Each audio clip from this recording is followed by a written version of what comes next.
Chapter 1. The Visitor from Another World. Year 2634 of the Heaven Dou calendar. May the early summer. Southeast of the provincial boundary of the Phalia province, under the dominion of the Heaven Dou Empire. In a wheat field outside a dilapidated village, a boy clad in white sat quietly amidst the crops.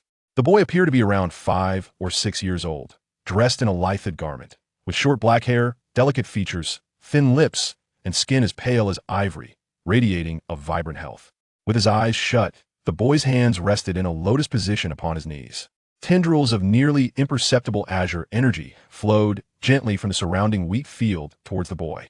A faint aura of azure mist enveloped him, swirling chaotically around his form, glimmering subtly before gradually merging into his being, vanishing from sight. Time passed unmeasured, and when the azure glow finally dissipated, the boy slowly opened his eyes. His pupils, dark and bright, held a surprising depth far from the innocent gaze typical of a child his age. This profundity seemed to hint at the trials of time. Today seemed sufficient, the boy murmured softly, rising gradually. Stretching his limbs, he gazed at the just risen sun, its fiery orb reflected in his deep, dark eyes.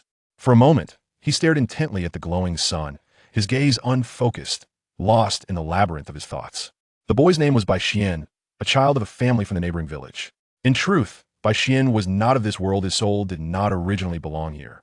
In his past life, Bai Xian was an ordinary individual from Huaxia, and his name was not even this one. He bore a different surname entirely. His previous existence was utterly mundane, having only just graduated a few years prior, his life still in its infancy when it abruptly concluded. How he arrived here remained a mystery to him. One fateful night, he fell into a slumber, only to awaken the next day as an infant in an unfamiliar realm. He had been in this world for 6 years. Initially, he was bewildered by his surroundings, unable to comprehend the language spoken by the parents of this world. The words of his new parents bore no resemblance to any language he had encountered in his former life. It was only after more than a year of diligent learning that he began to grasp fragments of their speech and gradually came to understand this realm. When he first arrived, his vision was clouded, everything before him a blur. It took a week for his sight to clarify. Once he could discern the world around him, he perceived that his current family belonged to the ordinary classes, a conclusion drawn from their attire. Throughout his first couple of years of learning the language, he never witnessed his parents donning garments of opulent material. Their clothing was neither new nor tattered, indicating a family that lacked for nothing but was not affluent either. Approaching his 3rd year, he began to hear whispers of the spirit hall from his parents. Which child awakened their spirit this year? Which child has achieved a certain level of soul power? Such phrases allowed him to surmise the nature of the world he inhabited. One day, he beheld his father conjure a cutting knife from thin air. From that moment, he was certain he had arrived in a realm known as Douluo Continent. Upon realizing he had been reborn in Douluo Continent, Bai Xian felt an overwhelming sense of dread. He understood the nature of this world. Though his past self had attained a higher education, his academic performance was merely average, straddling the line between good and mediocre. He had perused various fantastical novels as well. Yet, it was precisely this knowledge that filled him with trepidation. This world was one governed by surreal sciences, filled with bizarre spirits, soul power, and even deities. Such a power system was utterly unattainable in his previous existence. He was aware that in this realm, strength was paramount. However, power was intricately linked to one's lineage and heritage. Mighty families and formidable legacies birthed potent spirits. It was these powerful spirits that formed the foundation of immense strength. Although there were instances of weak spirits evolving into powerful ones, such occurrences were exceedingly rare. Amongst a million, one might encounter such an anomaly. His family, evidently, was an ordinary one, devoid of any remarkable legacy or powerful spirits. His father's spirit was merely a cutting knife, and though he had not witnessed his mother's spirit, it was unlikely to be anything formidable, given that his father had not awakened soul power and his mother had married him. Bai Xian, clearly, had been an unremarkable person in his previous life without a powerful spirit. He would lack the strength necessary for self-protection. How could this not instill fear within him? Fortunately, at the age of 3.5, he discovered something that brought him solace. With this thought, Bai Xian's right hand brushed against his forehead, as if sensing something within. Indeed, something resided there, more precisely, within his spiritual sea, or the mud pill palace at his brow. Bai Xian closed his eyes, delving into his spiritual sea, where he beheld a sprouting lotus seed suspended in the midst of a chaotic void. The seed was nearly fully formed, its shape almost dissipated. At this moment, the seed no, the sprouted lotus along with its tender roots and two small azure leaves, glimmered with flecks of azure light, faintly resembling a blue lotus. Chapter 2. By Xian. This nearly fully developed azure lotus seed was what Bai Xian had discovered at the age of 3.5. However, it had not always appeared thus at that time. The azure seed was whole and had yet to sprout. When he was just over 3 years old, Bai Xian, during an afternoon nap, found himself in a peculiar realm, chaotic and devoid of substance. It was only the azure lotus seed that existed. As he approached the seed, he felt a gentle aura radiating from it. Upon touching the seed, it imparted fragmented information to him. 12th grade creation azure lotus, lotus seed, spiritual energy lacking, creation vitality, it conveyed intermittently, with little else to discern. Yet, with this scant information, Bai Xian surmised how he had come to this world. It was highly probable that this azure lotus seed had transported him here. He even speculated that the ancient myths of Huaxia might hold truth. The existence of a cultivation world was certainly plausible. As for the earth, the terrestrial realm of the ancient myths, it seemed to have suffered a depletion of spiritual energy, preventing the lotus seed from maturing, thus fragmenting space and time to traverse into this reality. Reflecting upon the term creation vitality, Bai Xian could glean its meaning from the words themselves. It appeared to signify a form of exceptionally high-level spiritual energy, yet he was entirely ignorant of how to acquire it. From that day forth, Bai Xian began to experiment with ways to facilitate the rapid growth of the lotus seed. He discovered that in areas abundant with vegetation, faint wisps of azure energy would gradually manifest around the seed, prompting him to gather azure spiritual energy from such lush locales each day. Though he collected it, the azure lotus seed did all the work while he could only assist in spirit. Fortunately, while the seed gathered the azure energy, Bai Xian engaged in meditation to cultivate his own mind. Over the years, Bai Xian received intermittent insights from the lotus seed, learning that the azure aura was in fact with spiritual energy. The creation azure lotus absorbed various spiritual energies from the cosmos, transforming them into creation vitality to support its own growth. In this world, the spiritual energy of heaven and earth was relatively abundant, allowing the plants of the continent to be rich and with spiritual energy. Though the azure lotus could absorb any spiritual energy, what energy was more readily available, making the transformation process easier. Thus, Bai Xian ventured to the fields each morning to aid the lotus seed in its spiritual energy collection. The azure lotus seed absorbs spiritual energy, and Bai Xian also reaps its benefits. Although the vast majority of the transformative vitality has been consumed by the azure lotus seed, the minuscule remainder still greatly nourishes Bai Xian. Over the course of the past 3 years, the azure lotus seed has nearly fully sprouted into a seedling, and Bai Xian has also greatly benefited from this. During these 3 years, under the gentle wash of the trickling transformative vitality emitted by the azure lotus seed, Bai Xian's physical strength has reached an astonishing level. Not to mention other aspects, in terms of sheer strength, Bai Xian has nearly attained the capabilities of an average adult male. As for his physical robustness, it is beyond mere words, for physical strength encompasses not only muscular power, but also flexibility and the vitality of the body.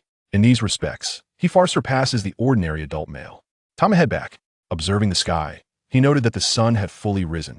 Each morning, Bai Xian would rise early and venture outside the village without informing his parents, wishing to spare them from worry. The distance from his current location to the village was not far, merely 2 miles, and Bai Xian jogged steadily back home. Not feeling particularly rushed, he maintained a leisurely pace and arrived home in about 7 or 8 minutes. At this hour, his parents had yet to awaken. At the age of 3, Bai Xian had requested to sleep alone in a room, and although his parents were taken aback, they ultimately acquiesced.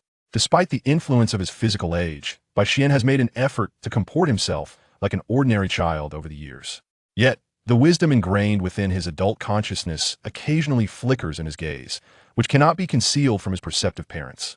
Additionally, while precocious children are rare in this world, they do exist, and his parents were delighted to discover their child belonged to this category. Thus, they did not voice any significant objections to Bai Xian's request. He quietly entered the house and returned to his room.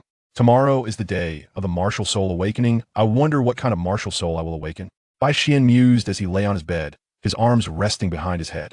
Over the years, he had come to learn of his mother's martial soul. It was nothing extraordinary, merely the blue silver grass, which awakened without the manifestation of any soul power. As for whether he would awaken any soul power himself, Bai Xian felt no trepidation. He was merely curious about what sort of martial soul he would manifest. Though Bai Xian had not practiced any particular cultivation techniques, he firmly believed, based on the benefits he had received from the transformative vitality over the years, that he would surely awaken some form of soul power. His father in this world was not a soul master, and his martial soul was merely an ordinary chopping knife, lacking any soul power.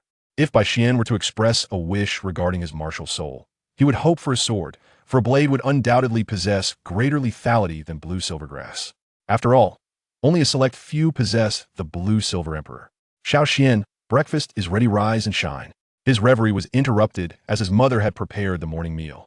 All right, mother will be there shortly. Bai Xian sprang up, sitting upright.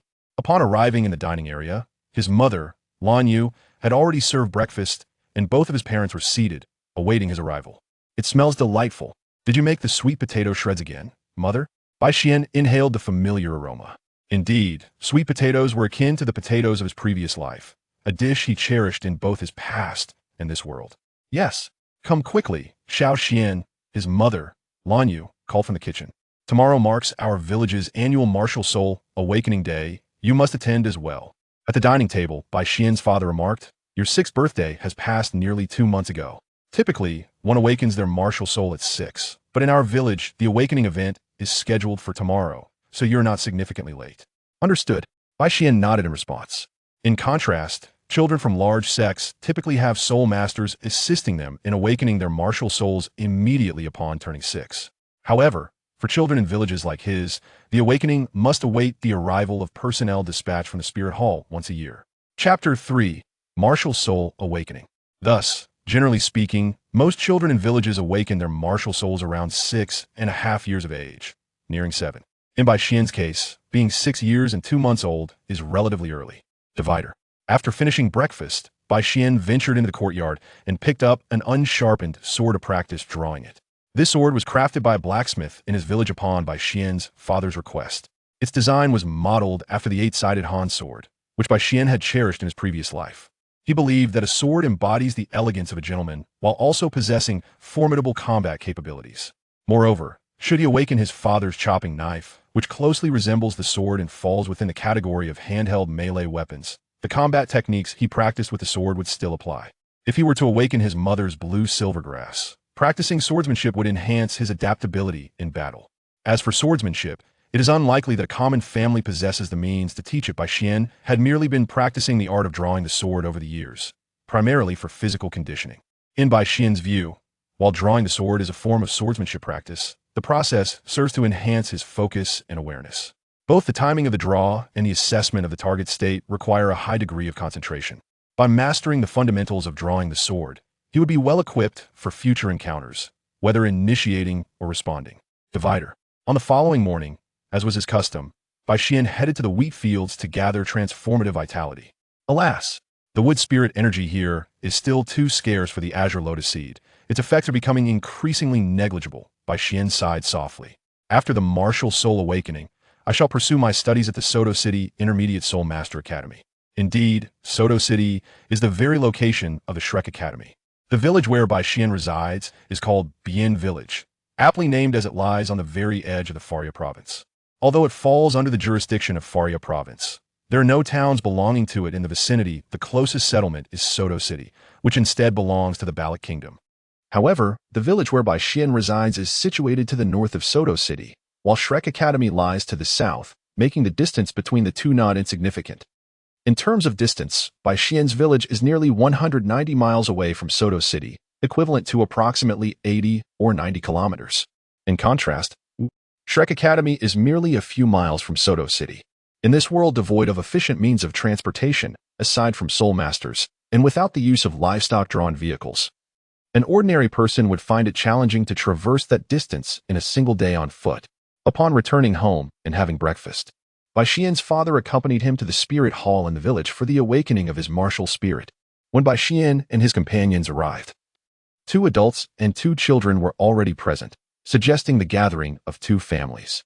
The 2 fathers exchanged greetings, and soon Bai Xian's father engaged in conversation with the 2 adults. "Ah, Bai Jing, has little Xian turned 6 already?" inquired one of the older men, addressing Bai Xian's father. "Indeed, little Xian just celebrated his 6th birthday a couple of months ago." As fate would have it, he has arrived today. I wonder if little Xian will awaken a formidable martial soul. Bai Jing addressed the men, Ringu and Zhaogu, saying, "Is this Xiaojie and Yuping? They've grown so tall, they seem far more spirited than our Xiaoxian."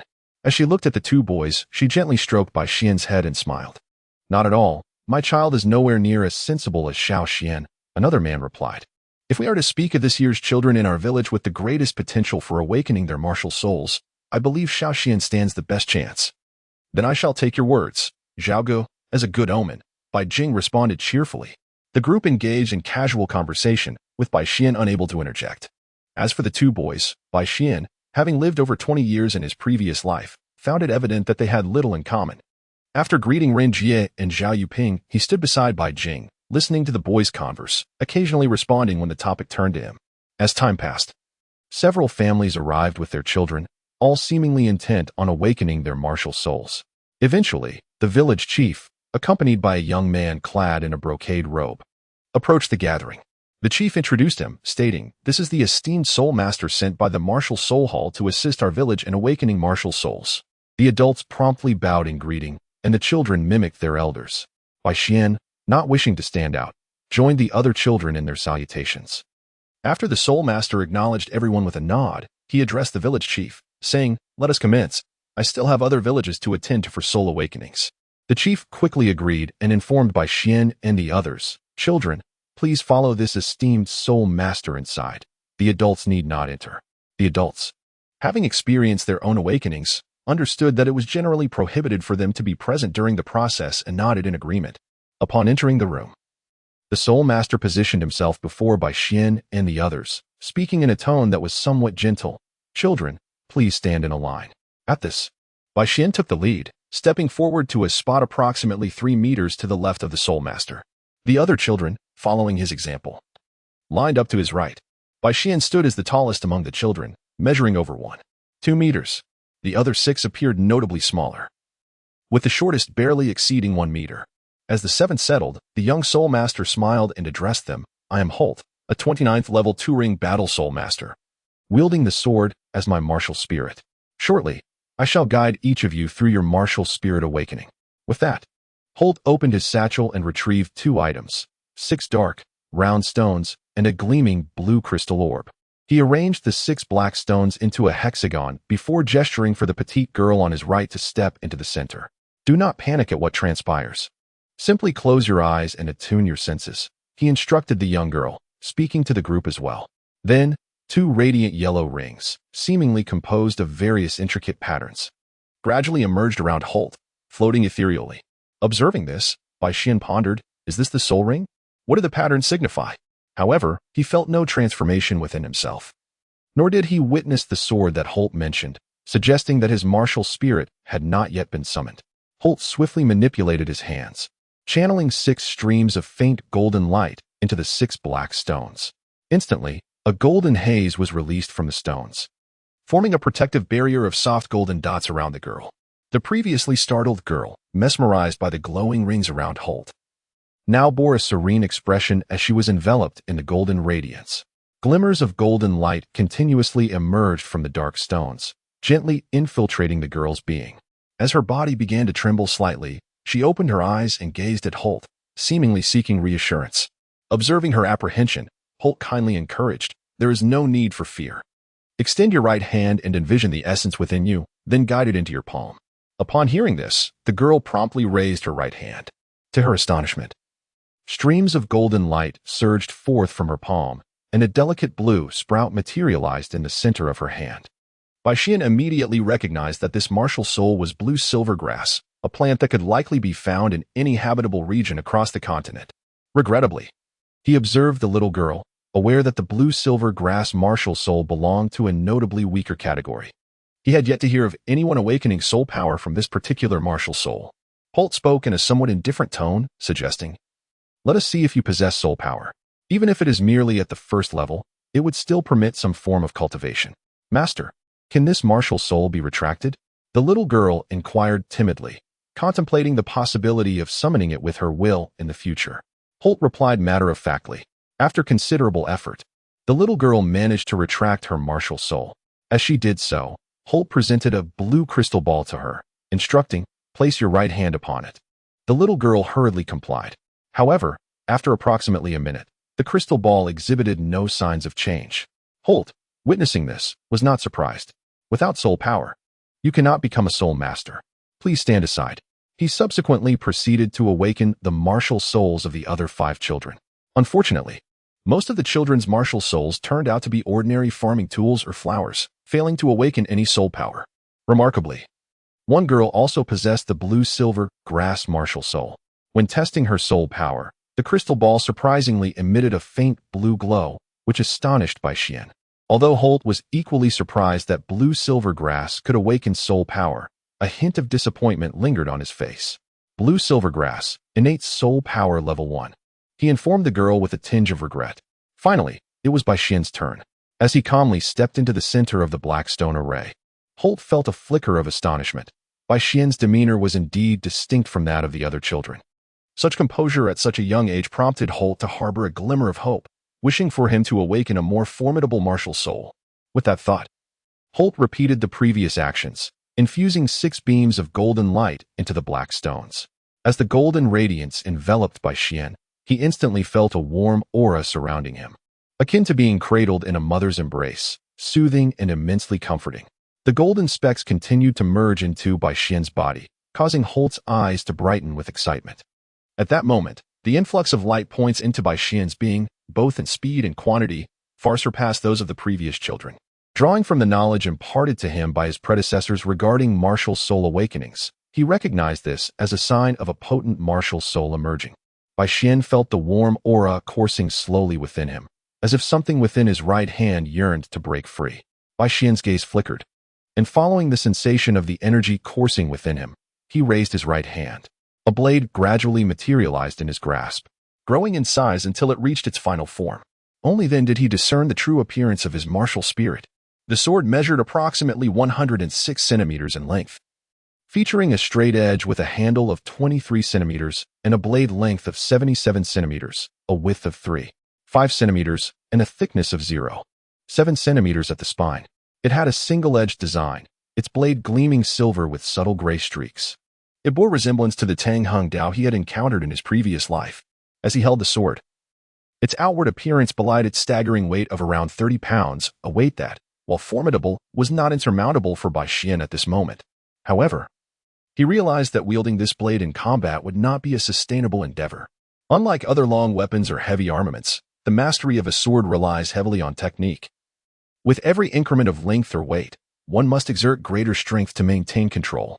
At this moment, Bai Xian could easily lift the 30-pound Heaven Dou. Yet his proficiency in wielding it would inevitably diminish. For comparison, the sword he possessed at home weighed a mere 10 pounds. At this moment, Bai Xian can only wield the sword with ease under a weight of 10 jin. Moreover, the Heaven Dou appears somewhat elongated in relation to Bai Xian's stature. It is a weapon spirit, seemingly resembling a knife. This indicates it is quite a formidable weapon spirit. Let us proceed to test for soul power. When Bai Xian's weapon spirit manifested, Holt was taken aback. In the realm of Douluo Continent, blade-type weapon spirits are predominantly either hefty broadswords or diminutive curved knives. Such a slender and elongated straight sword has never been encountered before. Upon hearing this, Bai Xian gradually attempted to retract the knife in his hand. The moment he withdrew it, he felt a peculiar surge of power coursing through his body. As he retracted his martial soul, Holt had already presented the crystal orb before Bai Xian. Without hesitation, Bai Xian placed his hand upon the azure crystal sphere before him. Chapter 5, Continuation. As soon as Bai Xian's hand made contact with the crystal ball, he felt an overwhelming force of attraction emanating from it. The peculiar energy that had emerged after retracting his martial soul seemed to resonate with something within the crystal, flowing ceaselessly into it through the pull. With each surge of this power, the crystal ball illuminated instantaneously, releasing tendrils of blue light that cascaded forth. As more and more of this energy flooded into the orb, its radiance intensified remarkably. In but a fleeting moment, the entirety of the energy from Bai Xian had been absorbed by the crystal ball, which now shimmered brilliantly. The orb, originally blue, appeared enveloped in a delicate azure aura, reminiscent of a sapphire bathed in moonlight, captivating to behold. Holt gazed in astonishment at the spectacle before him. His eyes widening as he beheld Bai Xian, his innate soul power had reached an astounding level of 9. Child, congratulations. You are now capable of cultivating your martial soul. Your talent is exceptional. You have the potential to become a soul master. Holt exclaimed, his excitement palpable, his words tumbling over one another. This was the first time he had encountered such a high level of innate soul power during a martial soul awakening. At this moment, Bai Xian was also taken aback. Though he had anticipated awakening his soul power, he never expected it to be so abundant. After all, he had not practiced any cultivation techniques and was uncertain about how to gauge the extent of his abilities. Once Holt gradually regained his composure, he unleashed a surge of soul power into the crystal ball, causing Bai Xian and the crystal to be repelled from each other. As he separated from the crystal, Bai Xian once again felt the force that had been drawn from his body slowly returning, flowing gently within him. Child, would you be willing to join the Spirit Hall? If you consent, I could recommend you to study at the Soul Master Academy in Spirit City. Holt regarded Bai Xian with a calm yet solemn expression. Bai Xian harbored no ill will towards the Spirit Hall. While it is true that there are individuals within its ranks who lack decorum, the institution as a whole is rather commendable. At the very least, it offers free soul awakenings to commoners and provides subsidies to registered soul masters at lower levels. Although the funding is supplied by the two great empires, the proposal originated from the Spirit Hall itself. Prior to this initiative, neither of the two empires had such a policy in place. As for the financial support extended to lower-level soul masters, if the two empires had not provided the funding, it is likely that all soul masters would have gravitated towards the Spirit Hall. In such a scenario, the empires would find themselves devoid of a foundation of commoner soul masters. Despite holding no animosity towards the Spirit Hall, and even possessing a degree of fondness for it, Bai Xian had no intention of joining the institution. It was not out of fear of the potential ascension of Tang San and the Shrek's 7 monsters to divinity. Rather, it was simply a matter of preferring not to align with any faction. Bai Xian has now set a goal for himself, to cultivate and gain a clearer understanding of this world, to comprehend its intricacies, and to pursue the true pinnacle attainable by the powerful within it. Although he does not harbor aversion towards joining the Spirit Hall, he is aware that such an affiliation would impose certain constraints upon him. If possible, Bai Xian wishes to see if he can rekindle the creation green lotus within his sea of consciousness. Even if he cannot attain the true 12th grade creation green lotus, the green lotus seed is, after all, of the same lineage. Should he achieve even 1/10 or 100th of the 12th grade green lotus's might, it would surpass what the gods of this world can attain.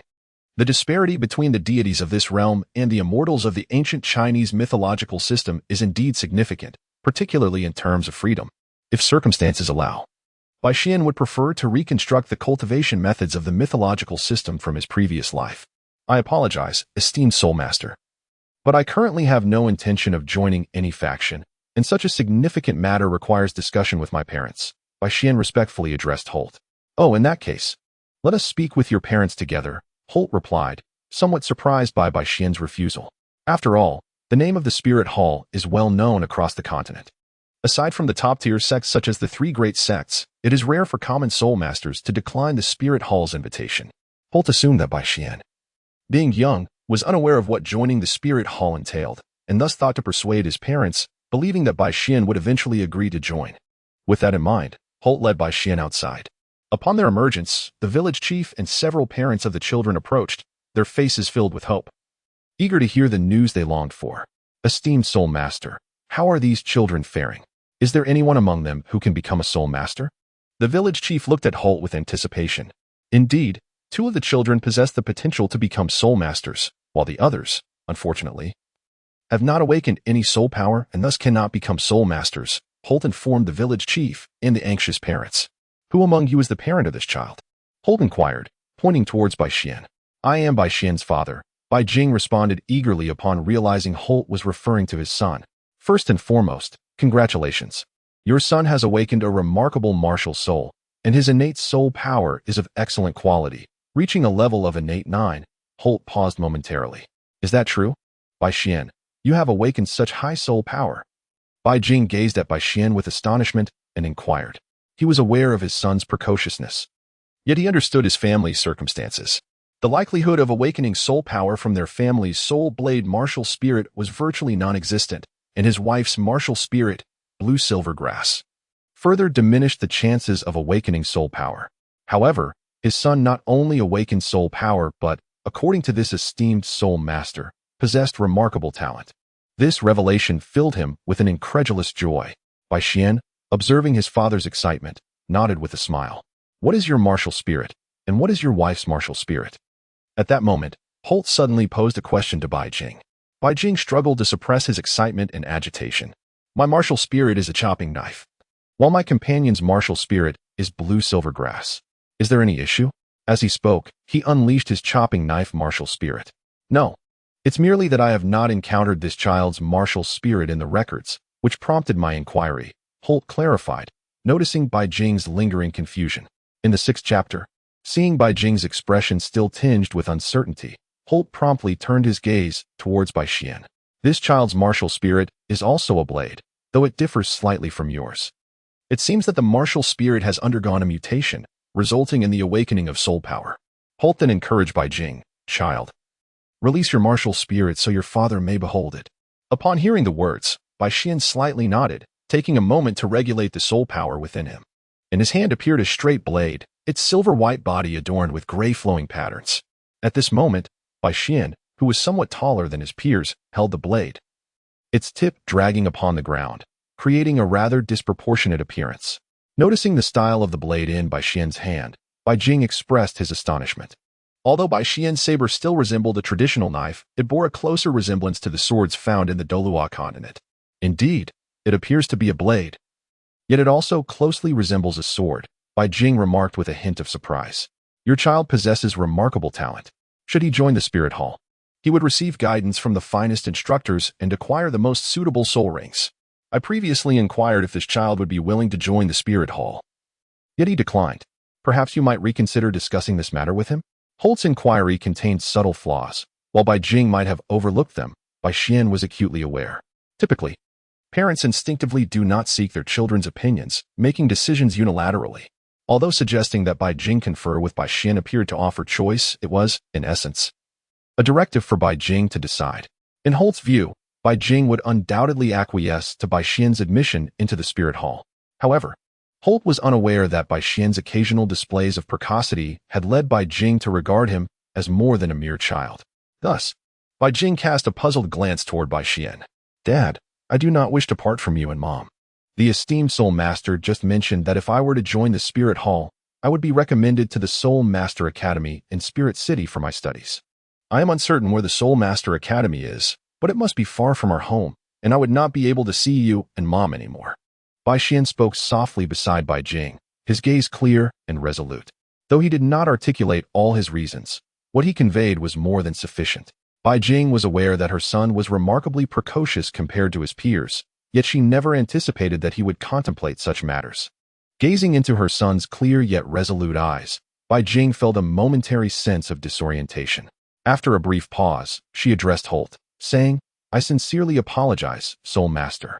I respect my child's choice. He is still quite young, and neither his mother nor I wish for him to venture too far from us at this tender age. When he is older, if he desires to join the Spirit Hall, his mother and I will not oppose him. Holt had indeed overheard Bai Xian's earlier remarks. However, he was taken aback by the child's profound wisdom, which belied his mere 6 years of age. He exhibited a maturity that was far beyond that of an ordinary child. This realization left Holt deeply impressed, as he foresaw that this child would undoubtedly carve out a significant path in the realm of soul masters. Very well.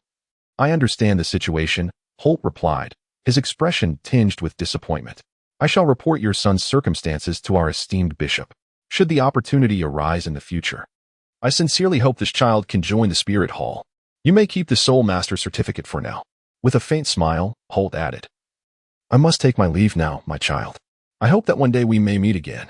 Thank you, Soul Master, Bai Xian responded gratefully. I truly appreciate your assistance in awakening my martial soul. If there comes a day when I wish to align myself with a faction, the Spirit Hall will undoubtedly be my foremost consideration. Bai Xian sincerely addressed Holt, slightly bowing to convey his apologies. Upon hearing Bai Xian's words, a faint smile appeared on Holt's face as he pointed to a young girl nearby who had manifested first-level soul power. He remarked, moreover, this girl has awakened first-level soul power, which presents her with a slim chance of becoming a soul master. He paused for a moment before continuing. However, her martial spirit is blue silver grass, which is considered a rather feeble martial spirit. it will be quite challenging for her to cultivate beyond the rank of Great Soul Master. Despite the implications of his words, the little girl displayed no signs of distress. After all, in their village, only 2 children had awakened first-level soul power in recent years. For the villagers, the highest-ranked soul master they might ever encounter would likely be the soul master sent by the spirit hall to assist their children. After exchanging greetings with the village chief, Holt departed for the next village to awaken more martial spirits. As they watched Holt leave, Bai Xian and his son bid farewell to the crowd before returning home. Once inside, Bai Jing's face radiated excitement and enthusiasm. "My dear wife, today marks a momentous occasion for our family." As Bai Jing arrived at the doorstep, he exuberantly proclaimed to his family within, "Today, Xiaoxian has awakened his martial soul and has indeed manifested soul power." After a brief moment of pause, Lan Yu emerged from the house, her expression one of incredulity. "What did you say? Xiaoxian has awakened soul power?" It was hard for her to fathom, especially since neither she nor her husband had ever awakened soul power themselves. The notion that their child had done so felt almost like a dream to their family. Indeed, it is true. Moreover, the esteemed soul masters from the Martial Soul Hall have declared that Xiaoxian has awakened with 9th-level soul power. Bai Jing said, "Come, Xiaoxian. Let your mother see your martial spirit." Bai Xian nodded gently, raising his right hand as his martial soul gradually materialized from the void into his grasp. Observing the blade in Bai Xian's hand, Lan Yu expressed her confusion.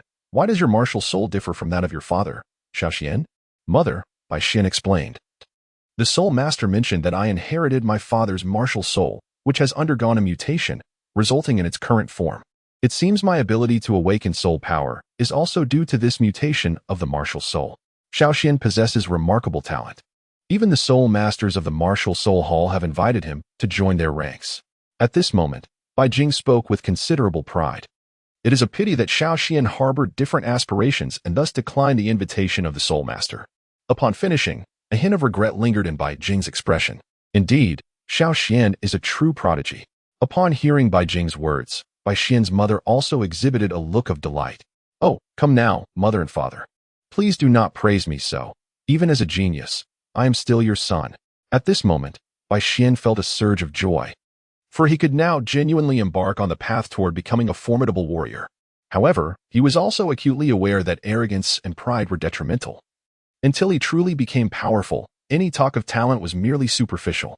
Chapter 7. Qingxia. Speaking of which, Xiaoxian, since you are now able to cultivate your martial spirit, you should consider attending the Junior Soul Master Academy in Soto City next month. Bai Jing turned to Bai Xian, shifting the topic of conversation. "Though your father is not a soul master, he has heard from the elders in the village that the realm of soul masters is not as simple as it seems. You are still quite young, yet you possess remarkable talent. Who knows, you may very well become the first significant figure to emerge from our village in the future." After a brief pause to gather his thoughts, Bai Jing continued, "Your parents are aware of your precociousness, but it is essential to engage in necessary studies. When you feel ready to venture into this vast continent and explore, then you may set forth on your journey." Bai Xian gazed at his parents, and an overwhelming sense of happiness surged within him like a tidal wave. Although his father spoke in a notably calm tone and his mother remained silent, the concern reflected in their eyes was unmistakable. "Yes, I will listen to my parents." Bai Xian's voice carried a hint of emotion. Upon hearing his words, Bai Jing and Lan Yu exchanged a knowing smile. "Let us proceed. Today, our little Xian has awakened such an exceptional martial spirit and possesses a remarkable level of soul power. We must prepare a splendid feast to celebrate this momentous occasion." With a smile gracing her lips, Bai Xian's mother waved her delicate hand, leading Bai Xian and Bai Jing into their home as a harmonious family of 3. Once inside, Bai Xian lingered in the living room for a brief moment before retreating to his own chamber. Meanwhile, Lan Yu and Bai Jing proceeded to the kitchen, declaring that Bai Xian, the guest of honor for the day, need not assist them. In his room, Bai Xian sat cross-legged on his bed, the manifestation of his blade martial soul resting upon his legs. As he gazed upon his martial soul, his thoughts began to drift. Although he had anticipated the awakening of a blade-type martial soul, he was nonetheless taken aback to discover it was the Tang sword. This particular type of straight-edged, long blade was absent from the array of blade martial souls found on this continent. While he had expected a blade to emerge, the appearance of the Tang sword truly caught him off guard. With a soft sigh, he contemplated his new weapon, deciding to name it Qingxia from this day forth. The name Bai Xian was chosen with thoughtful intention, In a previous life, he was a person of Huaxia, yet now he finds himself unable to return. The name Changxia embodies the essence of inheriting the soul of Huaxia, symbolizing the origins of his identity and serving as a tribute to his past. His future cultivation will require some adjustments, but fortunately, the methods of wielding the Tang broadsword and Han sword are not vastly different, allowing him to utilize the foundational skills he previously honed. As Bai Xian contemplated, he retracted Changxia and resumed his posture, entering a state of meditation. He recognized the necessity of understanding the force that awakened within him after the emergence of his martial soul. After all, this represents a distinct power, separate from spiritual energy. Entering a state of introspection, Bai Xian effortlessly perceived the azure-white soul power circulating within him. Although this soul power flowed through his body, its circulation was chaotic and easily discernible. Compared to the spiritual energy absorbed from the Qinglian seed, this soul power exhibited a far more violent nature. While there were similarities in their essence, the soul power was intermingled with various other elements, resulting in a destructive force that, although formidable, lacked the nurturing qualities of spiritual energy that continuously sustained the body. Bai Xian began to attempt to harness his soul power. While control is indeed possible, it proves to be somewhat challenging.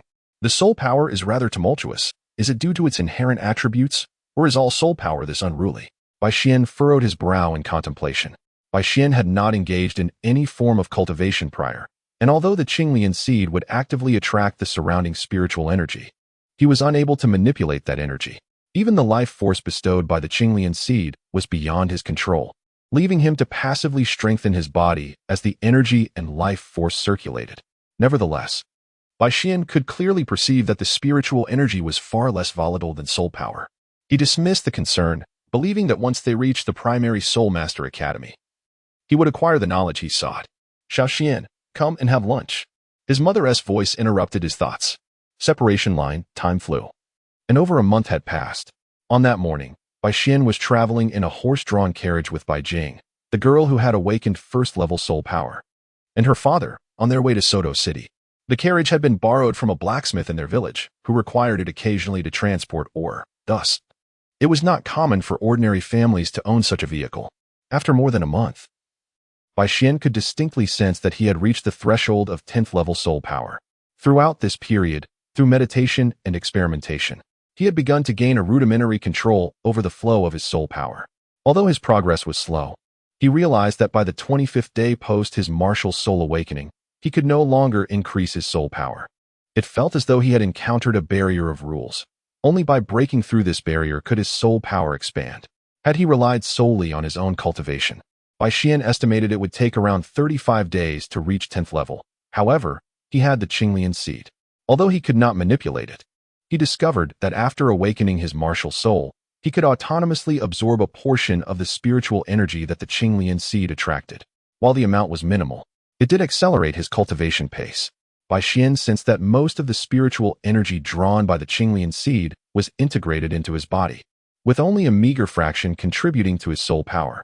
Separation line, Chapter 8, Soul Master Academy. Throughout the journey, Bai Jing and the father of the little girl conversed with Bai Xian and the girl about the route to Soto City, while discussing this year's martial soul awakenings in their village. The girl's father expressed a sense of admiration toward Bai Jing's family. Though envious, he harbored no feelings of jealousy. The awakening of his daughter's soul power was already a delightful surprise, granting him considerable prestige within the village. As midday approached, the four of them arrived at Soto City. They first found a restaurant within the city to enjoy lunch before proceeding towards the primary Soul Master Academy. After about half an hour, they reached the entrance of the academy. At the gate, they were stopped by the guards. However, this was no unforeseen event. Upon explaining their purpose, the guards checked Bai Xian's proof from the Hall of Martial Souls and permitted them entry into the academy. Bai Xian and his companions first presented their credentials from the Spirit Hall at the registration desk, after each paying a year's tuition fee of 5 silver spirit coins. A first-year male teacher escorted Bai Xian and his group to his dormitory, while the little girl was led away by another female teacher to the girls' dormitory. Upon reaching the dormitory, the male teacher provided Bai Xian with information regarding his classes before taking his leave. Once inside, Bai Jing assisted Bai Xian in tidying up his bed and then said to him, "Xian, it is important to cultivate good relationships with your classmates here. I have brought 3,000 copper spirit coins. This should suffice for your living expenses this semester. With that, Bai Jing produced a small pouch. Yes, I understand, father. Bai Xian nodded in acknowledgement. Although he found little common ground with a 6-year-old child, his maturity set him apart significantly from an ordinary child of that age. Well then, Xian, you are quite sensible. I shall not linger any longer and will return home to inform your mother of your enrollment. Make sure to study diligently while you are here. Although Bai Jing spoke reassuringly, the concern in her eyes remained indelible. Rest assured, father. I will take good care of myself here. Bai Xian discerned his father's unease. Though Bai Xian felt a tinge of reluctance, he understood that this was a step towards becoming stronger, as well as the first stride towards independence. Upon witnessing this, Bai Jing gently patted Bai Xian's shoulder and said, "Very well, my dear son, I recognize your wisdom. I shall refrain from saying much more. Take care of yourself here. It is time for me to return. Allow me to see you off." Bai Xian's eyes glistened with unshed tears, sensing his father's reluctance. The journey was silent, and upon reaching the school gates, Bai Xian spotted a young girl emerging alongside her father. "Brother Bai, everything is well on your side, I trust?" inquired the girl's father. "Indeed, all is well here. We are preparing to head back to the village," Bai Jing replied. "Ahu, I assume you and Xiao Xian are ready as well." Nodding, Bai Jing responded, "Yes. I was just about to seek you out to return together." Ahu then turned to Bai Xian and said, "Xiao Xian, your uncle is aware of your exceptional talent. I entrust my daughter, Xiao Xian, to your care at the academy. Rest assured, Uncle Qin, I shall look after Sister Lan Xian diligently," Bai Xian assured, fully understanding the nuances of interpersonal relations. Moreover, he recognized that he shared a slight familial bond with the young girl, Qin Lan Xian. Bai Xian's mother, Lan Yu, is a cousin of Qin Lan Qin's mother, which establishes a relatively close familial bond between them. After Bai Xian escorted Bai Jing out of the academy, he returned to his dormitory. Inside, two peers were engaged in conversation. Upon seeing Bai Xian enter, they greeted him. "Hello, you must be from this dormitory, right? My name is Wang Jian, my martial spirit is the Wind Wolf, and I possess innate soul power at level 4. The boy with brown hair spoke first. "I am Li Ming, also from this dormitory. My martial spirit is the Crimson Flame Vine, with innate soul power at level 3. The other introduced himself to Bai Xian as well. "I am Bai Xian, also from this dormitory. I didn't see you both when I arrived earlier. Have you just returned?" Bai Xian inquired, introducing himself to the two. "We've only just met as well," Wang Jian replied. "By the way, Bai Xian, what is your martial spirit?" "My martial spirit is the broadsword, with innate soul power at level 9. Bai Xian discreetly concealed the fact that he had already reached level 10. After all, possessing innate soul power at level 9 and still attending a novice soul master academy was virtually unheard of. Moreover, revealing that he had attained level 10 might discourage Wang Jian and Li Ming. As a soul master, maintaining a degree of secrecy was prudent. Level 9, Bai Xian. "From now on I shall call you Brother Xian. With such exceptional talent, you are destined to become one of the top students in this academy," Wang Jian exclaimed. His expression first one of shock, quickly followed by envy. Li Ming shared a similar sentiment. "Oh, please, I shall be relying on you both for guidance in the future." Bai Xian chuckled lightly. Dividing line. Time flowed like water, and in the blink of an eye, a month had passed since Bai Xian's enrollment. At this moment, he found himself at the outskirts of the Stardow Forest. Of course, he was not alone. Accompanying him were 4 upperclassmen and 3 teachers from the academy. Bai Xian, endowed with innate 9th level soul power, naturally garnered significant attention upon his enrollment at the Soto City Junior Soul Master Academy. After all, it has become increasingly rare for the academy to admit students of such elevated caliber in recent years, with perhaps only 1 or 2 entering over the span of 2 to 3 years.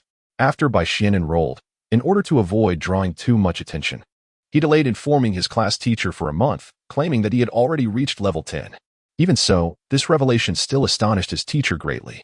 In the span of over a month since Bai Xian's enrollment, his time has not been squandered. During this period, he has diligently dedicated himself to gathering information on the cultivation methods of soul meditation in the college library, with a particular emphasis on studying texts related to soul beasts. After a month of meticulous organization and contemplation, Bai Xian has gained a clear understanding of his future developmental trajectory and has also selected the type of soul beast required for his first soul ring. In his view, his pursuit lies in achieving unparalleled speed and formidable attack power, with the sharpness of Cheng Xia, combined with exceptional strength and swiftness. His opponents will find it nearly impossible to counter his abilities. Chapter 9. Seizing Opportunities. Bai Xian's target soul beasts for this endeavor are the lightning attribute thunderstorm antelope and the equally electrifying thunder bear. Both of these soul beasts primarily rely on lightning attributes for their attacks, although their methods of assault differ significantly. The thunderstorm antelope gathers thunder upon its horns to unleash lightning balls or charges directly with its horns. In contrast, the thunder bear envelopes itself in electricity during its attacks, enhancing its power and speed to a ferocious degree. Bai Xian's selection of these two soul beasts is undoubtedly grounded in his reasoning. In his perspective, the soul rings from these two soul beasts are highly likely to bestow upon him an enhancement attribute. Moreover, the records in the Academy's library indicate that these soul rings inherently provide considerable fortification to a soul master's physique, with the accompanying soul skills predominantly being of the amplification variety. This aligns perfectly with Bai Xian's ideal for his first soul ring. The initial focus on augmentation, followed by an emphasis on enhancing explosive power in the later stages, constitutes what Bai Xian deems the optimal configuration for soul rings. Additionally, Cheng Xiao wields a long blade. Although it is a close combat weapon, its attack range is not to be underestimated. In the early stages, he can significantly boost his offensive capabilities by leveraging the enhancements of the soul rings alongside the innate characteristics of his martial soul. Separation line.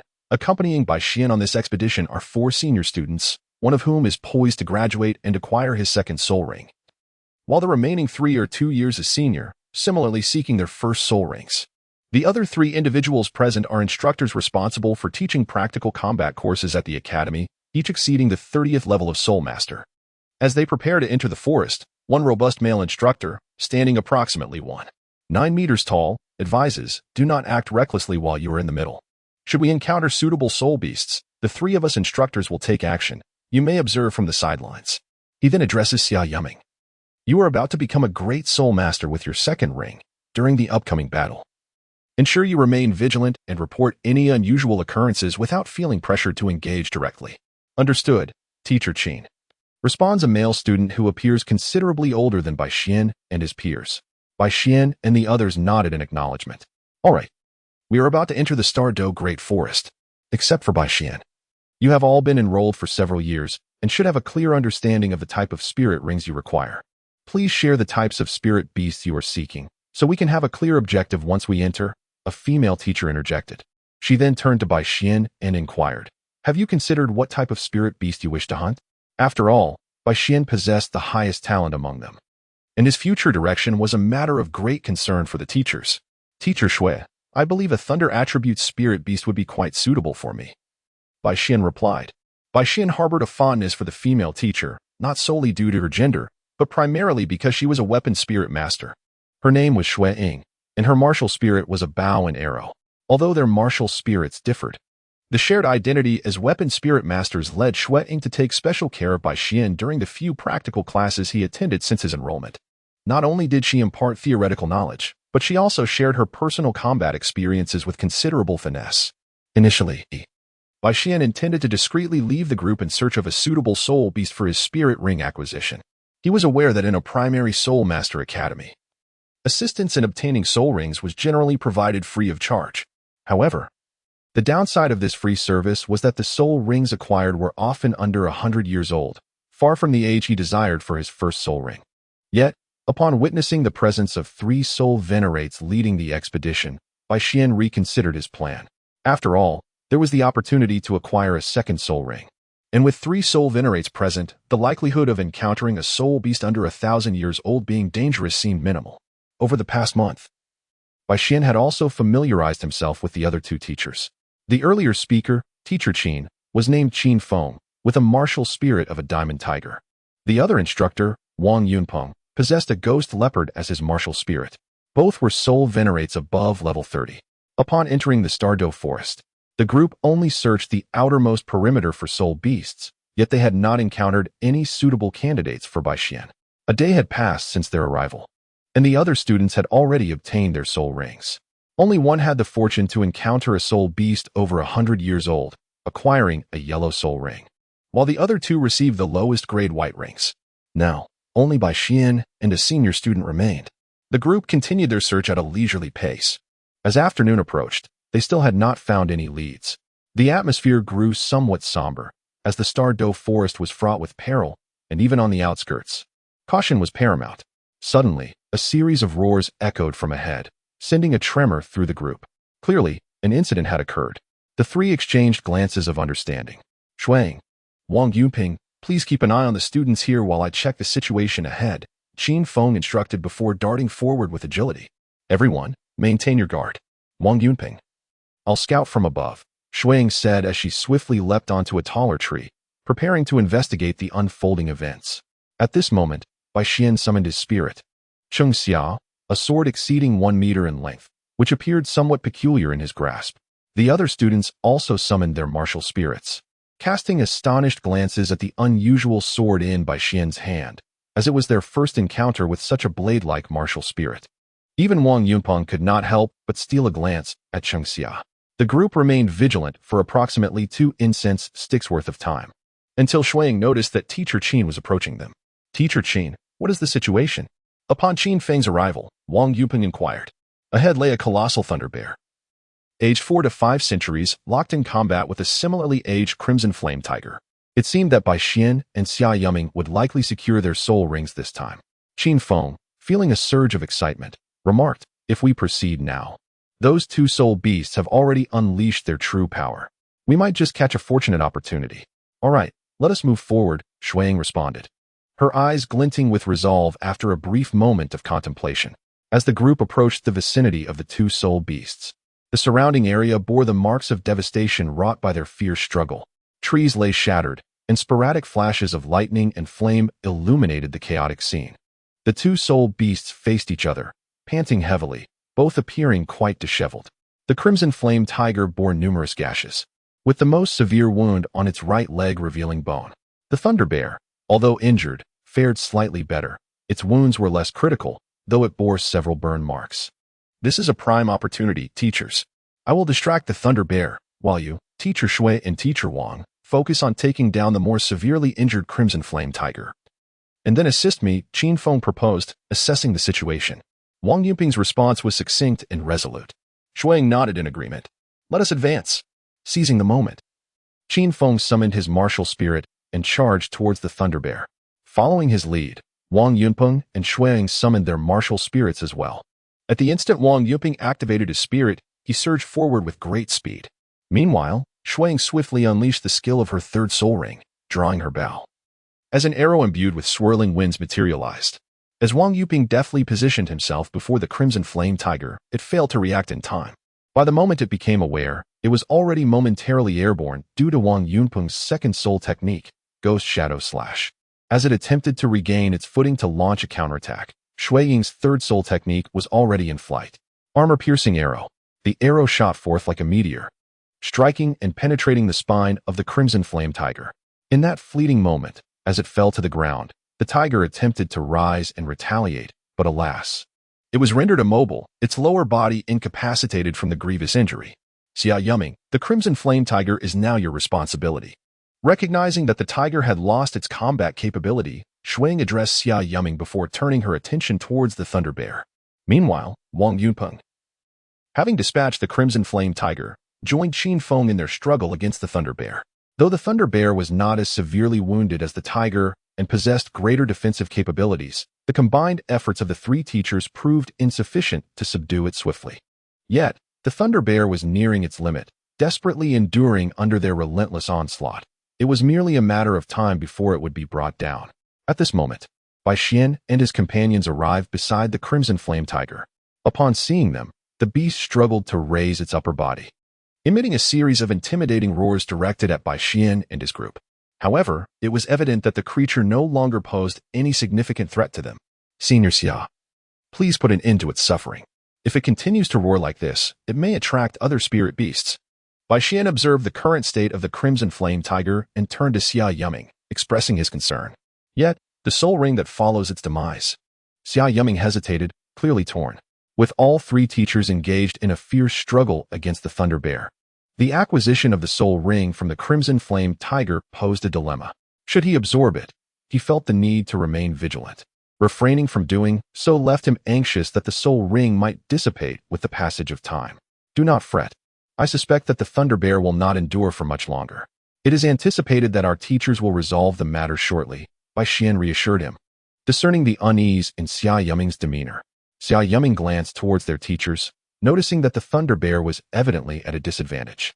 It was likely that resolution would come soon. Very well.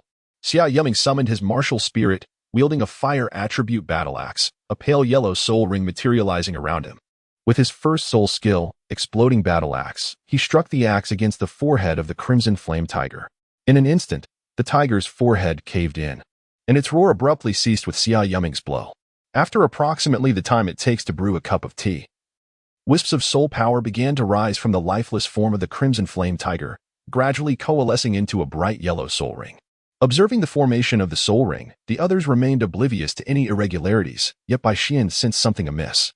According to the cultivation systems of his previous life's mythology, power was cultivated step by step, while there existed notions of boundaries, surpassing them allowed for continued growth. Although one could utilize external means to break these limits, a cultivator could also actively strive to transcend their barriers. It was never stipulated that such breakthroughs require the essence of other living beings. Bai Xian observed closely the formation of the soul rings. Previously, he had paid little attention to the absorption of soul rings by the other three individuals, but at this moment, the intricate patterns that repeatedly emerged upon the soul rings appeared to him as if they were distinct formations. There was something amiss with these soul rings. This thought suddenly materialized in Bai Xian's mind and swiftly spiraled out of control. Bai Xian's countenance appeared somewhat grim. Should he proceed to absorb this soul ring? In his view, embracing something problematic without first understanding the nature of the issue could undoubtedly harbor potential risks. This might adversely affect his future cultivation. After some contemplation, he resolved that without absorbing the soul ring, he would be unable to achieve a breakthrough. Thus, he decided to absorb the soul ring, promising himself that he would meticulously investigate these soul rings later to uncover their enigmatic qualities. Chapter 11. A Fright Oh? Have you already dealt with the Crimson Flame Tiger? Time seemed to elapse unnoticed as Qin Feng arrived, interrupting Bai Xian's wandering thoughts. Bai Xian, please head over there. The thunderous giant bear has been subdued by me and two other instructors. Hurry and absorb the soul ring of the thunderous giant bear while I keep watch here. Qin Feng instructed Bai Xian. Xia Yiming, you have absorbed the soul ring of the Crimson Flame Tiger, haven't you? I will remain vigilant here. Bai Xian and Xia Yiming nodded. Xia Yiming sat cross-legged, using his own soul power to draw the soul ring above his head. Bai Xian walked directly towards the thunder giant bear. Upon reaching the creature, he gazed at the nearly lifeless form of the thunder giant bear, feeling a stir of emotions within him. Are soul beasts destined to exist merely as soul rings? Bai Xian pondered silently, turning to face Teacher Shui and Teacher Wang. He found himself at a loss for words. Bai Xian, this thunder giant bear is estimated to be between 400 and 500 years old. Absorbing this soul ring should pose no significant challenge for you. Come, swiftly end its life, Shui Ying encouraged, having noticed Bai Xian's unusual demeanor, mistakenly interpreting it as fear of the thunder giant bear. Acknowledging their words with a heavy nod, Bai Xian turned back to the thunder giant bear, where he perceived a glimmer of unwillingness and a trace of fear in its eyes, an expression of its yearning for life. I am sorry. Summoning Cheng Xia, Bai Xian remained silent for a long moment before plunging a blade into the bear's forehead, driving it through to the back of its skull. The thunder giant bear's pupils first contracted, then slowly expanded, signaling its final moments. Bai Xian stood with his back to Shui Ying and Wang Yunpeng, rendering them oblivious to the suppressed expression he wore. As the brief interlude passed, wisps of soul power began to emanate from the body of the thunderous giant bear, gradually coalescing above it into a brilliant yellow soul ring. With a soft sigh, Bai Xian settled into a meditative posture, centering himself and, using his own soul power as a conduit, directed the soul ring of the thunderous giant bear above his head. Fixating on the ring, Bai Xian's eyes narrowed, silently beckoning it forth. In an instant, the soul ring descended, hovering before his chest as streams of soul power surged into him. The moment the thunderous giant bear's soul ring landed, Bai Xian was immediately engulfed by an intense pressure radiating from it. This weight was felt not only in his soul power, but also bore down upon his body and mind. Under this strain, his internal soul power began to circulate rapidly, accompanied by a distinct sensation of swelling discomfort, while his mental acuity teetered on the brink of overwhelming turmoil. At this juncture, within his consciousness, the spirit of the thunderous giant bear materialized. Upon its arrival, it let out a thunderous roar, and Bai Xian's consciousness manifested within his mindscape as well. Observing the enraged, thunderous giant bear in his mental realm, Bai Xian remained surprisingly composed. He harbored profound confidence in his mental domain. Within his consciousness, 2 tiny green lotus leaves had fully sprouted, gently revolving in the ethereal space. The surrounding aura of creation infused the leaves with an ethereal and divine quality. Thanks to this, Bai Xian's mental realm and psychic strength were remarkably stable and formidable. In the moment Bai Xian appeared, the thunderous giant bear charged at him with a roar. Anticipating the bear's move, Bai Xian was unperturbed. He summoned his weapon, Chengxia, and launched a counterattack against the thunderous giant bear. Initially, Bai Xian found himself at a disadvantage against the colossal creature. Though Bai Xian wielded the weapon Chengxia, his strength and reflexes paled in comparison to those of the thunder bear. Nevertheless, Bai Xian adeptly maneuvered around the imposing creature, utilizing the weapon to his advantage. Gradually, as his mental energy surged from the depths of his consciousness, the thunder bear found itself increasingly at a disadvantage, like a ship adrift without an anchor, and the scales of victory began to tilt in Bai Xian's favor. Time seemed to stretch indefinitely until, with a defiant roar in response to Bai Xian's relentless assault, the thunder bear felt the piercing force of Chengxia once more embedded in its forehead. The once mighty form of the thunder bear shattered. As its spiritual essence fragmented into countless shards, these pieces appeared to possess a will of their own, slowly converging around Bai Xian. Bai Xian gazed at the fragments, a look of perplexity crossing his face. What could this possibly mean? Suddenly, he sensed a swift movement. The shards darted towards his spiritual entity. Bai Xian was instantly drenched in a cold sweat, for the spirit entity is of utmost importance. Should a practitioner's mind exhibit any abnormalities, it would inevitably hinder their future cultivation to the highest realms. At that moment, the green lotus leaf radiated a brilliant azure light, as if the fragments of the thunderous giant bear charging at Bai Xian had been frozen in time. Subsequently, in a manner reminiscent of a reversed film, all of them were drawn into the barely discernible green lotus seed nestled within the root. Upon witnessing this, Bai Xian was somewhat bewildered, unable to comprehend the intentions of Qing Lian. Bai Xian approached the Qiong Lian, gazing intently at it. At that moment, a flicker of doubt crossed his mind. He had been overwhelmed by an impending sense of dread, yet as Qiong Lian began to move, that sensation gradually dissipated. Just then, tendrils of ethereal energy began to envelop Qiong Lian, encircling it in a gentle embrace. Bai Xian gazed intently as the passage of approximately half an hour unfolded. Gradually, the essence of creation began to disperse. At this moment, a liquid-like orb of mist materialized before Bai Xian, emanating a dazzling array of silvery white glimmers. Chapter 12. The First Soul Ring. Bai Xian gazed at the orb of liquid before him, sensing nothing amiss emanating from its surface. Instead, a voice echoed within his mind, an irresistible impulse urging him that this was undoubtedly something of immense benefit to him. Bai Xian extended his hand, and as soon as he made contact with the water sphere, it swiftly merged into his body. Bai Xian was instantly enveloped by an incredibly comforting sensation. After a quarter of an hour, he opened his eyes, and a glimmer of brilliance flashed within his pupils. This time, it was a fortunate escape. Through the fusion with the mysterious liquid, Bai Xian came to understand the nature of that substance. It was an exceedingly pure essence of the soul, devoid of any impurities or soul imprints. It seemed that the Qing Lian had cleansed the soul imprint of the thunder giant bear using the energy of creation. The fragments he encountered earlier were likely remnants of the thunder giant bear's soul. Bai Xian could scarcely fathom the consequences had the fragmented soul of the thunderous bear merged directly with his own essence. It is imperative to understand that as one approaches the later stages of cultivation, the demand for mental purity intensifies. If an individual possesses a flawed soul, it becomes almost certain that their path forward is irrevocably severed.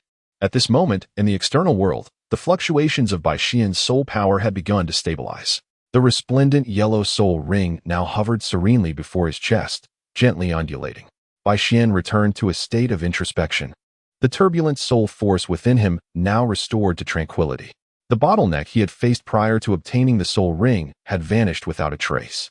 However, the soul force within Bai Xian had undergone a transformation. Although it still appeared a pale blue, there now emanated a subtle bluish luminescence from the white hue. Bai Xian sensed a shift. Originally, his soul power, influenced by the Qinglian, possessed a metallic attribute derived from Qinxia, along with a hint of wood element. However, it now appeared that, Perhaps due to the absorption of the thunderous giant bear's soul essence, his soul power had unexpectedly acquired a lightning attribute. This was indeed a delightful surprise. Bai Xian sensed the abilities of his soul ring and discovered that the current skills it bestowed were indeed akin to his initial expectations. Being a form of enhancement, much like the thunder giant bear, it controlled the soul power within to generate lightning, stimulating his body to augment his strength and speed. However, this particular soul skill possessed a unique attribute. It bore no upper limit. As long as his body could endure, the degree of enhancement could rise indefinitely. In this state, the consumption of soul power would accelerate, placing considerable strain on the body. As for how long he could sustain this condition, Bai Xian had yet to experiment. Thus he could not provide an accurate assessment. Having successfully absorbed the soul ring, Bai Xian decided against further cultivation. After making slight adjustments, he stowed the soul ring and rose to his feet. It was only upon standing that he truly felt the changes within his body. His stature had increased slightly, but more significantly, his physical strength had surged considerably. A casual grip revealed that his raw physical power had more than doubled compared to before. Seeing Bai Xian rise, Shui Ying and Wang Yunpeng's eyes brightened. "How do you feel? Is there anything amiss with your body?" Shui Ying inquired. "What is the nature of your soul skill? Does it conflict with your martial soul?" Shaking his head, Bai Xian replied, "I feel fine. The soul skill aligns closely with my expectations. Like the thunder giant bear, it is of the type that enhances one's own state."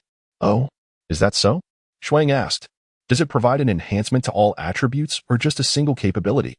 "It should enhance both strength and speed," Bai Xian responded. "The feedback I received after acquiring the soul ring is generally like this, though I have yet to test it in detail, so I cannot be entirely certain."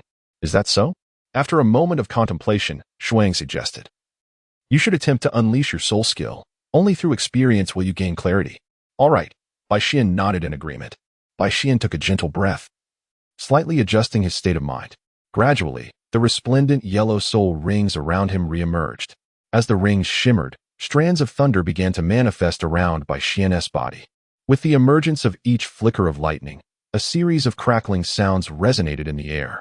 As the thunder intensified, Bai Xian's form appeared to swell slightly, and even his hair began to sway gently in the luminous aura of the surrounding lightning. As he activated his soul skill for the first time, Bai Xian sought to meticulously comprehend the principles behind its invocation, which led him to release it at a measured pace. However, this did not imply that the execution of his primary soul skill was inherently sluggish. Bai Xian's first soul skill belongs to the category of instantaneous status-enhancing techniques. However, its effectiveness is contingent upon the amount of soul power consumed upon activation. Merely activating the soul skill results in a consumption rate that exceeds that of a normal state. Bai Xian pondered this and wondered about his own augmentation. With this thought, he swiftly surged forward, his speed increasing by a remarkable threefold compared to his usual state. His reflexes also experienced a notable enhancement. Although the augmentation in strength was slightly less pronounced, it still reached approximately 1.5 times its normal capacity. After a brief trial, Bai Xian became acutely aware of his current condition. This was merely the standard consumption level of the soul skill. Considering the pressure his body endured upon activation, he estimated that the maximum potential release of this soul skill would result in a soul power consumption rate of about 4 times the current level, which he deemed to be his limit. Bai Xian pondered quietly. However, at his current level of soul power, he would likely deplete it within merely 2 minutes. This thought caused Bai Xian some distress. He truly felt inadequate. Only upon reaching the rank of Soul Master could he possibly endure the consumption of this soul skill. Chapter 13, Thunderous Protection, Part 1. What is the extent of the amplification, Bai Xian? As Bai Xian paused, Shui Ying and Wang Yunpeng approached him with inquiries. The strength has increased by threefold, while the speed has augmented by approximately sixfold, Bai Xian replied, stating half of the maximum amplification he could currently achieve. Bai Xian did not conceal anything. He merely articulated the consumption level suitable for the current battle intensity. As for other matters, who among us is devoid of secrets? The first soul skill is remarkably potent, Wang Yuping exclaimed. Its efficacy surpasses that of my second soul skill by a considerable margin. Let us proceed.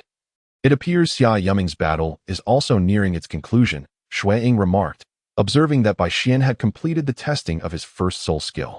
Bai Xian and Wang Yunpeng also nodded, and the three of them made their way towards Qin Feng and the others. Upon witnessing Bai Xian's completion of the soul ring absorption, Qin Feng expressed his astonishment. remarking, "So soon?" It seems that Xia Yuming's side is nearing its conclusion as well. Bai Xian said nothing, merely nodding in acknowledgement. After all, even among individuals of the same rank absorbing soul rings from identical soul beasts over the same duration, the timeline would not be entirely synchronized. It primarily hinges on one's personal capacity for endurance and willpower. Although Bai Xian began absorbing the soul rings slightly later than Xia Yuming, he completed the process a bit earlier. This disparity does not convey any significant implication. Divider. Once Xia Yuming finished absorbing his soul ring, the group made no further delays and promptly returned to the academy. Upon their arrival in Soto City, 2 days had already elapsed. The day after returning to the academy, Bai Xian proceeded to the Spirit Hall in Soto City to test his soul power, officially registering as a one-ring soul master. Notably, during the soul power assessment, Bai Xian's strength had reached level 12, nearing the threshold of level 13. Bai Xian speculated that the advanced age of the Thunder Giant Bear was likely the cause.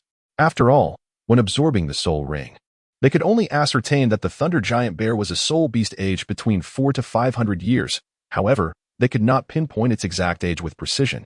Fortunately, Bai Xian did not experience any adverse effects from absorbing a soul ring of such high rank, avoiding the catastrophic fate of bodily explosion. Upon testing his soul power, Bai Xian received a gold soul coin from the Spirit Hall in Soto City, signifying his registration as a soul master. It is worth noting that a single gold soul coin is equivalent to 10,000 copper soul coins, a sum that corresponds to the income of an average family over 6 months. As a registered first-ring soul master, he would receive a monthly subsidy of 1 gold soul coin, alleviating his concerns about maintaining a proper nutritional intake in the near future. This would enable him to purchase additional supplements and nutritional products, as the growth of a soul master is inextricably linked to diligent practice, with essential resources being paramount for accelerated development. After completing his registration as a soul master, Bai Xian returned to his routine of attending classes, training, and frequenting the school library, leading a life characterized by a consistent 3-point routine. Naturally, he also delved deeper into understanding his first soul ring. Generally speaking, after a soul master acquires a soul ring, a soul skill is automatically generated after a certain period, depending on the soul master and their martial spirit. Although this is particularly true for those of 10,000 years or more. However, most individuals, once their soul skill manifests, summon their martial spirit to embody it, deploying various soul rings to unleash their skills. Few take the initiative to explore the deeper layers of soul ring skills, often remaining confined to utilizing them in their most rudimentary forms. Upon delving into the intricacies of his soul ring, Bai Xian uncovered a peculiar principle governing the manifestation of his soul abilities. In truth, the soul ring itself does not generate thunder. The thunder that erupts when activating a soul skill emanates from the thunder attribute soul power acquired after obtaining the soul ring. The role of the soul ring resembles that of a preordained program, serving merely to channel his inherent soul power into the form of thunder. As for the stimulation of the body to enhance strength and speed, it is solely achieved through the inherent properties of thunder. Indeed, it is the very characteristics of thunder that facilitate this self-augmentation. After extensive testing and research, Bai Xian discovered that the stimulation of the body through thunder is not achieved solely by the so-called soul ring skills. Rather, it is the soul ring that transforms soul power into thunder, which then flows within the body without any human manipulation. During this process, the inherent characteristics of thunder passively stimulate the body. While this method yields a commendable enhancement effect, the uncontrolled thunder results in a considerable portion of soul power being wasted. Upon realizing this issue, Bai Xian could not allow himself to squander excess power during battle. Thus, he dedicated a significant amount of time to mastering the manipulation of thunder. Naturally, he did not neglect his training in swordsmanship and soul power cultivation. Time flew by, and it was nearly a year since Bai Xian began his studies at the Soto City Primary Soul Master Academy. The end of the academic year had arrived, bringing with it a holiday. Over the past year, Bai Xian's daily life had been fulfilling. He paid little attention to the cultural knowledge taught in class. After mastering the written language of this continent, he was able to self-study these subjects. His primary focus remained on learning combat techniques and various aspects of soul masters and soul beasts within the academy. Throughout this year, Bai Xian had thoroughly mastered the thunder generated by activating his first soul ring. He not only utilized the thunder to invigorate his body, but also developed offensive techniques using it. Conversely, he felt that his growth in soul power had been rather sluggish. As of now, his soul power had only reached level 16, an increase of 4 levels over the academic year. While this may seem rapid for an ordinary low-level student, achieving 2 levels in a year is typically met with great joy, and many only manage a single level. Yet, for Bai Xian, a 4-level increase in a year felt inadequate. In truth, Bai Xian's 4 levels could be considered as merely 3. After obtaining his soul ring, he had already reached the pinnacle of level 12 soul power. Within just a week of testing his soul power, he ascended to level 13. The remaining 3 levels took him nearly half a year to attain.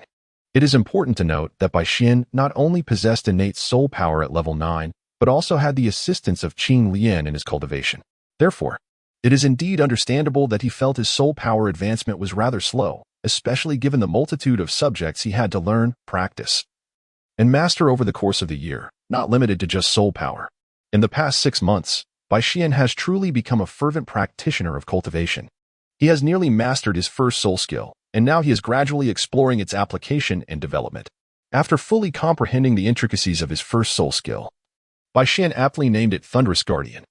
This title not only reflects the resounding thunder that accompanies the activation of the skill, but also embodies the deeper connotation of shielding oneself with the might of thunder. Over the past year, Bai Xian has made significant strides in his swordsmanship. He has entirely eradicated the poor habits he previously held while wielding a sword. The swordsmanship principles he once learned have now been wholly transformed into techniques suited for his blade. Fortunately, although Cheng Xia is a sword, it allows for a light and agile approach. Thus, Bai Xian does not need to completely abandon sword techniques, but rather, he has integrated them with his knife techniques. This amalgamation enables him to unleash the imposing power of his blade while also employing the finesse of swordsmanship, thereby achieving a harmonious blend of both arts. Moreover, during this year, Bai Xian has diligently supplemented his knowledge regarding various soul beasts. Although the Junior Soul Master Academy operates as a boarding institution, it permits students to enter and exit freely, provided they adhere to the designated curfew. Thanks to this arrangement, Bai Xian occasionally visits the library in Suodo City to procure materials related to soul beasts to bring back for study. Regrettably, the resources available are not entirely comprehensive. While most terrestrial soul beasts are well documented, those of the ocean are scarcely mentioned, with only a mere 300 species referenced. It is worth noting that even the terrestrial soul beasts, which are comparatively fewer in number, amount to over 10,000 species, suggesting the vastness of oceanic soul beast diversity. Today marks the commencement of a break at the Junior Soul Master Academy, lasting a month and a half. Bai Xian intends to return home for the first 2 weeks to rest and spend quality time with his parents. The past year has been one of intense pressure as he immersed himself in acquiring knowledge. For the remaining month, he plans to venture to the outskirts of the Star Dou forest to hone his combat experience. Despite having participated in practical combat courses, he is yet to encounter peers of his caliber, with none able to withstand even a single exchange with him, thus limiting his practical experience. In the morning, after organizing his belongings, Bai Xian rented a carriage and hired a driver to take him home. He also purchased some fruits and gifts within the city, setting off towards the village by midday. By the time he reached home, it was already evening. Standing at the doorstep, Bai Xian felt a wave of nostalgia wash over him, as it had nearly been a year since he last departed. "Dad, Mom, I'm back," he called out, directing the driver to unload his luggage. Moments later, Bai Jing emerged from the house, exclaiming, "Xiao Xian has returned," with a hint of surprise in his voice. "Yes, I'm back, Dad," Bai Xian replied, filled with joy upon seeing his father. "By the way, where's Mom? Your mother is in the kitchen preparing dinner," Bai Jing informed him. Just then, Bai Xian's mother, Lan Yu, emerged from the kitchen, her face lighting up at the sight of her son. "Ah, Xiao Xian is back," she exclaimed, quickly approaching him. "You've grown taller again. Have you eaten lunch today? Dinner will be ready shortly." Lan Yu immediately fell into her motherly routine. At this moment, Bai Jing noticed the driver unloading luggage and inquired, "What is all this, Xiao Xian?" "Oh right, Dad, Mom, these are some of my belongings, along with some clothes and gifts I bought for you," Bai Xian explained, noticing the confusion in Bai Jing's expression. "You silly boy, why bring anything back home?" Lan Yu chuckled softly, although her eyes betrayed her happiness. Half an hour later, the family gathered around the dining table. "Xiao Xian, how long will you be home for this break?" Lan Yu asked, serving Bai Xian some dishes. "This is a semester break, lasting a month and a half," he replied. After a brief pause, he continued, "I plan to stay at home for the first 2 weeks, and for the remaining time, I intend to join my senior classmates to train at the outskirts of the Star Dou forest." Bai Xian has concocted a benevolent lie. After all, if he were to say that he was venturing alone into the Star Dou forest, his parents would undoubtedly worry. It is preferable for both of them to be concerned for his safety. Well, since he is going with a senior, there should be no issue. Bai Jing glanced at Bai Xian, pausing momentarily before speaking. Ah, by the way, Mom and Dad, I am now a first-ring soul master who has reached the 16th level. Bai Xian was reluctant to elaborate further on the topic, for one must tread carefully lest one speak too much. With that, Bai Xian opened his right hand, revealing a miniature version of Cheng Xia floating delicately in his palm, surrounded by a brilliant yellow soul ring. Chapter 15, Trials, Part 1. The family enjoyed a warm and cheerful meal together, engaged in lively conversation. By the way, Xiaoxian, where did you acquire the funds to purchase those items you brought back today? I recall that the living expenses I previously allocated to you should not have sufficed for such purchases. Bai Jing suddenly recalled the items Bai Xian had acquired. Oh, that.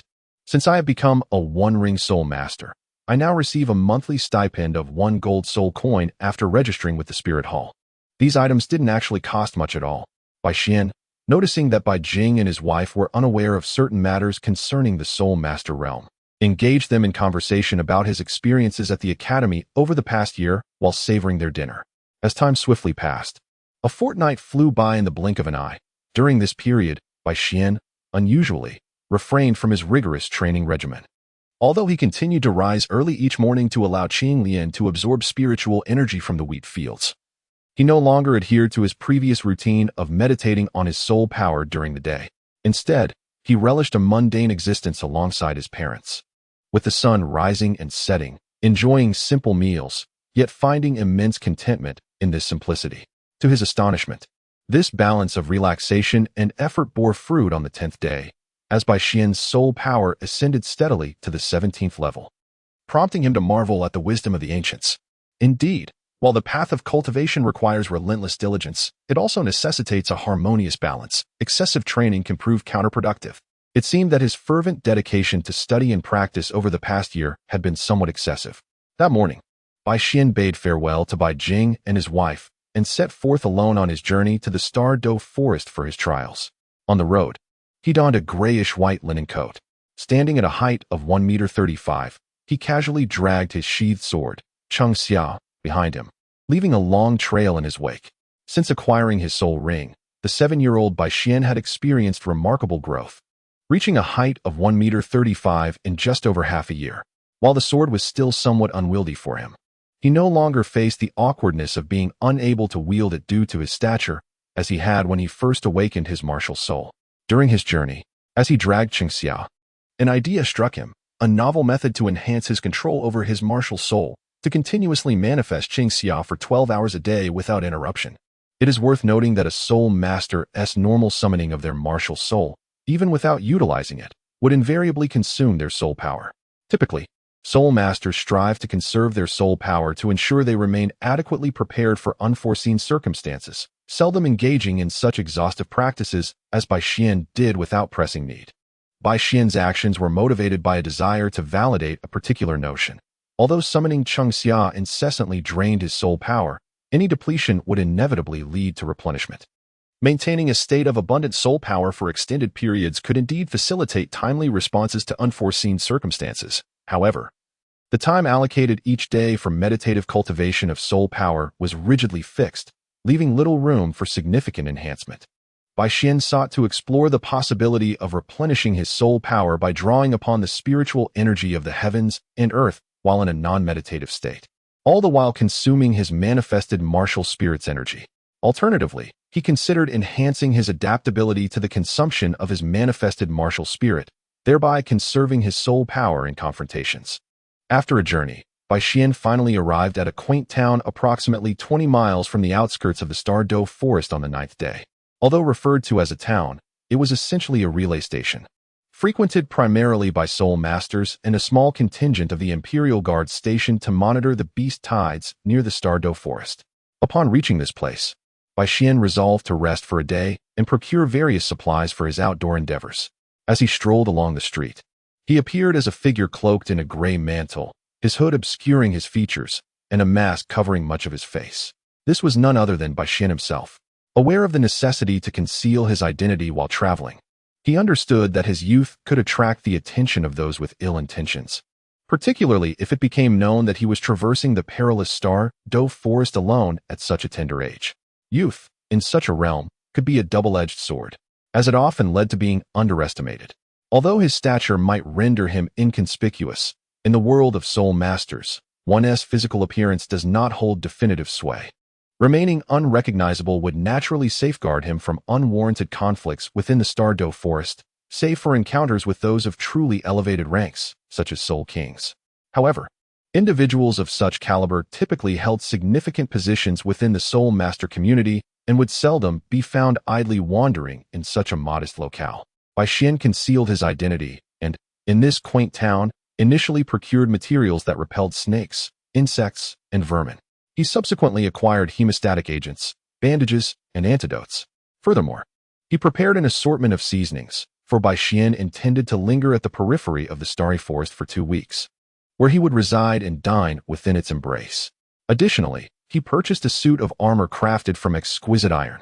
Bai Xian is preparing to undergo training on the outskirts of the Star Dou forest, honing his combat skills. During this time, he will select spirit beasts that are typically 1 to 200 years old, or at most 3 to 400 years old. In this phase of battle, the sturdy iron armor will play a significant role. Bai Xian ventured alone into the Star Dou forest for training. Despite possessing immense confidence, he refrained from becoming overzealous, aware that he might encounter formidable soul beasts within the periphery. In the event of facing a soul beast aged 7 to 800 years, or even a millennium, his armor, though of limited efficacy, would still offer better protection than none at all. After resting at an inn in a nearby town for a night, Bai Xian awoke the following morning, ready to optimize his state before entering the outskirts of the Star Dou forest. Chapter 16, Training, Part 2, Within the Star Dou forest. Although he had previously visited, Bai Xian now exercised greater caution. His earlier foray had been as part of a team, focused primarily on acquiring soul rings, with 3 soul masters leading the way, allowing him to avoid direct conflict. This time, however, he was alone, tasked not only with remaining vigilant against potential hidden soul beasts, but also with seeking out suitable combatants to hone his skills. He maintained an acute awareness of any other soul beast that might intrude upon his battle. 11 days had passed since Bai Xian first entered the Star Dou forest. His appearance betrayed the rigors of his journey. His short black hair appeared disheveled, and his cloak was tattered, revealing the armor beneath. The cracks in the armor spoke volumes of the fierce battles he had endured. Over these days, he had engaged in intense skirmishes with no fewer than 20 soul beasts, including the mandala snake, phantom wolf, scaled beast, and even the burrowing demon spider, greatly expanding his horizons. His combat techniques had rapidly matured, culminating in the development of his unique fighting style. Choosing the extreme shadow cat as his target was a deliberate decision by Bai Xian to enhance his reflexes and cultivate a personal evasion technique.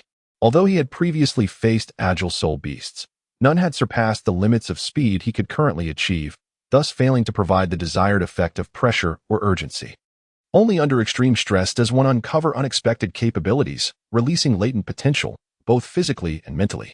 In such tense circumstances, attention becomes intensely focused while the body remains in a state of urgent relaxation, allowing the mind to guide the body in unleashing its potential. This dynamic interplay often leads to what many refer to as the release of the subconscious and sudden insights. Through prior battles, Bai Xian had mastered the art of evasion, allowing him to distill a theoretical framework for his movements. He categorized this framework under the concept of control, defining movement as a mastery of one's own body.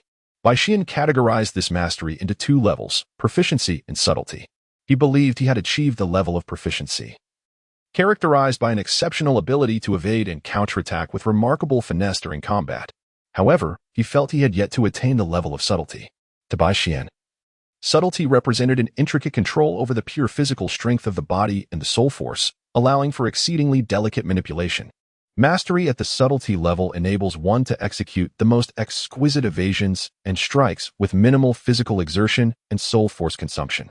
A slight miscalculation could result in being struck by a soul master or soul beast, and in the realm of soul masters, being hit by an opponent typically leads to either severe injury or death, a matter of utmost gravity. His selection of the Shadow Cat was predicated on its unparalleled attack speed, which had reached an unfathomable level after approximately 3 centuries, coupled with a relatively moderate attack power. This choice allowed him to hone his control with significantly diminished risk, ensuring that he remained vigilant and under adequate pressure due to the creature's sufficient offensive capability. With a calculated strategy for the impending battle, Bai Xian unsheathed Qingxia, the blade affixed to the tree trunk beside him. Bai Xian held Qingxia in his right hand, poised to confront the shadow cat with the back of his blade. After all, the shadow cat belonged to a category with relatively low defense. Should he strike with the sharpened edge, it would almost certainly signify the end of the encounter. In recent days, Bai Xian has finally found a shadow cat to serve as a training partner, and he cannot afford to recklessly slay it. Moreover, Bai Xian initially ventured into the Star Dou forest to hone his combat skills, not to hunt soul beasts, as he harbors no animosity towards them. Among the soul beasts he has encountered these days, aside from a few exceedingly ferocious ones and those deemed as food, he has refrained from killing any others following their skirmishes. The solitary yellow soul ring adorning Bai Xian shimmered as he unleashed the thunder shield. Instantly, tendrils of lightning enveloped him, accompanied by the crackling roar of thunder. With a swift motion, Bai Xian lunged forward, his legs slightly bent, accompanied by a sound that sliced through the air. In an instant, Bai Xian surged ahead. Meow. The moment Bai Xian charged, the shadow cat reacted with remarkable agility, swiftly adjusting its body, crouching low on its limbs, and evading its original position just as Bai Xian arrived. Chapter 17. Into the Subtle, Part 1. Meow. 10 meters away. The shadow cat crouched low, its fur bristling, letting out a low growl directed at Bai Xian, a sound that served as a warning. As one of the rare feline soul beasts with relatively weak offensive capabilities, the shadow cat exhibited a tendency to engage in active aggression only during hunts. Generally speaking, in situations of unnecessary provocation or attack, the shadow cat would first issue a vocal warning. Upon witnessing the reaction of the shadow cat, Bai Xian's lips curled into a slight smile. The creature's response was entirely within his expectations. As long as the shadow cat did not flee, he felt assured. Given the feline's remarkable speed and agility, if it chose to escape within the confines of the starry forest, Bai Xian would be hard-pressed to catch up. With a slight gathering of strength in his legs, he immediately dashed forward. Noticing that this human persisted in his assault despite the warnings, the shadow cat swiftly transformed into 3 afterimages, launching itself towards Bai Xian from 3 different directions. Excellent.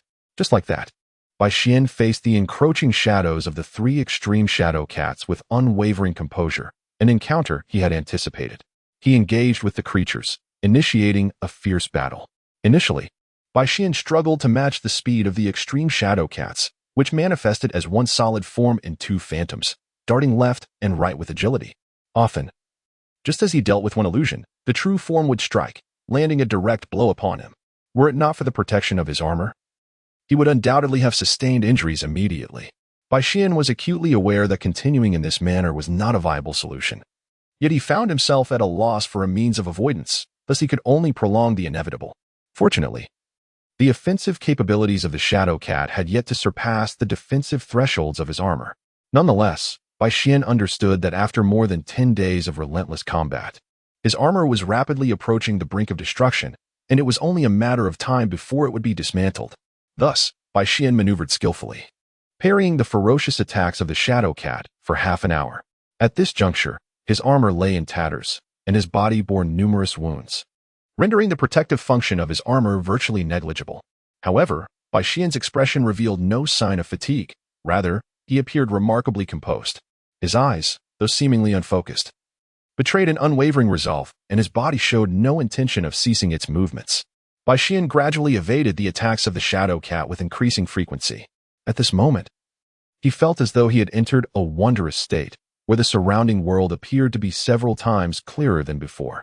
In his heightened perception, every blade of grass and every tree, the trajectory of the shadow cat's movements, the tattered armor adorning its form, the dwindling soul power within its being, and even the imperceptible flow of air in the void became remarkably distinct.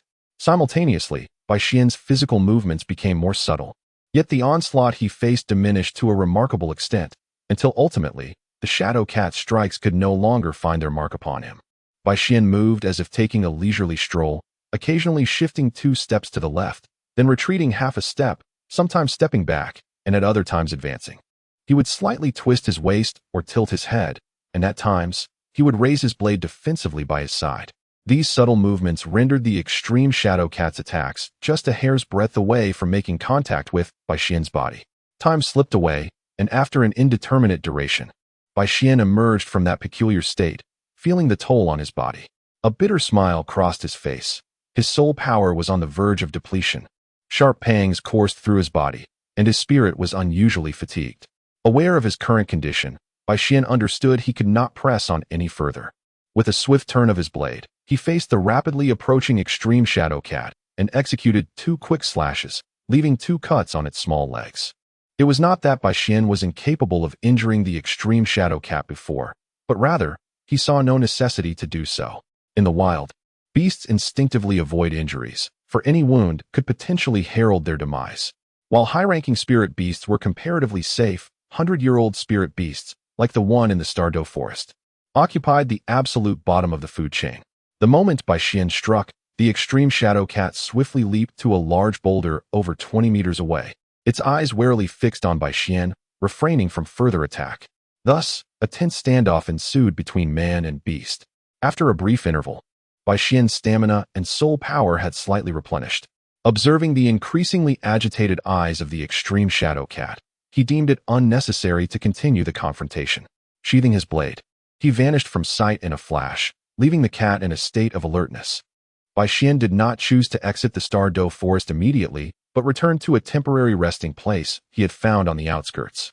Nestled within a massive tree with a hollow over 20 meters above the ground, Bai Xian sat cross-legged inside. Wisps of azure energy enveloped him, imbuing him with an ethereal lightness, a stark contrast to his tattered cloak and the myriad scars adorning his body. Approximately half an hour later, Bai Xian opened his eyes, shook his head to dispel his lingering thoughts, and rose to stretch.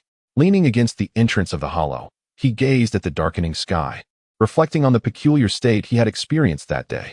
It felt akin to an epiphany, though he sensed a distinction. To Bai Xian, an epiphany was a sudden realization of a principle or concept corresponding to a higher spiritual level. Conversely, the strange state he had encountered seemed to embody a conscious release of bodily awareness or instinct, allowing him to attain the nuanced state he had envisioned. However, such a state of heightened awareness could not be sustained for long. Yet, this experience had granted Bai Xian a glimpse into the mastery of subtlety, opening a narrow window of opportunity. With further contemplation in the days to come, he might achieve the level of control he sought.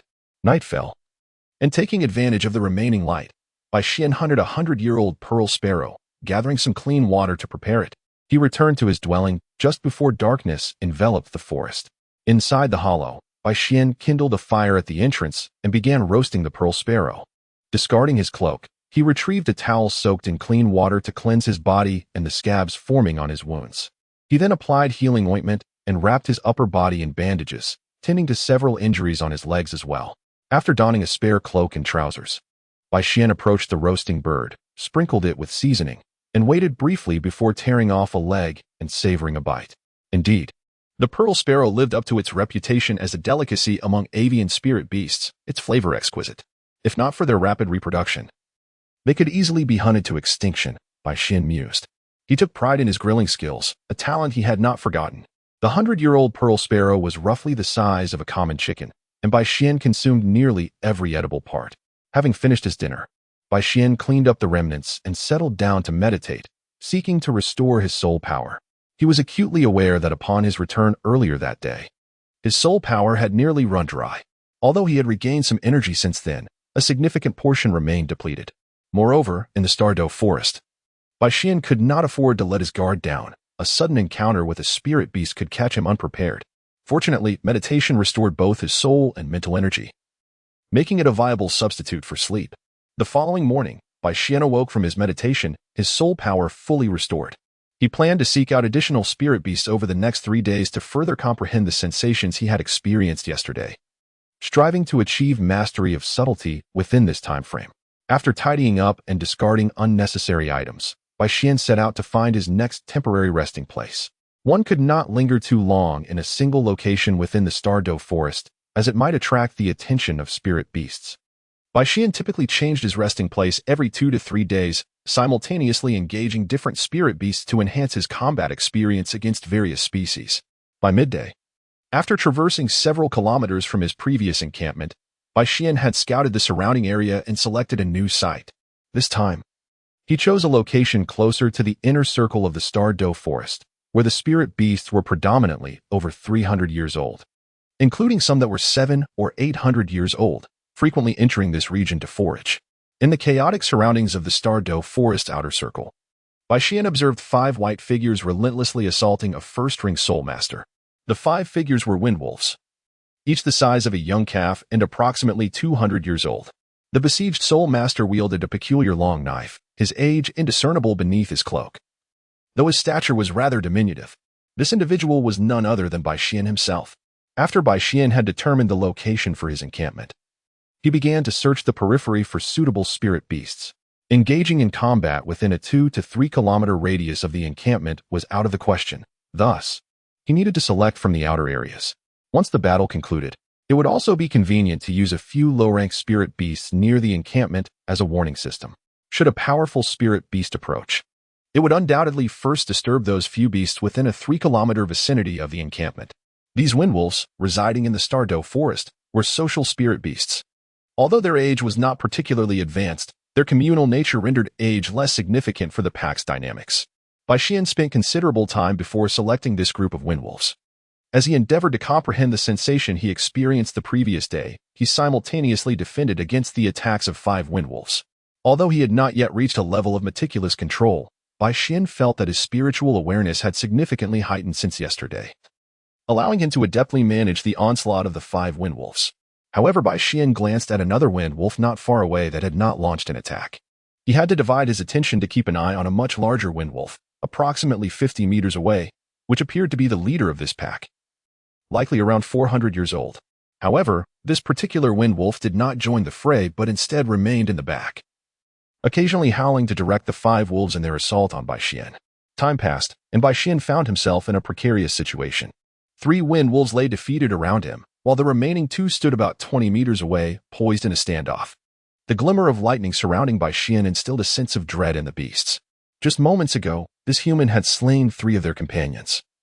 And despite Bai Xian's own disheveled appearance, they had failed to inflict any real damage upon him. This left them feeling a mix of trepidation and apprehension, fearful that they could be next. A sudden wolf howl pierced the air, causing the 2 remaining wind wolves to narrow their eyes and slowly retreat to either side. Meanwhile, the leader, a formidable creature of approximately 400 years, advanced with the intention of personally taking down Bai Xian. Observing this, Bai Xian quietly escalated the enhancement of his soul technique from a 2-fold increase to a 3-fold augmentation. The distinction between 200-year and 400-year soul beasts is significant. Although the increase in power and speed may not exceed a 2-fold enhancement, the overall combat strength is not merely a function of these metrics. The wind wolf leader fixated on Bai Xian, its eyes betraying a mix of wariness and greed. For soul masters, soul beasts symbolize soul rings and soul bones. Yet conversely, soul masters represent a prime source of sustenance for these creatures, capable of significantly accelerating their cultivation. Within less than half an hour, Bai Xian stowed away his weapon, gazing at the wind wolf writhing on the ground. Its waist was nearly severed, and the gaping wound revealed the shattered remnants of its spine. Casting a glance at the other 2 panicked windwolves, Bai Xian chose to disregard them. The battle of the day had sufficed. Now, he sought only to recuperate his soul power and reflect on the lessons learned. 2 days later, in the evening, Bai Xian found himself embroiled in a chaotic skirmish with 3 distinct soul beasts, including a ghostly tiger over 2 meters long, a 3-meter-long mandala snake, and a thunderous giant bear slightly smaller than the one from which he had absorbed his first soul ring. The melee became a tangled affair of mutual attacks. Yet, despite the turmoil, Bai Xian wielded his weapon with deftness, having spent the past few days honing his skills and brushing against the threshold of mastery.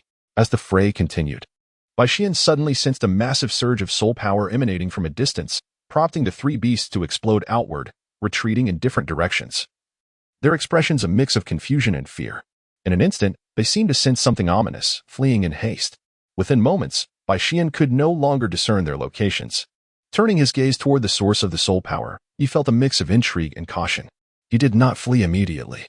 The recently released energy felt balanced and imbued with a sense of purity and sanctity. To Bai Xian, it seemed as though another soul master and soul beast were engaged in a fierce battle nearby. Strangely, The source of this soul power was not far, less than 3 kilometers away, on the outskirts of the Douluo forest, where one would not typically encounter soul beasts older than 1,000 years. Yet the intensity of the energy surpassed anything he had previously witnessed from his instructors at the academy. Caught in a dilemma about whether to investigate, Bai Xian suddenly perceived another wave of soul power within his range. This new energy, while distinct from the earlier surge, bore a resemblance. However, it felt turbulent, as if the entity had sustained injuries. Before he could fully process this, an even stronger presence followed, marked by a ferocity akin to the soul beast he had recently battled. Realizing the trajectories of these two powerful energies were converging upon his position, Bai Xian felt an urge to flee. Cursing silently, he turned and ran. After covering 100 meters, he sensed the approaching energy drawing nearer, and his frustration mounted. Swiftly, he changed direction, intent on escaping this perilous confrontation, not wishing to be embroiled in a conflict whose origins were unknown. As he altered his course, Bai Xian's countenance grew increasingly grim. The pursuing force mirrored his changes, closing in on him rapidly. Aware that he could not outrun them, Bai Xian halted, summoned his weapon, and activated his soul ring, awaiting the inevitable encounter with a dark expression. Before long, a figure adorned with 2 pairs of golden wings appeared within his line of sight. As the figure drew closer, Bai Xian discerned a 3-meter-tall black tiger trailing behind it. The golden figure landed before Bai Xian.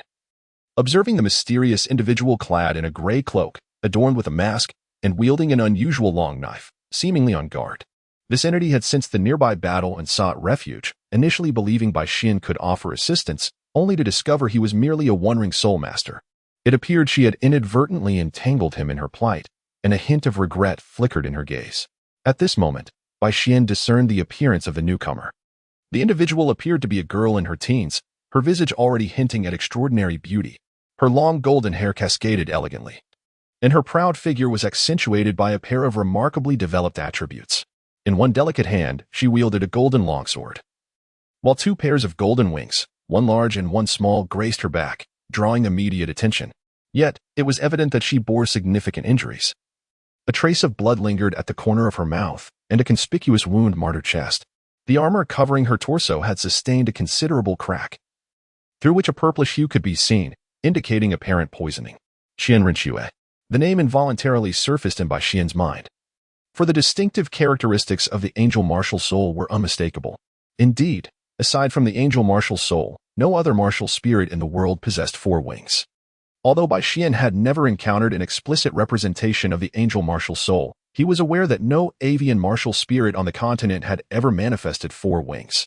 Coupled with her golden locks and youthful age, it was impossible for him to dismiss her identity. The golden figure was about to speak when a massive black tiger appeared, having swiftly closed the distance behind her. Bai Xian turned to face the formidable black giant tiger that had appeared before him, his expression heavy with concern. If this creature truly was Qian Renxue, then the youthful Qian Renxue, at least in her teenage years, would possess a soul-level equivalent to that of the soul sect. Coupled with her angel martial soul, which was a divine-level spirit, it was astonishing that she could not withstand this black giant tiger. This indicated that the beast must be at least 10,000 years old. However, upon noticing the barbed tail of the black tiger before him, Bai Xian's pupils involuntarily constricted. The dark demon evil god tiger. Bai Xian could not help but exclaim in astonishment. At this moment, he began to scrutinize the black giant tiger more carefully. It was entirely black, devoid of any other hue, and its scarlet beastly eyes were filled with a chilling murderous intent. The creature measured over 2 meters in length, with muscles rippling across its body. 2 pairs of black wings, one large and one small, crackled with lightning, and it appeared to weigh no less than 500 pounds. The black crown-like pattern on its forehead seemed to shimmer with a flowing brilliance. Its tail, composed of countless joints, ended in a massive barb, reminiscent of the scythe of death, exuding waves of ominous darkness. Nevertheless, the dark demon evil god tiger appeared somewhat pitiable at this moment, as a gaping wound pierced through its chest and out of its back, though it seemed that its spine remained unharmed. Otherwise, it would not be pursuing Qian Renxue, but rather hiding away to recuperate from its injuries. Bai Xian's conjecture was not incorrect. Although the grievous wound piercing the chest of the dark demon evil god tiger was severe, it was not immediately fatal, which explained its relentless pursuit of the human who had inflicted such considerable harm. Indeed, it was the dark demon evil god tiger. After a careful examination, Bai Xian pondered, Yet, isn't the dark demon evil god tiger supposed to have 2 wings? Why does this one possess 4? He was somewhat perplexed. Upon hearing Bai Xian identify the dark demon evil god tiger, the golden figure expressed surprise. Such soul beasts were recorded only in the archives accessible to elders of the Spirit Hall. How could this mysterious individual possess such knowledge? This golden figure was none other than Qian Renxue. As the dark demon evil god tiger closed in, it refrained from attacking immediately, for it noticed another figure beside the accursed human, which made it somewhat hesitant. A single human had already inflicted such severe damage, 2 might spell its doom. Thus, upon catching up to Qian Renxue, it paused briefly to assess the 2. However, after sensing Bai Xian's aura, a more sinister intent flickered in its eyes. In its perception, this newly appeared human seemed no stronger than the weak soul beasts it hunted daily, those aged 300 to 400 years. Whoosh! A sound of slicing air echoed as the dark demon evil god tiger launched its attack, but rather than targeting Qian Renxue, it aimed directly at Bai Xian. The speed of the dark demon evil god tiger was astonishing, endowed with the attributes of wind and thunder. Its assault was among the fastest within the same rank of agility-oriented spirit beasts. In mere moments, it stood before Bai Xian. Danger! Qian Renxue exclaimed in alarm upon realizing that the dark demon evil god tiger had chosen to attack Bai Xian first. Witnessing the tiger's swift approach, Bai Xian felt a rush of adrenaline as the creature's paw descended. In an instant, he transformed into a bolt of lightning, vanishing from the spot. A thunderous crash resounded as the tiger's paw struck the ground, leaving the dark demon evil god tiger bewildered. Its attack had missed entirely. Turning its head, its crimson eyes scanned the surroundings. Qian Renxue was equally astonished, for Bai Xian was now at her side. His astonishing speed had impressed her. In that fleeting moment, he had displayed a swiftness comparable to that of some agility-based soul ancestors. Positioning himself beside Qian Renxue, Bai Xian crackled with arcs of lightning. Breathing heavily, his voice was hoarse as he spoke. After a year of training, Bai Xian's body had evolved far beyond the limitations of merely enduring the 4-fold enhancement of his first spirit ability. Now, his physical prowess allowed him to unleash a 6-fold enhancement in extreme conditions. This indicated that Bai Xian's speed had surged to 8 times its original rate. However, this augmentation came at a terrifying cost to his soul power. Despite having increased his soul power by 4 levels over the past year, his current 17th level soul power had dwindled to 70% due to previous battles. Maintaining the 6-fold enhancement would deplete his reserves in under 2 minutes. Well, Qian Renxue said without further words. Bai Xian's display of speed had compelled her to take him seriously. Angel Domain. Qian Renxue activated her Angel Domain, employing her spirit ring abilities to initiate an assault.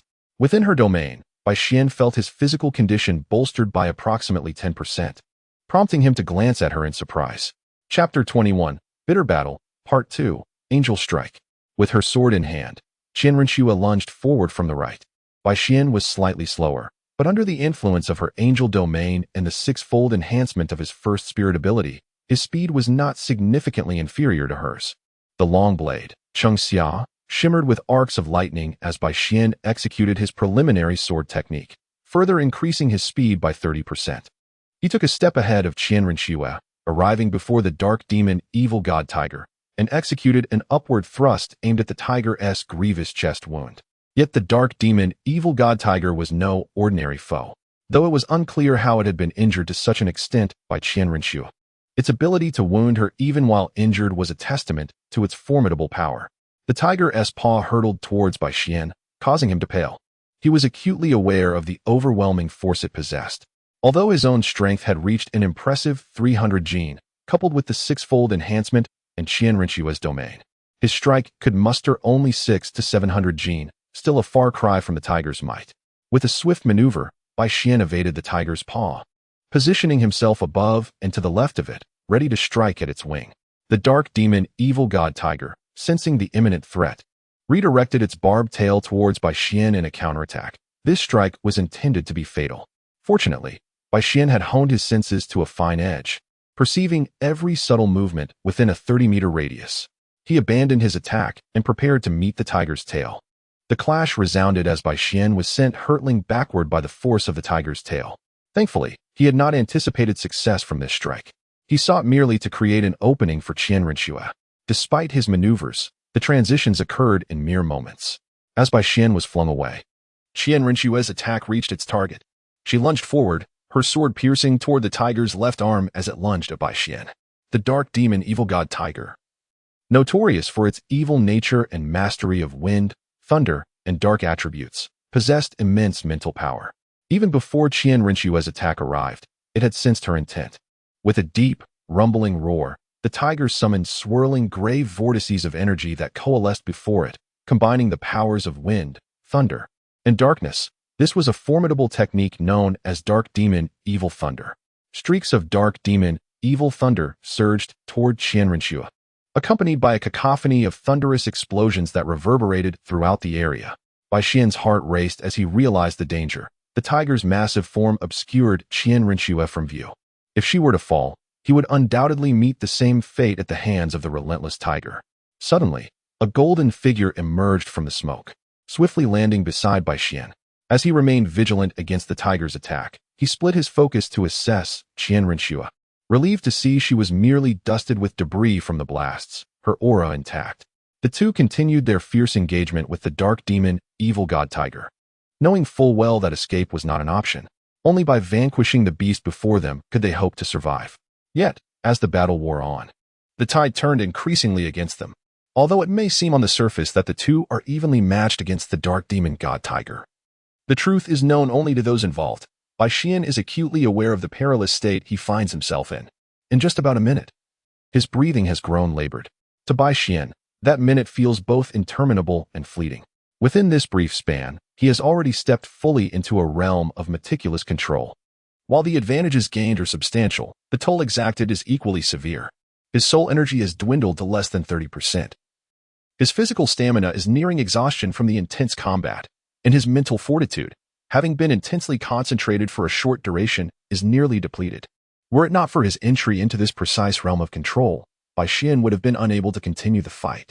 Bai Xian is currently enduring immense pressure, struggling to remain upright. This state cannot persist for much longer. He glanced at Qian Rinxue, his expression grim as he remarked, "My current condition is depleting both soul power and physical strength at an alarming rate. I can only maintain this for less than 30 seconds. We must conclude this battle swiftly." Upon hearing Bai Xian's words, Qian Rinxue's countenance also darkened. Initially, she was impressed that Bai Xian could keep pace with her assault and had entertained the notion of winning by stalling for time. Forgetting that he was merely a one-ring soul master. Steeling himself, Bai Xian resolved, "I will create an opportunity. You must strike decisively at the right moment. We must end this fight quickly, or none of us will survive today." All right. Qian Rinxue was uncertain of Bai Xian's hidden cards, yet given his insistence, she felt compelled to trust him. Besides, she herself could not endure for much longer. The wound left by the evil god tiger's sinister hook on her chest was not only laced with potent poison, but also imbued with a trace of malevolent power. Although her angel spirit possessed divine light capable of resisting the encroachment of such dark forces, the poison could only be suppressed through her soul power. As time passed, she sensed an impending inability to contain it. Once the toxin took full effect, she would be at the mercy of the evil god tiger. Chapter 22, A Grueling Battle, Part 3, Breathe. Taking a deep breath. A flicker of madness sparkled in Bai Xian's eyes as he once again engaged the evil god tiger with his weapon, Chengxia. However, this time was distinct from the last. While Bai Xian had stepped into a realm of precise control, enabling him to evade the evil god tiger's attacks, he occasionally failed to execute optimal dodges, sustaining injuries in exchange for counterattacks. With Qian Rinxue's assistance, Bai Xian managed to inflict numerous grievous wounds upon the evil god tiger's forearms and wings, exposing bone beneath. Yet, these injuries were insufficient. Despite their depth, they were not particularly debilitating to the formidable beast, merely hindering its accuracy in attack.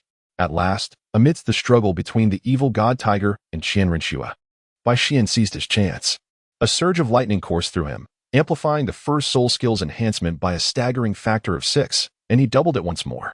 In an instant, a gray shadow, accompanied by the rumble of thunder, manifested before the evil god tiger's abdomen, still reeling from pain during its confrontation with Qian Rinxue. A swift blade-like shadow lunged toward its midsection, with the heart also within striking range. Roar! A furious howl erupted as the evil god tiger, unwilling to succumb so easily to Bai Xian's assault, lashed out with its tail, the sinister hook aimed directly at him. Bai Xian's eyelids twitched. How could he, Having stepped into the realm of meticulous control, fail to perceive this impending assault? Naturally, he could evade it. However, he refrained from doing so. For the sake of creating a fitting opportunity for Qian Rinxue, he could not afford to dodge this strike. His soul power had already dwindled to its last vestiges for this very chance. He was gambling, betting that the dark demon evil god tiger would not wish to perish alongside him, while also wagering on Qian Rinxue's next strike, hoping she could inflict grievous wounds or even slay the dark demon evil god tiger in the process. Observing Bai Xian's refusal to evade, the dark demon evil god tiger became increasingly agitated. How could it possibly consent to perish alongside a mere human? The evil god hook altered its trajectory, transforming into a sinister spear aimed at the defensive barrier that Bai Xian held, the Chengxia. Simultaneously, bolts of dark demon evil thunder rapidly took form, hurtling towards Bai Xian. Nevertheless, Qian Rinxue did not squander this opportunity. Gripping her golden longsword, she unleashed her fourth soul ring, fourth soul skill, angelic descent. In an instant, a resplendent golden light enveloped her surroundings, and a phantom of an angel materialized between heaven and earth. Qian Rinxue's figure transformed into a streak of golden light, appearing directly above the dark demon evil god tiger. The long sword in her hand expanded rapidly within the blood-red pupils of the dark demon evil god tiger. The crimson eyes of the dark demon evil god tiger contracted sharply. It realized it could not evade this strike. As the golden longsword drew nearer, the dark demon evil god tiger understood that, should it be struck, its demise would be inevitable.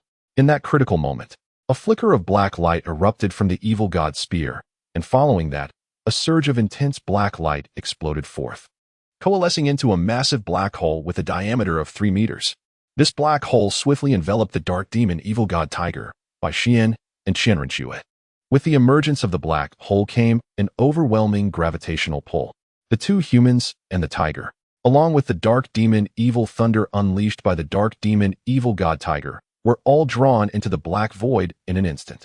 Bai Xian found himself ensnared in an abyss of darkness, his body seemingly adrift in the void, devoid of any anchoring point.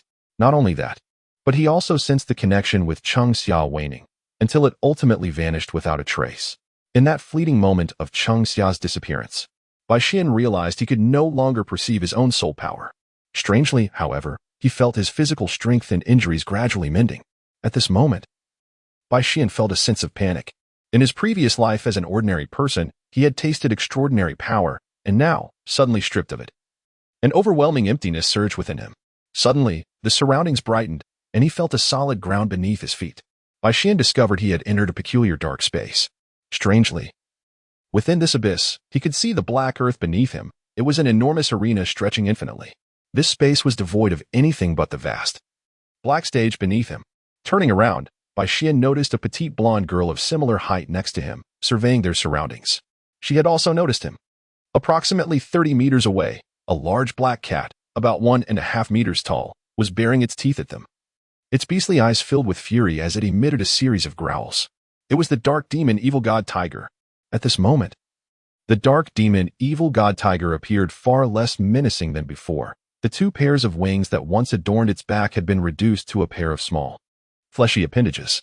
The wicked hook on its tail had shrunk to the size of a palm, and within Bai Xian's perception, its soul power fluctuation was pitifully weak, especially when he himself felt utterly devoid of any soul power. What is happening? Why have I transformed into a 6-year-old? Qian Rinxue's expression was one of panic. She too was experiencing this bizarre phenomenon for the first time. Uncertain of the situation, Bai Xian conjectured, we must have reverted to our 6-year-old selves. By the way, can you still summon your martial soul? I can no longer sense mine.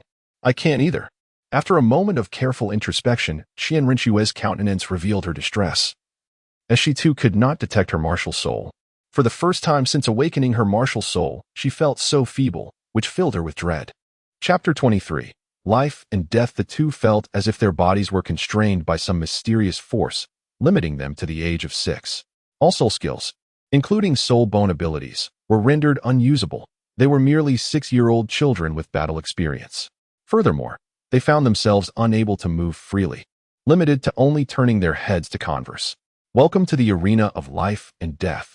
One party must perish to conclude this battle and escape this space. Countdown. 5, 4, 3, 2, 1. Begin. Suddenly, a cold, indifferent voice echoed around them. As this voice resonated, Bai Xian sensed the restraints around him gradually dissipating. It appeared they were trapped in this peculiar space to battle the dark demon evil god tiger. Remaining vigilant towards the dark demon evil god tiger, Bai Xian spoke to Qian Renxue. The good news is that although our bodies have reverted to the time before we awakened our martial souls, it seems the dark demon evil god tiger is in a similar predicament, resembling a soul beast of roughly the 1st or 2nd century. Qian Renxue's expression turned serious. I cannot summon my weapon martial soul. Do you have any weapons? Bai Xian inquired of Qian Renxue. If she truly was Qian Renxue, she might possess spatial soul tools and perhaps even a weapon. At this moment, Bai Xian felt a twinge of regret. Ever since awakening his martial soul, he had become somewhat complacent, believing that with the support of Changxia, the possibility of encountering a weapon shortage would be eliminated. If he could survive this ordeal, he vowed to forge a short dagger to keep by his side. This thought lingered in his mind. Upon hearing Bai Xian's reminder, Qian Renxue suddenly realized that, although their physical forms had regressed and their clothing had shrunk accordingly, they were still adorned in the same attire as before. With a focused mind, Qian Renxue summoned 2 golden longswords into her hands, handing one directly to Bai Xian. With the sword now in hand, Bai Xian felt a sense of relief. Although his soul power was diminished, the physical prowess of his 6-year-old self was far from negligible. Under the nurturing of the Qinglian seed, he retained over 100 pounds of strength. While the longsword felt somewhat unwieldy at this moment, his power was sufficient to wield it effectively. Gazing at the dark demon evil god tiger, a faint smile crept across Bai Xian's lips.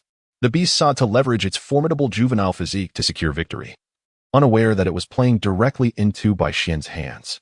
At this moment, his 6-year-old body was comparable to that of an average adult, and the combat experience and skills he lacked at that age had now been acquired. It could be said that prior to entering this realm, his chances of success stood at a mere 20%. Now, however, they soared to 50 or even 60%. Without further hesitation, as the constraints vanished, Qian Renxue had just passed the longsword to Bai Xian when the dark demon evil god tiger charged toward them with reckless abandon.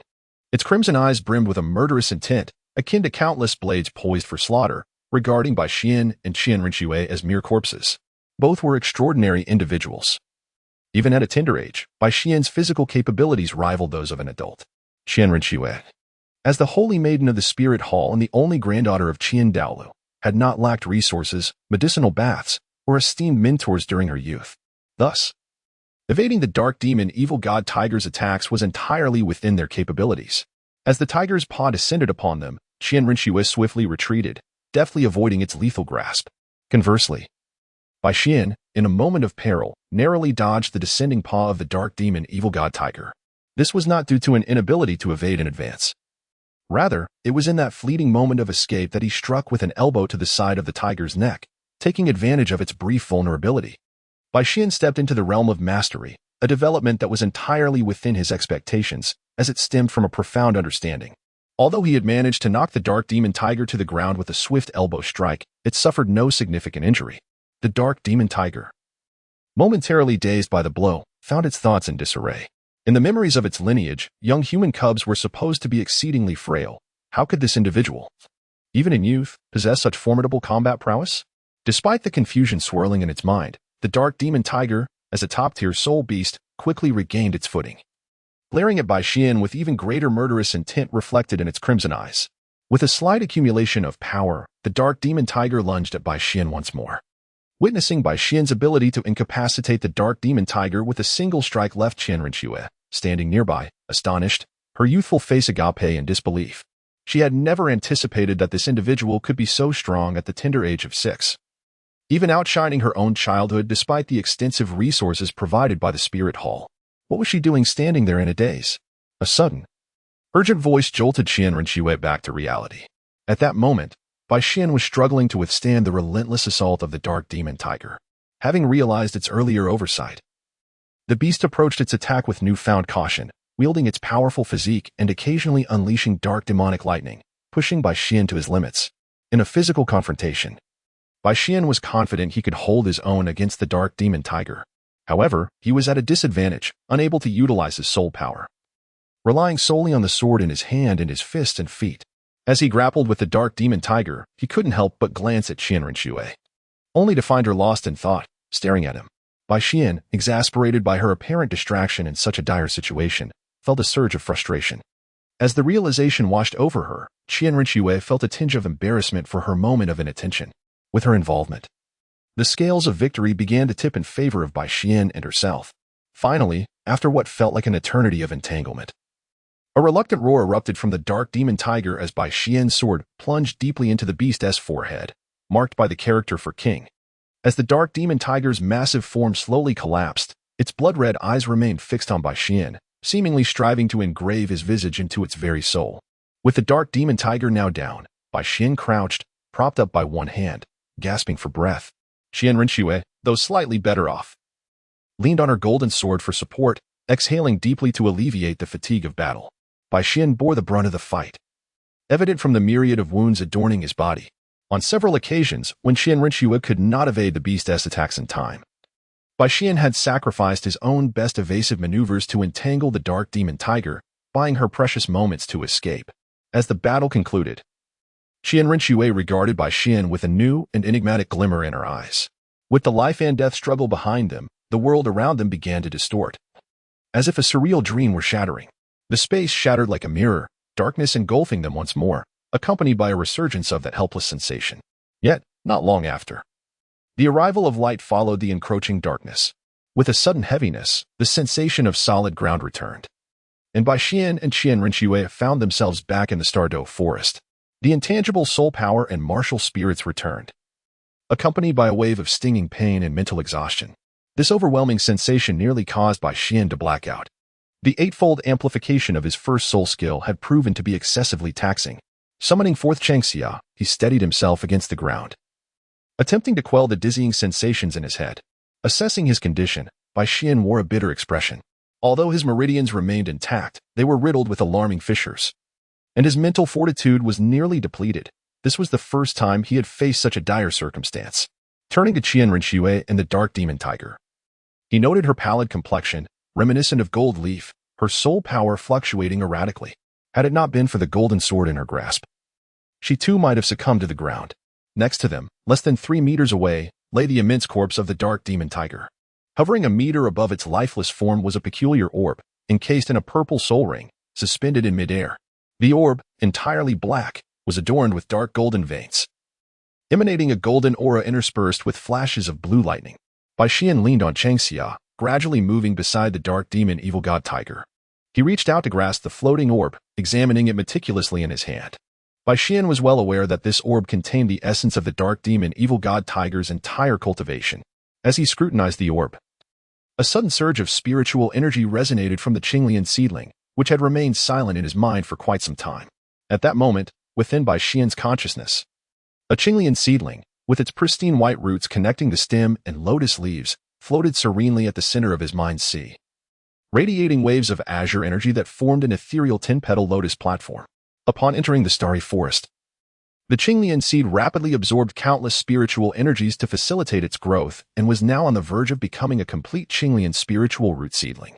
As the Qinglian seedling emitted waves of spiritual energy within Bai Xian's consciousness, a message materialized in his mind. The Qinglian seedling required the energy essence from the beast core of the dark demon evil god tiger, a source potent enough to nurture it into a fully developed Qinglian seedling. Upon receiving this information, Bai Xian remained composed, casually placing the beast core into an empty vial and stowing it away in his pocket, as if he had encountered a peculiar object he wished to study further. "Are you all right?"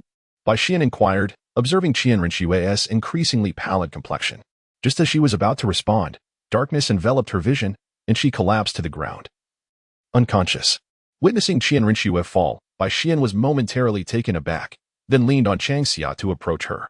As he reached her side, he tentatively called out, "Miss?" When Qian Rinxue offered no reply, he sighed softly and murmured, "It seems she has truly fainted." Bai Xian extended 2 fingers to rest upon Qian Rinxue's wrist, sensing that although her pulse was somewhat rapid, it remained strong, indicating that she was not in immediate danger. Relieved, he then mustered the strength to channel a trace of soul energy into Qian Rinxue's body to ascertain her condition. Within her, 2 opposing forces of soul energy clashed. One exuded a sense of divine light and sanctity, while the other was cold and malevolent. Despite their ongoing struggle, the sinister energy was evidently weaker and posed little significant threat to Qian Rinxue. Had she been conscious, she would likely dispel it within a quarter of an hour. The true cause of her unconsciousness stemmed from the poison in her chest. Qian Rinxue had exhausted her soul energy, having to suppress both the malevolent force within her and the spread of the toxin. During the battle, she had managed to muster a last burst of energy to contain it, but now that the fight had concluded and her mind had relaxed, she could no longer maintain that control. It seemed that the only option left was to find a way to expel the poison. With a gentle sigh, Bai Xian reflected on the situation. However, there was no need for immediate panic. It appeared that her soul energy could still hold out for a while longer. First, it would be prudent to restore some of her physical and mental strength before proceeding further. Bai Xian was acutely aware of his current condition, which was scarcely better than that of Qian Rinxue. He too was merely holding on by sheer willpower to avoid collapsing, sitting cross-legged to the left of Qian Rinxue. He felt fortunate that they had just endured a fierce battle, and the lingering presence of the dark demon evil god Tiger's aura would likely deter any audacious soul beast from daring to approach this vicinity for the time being. Bai Xian meditated for approximately 10 minutes, feeling a slight restoration of his physical and mental strength before ceasing his practice. He gently adjusted Qian Rinxue's body to lie flat, and as he gazed upon her wounds, a warmth crept onto his cheeks. For the location of the injury was exceedingly awkward. At that moment, his entire body was riddled with cracks in his meridians, and his soul power had been entirely depleted. There was no immediate remedy for the venous issues or for restoring his soul power. He could only resort to a clumsy method, extracting the poison from the wound. However, this was his first experience akin to a maiden entering a bridal sedan. And the fact that the object of his attention was a young girl in her teens left him, a man nearing 30 in his 2 lifetimes, feeling quite bashful. "I'm doing this to save her. I'm doing this to save her." Bai Xian chanted these words in his mind as he meticulously examined the details of Qian Rinxue's wound. After a careful inspection, he retrieved several small vials from his pocket. He rubbed his hands together, hesitated briefly, and then extended his hands, ready to unfasten Qian Rinxue's armor. Just as his palms were about to make contact with her body, Qian Rinxue, who had been unconscious, suddenly opened her eyes. Upon witnessing the scene before her, a glimmer of coldness and embarrassment flashed in her beautiful eyes as she fixed her gaze upon Bai Xian. You're awake?" Bai Xian exclaimed. Startled by her sudden awakening, he instinctively took 2 steps back, grasping a nearby vial to demonstrate his innocence. "I merely wish to assist in your healing, nothing malicious intended. Of course, it was only because you were unconscious that I thought to extract the poison and apply medicine myself. Now that you are awake, it would be best for you to do it yourself." With that, Bai Xian took 2 steps forward, placing the vials beside Qian Rinxue before retreating a few steps. "I will keep watch outside for you." After a slight struggle, Qian Rinxue gradually closed her eyes once more, only to reopen them after a moment, gazing at Bai Xian as if pondering something. After a brief pause, she bit her lip and softly said, "Let us have you assist me in extracting the poison and applying the medicine." "Me?" Bai Xian turned around, locking eyes with Qian Rinxue for a moment before softly replying, "I can help, but let us make it clear that this was your request. It would be best if, afterward, we avoid any misunderstandings regarding your modesty." At his words, Qian Rinxue could not help but find some humor in the situation, shaking her head. "I'm not that narrow-minded. As long as you can control your hands and mouth. I am not the type to repay kindness with malice." Her voice softened as she spoke. Upon hearing this, Bai Xian cautiously approached Qian Rinxue, squatting beside her. His gaze swept over her exquisite visage, and he cleared his throat. "Let me explain. Due to the battle earlier, my meridians are now filled with cracks, and my soul power is completely spent. Therefore, this extraction of poison will have to be done in a rather rudimentary manner. You must understand this. If you don't believe me, you may check my body." With that, Bai Xian extended his arm toward Qian Rinxue, demonstrating his sincerity. Upon hearing Bai Xian's words, a faint blush appeared on Qian Rinxue's pale face. She slowly closed her eyes again, and after a brief moment, reopened them, observing Bai Xian's candid expression. She took a deep breath and softly replied, "I understand. Thank you for your help." With Qian Rinxue's confirmation, Bai Xian cleared his throat and gently unfastened the clasps connecting her chest armor to her undergarment. As he removed the golden armor, he discovered a pale white platinum soft armor beneath, evidently not an ordinary piece of equipment. Upon the inner armor lay a deep crack from which blood oozed. The wound is beneath the inner armor. To extract the poison and apply the hemostatic medicine, we need to remove it." Bai Xian spoke awkwardly, his gaze fixed on Qian Rinxue's eyes. Upon hearing Bai Xian's words, Qian Rinxue's body noticeably trembled. Taking a deep breath, she slowly closed her eyes again, her slightly trembling eyelashes betraying her inner turmoil. Just do it. It's a hassle. Seeing Qian Rinxue's decisiveness, Bai Xian felt a twinge of discomfort but resignedly shook his head. He helped her rise from the ground and then positioned himself behind her, sitting cross-legged. Gazing at the alluring curve of Qian Rinxue's back, Bai Xian's hands trembled slightly as he carefully began to remove her inner armor. Given the nature of the inner armor, his fingers inevitably brushed against her skin. Each time he made contact, he could distinctly feel her body tense up. It seemed that despite Qian Rinxue's calm demeanor, she was not as indifferent as she claimed when it came to physical contact between men and women. Once the inner armor was removed, Qian Rinxue's back was nearly bare before Bai Xian, save for her flowing golden hair. In the presence of an unfamiliar man, even with her steadfast mind, her snow-white skin began to flush a delicate pink, her slightly trembling figure revealing her inner modesty. Chapter 26. Opportunity removing his cloak. Bai Xian draped it over Qian Rinxue's shoulders before gently turning around to assist her in lying down. Upon turning back, Bai Xian noticed that a charming blush had already grazed Qian Rinxue's cheeks, though her gaze towards him was now considerably softer. I'm going to start cleaning the wound. It may hurt a bit, so bear with it, he cautioned as he slowly pulled back the cloak until the wound was fully exposed. He retrieved a roll of white cotton gauze and poured a small amount of clean water from his water pouch onto the fabric, then began to carefully wipe away the blood surrounding Qian Rinxue's wound. Don't look, Bai Xian silently chanted in his mind as he worked. As he meticulously cleaned the wound, Qian Rinxue's eyelashes quivered incessantly, her beautiful eyes watching the boy before her, who was diligently tending to her injury. With a hint of intrigue, the boy, barely in his teens, was now fully revealed except for his partially masked face, allowing Qian Rinxue to surmise his approximate age. I'm about to extract the poison from your wound. It will be quite painful, so please endure it. After thoroughly cleaning the wound, Bai Xian addressed Qian Rinxue. Before leaning down, burying his face in the center of her chest, and slowly sucking the accumulated poison from the wound, spitting it onto the ground beside him. During this process, Qian Rinxue's delicate brows furrowed, and a soft, pained gasp escaped her lips. Once the poison was extracted, Bai Xian took more white gauze, dampened it again, and cleaned the area around the wound before retrieving 2 vials from the side. He uncorked them and evenly poured a mixture of white and earthy yellow powder onto the wound, eliciting another pained whimper from Qian Rinxue. Rest assured, it will be over soon. After sprinkling the medicinal powder onto the wound, Bai Xian heard Qian Rinxue's pained murmurs. He smiled gently and then retrieved some gauze and cotton bandages for hemostatic purposes, meticulously dressing her injury. There, the wound has been treated. Some toxins may still linger, yet it should not pose a significant issue. The medication I applied contains some antidotal properties. The remaining burden lies with the malevolent soul energy within you. However, my own soul energy has been completely depleted, so this part must rely on your own strength, he remarked, stepping back with a smile after ensuring the bandage was secure and readjusting his cloak. Thank you, Qian Rinxue said softly, lying quietly on the ground. She directed a radiant smile toward Bai Xian, a smile that could only be described as breathtakingly exquisite. Bai Xian found himself momentarily entranced, lost in thought. After a considerable time, he regained his composure, his face flushing with embarrassment. Clearing his throat, he remarked, when one finds themselves in such circumstances while away from home, it is only fitting to offer assistance within one's capacity. There is no need for excessive gratitude. After a brief pause, Bai Xian continued. This location appears to be relatively secure for the time being, since our injuries have yet to heal and our mobility is compromised. I shall first recuperate here before escorting you to a safer place for rest.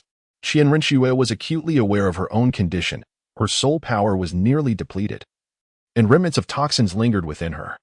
She recognized the wisdom in his words and understood that yielding to his suggestion to regain a modicum of strength and soul power in this place was indeed the most prudent course of action. Bai Xian observed Qian Rinxue's certainty and nodded, subsequently settling down a short distance away from her, with his hands gently cradling his dantian. He closed his eyes and began to meditate. Just as he entered his sea of consciousness and beheld the floating green lotus seedling at the center, he suddenly recalled that the seedling needed to extract the essence from the beast core of the dark demon evil god tiger. He promptly halted his meditation, opening his eyes. He glanced at Qian Rinxue, who had also closed her eyes, indicating that her earlier task of treating her wounds and expelling toxins had not been an easy one. Discreetly retrieving the beast core of the dark demon evil god tiger and placing it in his palm, Bai Xian resumed his meditation. Within his sea of consciousness, the pure white roots of the green lotus seedling gently swayed, while outside, 3 ethereal roots gradually manifested in Bai Xian's palm, mirroring the roots of the green lotus seedling in his consciousness. In an instant, these roots plunged into the beast core hovering in Bai Xian's hand, visibly siphoning away streams of essence from within. In a mere 10 minutes, the beast core had entirely vanished from Bai Xian's grasp, replaced by a fist-sized, liquid-like orb of thick black golden essence, intermittently flashing with blue lightning.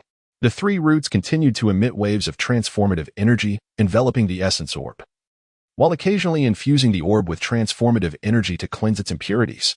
As the impurities were continuously washed away, the orb gradually shrank in size and shifted in color until it ultimately transformed into a blue-golden hue. At this point, the essence orb had diminished to the size of a goose egg. With the cleansing of the essence orb completed, the 3 ethereal roots ceased their output of transformative energy. Instead, streams of transformative energy were drawn back into the roots, along with the blue-golden essence from within the orb. Within the sea of consciousness, waves of transformative energy accompanied by the blue-golden essence enveloped the green lotus seedling, until half of the space in Bai Xian's sea of consciousness was suffused with this energy and essence. As Bai Xian delved deeper into meditation, he lost track of time. Eventually, the transformative energy and blue-golden essence were fully absorbed by the green lotus seedling, leaving only the seedling itself to float within. At this moment, the green lotus seedling exhibited no signs of change, appearing as though it had succumbed to a deep slumber. After an indeterminate period, a surge of transformative energy erupted from the green lotus seedling, swirling about as if filling Bai Xian's sea of consciousness in an instant. The surrounding phenomena were astounding, as waves of transformative energy coalesced into a colossal tin-tier green lotus. Among the leaves, a fresh bud had grown into a green lotus seedling, suspended within the immense tin-tier green lotus, complementing its grandeur. Externally, streams of transformative energy appeared from the void, swiftly filling Bai Xian's meridians. This energy continued to pour forth from the void. As the transformative energy filled his body, Bai Xian abruptly awoke from his deep meditation. Gazing at the seemingly endless flow of transformative energy surging within him, he was momentarily taken aback. In his perception, the transformative energy continuously melded into his meridians, mending the fractures and injuries in his body. In the blink of an eye, the cracks in his meridians had returned to their original state. Furthermore, the incessant influx of transformative energy continued to merge into his flesh and meridians, significantly enhancing their strength at a visibly rapid pace. After approximately 10 minutes, the flow of transformative energy gradually subsided, pulling Bai Xian from his dazed state. Upon carefully sensing his body, he could not help but tremble with excitement. In his estimation, his physical strength had at least doubled compared to earlier that day, while his meridians had expanded and strengthened to an extraordinary degree. Even his soul power level had ascended 2 tiers, reaching the threshold of level 20. He even sensed that, were it not for the constraints of this world's rules, his soul power level could potentially increase by another 1 or 2 tiers. This was because, within his meridians, the soul power had nearly been entirely supplanted by the higher-level transformative energy. Once he refined this transformative energy within him, both the quality and quantity of his soul power would far exceed that of a soul master at the same tier. As his consciousness delved into the sea of awareness, he found that the phenomena had entirely dissipated, and the boundless transformative energy had returned to the green lotus seedling. Only the massive shadow of the tin-tier green lotus remained, now significantly larger and more solid than before. Observing the green lotus seedling shimmering within the tin-tier green lotus, Bai Xian could not help but reflect on how his journey to the Star Dou forest had not been in vain. Despite narrowly escaping death, the opportunities and crises had coexisted, and having survived a life-and-death ordeal had yielded immense benefits. Exiting his sea of consciousness, Bai Xian opened his eyes and glanced at Qian Rinxue beside him. She remained with her eyes tightly shut, her delicate brows furrowed as if she were troubled by a nightmare. After sensing her steady breath, he chose not to dwell on her but turned his attention to the dark demon evil god tiger beside them. At that moment, the purple soul ring above the tiger's corpse had yet to dissipate. Assessing the position of the sun overhead, he noted that there had not been much change, indicating that his meditation had not lasted an hour.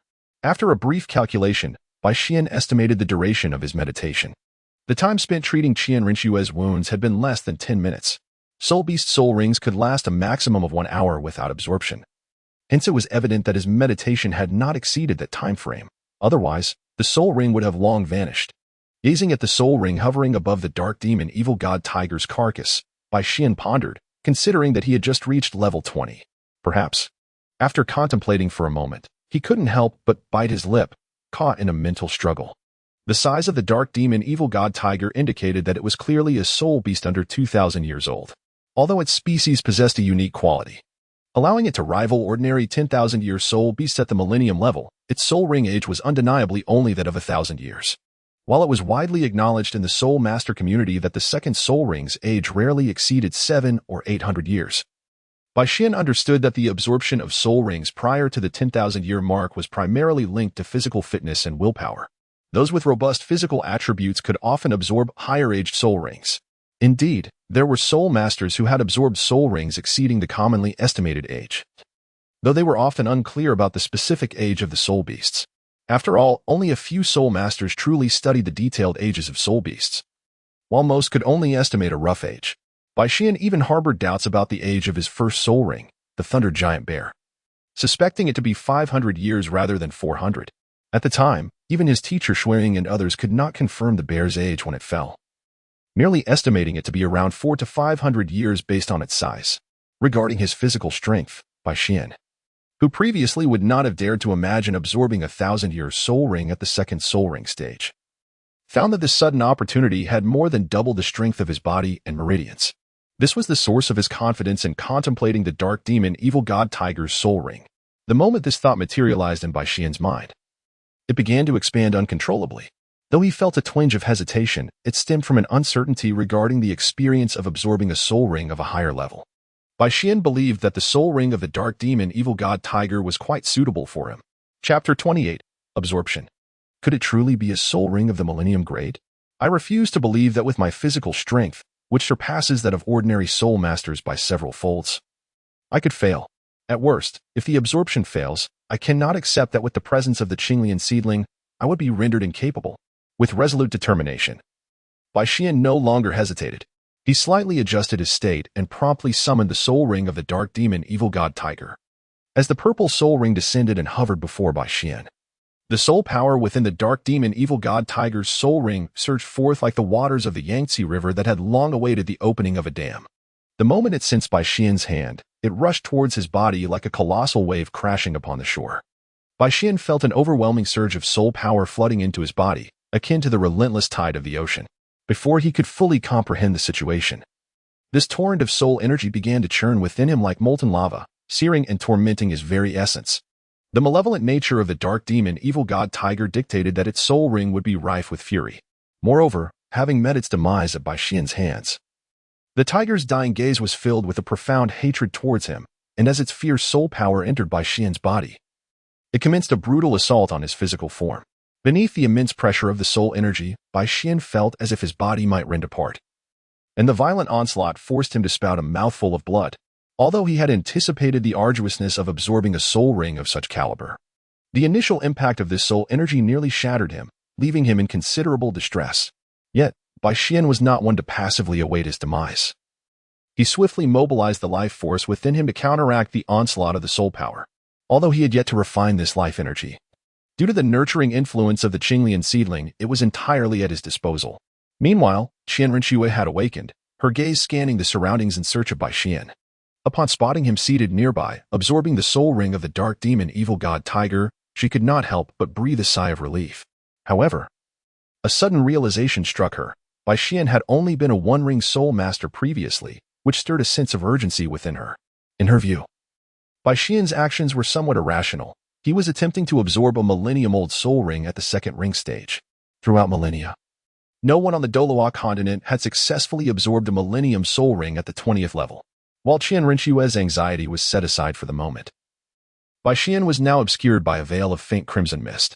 Not long ago, as the life energy within him clashed violently with the soul power of the dark demon evil god tiger, his skin began to exude fine droplets of blood, which, propelled by the turbulence of soul energy, formed a mist intermingled with both blood and soul energy. With furrowed brows and teeth gnashing, Bai Xian trembled uncontrollably, the continuous emergence of blood droplets hinting at the excruciating pain he endured. From within the blood mist, his pained groans echoed, each sound tugging at Qian Rinxue's anxious heart.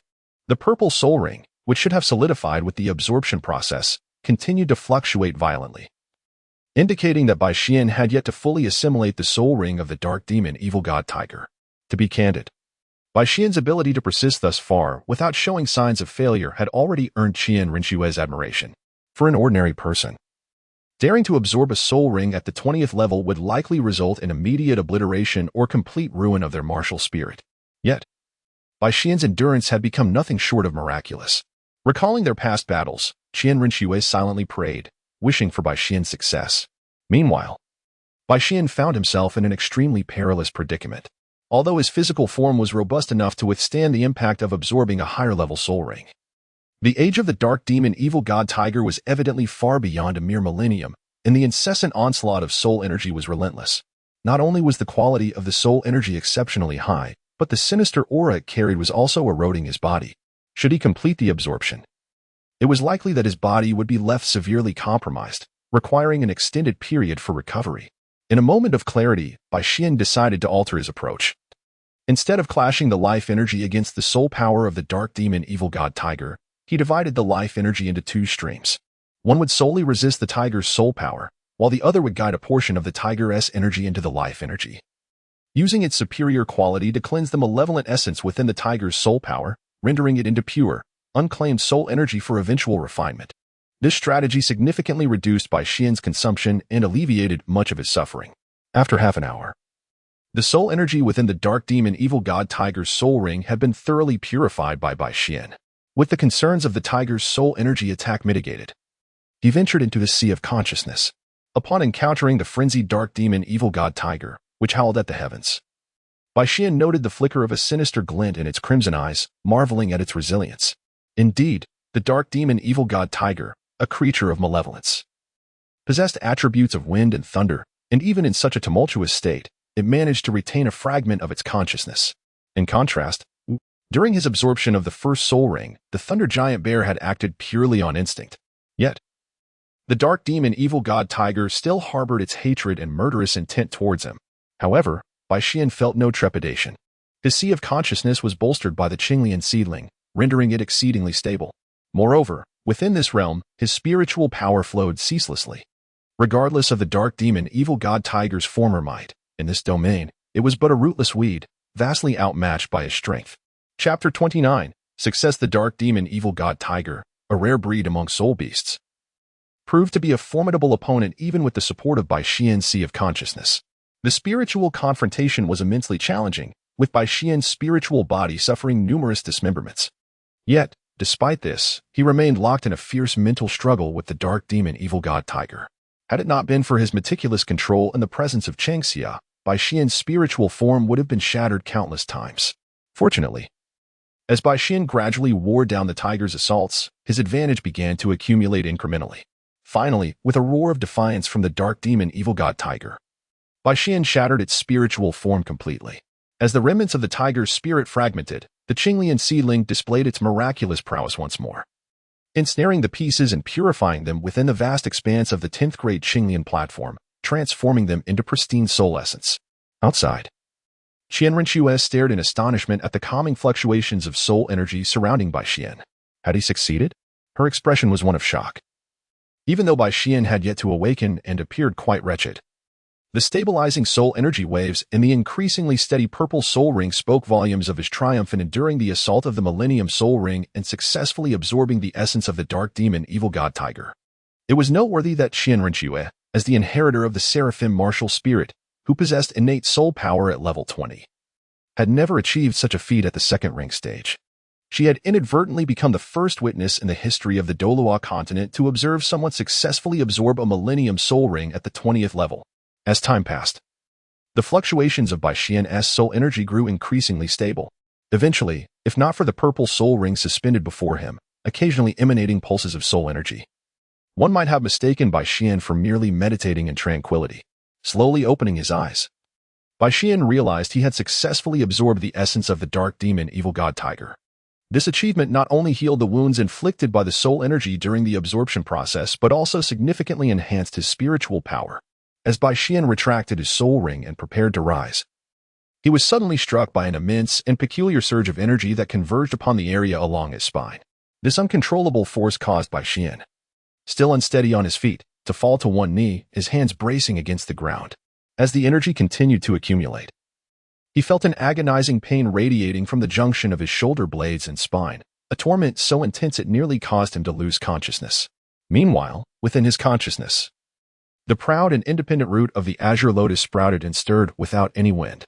An ethereal root emerged at the sight of the gathered energy, releasing streams of transformative vitality that incessantly washed over the chaotic soul power, ultimately leaving behind an exceptionally pure azure gold energy that continued to coalesce and transform. As this energy amassed and morphed, it manifested externally as radiant golden light emanating from the junction of Bai Xian's shoulder blades and spine. In the astonished gaze of Qian Rinxue, two pairs of golden wings, one large, one small, began to grow from that very spot. Eventually, the larger pair reached an impressive wingspan of 1.5 meters, while the smaller pair measured a notable 1.2 meters. With the formation of these wings, the piercing pain began to dissipate, allowing Bai Xian to catch his breath and alleviate the dizziness caused by the intense discomfort. After a brief pause, he gradually rose to his feet. Gazing at the suddenly manifested golden wings, Bai Xian was enveloped by a curious sensation. Although these wings felt as tangible as his own limbs, he sensed that they were merely extensions of two energy masses situated on either side of his shoulder blades. While they seemed to possess a direct neural connection, in reality, they were linked through a stable network formed by his mental energy. Once he established a soul power circuit with these two energy masses and completed their refinement, he could retract them into their respective energy forms at will. As he collected his thoughts, Bai Xian noticed Qian Rinxue gazing at him with a dazed expression. He was momentarily taken aback. "You're awake? When did you regain consciousness?" He had yet to grasp the magnitude of the impact his second soul ring had on Qian Rinxue. Furthermore, his current appearance prompted Qian Rinxue to question his identity.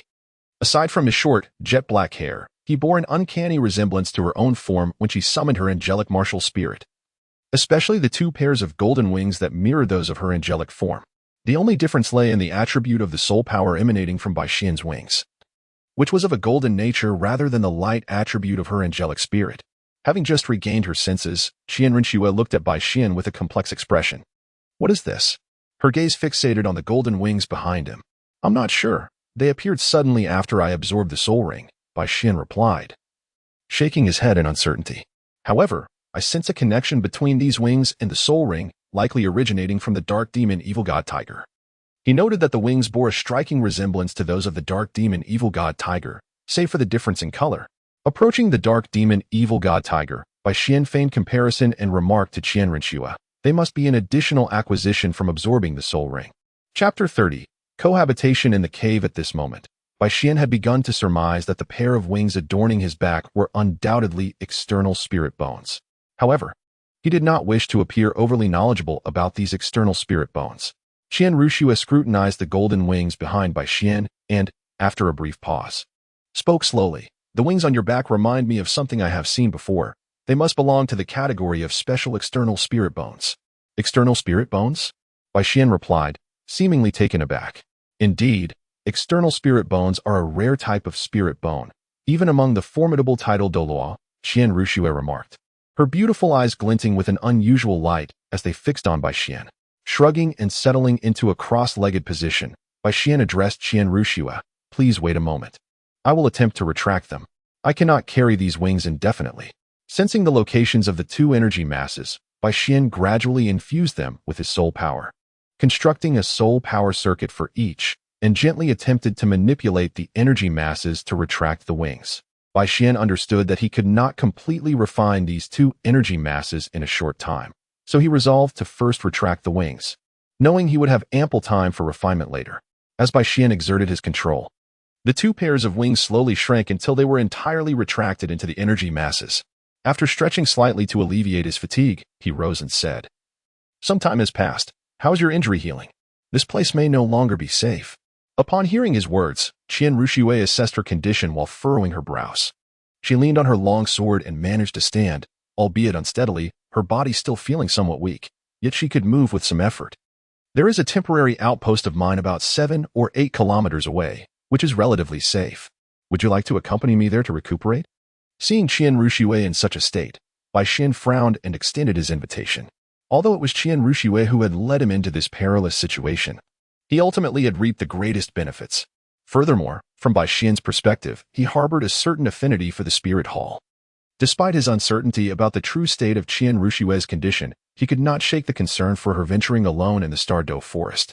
Upon hearing Bai Xian's invitation, Qian Ruxue slightly parted her lips, visibly surprised as she looked at him. Although it was not my intention. I did lead you into a dangerous predicament. After the battle, your assistance in dispelling the poison was already a significant act of kindness. And now you are inviting me to your safe haven?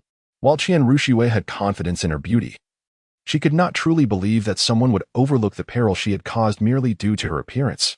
If you do not mind, I would like to find a place to recuperate before leaving the Dou forest. Her lips curled slightly as she brushed her golden hair.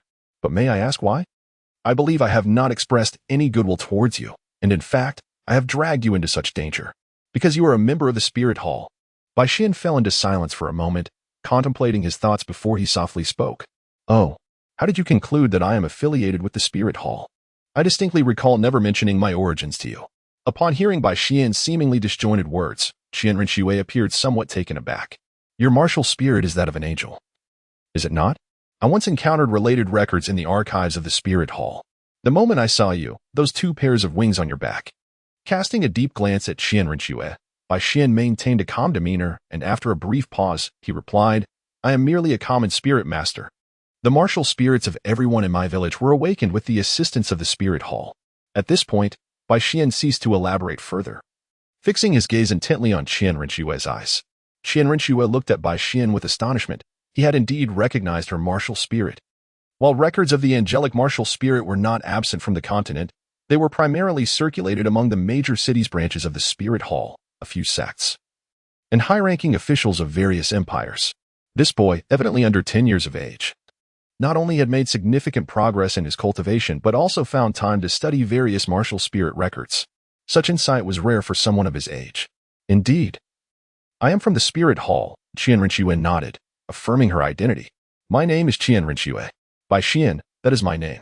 Bai Xian had no intention of concealing his identity, and Qian Ruxue similarly refrained from hiding her true name, though neither divulged further details.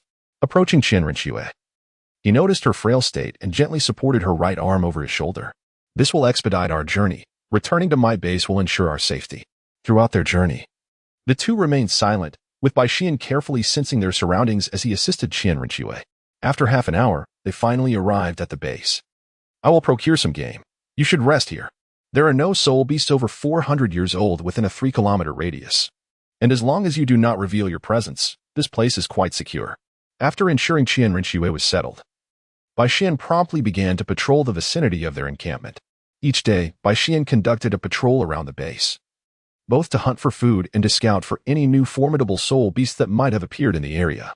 As night fell, within a tree hollow towering over 30 meters, Bai Xian roasted 2 snow rabbits, while Qian Ruxue sat nearby, eyes closed in meditation. Bai Xian occasionally sprinkled seasonings from porcelain vials onto the rabbit meat. Apart from the occasional crackling of the burning wood, the hollow exuded a haunting silence. Chapter 31.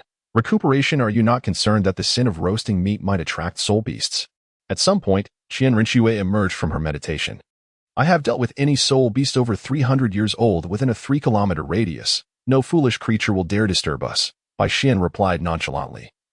Casting a glance at Qian Ruxue, he then returned his focus to the roasting rabbit, adding more firewood intermittently. Observing Bai Xian's disinclination to continue speaking, Qian Ruxue opened her mouth, hesitating to initiate a conversation. You appear quite young. What brings you alone to the Dou forest? Do you not have any family or mentors accompanying you? Finally, Qian Ruxue sought to break the prevailing silence. Bai Xian held a burning stick, occasionally tending to the flames of the firewood. It is merely an experience. I am a commoner soul master, and any resources must be earned through my own efforts. As for you, your martial spirit seems to indicate a considerable standing within the Spirit Hall. Why is it that no formidable protector accompanies you? Originally, there was one, but due to certain circumstances, that individual departed midway. Upon mentioning this, Qian Ruxue appeared to recall something, her expression shifting between light and shadow. Observing the fluctuations in her demeanor, Bai Xian chose not to engage, continuing to roast his rabbit. By the way, you previously absorbed the soul ring of the dark demon evil god tiger, did you not? As Qian Ruxue regained her focus, she remembered Bai Xian's earlier absorption of the soul ring. Although her inquiry was framed as a question, it carried an air of certainty. If I am not mistaken, you were merely a one-ring soul master at that time, correct? How did you manage to absorb a soul ring beyond your level? I am uncertain. Perhaps it is simply due to my innate physical prowess and formidable mental strength.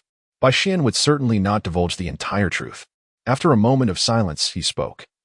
I recall the moment I acquired my first spirit ring. My teachers hunted a thunder giant bear, aged between 400 to 500 years, to serve as my inaugural spirit ring. At that time, I felt no pressure whatsoever during the absorption. My teachers recounted how, when they were at level 10, absorbing spirit rings of 200 to 300 years was exceedingly taxing on their soul power. This time, I broke through to level 20 under the duress of battle, which compelled me to daringly attempt the absorption of a 1,000-year spirit ring. A flicker of joy appeared on Bai Xian's face as he continued, indeed. It was a perilous endeavor, but fortunately, this adventure has affirmed a hypothesis of mine. What hypothesis? Qian Rinchue's beautiful eyes glimmered with curiosity, prompting her to inquire. Since my teachers shared their experiences of absorbing spirit rings, I have speculated that individuals differ in their physical constitution from a young age. Could it not be inferred that each person's capacity to endure varies as well? Bai Xian suggested. If each individual's resilience is distinct, then surely the upper limits for absorbing spirit rings must also differ. Just as spirit beasts, despite belonging to the same age category, exhibit varying strengths based on their species and position within the food chain, the potency of the spirit rings they generate also varies. Thus, does it not follow that soul masters endowed with inherently high soul power and robust physical attributes possess a greater capacity for endurance than their ordinary counterparts? Upon hearing this, Qian Rinchue's eyes widened in realization. Being a naturally gifted level 20 soul master, the spirit rings she absorbed were meticulously selected by her grandfather, perfectly aligned with her angelic martial soul. Given this context, the spirit beasts she encountered were inherently formidable, and she had previously overlooked the fact that her own absorption of spirit rings felt effortless, as if it flowed seamlessly. Is that truly the case? Qian Rinchue mused, momentarily lost in thought, not interrupting Bai Xian. I have perused accounts of surpassing limitations in spirit ring absorption. The records of failures predominantly feature those with weaker physical constitutions or those whose martial souls are not particularly potent. I am uncertain whether there are accounts of powerful martial soul masters or those with superior physical attributes successfully absorbing spirit rings beyond their limits. But I would surmise there must be some. Since the advent of soul masters, there has never been a shortage of individuals who have actively or passively absorbed spirit rings exceeding the ordinary age limits. However, those who succeeded did not dwell upon whether the spirit rings they absorbed surpassed a certain age. In my case, my innate soul power is substantial, and my natural physical prowess is formidable, allowing me to endure the absorption of higher-aged spirit rings. At this juncture, a hint of trepidation crossed Bai Xian's countenance. Yet, this time, I truly acted recklessly. Had I not persevered until the last moment, I might have perished or become incapacitated. However, the benefits of this ordeal are immense. I sense that my soul power level has surged by several ranks, though I am unable to discern the precise level due to my body's incomplete recovery. It should not be less than level 23. Qian Rinchue, listening intently, was increasingly astonished. The maturity of the boy before her was beyond words. Unable to contain herself, she exclaimed, "Do you realize how monumental your words would be to the soul master community if they were to be shared externally? I am aware, but ultimately, it is futile. Surpassing one's limits in absorption is not a simple feat. Only a select few can achieve success," Bai Xian replied with a shake of his head, his tone somber. This world is intrinsically unfair. Talent is starkly evident. Those endowed with natural gifts are but a minority. Each year, countless individuals awaken their martial souls. Yet how many can truly cultivate? Of those, how many can ascend to genuine strength? Ultimately, the majority remain ordinary. Now taste this. Bai Xian offered Qian Rinchue a roasted rabbit. As she tore off a small piece of meat, Qian Rinchue savored the flavors while reflecting on Bai Xian's previous discourse. Chapter 32. The return home. Contemplating Bai Xian's words, Qian Rinchue cast a glance at his calm demeanor. Regardless, you have successfully absorbed a 1,000-year spirit ring at level 20. Surely, you have not refrained from utilizing your martial soul, have you? What will you do then? Bai Xian continued to consume the rabbit meat, remaining silent. Join the martial soul hall. Suddenly, Qian Rinchue extended an invitation to Bai Xian. How's your injury? Will you be able to move by tomorrow? Bai Xian, tearing off the last piece of rabbit meat, responded tangentially. I should be able to regain mobility by tomorrow. Qian Rinchue regarded him with curiosity, but Bai Xian did not address her invitation. As the saintess of the martial soul hall, Qian Rinchue was acutely aware of the hall's influence across the continent. For ordinary soul masters, joining the martial soul hall was a coveted aspiration. Bai Xian remained silent. Though he did not refuse, he also did not acquiesce. Could it be that he possessed another means to conceal the color of his spirit ring? Qian Rinxue could not help but recall the head spirit bone she had received from her grandfather. Are you in such a hurry to leave this place? She inquired. Observing the calm demeanor of Bai Xian, I have been training in the Star Dou forest for some time now, and the Soul Master Academy is about to commence. It will take several days for me to return. After tidying up the scattered bones, Bai Xian settled himself nearby. Speaking of which, how did you encounter a soul beast like the dark demon evil god tiger? Dividing line, a night passed in silence. And soon it was the dawn of a new day. Following a night of meditation, Bai Xian, although not yet at his peak condition, found himself ready for the journey ahead. In contrast, Qian Rinxue appeared considerably better, though her complexion still bore a hint of sickly pallor. I am grateful for your assistance in this matter. Please take this. I hold a certain standing within the spirit hall, and this item may prove useful to you when the need arises.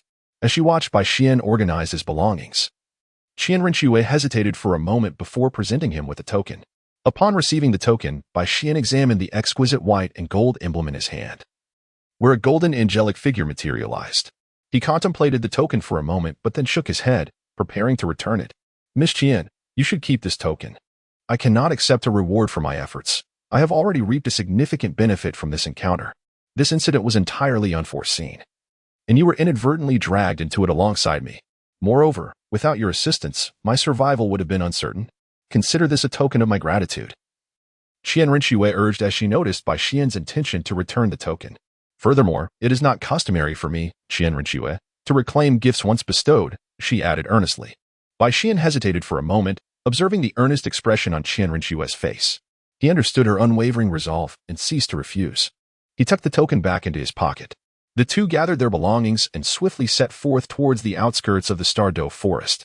In less than 2 hours, around noon, they emerged from the depths of the forest. This serendipitous encounter, though fraught with unexpected events, was indeed a stroke of fortune. Miss Qian, I look forward to the opportunity of crossing paths again, Bai Xian remarked, bowing in farewell as he gazed at Qian Rinxue, now outside the Star Dou forest. Until we meet again, Qian Rinxue replied with a faint smile, a smile that rendered the world around them dim. Until we meet again, Bai Xian nodded in agreement. The two exchanged farewells, and Bai Xian turned back towards the direction of the town he had come from. The journey home was still quite long, and Bai Xian intended to rent a carriage. Although, as a second-ring soul master, his inner soul power was abundant, allowing him to travel at speed continuously. The considerable distance would inevitably lead to exhaustion. Thus, renting a carriage was the most prudent choice. Bai Xian returned to the quaint little town where his journey began, having spent a gold soul coin to hire a horse-drawn carriage, racing back home with fervor. At last, on the 3rd day before the commencement of the new semester, he arrived home. Upon his return, Bai Xian felt an overwhelming sense of relaxation.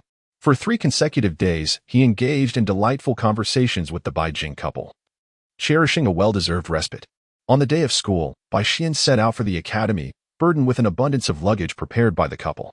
Had he not sensed something amiss and discreetly departed early, his belongings would have likely doubled in size. Reflecting upon this, Bai Xian couldn't help but commend his own cleverness. Once at the academy, Bai Xian took some time to adjust his mindset and spent half a month thoroughly refining the residual life energy within him. His soul power had now ascended to the 25th level, a remarkable increase of nearly 10 levels since the beginning of his vacation. At the Soul Master Hall in Soto City, Bai Xian was prepared to register for the title of Great Soul Master. After all, the monthly stipend of 10 gold soul coins was a substantial amount, especially for Bai Xian, who had yet to attain self-sufficiency. This sum would allow him to comfortably navigate his time at the Junior Soul Master Academy. Inside the hall, a middle-aged man dressed in white, approximately 40 years of age, gazed incredulously at Bai Xian. Are you certain you are here to register as a Great Soul Master? He inquired, his expression a mixture of disbelief and amusement. According to the Soul Master level certificate Bai Xian presented, despite appearing nearly 10 years older, this boy was indeed only 7, not yet 8. Most children of his age were still struggling to break through to the 10th level, yet he had already reached the 20th level? Yes, due to certain unforeseen circumstances. I recently attained the Great Soul Master level, Bai Xian explained, as 2 soul rings, 1 yellow and 1 purple, slowly manifested around him under the astonished gaze of the middle-aged man. The purple second soul ring. The man gasped, swallowing hard, his tone filled with astonishment. Observing the man's shocked demeanor, Bai Xian felt a sense of inevitability, having anticipated such a reaction. How did you manage to absorb a 1,000-year soul ring? The middle-aged man blurted out, regaining his composure. I apologize for my outburst. His face flushed with embarrassment. Chapter 33, Graduation, however. No one in the Soul Master community has ever absorbed a 1,000-year soul ring at the 20th level. My reaction was somewhat unwarranted, the white-clad man stammered.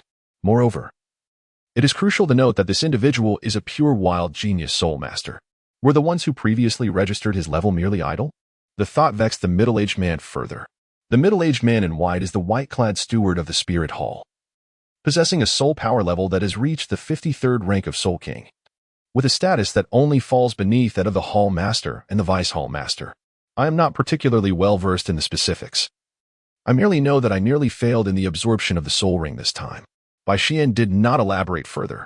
By the way, I was able to successfully absorb the soul ring with the assistance of another person. She is affiliated with the Spirit Hall, and this is the token she bestowed upon me. Please take a look and see if you recognize it. With that, Bai Xian produced the token that Qian Rinxue had given him and presented it to the white-clad steward. The white-clad steward regarded the token handed to him by Bai Xian with a hint of skepticism. Though crafted from metal, its texture was as smooth as jade, indicative of its extraordinary nature. As his gaze traversed the token, it narrowed slightly upon encountering the gilded angelic relief. He murmured to himself, clearly recognizing the emblematic piece. Returning the token to Bai Xian, a flicker of reverence appeared on the steward's face, and his demeanor shifted to one of utmost seriousness, unmistakably elevating Bai Xian to a status equal to or perhaps superior to his own. I am now aware of this matter. I shall proceed to register your Grand Soul Master level certification. The steward ceased his inquiries. He summoned a female Soul Master and handed her Bai Xian's previous Soul Master certification, instructing her to register his Grand Soul Master certification. The female Soul Master nodded and took the certification to a documentation desk. Approximately 3 minutes later, she returned with a tray holding a brand new Soul Master certification and 10 golden soul coins. The white-clad steward handed the certificate and the golden soul coin to Bai Xian, saying, should you have any needs in the future, feel free to come to the Spirit Hall in Soto City to seek my assistance. I shall provide help within my capabilities. Bai Xian accepted the certificate and the golden soul coin, expressing, thank you. I believe there will be an opportunity. Separation line. Upon exiting the Spirit Hall and returning to the academy, Bai Xian resumed his daily routine of study and cultivation. As time swiftly passed, Bai Xian reached the age of 12. In the office of the dean, standing at a height of 1.70 meters, Bai Xian, having begun to mature, stood before the dean's desk, gazing at the numerous invitations from prestigious Soul Master academies laid out before him, a faint smile of resignation gracing his lips. Dean, with so many invitations, which academy do you think I should choose? Please do recommend one or two. Although he already had a preference in mind, Bai Xian still showed the utmost respect to the dean. Observing Bai Xian in his white robe, the dean couldn't help but feel a twinge of nostalgia. Bai Xian is the most talented student the Soto City Junior Soul Master Academy has encountered since he assumed the role of principal. At the tender age of 12, he has already attained the status of a Soul Master at the 3rd ring, with his soul rings being an exceptional configuration of 1 yellow and 2 purple, surpassing the widely acknowledged optimal age for soul rings in the Soul Master realm. Although it remains unclear what level Bai Xian has reached, it has been 2 years since he acquired his 3rd soul ring and ascended to the rank of Soul Master. Given his remarkable pace of cultivation, he is likely not far from reaching the Soul Sect. Haha. Since you have asked for my recommendations, I shall share my thoughts, the principal chuckled. Speaking of the teaching faculty, within the boundaries of the Heaven Dou Empire, the Heaven Dou Royal Academy stands unparalleled, followed closely by the 5 Elements Academy, which also boasts a commendable faculty. However, the 5 Elements Academy, with its diverse array of attribute-specific Soul Masters, may not provide the comprehensive guidance you would receive from an academy aligned with your inherent attribute. While I sincerely hope you could study at our Barak Kingdom's Advanced Soul Master Academy, I am well aware that the faculty there might not fully showcase your exceptional talents. Comparatively, I would still recommend you to attend the Heaven Dou Royal Academy. The Heaven Dou Royal Academy, Bai Xian mused, aligning perfectly with his own thoughts at this stage. It is indeed the most suitable choice. I understand, Principal. I will go to the Heaven Dou Royal Academy. Bai Xian nodded in acknowledgement. Thus, please take this invitation letter for now. The principal retrieved an invitation from a stack of several on his desk and handed it to Bai Xian. Accepting the invitation, Bai Xian gazed at the embossed golden letters of the Heaven Dou Royal Academy, which exuded an air of nobility, despite merely being an invitation. If there is nothing else, I shall take my leave now, principal, Bai Xian stated as he turned to exit the office. Observing Bai Xian depart, the principal couldn't help but feel a twinge of nostalgia. It had been years since he had encountered such a promising talent. As Bai Xian walked along the academy's path after leaving the principal's office, a wave of memories washed over him. Over the past 6 years studying at the Soto City Junior Soul Master Academy, Bai Xian had not only acquired a plethora of knowledge, but also formed deep impressions of various people and events. Today, on the eve of his graduation, a multitude of thoughts flooded his mind. At present, Bai Xian, with the assistance of the Qinglian seedling and his unwavering diligence, has reached the significant milestone of level 38. Since returning from the Star Dou Forest 5 years ago, Bai Xian felt that his soul power had surged too rapidly within a short span of time, leading him to refrain from actively enhancing his soul power for 2 consecutive years. He merely focused on restoring his soul power to its optimal state after daily training. By deliberately halting the cultivation of his soul power, he concentrated on refining his control over it and the application and development of his soul skills. Chapter 34. 5 Years of Accumulation. It was not until 2.5 years later that Bai Xian felt he had thoroughly mastered his 2 soul skills, at which point he lifted his self-imposed suppression of soul power and began to enhance it. Even under his own restraint, his soul power had increased by 2 levels. Perhaps due to the intensity of his self-restraint, Bai Xian experienced a remarkable ascent of 3 levels within a mere 6 months, a speed that left him astonished. After reaching level 30, to avoid attracting excessive attention, Bai Xian embarked on a solitary journey to the Star Dou Forest in search of a soul ring. After half a year of wandering alone within the Star Dou Forest, Bai Xian finally discovered a suitable plant-type soul beast, the 7-leaf sword grass. This plant-type soul beast was something Bai Xian had pursued for over 2 years, diligently poring over numerous books in Soto City's libraries, until he finally stumbled upon a record of his desired soul ring in a particularly worn manuscript. While the 7-leaf sword grass is not particularly powerful among high-level plant-type soul beasts, it possesses a unique attribute. Only soul masters wielding blade or sword-type martial souls can absorb the soul ring it produces. However, regardless of which type of soul master absorbs the soul ring, the resulting skill will invariably be singular. According to records, the soul skill derived from the absorption by sword-type martial soul users is known as 10,000 swords returned to the origin, while those with blade-type martial souls acquire a skill called 3,000 slashes of shadow. In their initial stages, both types of martial souls generate dozens or even hundreds of sword or blade energies that can perform external attacks, ultimately culminating in an endless barrage of sword and blade energies that can instill fear in their adversaries. Bai Xian's interest in the 7-leaf sword grass was not merely due to its ability to generate countless sword and blade energies, but rather its fundamental essence that could create such formidable techniques. Bai Xian has diligently practiced for several years, yet he still cannot manifest blade energy externally. His combat prowess relies solely on his formidable physical constitution for close-range assaults, leaving him vulnerable in terms of long-range attacks, a significant shortcoming when confronted by adversaries or soul beasts capable of executing long-range strikes. Such as the previous dark demon evil god tiger, Bai Xian is often relegated to a position of passive defense or evasion. However, he is confident that by thoroughly analyzing the essence of the 7-leaf sword grass's ability to generate blade energy, he can devise a technique tailored to his own style. Furthermore, Bai Xian's second soul skill is also an amplification type. Bai Xian, however, has come to the realization that his enhanced soul skills are already sufficiently potent, and he may contemplate the incorporation of offensive techniques during the acquisition of his 3rd soul ring. Bai Xian spent 6 months searching within the starry forest before finally discovering a 7,000-year-old 7-leaf sword grass at the boundary between the inner and outer circles.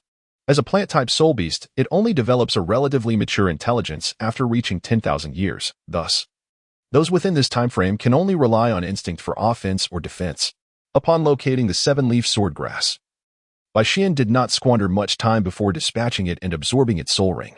Although the 7-leaf sword grass was impressively aged, Bai Xian had already absorbed a soul ring comparable to that of a 10,000-year-old soul beast, the dark demon evil god tiger, during his 2nd soul ring acquisition. His physical prowess was enhanced to multiple times that of a soul master of the same rank, bolstered further by the vitality bestowed by the Qinglian seedling.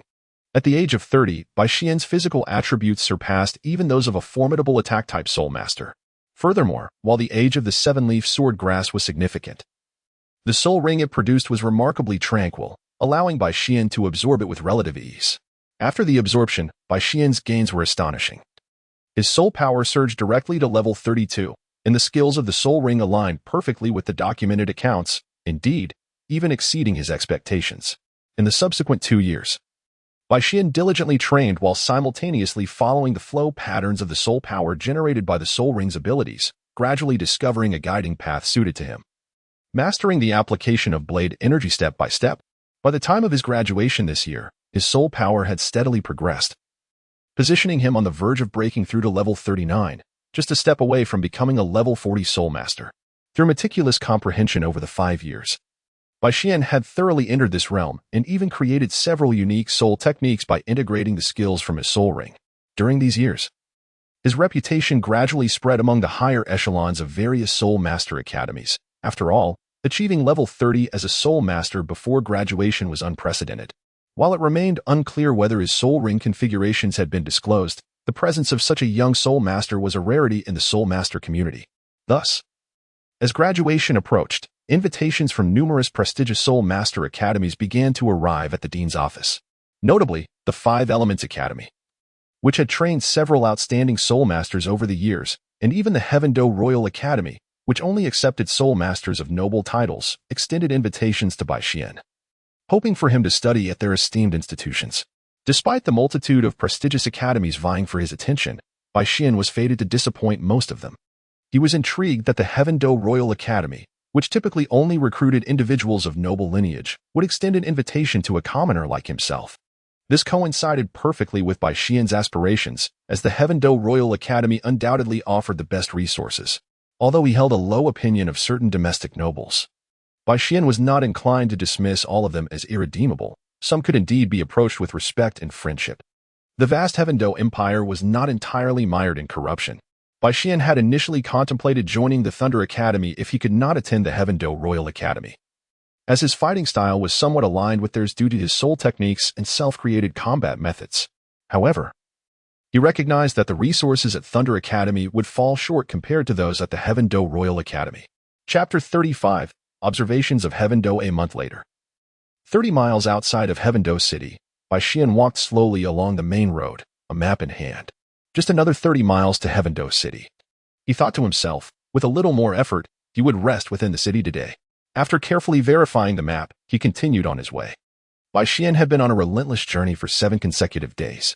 Although his physical constitution was extraordinary and he received some sustenance along the way, the strain of such a prolonged and rapid trek began to take its toll. Despite possessing the 4-winged external spirit bone of the dark demon evil god tiger, which he had long since refined to its essence, the striking golden wings were too conspicuous. Had the external spirit bone been merely a pair of wings, Bai Xian would have readily chosen to fly without a second thought. At last, he was nearing the grand city of Tiandou. Noticing that the day was still young, Bai Xian decided to slow his pace and take a more leisurely approach for the remainder of the journey. An hour later, he arrived at the southern gate of Tiandou City. Gazing upon the imposing city gate before him, Bai Xian could not help but marvel truly. It was worthy of being the capital of a nation. Even a mere gate exuded such grandeur. As he entered Tiandou City, Bai Xian observed the bustling street vendors and the throngs of pedestrians, prompting another wave of admiration. Previously, he had regarded Suatua City, the second largest city in the Barak Kingdom, as sufficiently prosperous. Yet, upon witnessing Tiandou City, he realized how far Suatua fell short. As he walked, Bai Xian sought a hotel for his lodging over the next few days. After all, he had set out for Tiandou Imperial Capital a fortnight prior to the commencement of classes at the Tiandou Royal Academy. Ensuring his arrival with ample time to spare, there were still 7 or 8 days until the academy opened its doors. This was intentional. Coming to Tiandou, he felt it essential to explore the city first. The main thoroughfare of Tiandou City was particularly grand, with marble-paved roads stretching over 30 meters in width. The sidewalks bustled with pedestrians, while caravans of horse-drawn carts traversed the central path. Occasional patrols wove through the crowd, maintaining order in the imperial capital. After a light meal, Bai Xian set out to find accommodation for the night. It wasn't long before he discovered a modestly decorated hotel. While it was relatively ordinary, its central location was advantageous. Situated just a few hundred meters from the Spirit Hall's headquarters, the hotel boasted 5 stories. Its architecture mirrored that of the Spirit Hall, offering a refreshing aesthetic. After paying for 7 nights stay, 7 gold spirit coins, Bai Xian felt a pang of regret. Indeed, this was the imperial capital, and the costs were several times higher than those in Suatua City. Despite having accumulated over 1,000 gold spirit coins through subsidies over the years, Bai Xian had to frequently purchase essential resources for his cultivation. Coupled with expenses for researching herbs and medicinal baths, his finances were considerably strained. At present, he had less than 600 gold spirit coins available, and the lodging expenses weighed heavily on him. That evening, Bai Xian retired early, having endured the fatigue of 7 days of travel. Although soul masters could substitute meditation for rest, he preferred to approach such matters with the mindset of an ordinary person. A night passed without incident. On the following morning, Bai Xian awoke early, ascending to the rooftop terrace of the hotel.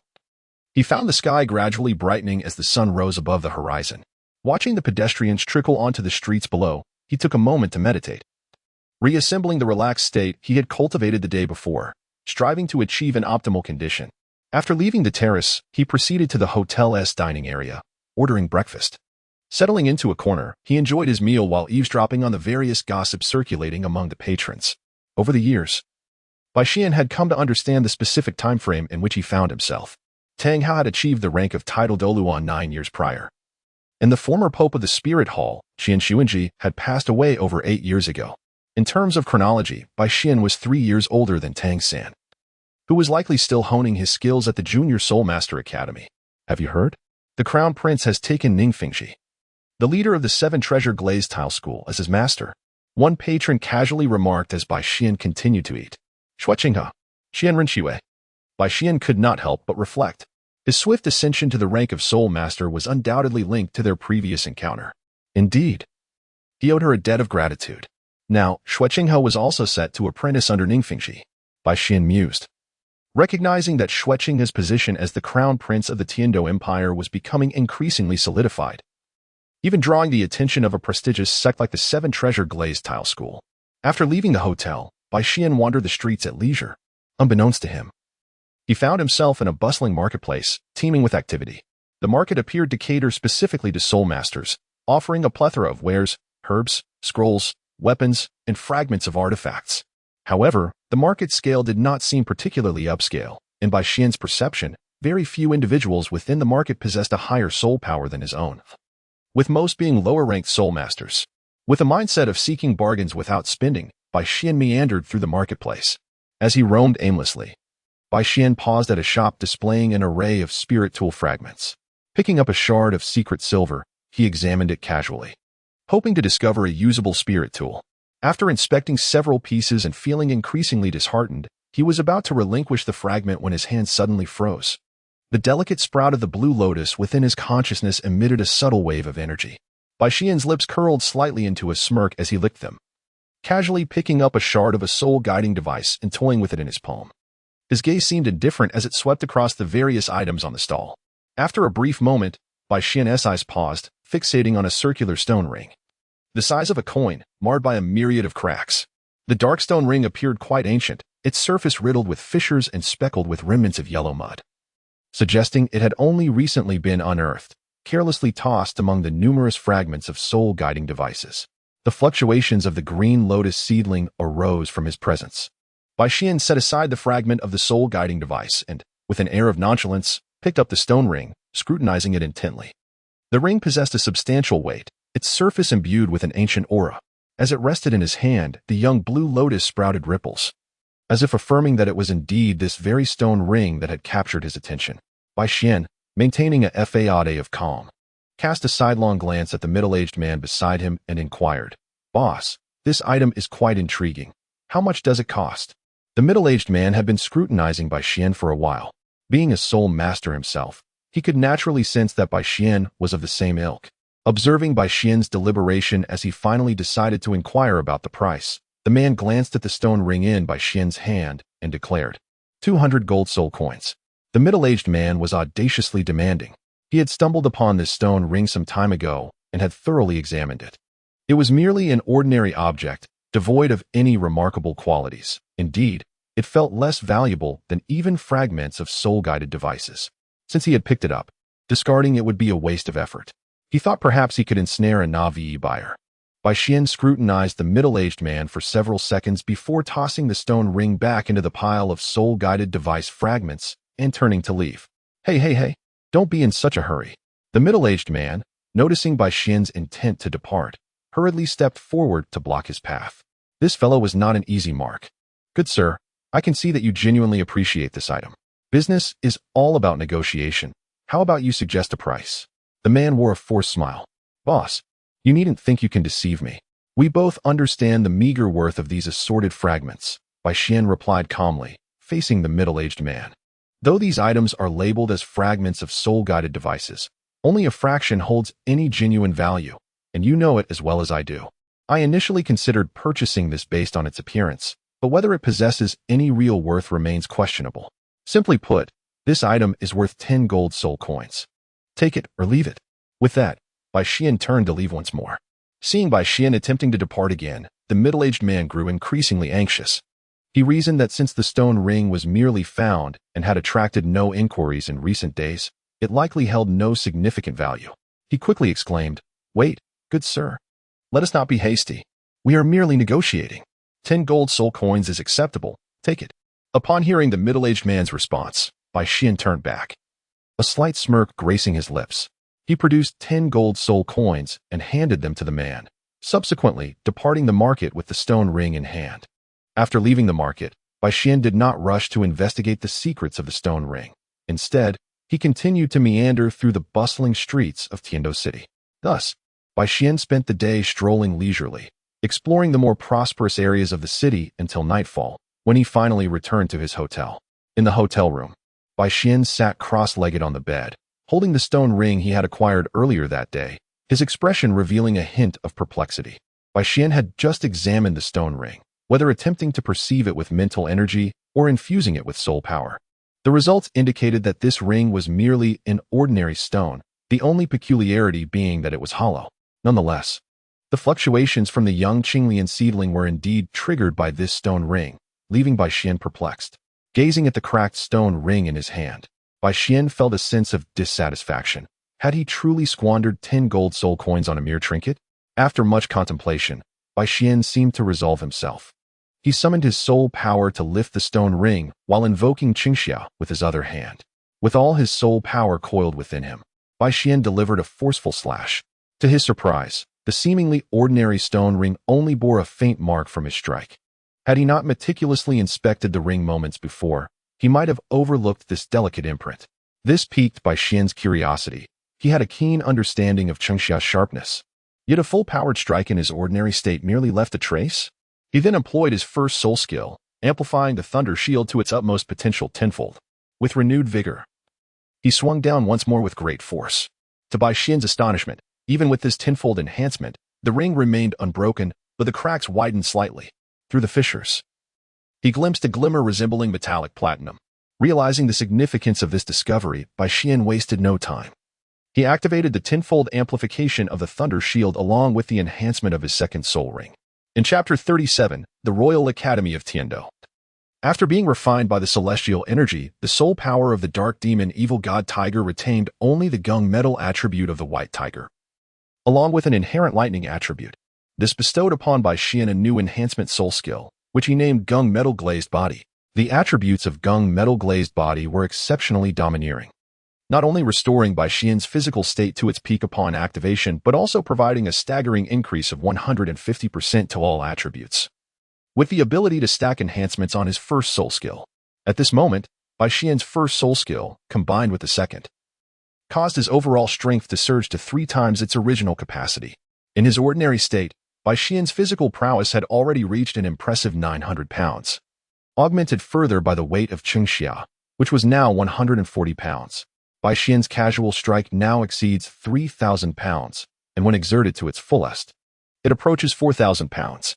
At that moment, as Bai Xian unleashed his full power, the collision caused the stone ring, enveloped in soul energy, to explode in midair, emitting a brilliant burst of white light from the point of detonation. Once the radiance faded, an extraordinary platinum-colored ring floated in the air. Observing the levitating ring, Bai Xian did not rush to retrieve it. Instead, he cautiously extended his mental energy to assess the ring's condition. After a considerable time, feeling assured that the ring posed no danger, He gradually reached out to claim it. Holding the ring in his hand, its metallic texture felt smooth and warm like jade. The design of the platinum ring was not overly intricate. It featured a simple flat surface with a shallow groove that seemed to divide the ring into two strands. Bai Xian endeavored to infuse a modicum of spiritual energy, and subsequently, it was as if he had attained a divine perspective. Within the confines of the ring, he beheld a space approximately 70 or 80 cubic units in size. Gazing upon this expanse, Bai Xian could not help but express his astonishment, realizing that this ring must indeed be a spatial soul guide. As he surveyed the area, he discovered a plethora of items, evidently left behind by the ring's previous owner. Among the treasures were dozens of rare metals, piled high like small mountains, an assortment of precious medicinal herbs, and 2 sets of resplendent platinum armor. Additionally, there were 3 exquisite platinum longswords. It was truly a fortunate discovery. Bai Xian felt a twinge of sympathy for the middle-aged proprietor who had sold him the stone ring. Though he felt compassion, a subtle smile betrayed his delight. Examining the ring in his hand, he glanced at the scattered black stone fragments on the ground. The dark exterior of the stones resembled a form of ceiling, while the internal space of the ring was the true focal point, presumably set up intentionally by its original owner. The mere value of this spatial soul guide ring exceeded 1,000,000 gold soul coins, and it was still considered priceless. Not to mention the immense worth contained within the rare metals and precious herbs that lay within. Bai Xian adorned his middle finger with the ring, and soon began to experiment with extracting its contents. Having never encountered a spatial ring before, he could only proceed with cautious attempts. Fortunately, the mechanism was not overly intricate. After several tries, Bai Xian gradually discerned the nuances and became increasingly adept at its use. In the following days, Bai Xian visited various locales in the Grand Soul Arena and the auction house in Heaven Dou City, familiarizing himself with the surroundings. As he anticipated frequent visits in the future, time flew by, and before he knew it, the day of the opening of the Royal Academy of Heaven Dou had arrived. Early in the morning, Bai Xian rose to pack his belongings, preparing for his journey to the Royal Academy, which lay a good 30 to 40 miles outside of Heaven Dou City. Departing early would ensure he arrived at his destination in good time. By around 9 in the morning, Bai Xian stood outside the gates of the Royal Academy of Heaven Dou. Bai Xian stood at the foot of the mountain, gazing in awe at the picturesque scenery of the academy. At that moment, the sun had just risen, casting a splendid glow across the sky, while mist enveloped the surroundings in an ethereal embrace. Both the tranquil lake at the mountain's base and the towering peaks, ascending to a height of 1,000 meters, were adorned with a golden sheen, creating an illusion of a celestial paradise. After a moment of reverie, Bai Xian gradually approached, but upon reaching the entrance of the school, he was halted by a guard clad in armor. Halt! Ahead lies the Royal Academy of Tiandu. Entry is strictly prohibited for those who are neither students nor faculty members of the academy. Bai Xian gazed at the guard who had intercepted him and said, "Greetings. I am a student invited to study at the Tiandu Royal Academy." As he spoke, he produced the invitation letter from the dean along with his graduation certificate from the Junior Soul Master Academy and handed them to the guard. "This is the invitation from the Tiandu Royal Academy and my graduation certificate from the Junior Soul Master Academy." The guard scrutinized the invitation and the graduation certificate, his gaze narrowing upon seeing Bai Xian's age and Soul Master level listed as 12 years and Soul Sovereign. "The invitation and certificate are authentic. You may pass." After a thorough examination, the guard's tone became notably more amiable. "Thank you." Bai Xian nodded slightly in acknowledgement before proceeding into the Tiandu Royal Academy. Walking along the main avenue of the academy, Bai Xian admired the surrounding clusters of fountains and greenery, feeling a wave of tranquility wash over him. At the end of the avenue, a striking 3-story building came into view. The structure appeared to be entirely constructed of white marble, with a plaque above the main entrance intricately carved with the words Foreign Affairs Office. Entering the Foreign Affairs Office, Bai Xian approached a reception-like area where 2 male soul masters, both appearing to be in their 30s and clad in silver attire, stood. "Greetings, esteemed teachers. I am Bai Xian, a new student here to study at the Tiandu Royal Academy. May I inquire where I should go to register for enrollment?" As he addressed the two, he presented his invitation and graduation certificate. "You are Bai Xian." The 2 men seemed taken aback, as if they were familiar with his name. One of the silver-clad men immediately took the invitation and graduation certificate from Bai Xian and began to examine them closely. After about 2 minutes, the man who had inspected the invitation said with a hint of delight, "The invitation is in order. Welcome to the Tiandu Royal Academy, Bai Xian." He continued, I will assist you with the enrollment process. You may call me Teacher Qian. The man then gestured towards his companion. This is Teacher Yan, who, like me, is responsible for welcoming this year's new students. Upon hearing Teacher Qian's introduction, Bai Xian promptly greeted them. Hello, Teacher Qian and Teacher Yan. It is a pleasure to meet you, and I look forward to your guidance in the future. Indeed, let us proceed. I will help you with the enrollment procedures and introduce you to the Academy's regulations and your accommodation arrangements, Teacher Qian stated, moving closer to Bai Xian and leading the way. As they walked further, Teacher Qian elaborated on the various departments of the Tiandou Royal Academy, while Bai Xian listened attentively to the courses he would soon engage with. Whenever they encountered unique sights, Teacher Qian would provide brief explanations. Entering the mountainous region of the academy, Bai Xian was struck by the grandeur of the Tiandou Royal Academy. The stone steps leading up the mountain were entirely hewn from white marble, each step adorned with intricate carvings of birds and beasts. Lush trees flanked the steps, their greenery enhanced by the swirling mist and golden sunlight, creating an atmosphere of elegance and grace. As Bai Xian ascended the steps, the melodic chirping of birds echoed through the forest, and he inhaled the fresh, slightly misty morning air, feeling as if he had stepped into the Star Dou forest. The azure lotus seedling in his sea of consciousness radiated waves of energy, and the spirit of wood was abundantly present in this verdant mountain. This sensation was even more intense than when Bai Xian first entered the outskirts of the Star Dou forest. This environment was precisely the cultivation setting Bai Xian had yearned for over the past few years, serene, vibrant, and infused with spiritual energy. In such a setting, diligent practice would undoubtedly yield swifter results than at the Junior Soul Master Academy in Suodo City. As they strolled leisurely, the two reached a vast architectural complex situated halfway up the mountain, revealing a stunning array of buildings. Some of these structures resembled Western architecture, all being single-story buildings with flat roofs. These were adorned with neatly arranged glazed tiles, reflecting brilliant colors in the sunlight. This is the main campus area of the school, where the students' dormitories, the teachers' offices, and the daily classrooms are located, Teacher Qian explained to Bai Xian. Bai Xian nodded slightly and turned to gaze down the mountain. Below, a sea of mist enveloped the lower slopes, while the main campus at Mid-Mountain and the summit were bathed in golden sunlight, creating the illusion of a floating city in the sky. Subsequently, Teacher Qian assisted Bai Xian in completing the enrollment procedures, while also guiding him through the various areas of the main campus, ultimately leading him to the student dormitory district. Arriving at a courtyard covering 300 to 400 square meters, Teacher Qian explained to Bai Xian that this area belonged to the dormitory for the Tiandou level students. The 3 committee members had previously arranged for you to reside here upon your arrival at Tiandou Royal Academy. Pausing momentarily as if recalling something, he continued. Our academy categorizes students into 3 levels. Those like you, who have just enrolled and possess a soul power level below 25, are classified as Tian Wei level. Students with levels between 25 and 30 are Tian Ji level, and those exceeding 30 are the highest, Tian Dou level. It is unprecedented for a student such as yourself, who has just enrolled, to exceed 30 levels. According to our academy's regulations, you will be classified as a new student, and although your soul power has surpassed 30 levels, you will initially be designated as a Tian Wei level student. However, due to your special recruitment, your exact student classification will be determined after discussion among the 3 committee members. At this point, Teacher Qian paused, an unusual glimmer in his eyes. The academy's opening is in 3 days, so there will be no classes during this time.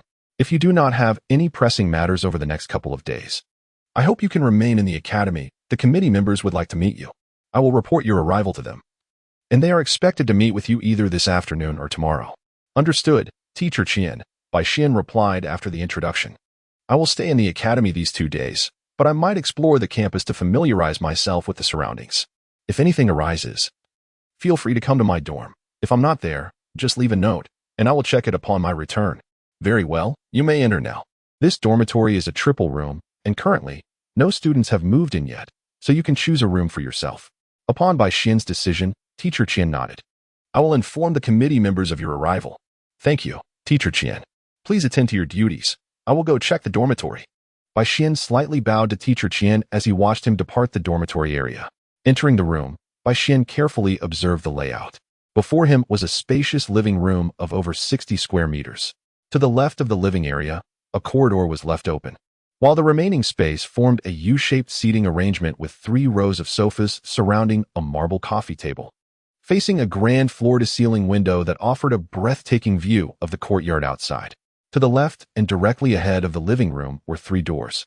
Opening each door, he found the rooms to be of similar dimensions, each furnished with a large bed measuring 1.80 meters in width and an independent bathroom. What impressed by Xian further was that Heaven Dou Royal Academy had equipped the entire house with brand new furniture and living essentials, truly reflecting the abundant resources available to its students. Noticing that the rooms were all quite uniform, Bai Xian casually selected one as his bedroom. After placing some personal items in the room, he settled onto the sofa in the living area. Bai Xian is an individual who effortlessly sets goals for himself. Ever since he arrived in this world and encountered the blue lotus seedlings, realizing that he too could embark on the path of cultivation, he has continuously established a series of objectives for his future. As of now, Bai Xian's soul power has reached level 38, a status that does not render him weak within the realm of soul masters. Furthermore, he possesses an external soul bone that even the title Douluo lacks, endowing him with a fighting capacity that, at present, may even fall short of certain high-ranking soul sections. At this moment, Bai Xian was contemplating how to cultivate during the forthcoming period. Judging by the information disclosed by Teacher Qian today, his identity had already become known among the higher echelons of the Heaven Dou Royal Academy. If his student rank were to be positioned at the Heaven Dou level, it appeared that his subsequent cultivation would grant him a considerable degree of autonomy. Bai Xian gently shook his head, dismissing the trivial thoughts that lingered. As he settled into a meditative posture, determined to achieve a breakthrough to the 39th level that very day. Closing his eyes and concentrating, Bai Xian felt his soul power begin to circulate within his meridians along a peculiar path. As the soul power flowed in accordance with Bai Xian's movements, the surrounding ethereal energy began to converge subtly around him, ultimately coalescing into an almost imperceptible azure-hued phantom lotus within his being. With each complete cycle of this unconventional route, his soul power grew incrementally stronger. This method of soul power circulation was a product of Bai Xian's imitation of the interplay between the seedling of the azure lotus in his sea of consciousness and the ethereal 10th grade azure lotus. He combined this understanding with the meditative techniques taught at the Junior Soul Master Academy, as well as elements from the circulation pathways of his 3 soul skills. After nearly 5 years of experimentation and countless trials, he had finally devised this unique method, although still in its infancy. Bai Xian's cultivation technique had significantly accelerated the growth of his soul power compared to the mundane meditative practices taught at the academy. It was thanks to this approach that Bai Xian had remarkably advanced 2 levels in just half a year, reaching the 38th level. Today, he was on the verge of another breakthrough to the 39th level. With one more step, he would attain the 40th level and achieve the status of a soul sect. As Bai Xian continued to manipulate his soul power along this path, it steadily increased. 3 hours passed in this meditative state, during which the fluctuations of his soul power intensified. Finally, he pressed his palms together to form a seal, and the tumult of soul energy around him began to stabilize. A flush crept across his face as he slowly opened his eyes, exhaling a sigh of relief. He had finally reached the 39th level. Turning his gaze to the window, he was startled to find that the sky had darkened. Had so much time truly elapsed? Bai Xian sighed softly. Indeed, time slipped away swiftly during cultivation, and he had unwittingly spent an entire day. After returning to his room to wash his face, feeling a twinge of hunger, Bai Xian made his way to the cafeteria. The dining hall of the Heaven Dou Royal Academy was far more lavish than he had anticipated, offering a diverse array of dishes with exceptional nutritional balance. Among the offerings, he noticed some meat imbued with faint soul power, clearly from soul beasts.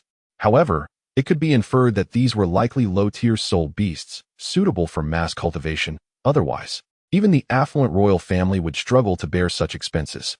Despite the exquisite culinary arrangements, the prices were indeed staggering. Bai Xian's relatively modest meal that evening cost him over 5 silver soul coins. It was worth noting that the annual income of an average family in the empire amounted to only about 2 gold soul coins. If he were to maintain such dining standards for all 3 meals daily, a significant portion of his monthly allowance as a soul master would be consumed, leaving little for his cultivation resources. He might even have to consider trading some rare medicinal materials from his spatial ring for gold soul coins to sustain himself. Let us momentarily set aside the matters concerning Bai Xian. At this moment, within the prince's residence beside the imperial palace of Heaven Dou City, a young man with golden hair sat in his study. He gazed at a kneeling armored soldier before him, who had lowered his head. He spoke. "I am aware of this matter. You may leave now." "Yes, Your Highness." The soldier responded with a bow before retreating from the study. As he exited, his face was revealed to be the very guard who had previously intercepted Bai Xian at the entrance of the Tiandou Royal Academy. Inside the study, the one referred to as Your Highness was none other than Xue Qinghe, the crown prince of the Tiandou Empire. However, at this moment, Xue Qinghe leaned back in his chair, gazing out at the night sky, his wise eyes seemingly lost in recollection. On the desk before him lay an open book, its pages revealing the likeness of Bai Xian, accompanied by meticulously detailed records of his information. Bai Xian, a 12-year-old boy, was born in the year 2628 of the Douluo calendar in a humble family in the village of Pino, located in the Faria province. By the year 2634, he had attained the rank of level 9 Soul Master, with his martial spirit being a long sword, and was registered at the Martial Spirit Branch Hall in Pino City. In the same year, he progressed to level 10 and registered at the Martial Spirit Main Hall in Soto City, within the Kingdom of Barak. By the year 2635, he had reached the rank of level 20 Great Soul Master at the same hall. By 2639, he ascended to level 30 Soul Master, continuing his registration at the Soto City Martial Spirit Main Hall. Chapter 40. Unbeknownst to her, 5 years had already passed. Xue Qinghe gazed out at the night sky, murmuring softly, "What a remarkably gifted individual he is, nearly catching up to my 12-year-old self." Despite having reviewed Bai Xian's records countless times over the years, she could not help but be astonished. Since her return from the Star Dou Great Forest 5 years ago, she had arranged for discreet investigations into Bai Xian's background. The findings were both surprising and overwhelming. She recalled that she, Qian Rengshu, had awakened a divine martial spirit of legendary heritage, with her innate soul power reaching an astonishing level 20. Surrounded by abundant cultivation resources, she had only attained the rank of Soul Zong at the age of 12. In contrast, Bai Xian, born into a common family and lacking in similar resources, had, at a mere 12 years of age, already achieved the rank of Soul Master for nearly 2 years, and it seemed he was now on the verge of ascending to a higher echelon of Soul Master. The thought of Bai Xian being accepted into the Royal Academy of Tiandou brought a smile to her otherwise handsome face. The information regarding Bai Xian was submitted to the 3 academic commissioners of the Tiandou Royal Academy by her own hand, and it was she who proposed Bai Xian's invitation to join the institution. Now, as the esteemed crown prince of the Tiandou Empire, her influence is steadily infiltrating various factions within the royal court, making the Tiandou Royal Academy a natural target for her ambitions. However, despite the Academy's decent faculty, she finds the quality of its students disappointing. The few with promising talent are merely scions of prominent families. Furthermore, with the daily management overseen by Prince Xuexing, her uncle, it complicates her ability to place her own personnel within the Academy. Were she not the crown prince and the 3 academic commissioners not at odds with Prince Xuexing's administrative vision, she would likely possess little authority in the Academy. By transmitting Bai Xian's information to the 3 commissioners and facilitating her invitation to join the Academy, she hopes that their conversation will leave a favorable impression on Bai Xian, thereby preventing her from being swayed by other factions. In time, she can gradually establish a rapport with Bai Xian, especially since they have shared experiences in the past, alleviating her concerns about any extreme reactions should her identity be revealed. "Uncle Shi, has there been any contact from the Holy See regarding Bai Xian?" Upon realizing her surroundings, Qian Ruxue spoke softly, as if aware of another presence in the expansive study. "Young mistress, the Holy See is yet to make contact." During the verification of his identity, arrangements were made to erase his records from the Spirit Hall in Soto City. A voice suddenly echoed in the empty room. However, over the years, Bai Xian's information has proliferated, likely drawing the Holy See's attention. Nodding slightly, Qian Ruxue concurred.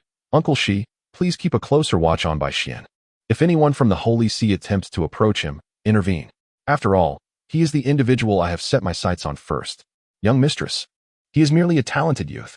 How can he compare to your safety?" The voice responded, laced with concern. "If it weren't for my absence alongside the porcupine 5 years ago in the Star Dou Forest, how could you have found yourself in such peril?" Hearing Qian Ruxue's words, the voice trembled slightly. Unlike before, they were now within Tiandou City, and they dared not act too recklessly. Qian Ruxue shook her head gently. "He is ultimately different. Uncle Shi, you need not worry excessively. Besides, isn't Uncle Xi Xue also present?" The voice fell silent for a moment before finally sighing in acquiescence. Upon hearing the agreement from the hidden presence, Qian Rushua ceased further conversation, quietly perusing Bai Xian's information, lost in thought. As dawn broke the following day, Bai Xian had scarcely finished his breakfast when Teacher Qian arrived. "Good morning, Teacher Qian," Bai Xian greeted eagerly upon opening the door, recognizing her from the previous day. "Good morning, Bai Xian," she replied. "I have come to inform you that the 3 academic commissioners have arranged a meeting with you for today, in just a quarter of an hour. If you have no pressing matters, we can proceed to meet them. Has the time been confirmed? I have just arrived at the Tiandou Royal Academy and have no urgent engagements at the moment. I am available now," Bai Xian responded. "Very well. Let us depart immediately so as not to keep the commissioners waiting," Teacher Qian said, leading Bai Xian towards the committee hall in the heart of the main campus. The committee hall, located at the center of the main campus, is a single-story building elevated on a platform, making it the largest structure within the campus, standing a notable 10 meters high. Upon entering the committee hall with Teacher Qian, they found 3 elderly gentlemen engaged in conversation in the reception area. Though merely conversing, the trio exuded an extraordinary aura that made Bai Xian's heart race. Their warm smiles belied a palpable sense of power that warned him of impending danger. Bai Xian recognized this as the unique presence of formidable individuals. Noticing Bai Xian and his companion's arrival, the 3 exchanged discreet glances before rising to greet them. One of the slightly frail figures stepped forward and addressed them. "I presume you must be the esteemed Bai Xian, correct?" Chapter 41. The Test, Part 2. Teacher Qian timely introduced, "Esteemed commissioners, I present to you Bai Xian." Bai Xian, with great timeliness, humbly addressed the students, remarking that he had encountered the 3 esteemed members of the Education Committee. The elder who had spoken earlier remarked, "There is no need for formalities, young Bai Xian. We have long heard of your exceptional talents, and upon meeting you today, it is evident that you possess a remarkable demeanor. It is indeed a significant honor for our Tiandou Royal Academy to welcome you among us." Bai Xian, however, appeared to be overly modest in his response. At this moment, Teacher Qian appropriately interjected, "Allow me to introduce you, Bai Xian. This gentleman is the head of the Academic Affairs Committee at our Tiandou Royal Academy, Dream Machine, a formidable soul master of the Black Demon lineage, and a rank 86 control system soul Douluo." He then gestured towards the other 2 elders, stating, "These gentlemen are the 2nd and 3rd members of the committee, Bai Baoshan and Ji Lin, respectively. Both are powerful soul Douluos, with Bai Baoshan being an 85th rank defense system soul Douluo, wielding the celestial star furnace, while Ji Lin holds the distinction of being an 83rd rank control system soul Douluo." As Teacher Qian provided these introductions, the 3 committee members displayed gentle smiles, reflecting their approval and warmth towards Bai Xian. Bai Xian once again clasped his hands and said, "I am Bai Xian, honored to meet the 3 esteemed teachers." Observing Bai Xian's formal greeting, Meng Xinji waved his hand and remarked, "Dear student Bai Xian, you are being overly courteous. Here at the Heaven Dou Royal Academy, consider it your home. There is no need for such formality. Please, take a seat." Once Bai Xian and Teacher Qian were settled, Meng Xinji instructed his servant to bring forth tea and refreshments. With a smile, he looked at Bai Xian, who sat upright, and said, "It is worth mentioning that I have heard your name for quite some time. During my conversations with His Highness the Prince, he spoke highly of you, stating that you have already attained the Soul Master rank at such a young age. Initially, I found it hard to believe, but seeing you today, it is evident that you possess an extraordinary demeanor." At this point, Meng Xinji let out a slight sigh, adding, "I had thought the few students we enrolled in the past 3 years at the Heaven Dou Royal Academy were exceptionally gifted. Yet I am astonished to discover that there exists such a remarkable talent as yourself in this world." At this moment, Bai Xian humbly remarked, "Teacher, you flatter me. The cultivation I possess today is merely a stroke of good fortune." Meanwhile, Bai Xian's mind was occupied with a thought. "Xueqinghe? Is she the one who summoned me to the Tiandou Royal Academy? Indeed, I just heard the teacher mention the Crown Prince, but I have never had the pleasure of meeting him." As he spoke, Bai Xian displayed a look of perplexity. "I, too, am unaware," the elder replied. "The Crown Prince is Xueqinghe of our Tiandou Empire. It seems that he must have encountered you at some point, remembered you fondly, and subsequently mentioned you to me. As for the rest, the 3 of us are equally in the dark." Dream God Machine was somewhat astonished that Bai Xian was oblivious to Xueqinghe's identity. "By the way, your invitation to our Tiandou Royal Academy was indeed proposed by the Crown Prince." Indeed, Bai Xian mused inwardly, taken aback by the revelation. It was the Crown Prince who suggested it? If given the opportunity, I must express my gratitude to him in person. However, I am still unclear about how the three of you intend to arrange my future studies, he continued. Dream God Machine responded, there's no rush regarding that. Speaking of which, you are now at the Soul Master level, but I am curious to know your current soul power rank. Please share it with us, so that we can better plan your upcoming courses. Dream God Machine had already sensed Bai Xian's soul power level in secret, yet the sensation he received was rather peculiar. The fluctuations of Bai Xian's soul power were not particularly intense. It seemed to hover just above level 30, though it also felt as if it had not quite reached that threshold. He had communicated discreetly with his two companions, and they had arrived at a similar conclusion. Thus, he felt compelled to probe further. Bai Xian hesitated momentarily before speaking. By chance, I just advanced to level 39 last night. Level 39. The pupils of the three from Dream Machine narrowed slightly. Since they had issued an invitation, they must have conducted some background research on Bai Xian. And the results were quite evident. He was merely 12 years old. To achieve such a level at such a tender age seemed almost an exaggeration. The three exchanged glances, silently communicating, when suddenly Jilin, the Soul Douluo, spoke. Bai Xian, please step forward. Though puzzled by Jilin's sudden request, Bai Xian rose and approached the three. Uncertain of what Jilin intended, before Bai Xian could finish his thought, he felt as if the space around him had solidified. An immense surge of soul power cascaded down like a waterfall, rendering his body somewhat immobile. This overwhelming soul power, while formidable, bore no hint of malice. Bai Xian understood that it was a test of his strength. He chose to remain silent, channeling his rudimentary cultivation techniques to counteract the deluge of soul power pressing upon him. The other two committee members and teacher Qian were well aware that Jilin was assessing Bai Xian's capabilities and refrained from speaking. After all, a 39-level soul master at his age was indeed astonishing.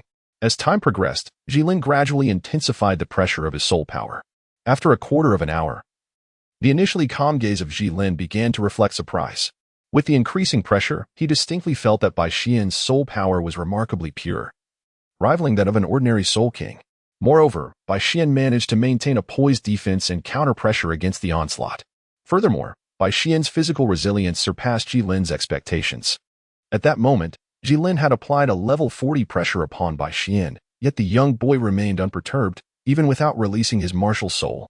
At this moment, Bai Xian sensed that although the pressure of soul power weighing upon his body was formidable, it still fell short of his current limits. As Bai Xian was on the verge of acquiring his third spirit ring, his physical prowess had already surpassed that of an ordinary spirit master. Now, having attained the rank of Spirit Douluo for 2 years, his capabilities, enhanced by the first spirit skill of the Thunder segment and the nurturing influence of the Qinglian seedling, were likely to exceed even those of a typical spirit king. Moreover, with the addition of the four-winged external spirit bone from the dark demon, evil god tiger, he found the spirit power pressure exerted by Spirit Douluo Jilin to be of little concern.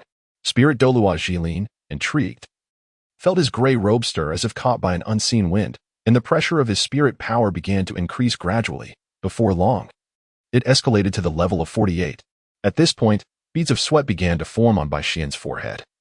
As this intensity of spirit power pressure approached the utmost limit he could withstand without summoning his martial soul. Unlike before, Jilin's spirit power was no longer increasing in a stepwise manner, but rather, it was augmenting slowly, in tandem with Bai Xian's support. Seeing Bai Xian managing to endure this pressure, Meng Shenji and Bai Baoshan were taken aback. Having worked together for many years, they were acutely aware of the level of spirit power pressure Jilin was currently releasing. Both were now filled with concern, as the pressure exceeding Bai Xian's own spirit power level was rising exponentially, and should he falter, he risked a backlash of spirit power. As Jilin's pressure gradually reached the 49th level, a trace of agony finally crossed Bai Xian's features. His complexion flushed, beads of sweat trickled down his temples, and even his previously composed demeanor became somewhat disheveled. Just as Jilin prepared to ease the pressure he was exerting, he was taken aback to see Bai Xian suddenly conjure out Cheng Xia with a subtle grip of his right hand. Upon summoning Cheng Xia, Bai Xian planted it firmly into the ground, and his once unsteady form straightened immediately. The anguish on his face began to dissipate, replaced by a newfound ease. However, the other 4 individuals in the room, witnessing the gradual emergence of 3 spirit rings around Bai Xian, were rendered speechless. Heavens! What were they witnessing? A spirit Douluo with a configuration of 1 yellow and 2 purple spirit rings? The three individuals, apart from Bai Xian and Jilin, stood up in shock at the sight of the Millennium's second spirit ring. This astonishing revelation left even Jilin momentarily forgetting to maintain the pressure. A Millennium second ring. Who could have anticipated such a phenomenon? Indeed, it was only to be expected that such a remarkable spirit power level could be achieved at such a young age. Meng Xinji could not help but exclaim, "I truly did not foresee this. Our realm of spirit masters has produced such a genius." Bai Baoshan echoed with admiration. "And this genius has joined our Tiandou Royal Academy." The other three nodded in agreement, their eyes filled with fervor as they watched Bai Xian stabilize his surging spirit power. Bai Xian stood within, his complexion serene and his eyes gently closed. His inherent physical prowess and the refinement of his soul energy were already approaching that of a soul king. The pressure released by Jilin had merely grazed the limits of what he could endure. Thus, calming the agitated soul energy at this moment was a rather effortless endeavor. In merely 2 minutes, Bai Xian successfully quelled the turbulence within him. Once he had regained his composure, he noticed the eager gazes of Meng Xinji and the other two, which startled him enough to take a step back. "Teachers, what brings you here?" Seeing Bai Xian's startled reaction, Meng Xinji and his companions realized their behavior had been somewhat inappropriate. They cleared their throats in unison, attempting to shift the awkwardness of the moment. After exchanging glances, Meng Xinji stepped forward and remarked, "Indeed, Bai Xian, your talent is astonishing. Achieving a millennium-level soul ring at the second stage is nothing short of remarkable. Your future accomplishments will undoubtedly surpass those of the three of us." Upon hearing this, Bai Xian quickly responded, "You flatter me, esteemed teachers. The remarkable achievements of the three educators in nurturing talent are truly commendable, and I must learn much from you all." Dream Machine, Jilin, and Bai Baoshan exchanged glances before continuing. "Classmate Bai Xian, your attainment of the 39th rank at such a tender age is unprecedented in our Royal Academy of Tiandou. The three of us on the committee unanimously agreed to confer upon you the status of a Tiandou-level student at our esteemed institution. Moreover, a dedicated area within our simulated training zone will be allocated exclusively for your cultivation, allowing you to practice at your convenience. As for your curriculum, aside from essential courses, you shall have the autonomy to choose your studies, with the academy providing its finest instructors to guide you in your training." A profound silence enveloped the room, a stillness akin to death itself. As Dream Machine concluded his remarks, Bai Xian and Teacher Qian were left utterly astonished, their eyes wide in disbelief. Teacher Qian, still reeling from the shock of witnessing the second ring, a Millennium Soul ring, felt as though his mind was engulfed in a tempest. Was this treatment not excessively lavish? To become a Tiandou-level student upon entering the academy, accompanied by a private training zone and such extensive academic freedom, when had anyone at the Royal Academy of Tiandou ever received such privileged treatment? This individual must have indeed astonished the three committee members today, prompting them to extend such generous accommodations with a silent murmur. Teacher Qian gazed at the youthful face before him, equally taken aback, and could only shake his head with a wry smile. Bai Xian gradually emerged from his astonishment, forcing a wry smile as he addressed the three esteemed teachers, esteemed mentors. "Perhaps you are overestimating my capabilities. I am unworthy of such honor bestowed upon me." In Chapter 43, Serendipity, Meng Xinji responded with a hearty laugh, "Bai Xian, there is no need for such modesty. We three have yet to encounter anyone of your age with such remarkable cultivation. The Tiandou Royal Academy has always placed great importance on talent, and this is the best training facilities and environment we can offer you. Furthermore, we are not without our own aspirations. We merely hope that when you one day achieve the rank of title Douluo and stand at the pinnacle of the Soul Master world, others will recognize you as a student nurtured by our Tiandou Royal Academy." Upon hearing this, Bai Xian took a deep breath and bowed respectfully to the three mentors.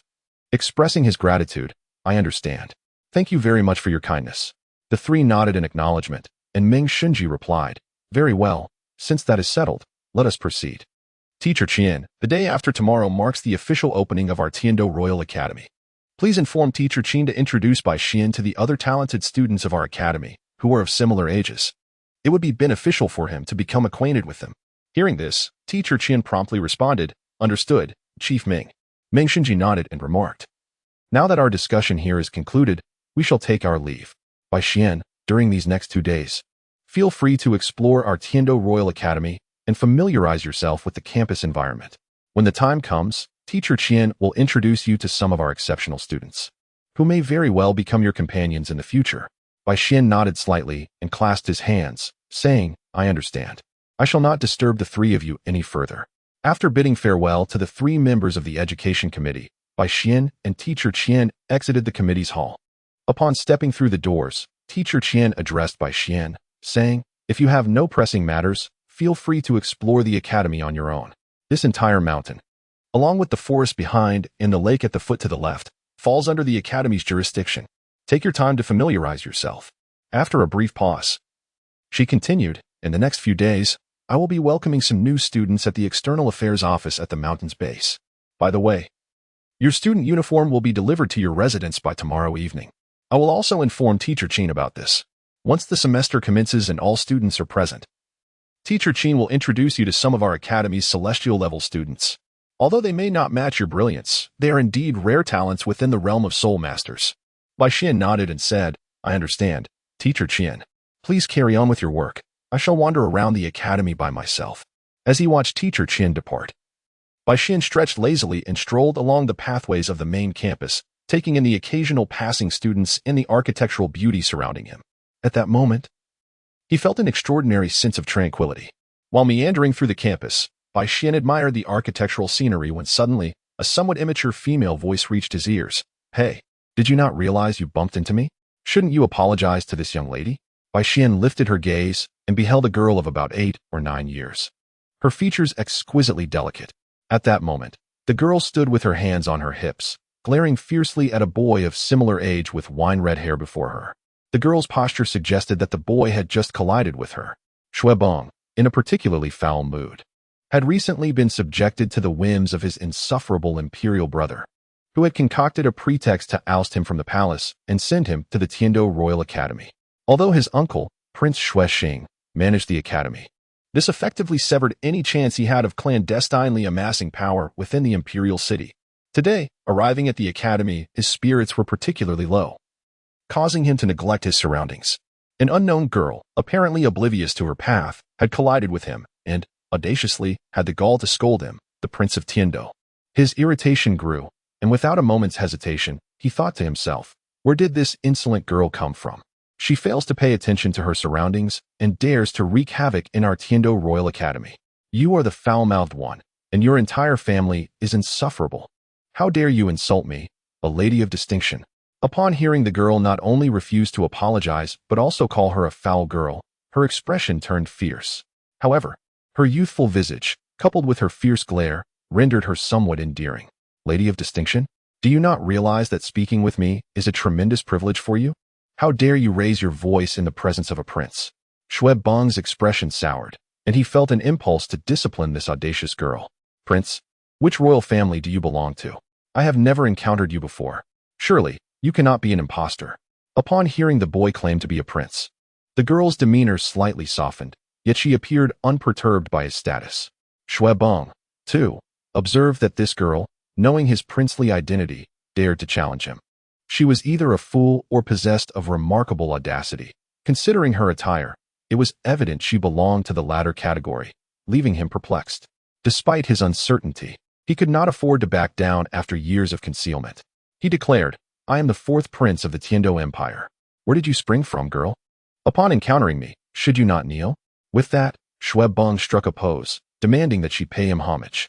Just then, a cold voice pierced the air, brimming with both fury and lethal intent. She will not kneel. Furthermore, I believe you would not wish for her to do so. Shuebong froze, suddenly engulfed by an overwhelming aura of hostility, the hairs on his body standing on end. The girl, upon hearing the voice, momentarily displayed a flicker of excitement, only to then pout as if recalling something. Bai Xian turned his gaze towards the source of another voice, where 3 figures were slowly approaching them amidst the snow. The foremost was a young man, approximately 23 or 24 years of age. A gentle smile graced his lips, and his golden hair was tied back with a gilded ribbon. His pristine white robe was embroidered with golden beast patterns. Although his features appeared somewhat ordinary, he exuded an extraordinary air of nobility. Curiously, the young man's gaze frequently drifted towards Bai Xian. To his left stood a handsome man in a white robe, exuding an air of cultured elegance, yet surprisingly, despite his apparent middle age, his complexion was rosy and his visage radiant, holding a finely crafted cane. To the right of the leading young man was an elder with hair and beard as white as snow, sharp eyebrows and bright eyes. Yet his face bore the delicate softness of an infant. This elder emanated the aura of an indomitable sword, as if waves of sword intent were poised to burst forth from his being. However, at this moment, the elder's brow was slightly furrowed, his expression chilly, as his eyes seemed to threaten the release of countless illusory sword shadows. It appeared that the earlier voice had originated from him. Xuepeng struggled to turn his head towards the direction of the voice, and his pupils constricted once more as he beheld the person he most dreaded to see. "Big brother," he uttered with a quavering voice. At that moment, the young man in the lead also spotted Xuepeng turning, and the smile that had adorned his face now darkened slightly. "Xuepeng, what happened? How did you come into conflict with the master's daughter?" The newcomer was none other than Qian Renxue, disguised as Xueqinghe. Although Qian Renxue secretly wished for Xuepeng to offend the Seven Treasures Glazed Tile School, he still needed to maintain an appearance of protecting Xuepeng. "Master, she is the daughter of the Seven Treasures Glazed Tile School's leader." Upon hearing Xueqinghe's voice, Xuepeng's pupils involuntarily constricted. As a prince of the Heaven Dou Empire, how could he be unaware of the Seven Treasures Glazed Tile School? Damn it! Xuepeng silently cursed his own recklessness, yet he still tried to appear somewhat frivolous as he addressed Xueqinghe. "Big brother, I was merely walking along, lost in thought, and I didn't notice the road. Who knew that this girl wouldn't dodge out of my way?" Before Xueqinghe could respond, the white-haired elder beside him let out a heavy snort, causing the sword intent emanating from him to surge even more fiercely. In a flash, he disappeared from his previous spot and appeared before the girl, enveloping her in a protective embrace. "Rongrong, let Grandpa Jian see if my dear Rongrong has been hurt." As he spoke, a powerful wave of soul force erupted from the elder, instantly pushing Xuepeng back 2 steps. "You." Xuepeng's mouth opened slightly, words unspoken as he felt a chilling aura enveloping him, causing him to swallow the words he had intended to say. Recovering, Xueqinghe approached Xuepeng and said, "Xuepeng, you are 14 now. How can you still be sulking like a child? Quickly apologize to Sister Rongrong." Afterward, Xueqinghe turned to the middle-aged man and said, "Senior Qinshin, Master, Xuepeng is young and thoughtless. He has offended Sister Rongrong. Qinghe apologizes on his behalf." With that, he shot a glare at Xuepeng. "Qinghe, how many times have I told you? You and I, as teacher and student, need not be so courteous. Besides, Rongrong has not been harmed." The middle-aged man spoke with a gentle tone. Regarding his daughter, Ning Fengji understood her nature well, although she was not malicious. It was likely that neither party had noticed the other, resulting in their collision. Moreover, given his daughter's haughty disposition, a conflict was not out of the question. After Ning Fengji spoke, he turned to Ning Rongrong and said, "Rongrong, come here so Daddy can take a look." "I won't. Daddy doesn't love Rongrong. You won't even let that person apologize to me. Grandpa Jian loves Rongrong more." Hearing her father's words, Ning Rongrong pouted, clinging tightly to the arm of Sword Douluo Qinshin. Sword Douluo, upon hearing Ning Rongrong's words, looked at her with affection and couldn't resist throwing a teasing glance at Ning Fengji. Observing Sword Douluo's doting demeanor towards his daughter, Ning Fengji knew it was inappropriate, yet the 2 titled Douluos of his sect cherished his daughter as if she were a fragile treasure. Even as her father, he had to consider the opinions of these 2 divine beings. With this thought, Ning Fengji couldn't help but chuckle wryly and shake his head slightly. The master is right, but how can we allow Sister Rongrong to feel wronged? Xuepeng, apologize to Rongrong at once." He turned his gaze towards the still-standing Xuepeng. Xuepeng, assessing the situation before him, realized that an apology was perhaps the only way to smooth things over. "Fine. I shall pretend this is an opportunity to display my royal magnanimity in front of the Seven Treasures Glazed Tile School," he silently mused. He approached Ning Rongrong, raising a smile as he said, "Sister Rongrong, it was an accident on Xuepeng's part. Please forgive your brother." After Xuepeng's apology, Ning Rongrong, who had received a signal from her father, placed her hands on her hips and, with a youthful yet mischievous demeanor, declared, "Fine. Since you are sincerely apologizing, I forgive you." Chapter 45, Serendipity, Part 3. With the conflict resolved, Xuepeng departed the scene. Just as Xueqinghe and the others were preparing to leave, they suddenly heard Sword Douluo exclaim, It seemed he had made a discovery, directing his gaze towards the position of Bai Xian. "Uncle Jian, what is it?" Seeing Sword Douluo's unusual response, Ning Fengji followed his line of sight and noticed a boy around 12 years old, who was looking at them with curiosity. prompting a look of confusion. In his perception, while the boy appeared quite handsome, the fluctuations of soul power surrounding him were barely discernible, suggesting he only had a level of 20 or so. At this age, while commendable, he did not seem worthy of Sword Douluo's reaction, leaving Ning Fengji perplexed. Fengji, that boy is somewhat peculiar. Although the soul power he displays is below 30, the true level of his soul power is likely nearing 40. Sword Douluo's expression turned serious. What? 40? At this age? Upon hearing Sword Douluo's explanation, Ning Fengji's pupils widened in shock. The boy, seemingly only 12, was approaching a level of 40. Ning Fengji understood the implications of this clearly. The youngest titled Douluo in the history of Douluo Continent, Tang Hao, had not reached this level at such an age. If they could recruit this boy into the Seven Treasures glazed tile school. Ning Rongrong, equally astonished, gazed at the boy slightly older than herself, recalling that as the highest innate soul power bearer in the history of the Seven Treasures glazed tile school, she had only reached level 18 at the age of 9. She was aware that among her peers in the sect, the highest levels achieved by those of a similar age were merely in the 20s. How could he already be on the verge of attaining the status of Soul Master? What is it, Uncle Ning? Do you know Bai Xian? Before Ning Fengji could collect his thoughts, he heard Xueqing's voice, suggesting that his disciple was acquainted with the boy. Regaining his composure, Ning Fengji inquired, Qinghe, do you know that boy? Xueqing smiled, nodding before shaking his head. I am familiar with him, but he likely does not recognize me. Oh, what does this mean? Ning Fengji expressed interest. More than 2 years ago, I visited the kingdom of Balak and happened to encounter him. At that time, he was merely around 10 years old, yet he was already a soul master of the second ring. I noticed his considerable talent and paid him some attention. Xueqing elaborated. Over a year ago, when I heard news of him again, he had already ascended to the rank of Soul Zun. Consequently, I mentioned him to the 3 committee members of the Royal Academy and extended an invitation for him to study at the Tiando Royal Academy. I never expected he would be nearing level 40. Upon finishing his statement, Xueqing wore an expression of surprise. Ning Fengji remarked, Oh? I never imagined you had such an experience with him, Qinghe. Why don't we pay this young man a visit? After all, his admission to the Tiando Royal Academy is partly due to your efforts. It is indeed worth getting to know him. Hearing Ning Fengji's words, Xueqing smiled slightly. Since you wish to make his acquaintance, I see no reason to object. Xueqing had a general idea of his teacher's intentions, yet it aligned perfectly with his own wishes. Today, he had taken the opportunity to bring Ning Fengji to the Tiando Royal Academy precisely for this reason. Secretly contemplating as he cast a subtle glance at the Sword Douluo, noticing several individuals approaching their direction, Bai Xian's expression shifted slightly. Although those individuals were still some distance away, since he had fully entered a level of meticulous control, his spiritual perception had grown vastly superior to that of an ordinary soul master. He had clearly overheard their conversation. He had also deduced their identities with a fair degree of accuracy.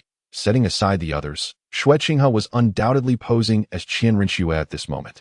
Along with Ning Fengji from the Seven Treasure Glazed Tile School, the Sword Douluo, and the 9-year-old Ning Rongrong, Bai Xian found himself contemplating whether to flee immediately. However, judging by their demeanor, it was evident that escape was no longer an option.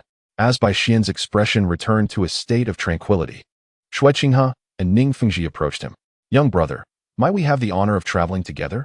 Ning Fengji mused, marveling at Bai Xian's ability to maintain his composure in the presence of unexpected company.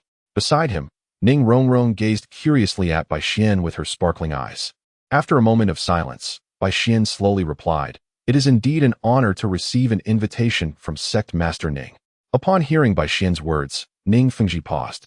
His expression unchanged, yet a smile graced his lips. What do you mean by that? Bai Xian, unperturbed, continued, I overheard your conversation just now. It was astonishing, considering that the previous discussion took place at least 30 meters away, and the voices were not particularly loud. How could he have discerned their words so clearly? Ning Fengji and his companions could not help but grow solemn. Young brother, your spiritual perception is remarkably keen. After a brief pause, Ning Fengji sighed, revealing his identity. Indeed. I am Ning Fengji of the Seven Treasure Glazed Tile Sect. This is Xueqing, the crown prince of the Tiando Empire, and beside him is my daughter, Ning Rongrong. I also heard Uncle Jian mention that your soul power level is nearing the Soul Master rank, which piqued my interest. I simply did not expect you to have overheard us. Bai Xian gently shook his head and remarked, It is indeed a privilege for me to make the acquaintance of Lord Ning. Upon finishing his words, Bai Xian clasped his hands together and stated, I have the honor of meeting His Highness the Crown Prince, Lord Ning, in the esteemed sword duelist. Chapter 46, Testing the Waters, Brother Bai Xian. There is no need for formality. We are eager to. Before Xue Qinghe could complete his sentence, the sword duelist beside him suddenly flickered, launching a blade of energy directly at Bai Xian. As Bai Xian was still in the act of clasping his hands, he suddenly felt a chilling aura envelop him, causing the hairs on his body to stand on end. In an instant, he summoned Qingxia, positioning it to block the oncoming attack. Thunderous roars echoed around him, and arcs of electricity gradually manifested in the air, even crackling along the blade of Qingxia. Clang! A resounding clash of metal reverberated through the air. Bai Xian felt a tremendous force vibrate through his wrist, almost causing him to lose grip of Qingxia. With determination, he twisted his waist and leaned back, using the momentum to deflect the sword duelist's strike. In a swift motion, he evaded to a distance of 10 meters from his previous position. The sword duelist was taken aback to see Bai Xian so effortlessly withstand his attack. A smirk appeared at the corner of his mouth as he declared, Well done, young lad. Let us see how you fare against my next strike. With that, the sword duelist's right hand conjured the illusion of a long sword. Its tip aimed directly at Bai Xian's chest, as an indescribable aura surged from him. Upon hearing Qinxin's words, Bai Xian became acutely alert. However, the instant the tip of Qinxin's sword was directed towards him, Bai Xian felt as though an exceedingly sharp, invisible colossal sword was instantaneously cleaving towards him. At that moment, his body seemed to betray him, yielding to the impending strike of the ethereal blade. Qinxin, with the 7-kill sword aimed at Bai Xian, had already released his grip with his right hand, placing it behind his back while forming a sword finger with his other hand. In that moment, waves of illusory sword energy coalesced from the void, merging into the suspended 7-kill sword. Although these were mere strands of sword energy, they were assembled in an instant. With a flick of the sword finger, the 7-kill sword, now imbued with countless sword energies, transformed into a dazzling stream of light, hurtling directly towards Bai Xian's chest. As the shadow of the sword loomed ever closer, Bai Xian's hair stood on end. Move now, he commanded himself, with the surge of soul power coursing through him. Bai Xian finally sensed the return of his bodily autonomy. Yet, as the 7-kill sword drew near, his sole thought was to withstand this impending strike. Otherwise, he would face dire consequences, if not death itself. Bai Xian had no time to ponder anything further. Under the astonished gazes of Ning Fengji and the others, 3 soul rings, 1 yellow and 2 purple, rapidly manifested around him. A radiant golden and blue light enveloped Bai Xian's form. As torrents of lightning surged forth from the blade Qingxia, the second strike of the thunder slash, void slash, Bai Xian's hand-wielding Qingxia traced an unusual trajectory, leaving behind an almost imperceptible black mark that appeared precisely between the 7-killing sword and Bai Xian. At the moment the 7-killing sword struck the black mark, it seemed as though it had pierced something, momentarily halted by that dark imprint. However, that fleeting moment was sufficient. Bai Xian's form twisted in an uncanny manner, narrowly evading the piercing blow of the 7-killing sword. Having dodged Qinxian's strike, Bai Xian felt a bead of cold sweat trickle down his temple. It had been a harrowing encounter. Until now, Bai Xian had not utilized his full strength, but in that instant, he had revealed everything he had kept hidden. Employing his first and second soul abilities to their utmost limits, even resorting to a unique combination of 3 soul abilities to create a distinctive offensive technique. Observing Qinxian cease his assault, Bai Xian couldn't help but reflect on this elder's unpredictable behavior. This could easily lead to a fatal consequence. Upon deeper contemplation, Bai Xian understood that while figures of Qinxian's stature could effortlessly deal with someone of his caliber, even if he were unable to withstand that final blow, Qinxian could ensure he remained unscathed. Yet, Bai Xian still felt compelled to express his thoughts. Qinghe, surely, I am not mistaken. Ning Fengji, still grappling with the shock, realized that Bai Xian's second soul ring was indeed of the 1,000-year variety. Meanwhile, Xue Qinghe maintained a composed demeanor, addressing the bewildered Ning Fengji and Ning Rongrong. Teacher, you are not mistaken. Bai Xian's second soul ring is indeed at the 1,000-year level. Gradually regaining his composure, Ning Fengji took a deep breath and said, Qinghe, I truly wish to understand. What exceptional talent allows him to reach such heights at such a tender age? Xue Qinghe slowly shook his head and replied, Teacher, to speak candidly, I, too, am quite astonished. I initially discovered his remarkable talent purely by chance and took note of him. However, I had pressing matters to attend to at the time and did not give it much thought. Little did I expect that he would advance to this level. Ning Fengji nodded slightly, his heart ablaze with excitement. The surprises brought by his visit to the Tiandou Royal Academy were plentiful. Such extraordinary talent, though he had developed a certain connection with his disciples, was still that of a genuine commoner soul master. If he could facilitate a friendship between Bai Xian and his sect, or even a marriage alliance, then in a century, his sect would be graced with a super Douluo that could rival or even surpass Sword Uncle. At that juncture, the sect would flourish for another 100 years without concern. Moreover, accepting this disciple was also to ensure a safeguard for Rongrong in the future. With this thought, Ning Fengji glanced down at his daughter, gently caressing Ning Rongrong's soft head. Meanwhile, Bai Xian took a moment to collect himself, his expression grave as he addressed Chen Xian, Sr. May I inquire why you have chosen to treat Bai Xian in this manner? Chen Xian, having encountered the pinnacle of this continent, was naturally resolute in mind. Although he had experienced a fleeting emotional stir upon seeing Bai Xian's soul rings, he quickly regained his composure and smiled. Young friend Bai Xian, do not take offense. I was merely momentarily taken by excitement upon witnessing your remarkable soul power at such a young age. I could not help but feel an urge to test my skills. Chapter 47. Accepting a disciple, Bai Xian silently chuckled bitterly within, pondering how close he had come to losing his life due to this probing attempt. The technique known as Zhan Kong, the second form of the Thunder Four Cuts, was a creation of Bai Xian, intricately woven from his martial soul skills, and a unique route of soul power he had devised. Its application bore similarity to soul ring techniques, yet its potency far surpassed that of standard soul skills. Bai Xian had named the 4 strikes as Liuguang, Zhan Kong, Liation, and Qian Lei. Each strike possessed its own formidable power, but overall, even the weakest of them, Liuguang, eclipsed the majority of Soul Master's 4th soul skills. Among these, Liuguang emphasized speed, Zhan Kong focused on gravity, Liation drew upon soul power, and Qian Lei wielded overwhelming might. At this moment, Bai Xian anticipated that even a high-tier soul king specializing in offensive techniques would find it challenging to withstand the final strike, Qian Lei. However, despite having conceptualized this final technique, Bai Xian was reluctant to use it recklessly. As its name suggests, Qian Lei allowed Bai Xian to harness the thunderous wrath of heaven and earth through a precise manipulation of soul rings and power routes. While he could summon a few bolts of lightning from the void, true mastery over Qian Lei eluded him. Wielding it carelessly could inflict harm upon himself.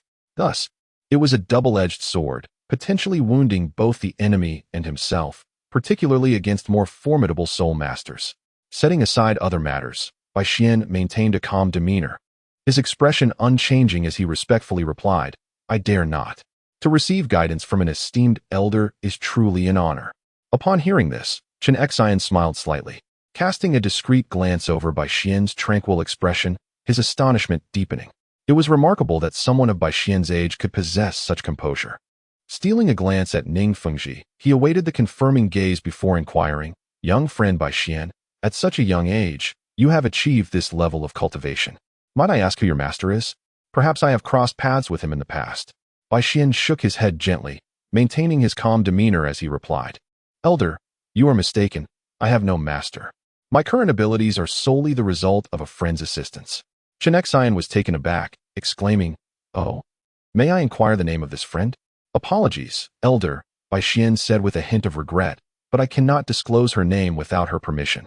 I hope for your understanding. Is that so? I had hoped to meet such an extraordinary individual, but it seems fate has deemed otherwise. Chen Xian sighed softly. Meanwhile, Ning Fengji and Xue Qinghe, observing that Bai Xian and Chen Xian had ceased their confrontation, approached their location.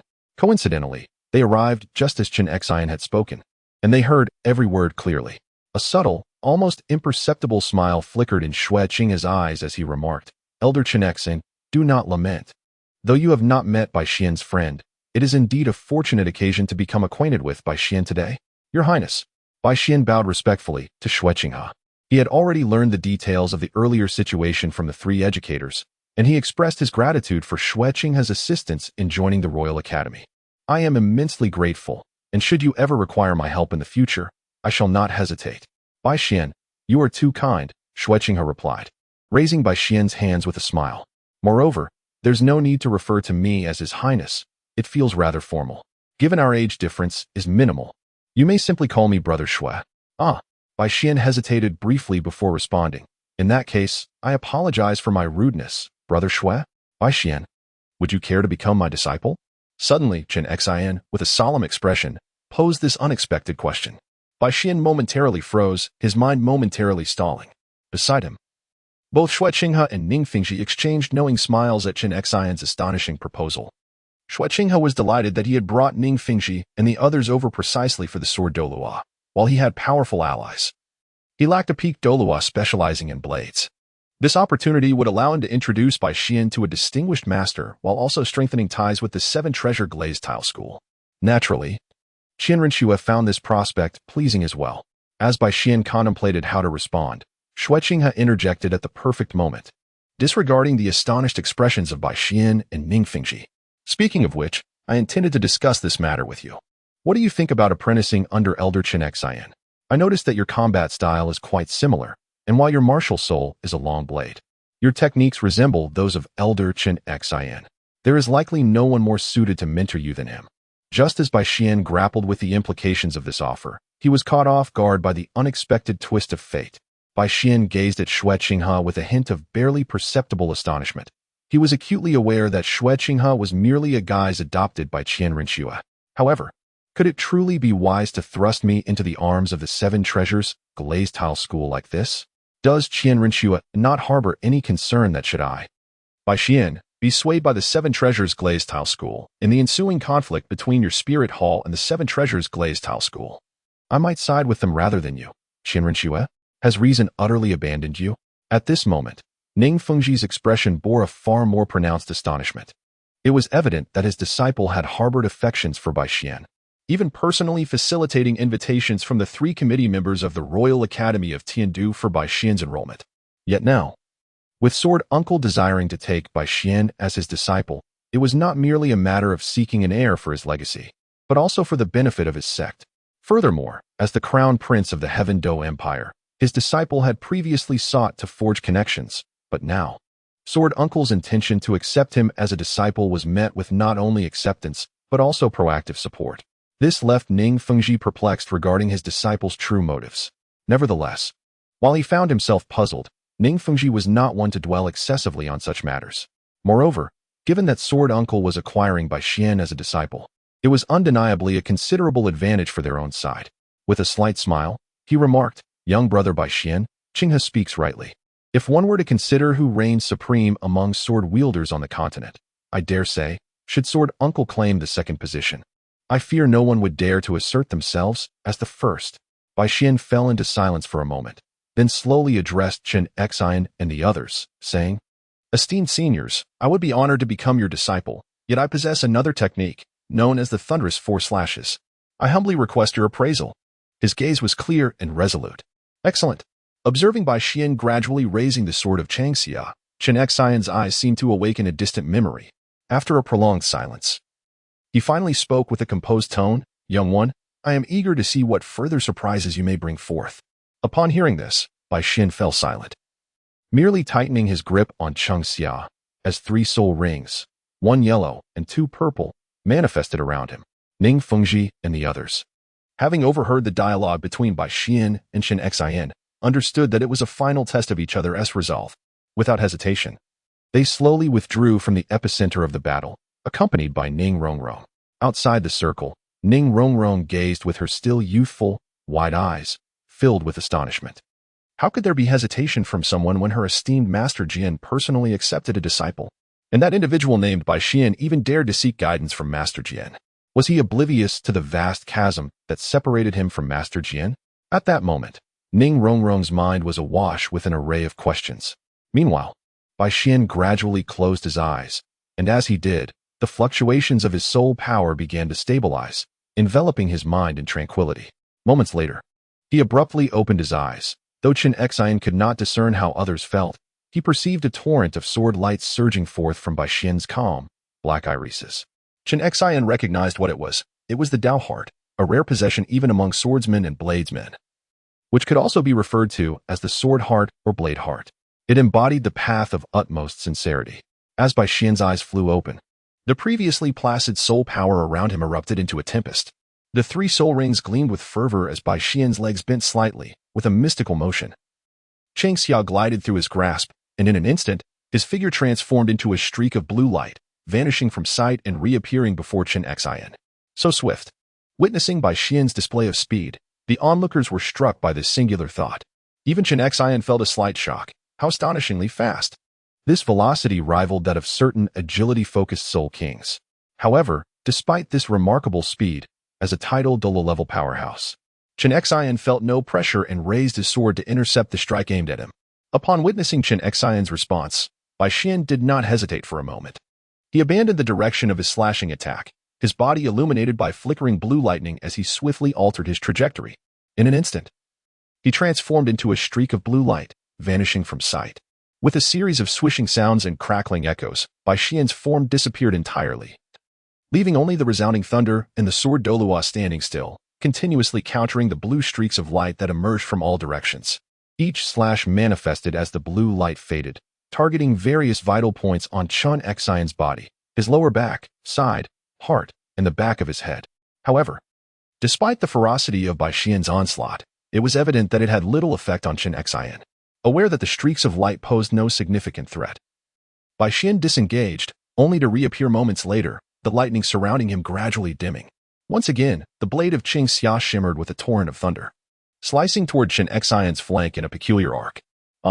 Chen Xian clearly recognized the technique Bai Xian had just executed, but he was puzzled as to why Bai Xian would employ it again at that moment. Without hesitation, he lunged forward with his sword aimed at Bai Xian's Chang Xia. Observing Chen Xian's actions, Bai Xian was unfazed. This was precisely what he had anticipated. A subtle smile graced his lips as the 3rd soul ring hovering around him transformed into a stream of light, merging with Chang Xia. In an instant, the thunderous aura of the blade intensified, radiating a brilliant blue glow. As the blade energy, forged from lightning, collided with the sword Douluo's 7-kill sword, it vanished momentarily, only to re-emerge, hurtling directly toward Chen Xian's side. Oh no. Just as a smile began to form on Bai Xian's lips, the sword Douluo had already taken notice. In that fleeting moment when the blade energy coalesced, he sensed an inexplicable dissonance in Bai Xian's strike, triggering an instinctual sense of peril that only a titled Douluo could perceive. Chen Xian's internal alarm was instantaneous, and his body reacted with astonishing swiftness. A flash of purple light enveloped him as his immense soul power began to coalesce. A formidable ethereal sword shadow erupted from within him, dispersing Bai Xian's thunderous blade energy just as it was about to strike. Chen Xian's expression turned grave. Moments ago, he had regarded Bai Xian as a remarkably talented young peer, but now he placed him in a position of considerable danger. Had it not been for his elevated soul power level, had he been on par with Bai Xian, he would have likely sustained severe injuries from that last strike.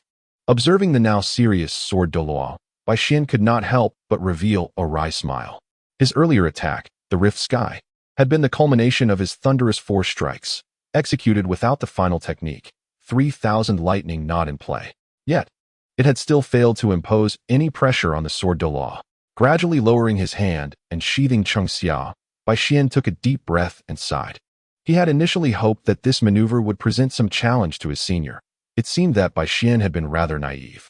Bai Xian was acutely aware that the disparity in soul power levels between the 2 parties was insurmountable. Even if he were to unleash the 3,000 thunder, it would not harm the sword Douluo. Rather, it would only result in a backlash against himself. Thus, he deemed it prudent to cease his efforts. At this moment, Chen Xian also withdrew his astonishing sword intent, chuckling as he remarked, "Do not be disheartened. At your age, I must admit I could not claim to possess the same extraordinary talent as you." Gently shaking his head, Bai Xian acknowledged the truth in Chen Xian's words. Yet he could not ignore his own numerous shortcomings. Over the past 6 years since awakening his martial soul, he had made considerable progress, bolstered by the solid foundation provided by the Qinglian sapling. However, he had ultimately been working in isolation, and the resources and information available at the Junior Soul Master Academy could not compare to those of the top-tier powers. Now, having the sword Douluo as his master was not necessarily a disadvantage. It could indeed supplement the resources he would require for his future growth. With this thought in mind, he slowly cupped his hands and performed a standard gesture of respect for a disciple, proclaiming, "Bai Xian, I pay my respects to my teacher." There's no need for excessive formality, Chen Xian replied. Since you have become my disciple, accept this. As he spoke, he produced a token that shimmered with a prismatic luster, adorned with 2 crossed silver swords engraved on either side. Bai Xian nodded, accepting the token and placing it within his spatial ring. He congratulated the elder on acquiring such an excellent disciple. At that moment, Xue Qinghe and Ningfeng Ji returned to the scene, and upon seeing the disciple's gift in Bai Xian's hands, they understood that Chen Xian had successfully accepted Bai Xian as his disciple, and they expressed their congratulations in unison. Haha, congratulations, Sir Uncle. Ningfeng Ji's eyes sparkled with barely concealed delight. Brother Xue, sect leader Ning. Seeing Xue Qinghe and Ningfeng Ji, Bai Xian also displayed a smile. Little Xian, may I address you in such a manner? Since you have become Sword Uncle's disciple, you need not be so formal. From now on, just call me Uncle Ning. Ningfeng Ji remarked cheerfully, feeling quite pleased, but also mindful of how Bai Xian should address him. Very well. Uncle Ning. You may call me Little Xian, Bai Xian replied. Haha. Brother Bai Xian, congratulations on becoming a disciple of Elder Chen Xian. Xue Qinghe said with a smile. Not at all. My ability to become a disciple is greatly thanks to Brother Xue. If you and the 3 committee members hadn't recommended me, I likely wouldn't have had the chance to meet my master today, let alone become his disciple. Bai Xian expressed his gratitude, though he didn't fully comprehend Qian Renjue's intentions. Grandpa Jin, you cannot take him as your disciple. Ning Rongrong suddenly interjected, her big eyes wide open, looking at Bai Xian and the others as if she had suffered a great grievance. Oh, why can't Grandpa Jin accept him as my disciple? Seeing Ning Rongrong's distress, Chen Xian felt his heart melt and hurriedly squatted down to look at her. Did that Bai Xian bully you before? Would it be all right if Grandpa Jin taught him a lesson for you? At that moment, Bai Xian was left utterly bewildered, his mind filled with questions. Am I being too hasty in taking on this master? Ning Rongrong blinked her large eyes. Daddy calls Grandpa Jin uncle, right? If Grandpa Jin takes him as a disciple, wouldn't he be on the same level as Daddy? Then his status would even surpass mine. This revelation left everyone speechless. Indeed, Ning Rongrong had a valid point, though they hadn't anticipated her discontent stemmed from such a reason. Ahem. After regaining composure, Ningfeng Ji clenched his fist, cleared his throat, and said with a smile, how about this? Since it's merely a matter of titles, let us address it individually. Bai Xian, you can call Sword Uncle Master and me Uncle, while Rongrong can refer to him as brother. What do you think? The group fell silent, as what else could they do? Considering the ages of Ning Rongrong and Bai Xian, this arrangement seemed the most appropriate, and they all nodded in agreement. By the way, Little Xian, now that you have taken Sword Uncle as your master, do you intend to cultivate with him or remain at the Royal Academy to study? Ningfeng Ji inquired, as if struck by a thought. Chapter 50. The first encounter. Bai Xian pondered for a moment and remarked, having just arrived at the Tiando Royal Academy, I have yet to familiarize myself with the teachers here. I believe it would be prudent to study for a while before seeking their guidance when my coursework lightens. Ningfeng Ji cast a knowing glance at Bai Xian. He was aware of the inexplicable connection between Bai Xian and his own disciple. Although Bai Xian had taken Jian Shu as his master, he had not joined their sect, the 7 Treasure Glaze Tile School, and thus needed to consider certain factors regarding his disciple. Very well, you have just arrived at the Tiando Royal Academy and are still unfamiliar with your surroundings.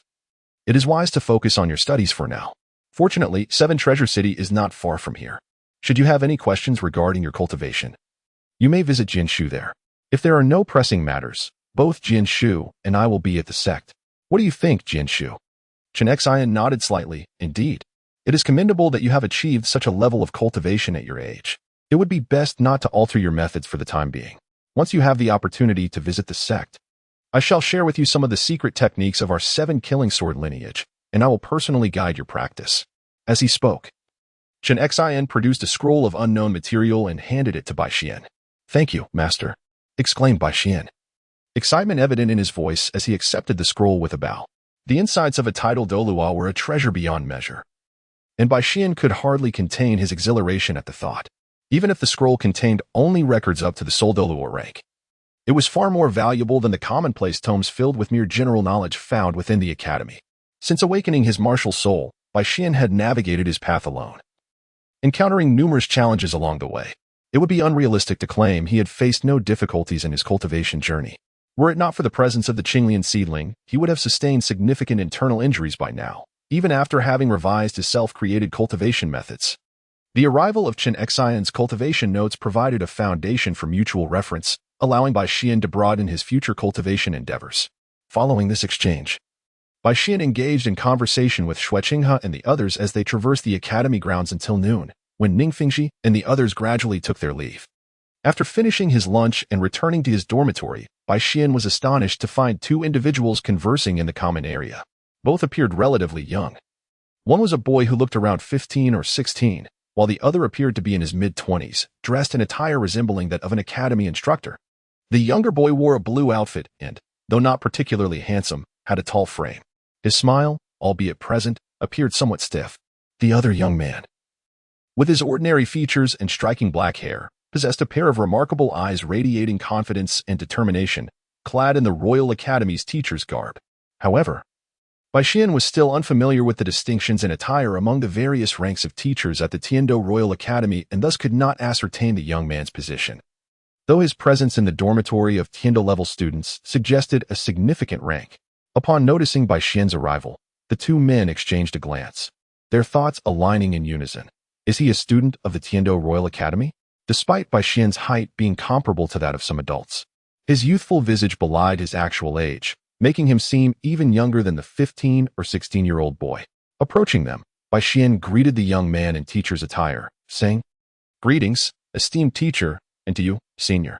May I inquire about your purpose here?" The young teacher, appearing somewhat perplexed, replied, "You are." "Oh, I neglected to introduce myself," Bai Xian said, wiping his forehead. "I am Bai Xian, a student here, currently residing in this dormitory. That room over there is mine," he added, gesturing toward his quarters. "You are a student here?" Both the young man and the boy expressed surprise. "This is the dormitory for Tiandou-level students, and I am familiar with all the Tiandou-level students here. How is it that I have never seen you before? I enrolled just yesterday, and the teacher assigned me to this dormitory," Bai Xian explained. "A new student." The young man was taken aback. Could it be that he has already reached level 30? He thought to himself. "By the way, teacher, what brings you here?" Bai Xian inquired once more. "Oh, well, my student has just achieved the rank of 31 Soul Master, which is why he has been placed in the Tiandou-level dormitory," the young man clarified. "From now on, you two shall be roommates. Please take a moment to introduce yourselves." At that moment, the 15 or 16-year-old boy stepped forward and clasped his hands in salute, stating, "I am Yu Tianheng, wielder of the Blue Lightning Tyrant Dragon Martial Soul, and a 31 rank Assault System Soul Master." Bai Xian returned the gesture with a fist clasp.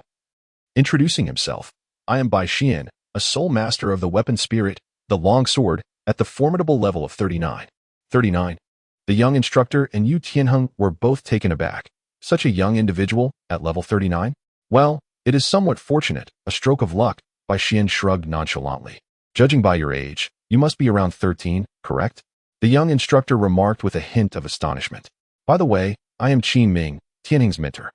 In the future, you two can engage in sparring and exchange insights on your training experiences." Chapter 51. A First Encounter, Part 2.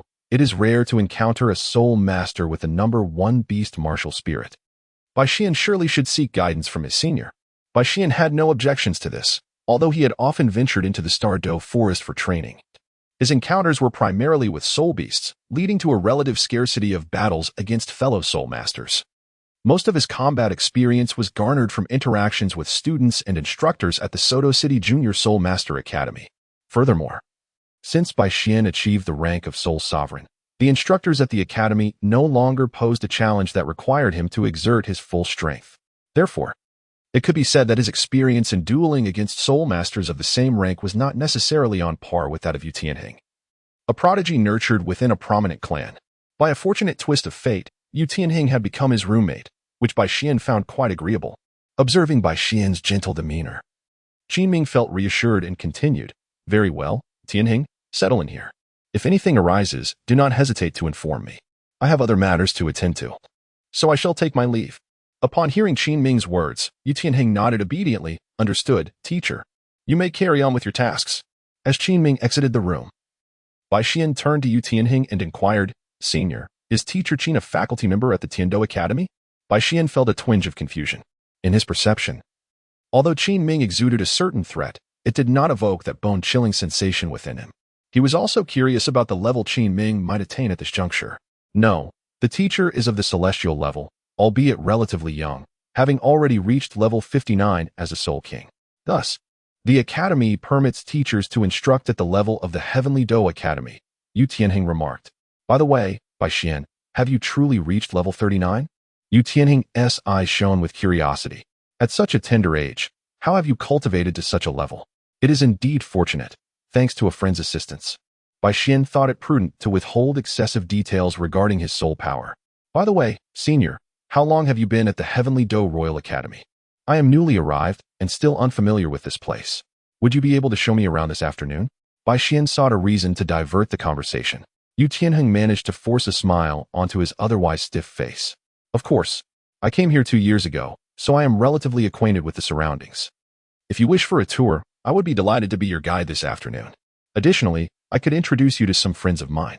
Thank you, senior. I shall rest for a while. I wandered around for half the morning without any acquaintances to share the beautiful sights with, which was quite fruitless. Bai Xian moved to a nearby sofa and reclined, allowing himself to relax.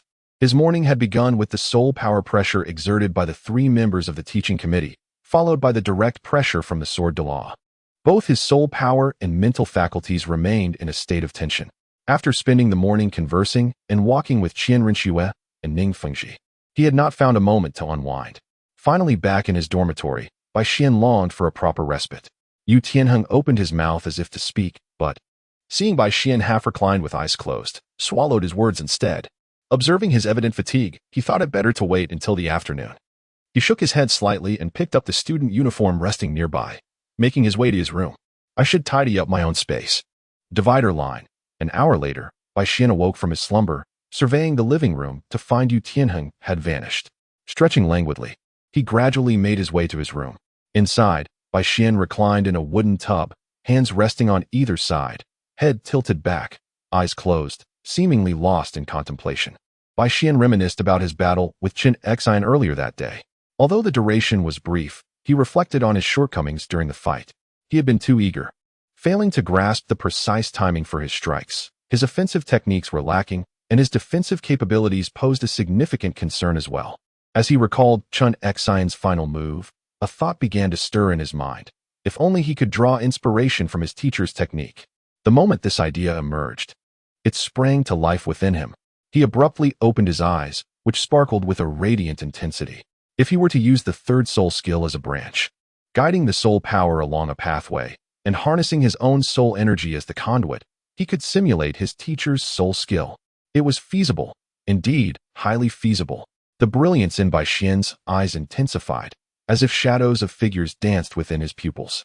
Having finished his bath, Bai Xian stepped out of his room and noticed Yu Tianheng seated on the sofa. Yu Tianheng had evidently noticed Bai Xian's still damp hair. I apologize, senior. I exerted myself quite a bit this morning and just took a shower, Bai Xian said with a hint of regret. Yu Tianheng shook his head in response. It's all right. I was just resting in my room for a while and have only recently come out myself. Bai Xian nodded and said, Senior, shall we set off now? Did you not mention that you would introduce me to some friends? If we delay any longer, we might not have enough time to explore the campus. Yu Tianheng agreed. Then let us depart. After all, there is nothing pressing. By the way, is it all right that your hair is still wet? Should we wait until it dries before we leave? Bai Xian shook his head and said, Please wait a moment. After speaking, Bai Xian summoned his soul power to envelop his entire being, and a delicate white mist began to swirl around him, causing his hair to lose its moisture. Observing the astonished Yu Tianheng, Bai Xian chuckled lightly and remarked, Come on, senior. If we delay any longer, it will be too late. Regaining his composure, Yu Tianheng smiled wryly and replied, Bai Xian, you truly are an unusual person. With you, I find it unsurprising if anything extraordinary occurs. Chapter 52. The source. As they walked along the path, Yu Tianheng intended to introduce Bai Xian to some of his friends, explaining the divisions in the student area. The dormitory zone for the Tiandou level students was not particularly large, as most students within the academy were generally at levels above 20, while those above 30 were mostly older, thus making the classifications relatively straightforward. As Yu Tianheng walked, he pointed out the different sections around them. The younger Tiandou level students above 30 reside in the northwestern corner, while those over 20, whose potential is not particularly remarkable, are placed in the southwestern area. The dormitories for the Tianwei and Tianji level students are located in the inner circle, with a somewhat less appealing environment compared to ours, yet still connected to our area. My friends are of a similar age to us, so they too are located within this section. Look, they are just over there. He gestured toward a spot about 30 meters ahead. Upon hearing Yu Tianheng's words, Bai Xian was somewhat taken aback and remarked, "Oh, this is indeed intriguing. The one with the greatest talent and the highest soul power is actually assigned to the outer circle." He continued, after reaching the 30th level. A soul master's mastery and sensitivity towards soul power increase exponentially.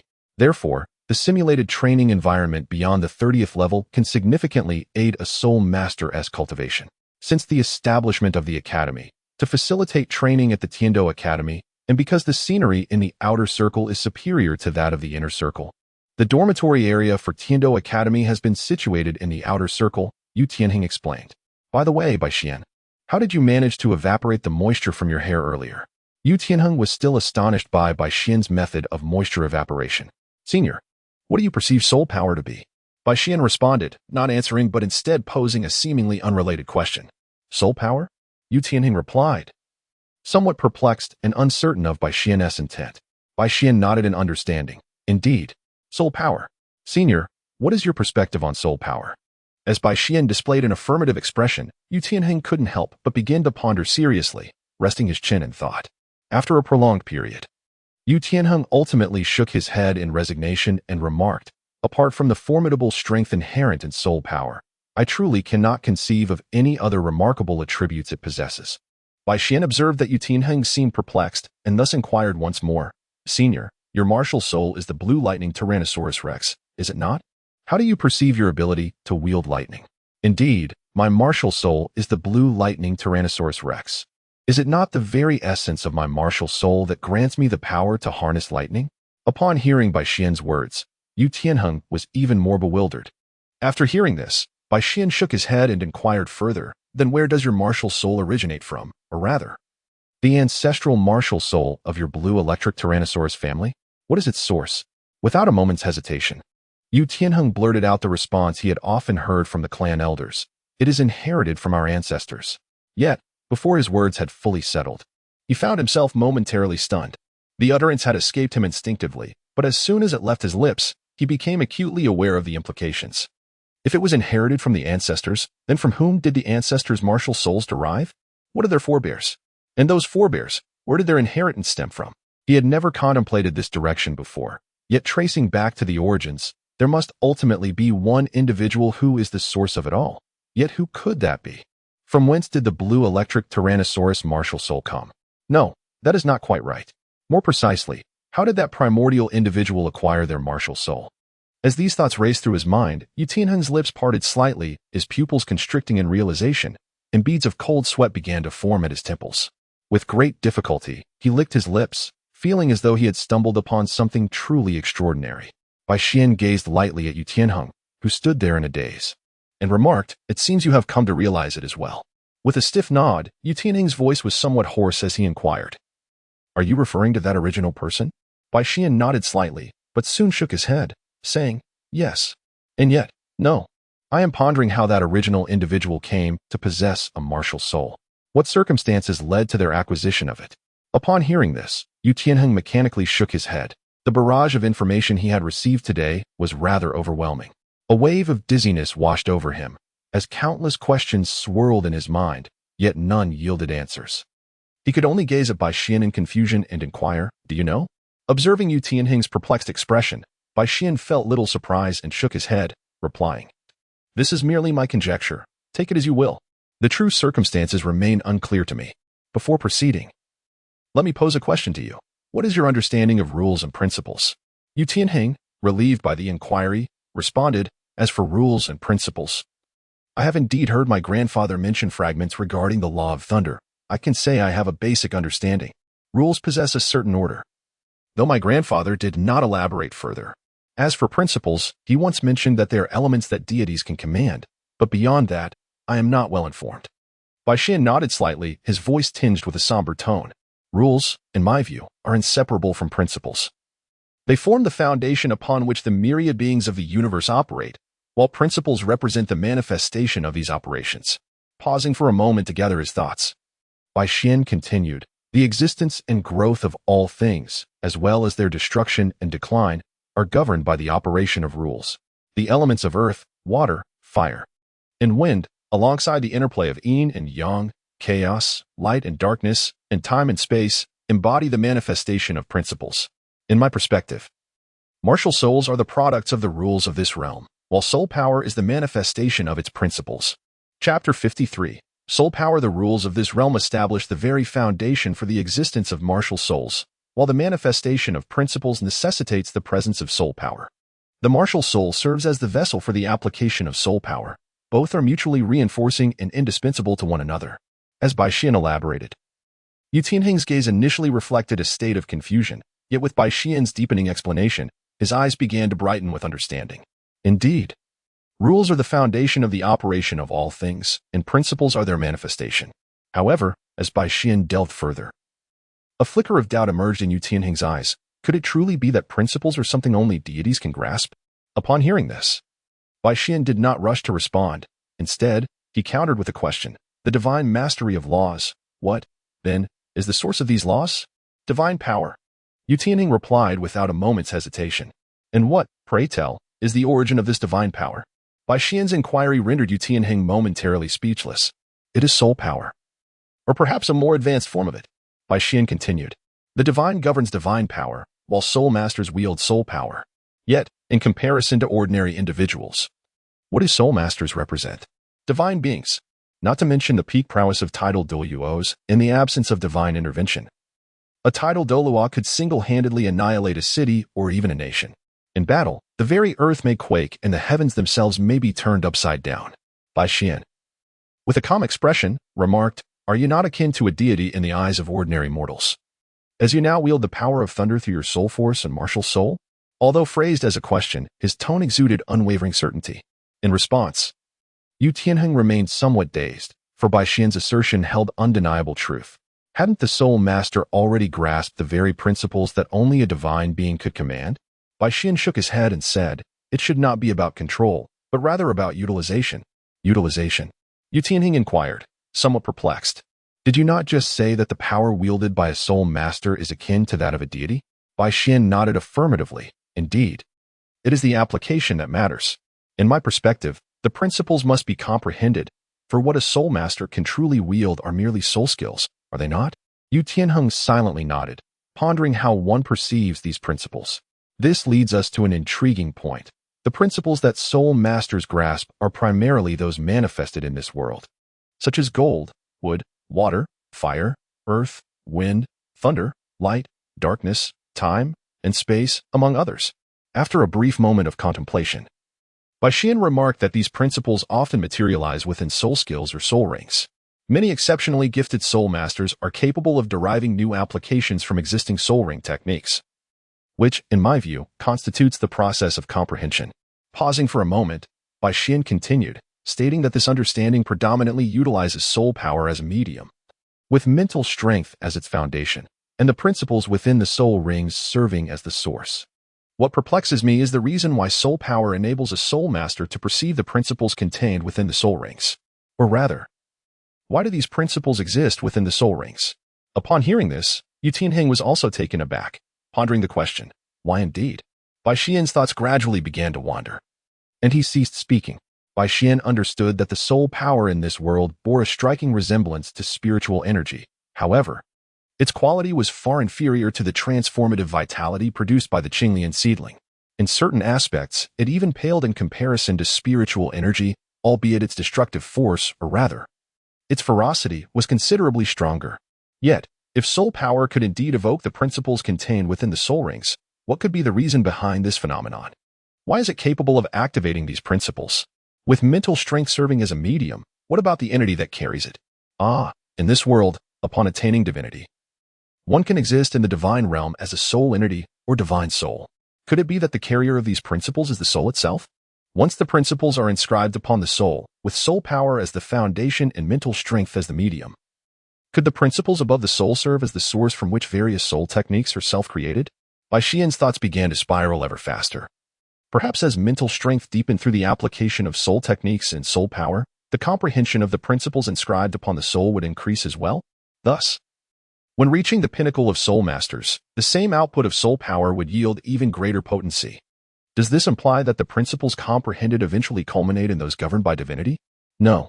Setting aside the comprehension of principles for now, let us return to the initial observation that soul power can indeed activate these principles.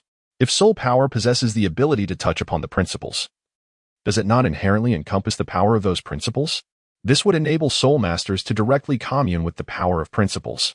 And as long as one is a soul master, one inherently possesses a formidable amount of soul power. Soul techniques are merely the manifestation of mental strength driving soul power. Hiss. Bai Xian inhaled sharply, astonished by the notion that soul power could directly connect to the forces of the celestial laws. This hypothesis sent a chill down his spine. If his conjecture held true, then the cultivation system of soul masters was far more intricate than it appeared. It is worth noting that even the legendary Douluo Continent, renowned for their longevity, merely skimmed the surface of the laws of cultivation.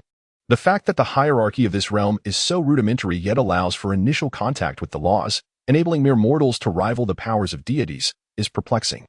Suddenly, Bai Xian sensed an anomaly, a flicker of insight illuminating his mind. What was amiss? The laws? The hierarchy? No. As he pondered, a flash of revelation struck him, the world as hierarchy. Indeed, it was the very structure of this realm. In this world, the ascension of all deities, save for those born of the laws, predominantly relies on faith or the inheritance of divine positions, with scarcely any instances of self-cultivated divinity. This starkly contrasts with immortals, who cultivate the laws independently, transcending the five elements and stepping beyond the river of time and fate, coexisting with heaven and earth, embodying the essence of great beings, great sages, and great liberated souls. In this realm, the divine do not cultivate intent or laws. Their ascension to divinity is merely a matter of wielding divine authority over the laws, often lacking the ability to utilize the most crucial aspects of these laws. Instead, the hierarchy of divine positions and powers establishes a form of suppression, unlike the legendary 3,000 avenues, which are not ranked by superiority, but rather by the strength of the cultivator. Furthermore, divine positions possess a clearly defined scope of authority, with constraints that are excessively stringent, starkly contrasting the freedom and unrestrained nature that cultivators initially aspire to. Shaking his head, Bai Xian's eyes began to gleam with clarity. Yes, indeed, the heavenly path of this world is absent, the laws are fragmented, and the operation of the world relies solely on its instinctual drive.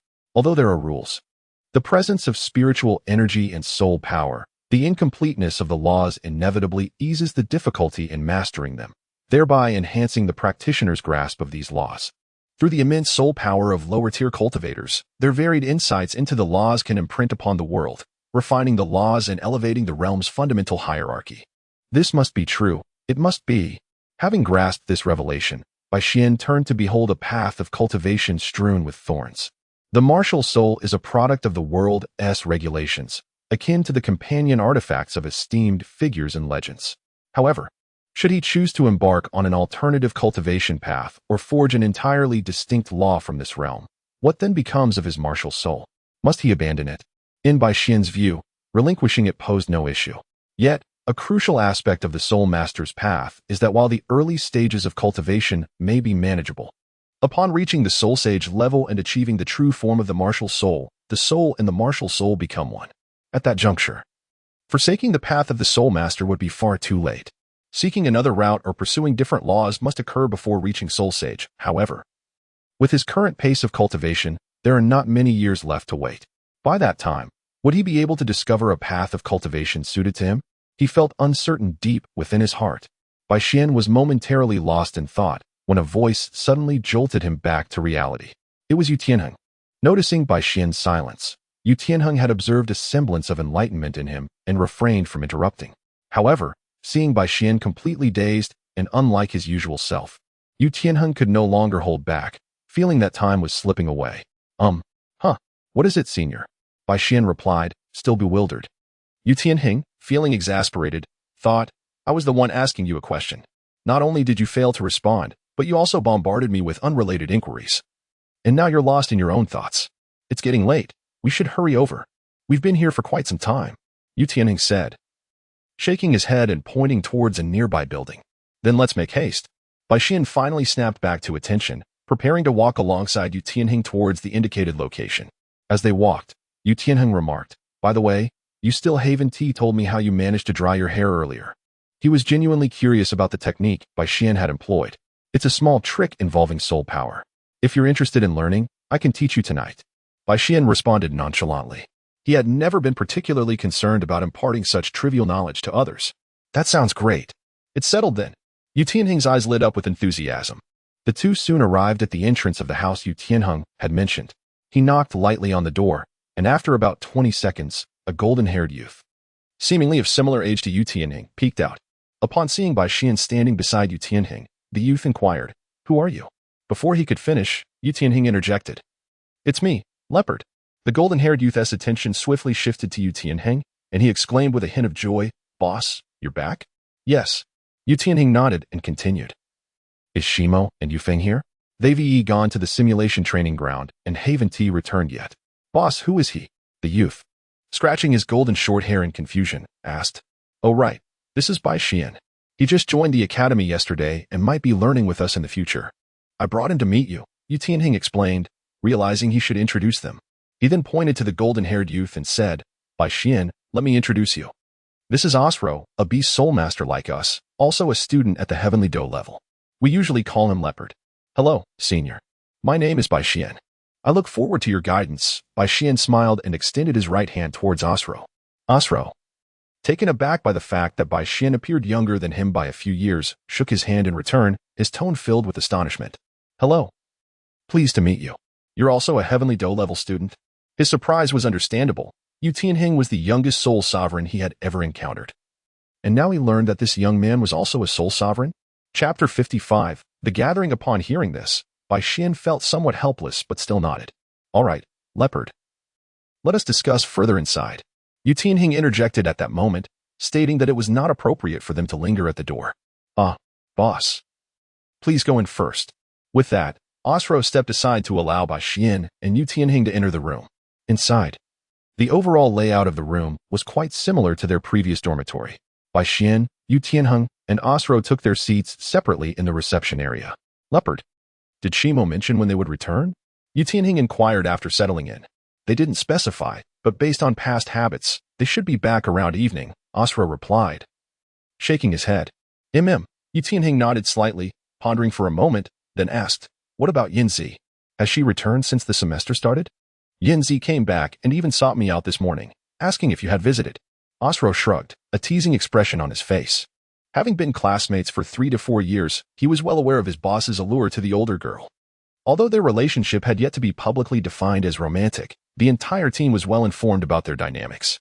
Seemingly recalling something, Osro clasped his hands together and said, "By the way, boss, Yinzi left a message for you, stating that you should not forget to visit her when you return."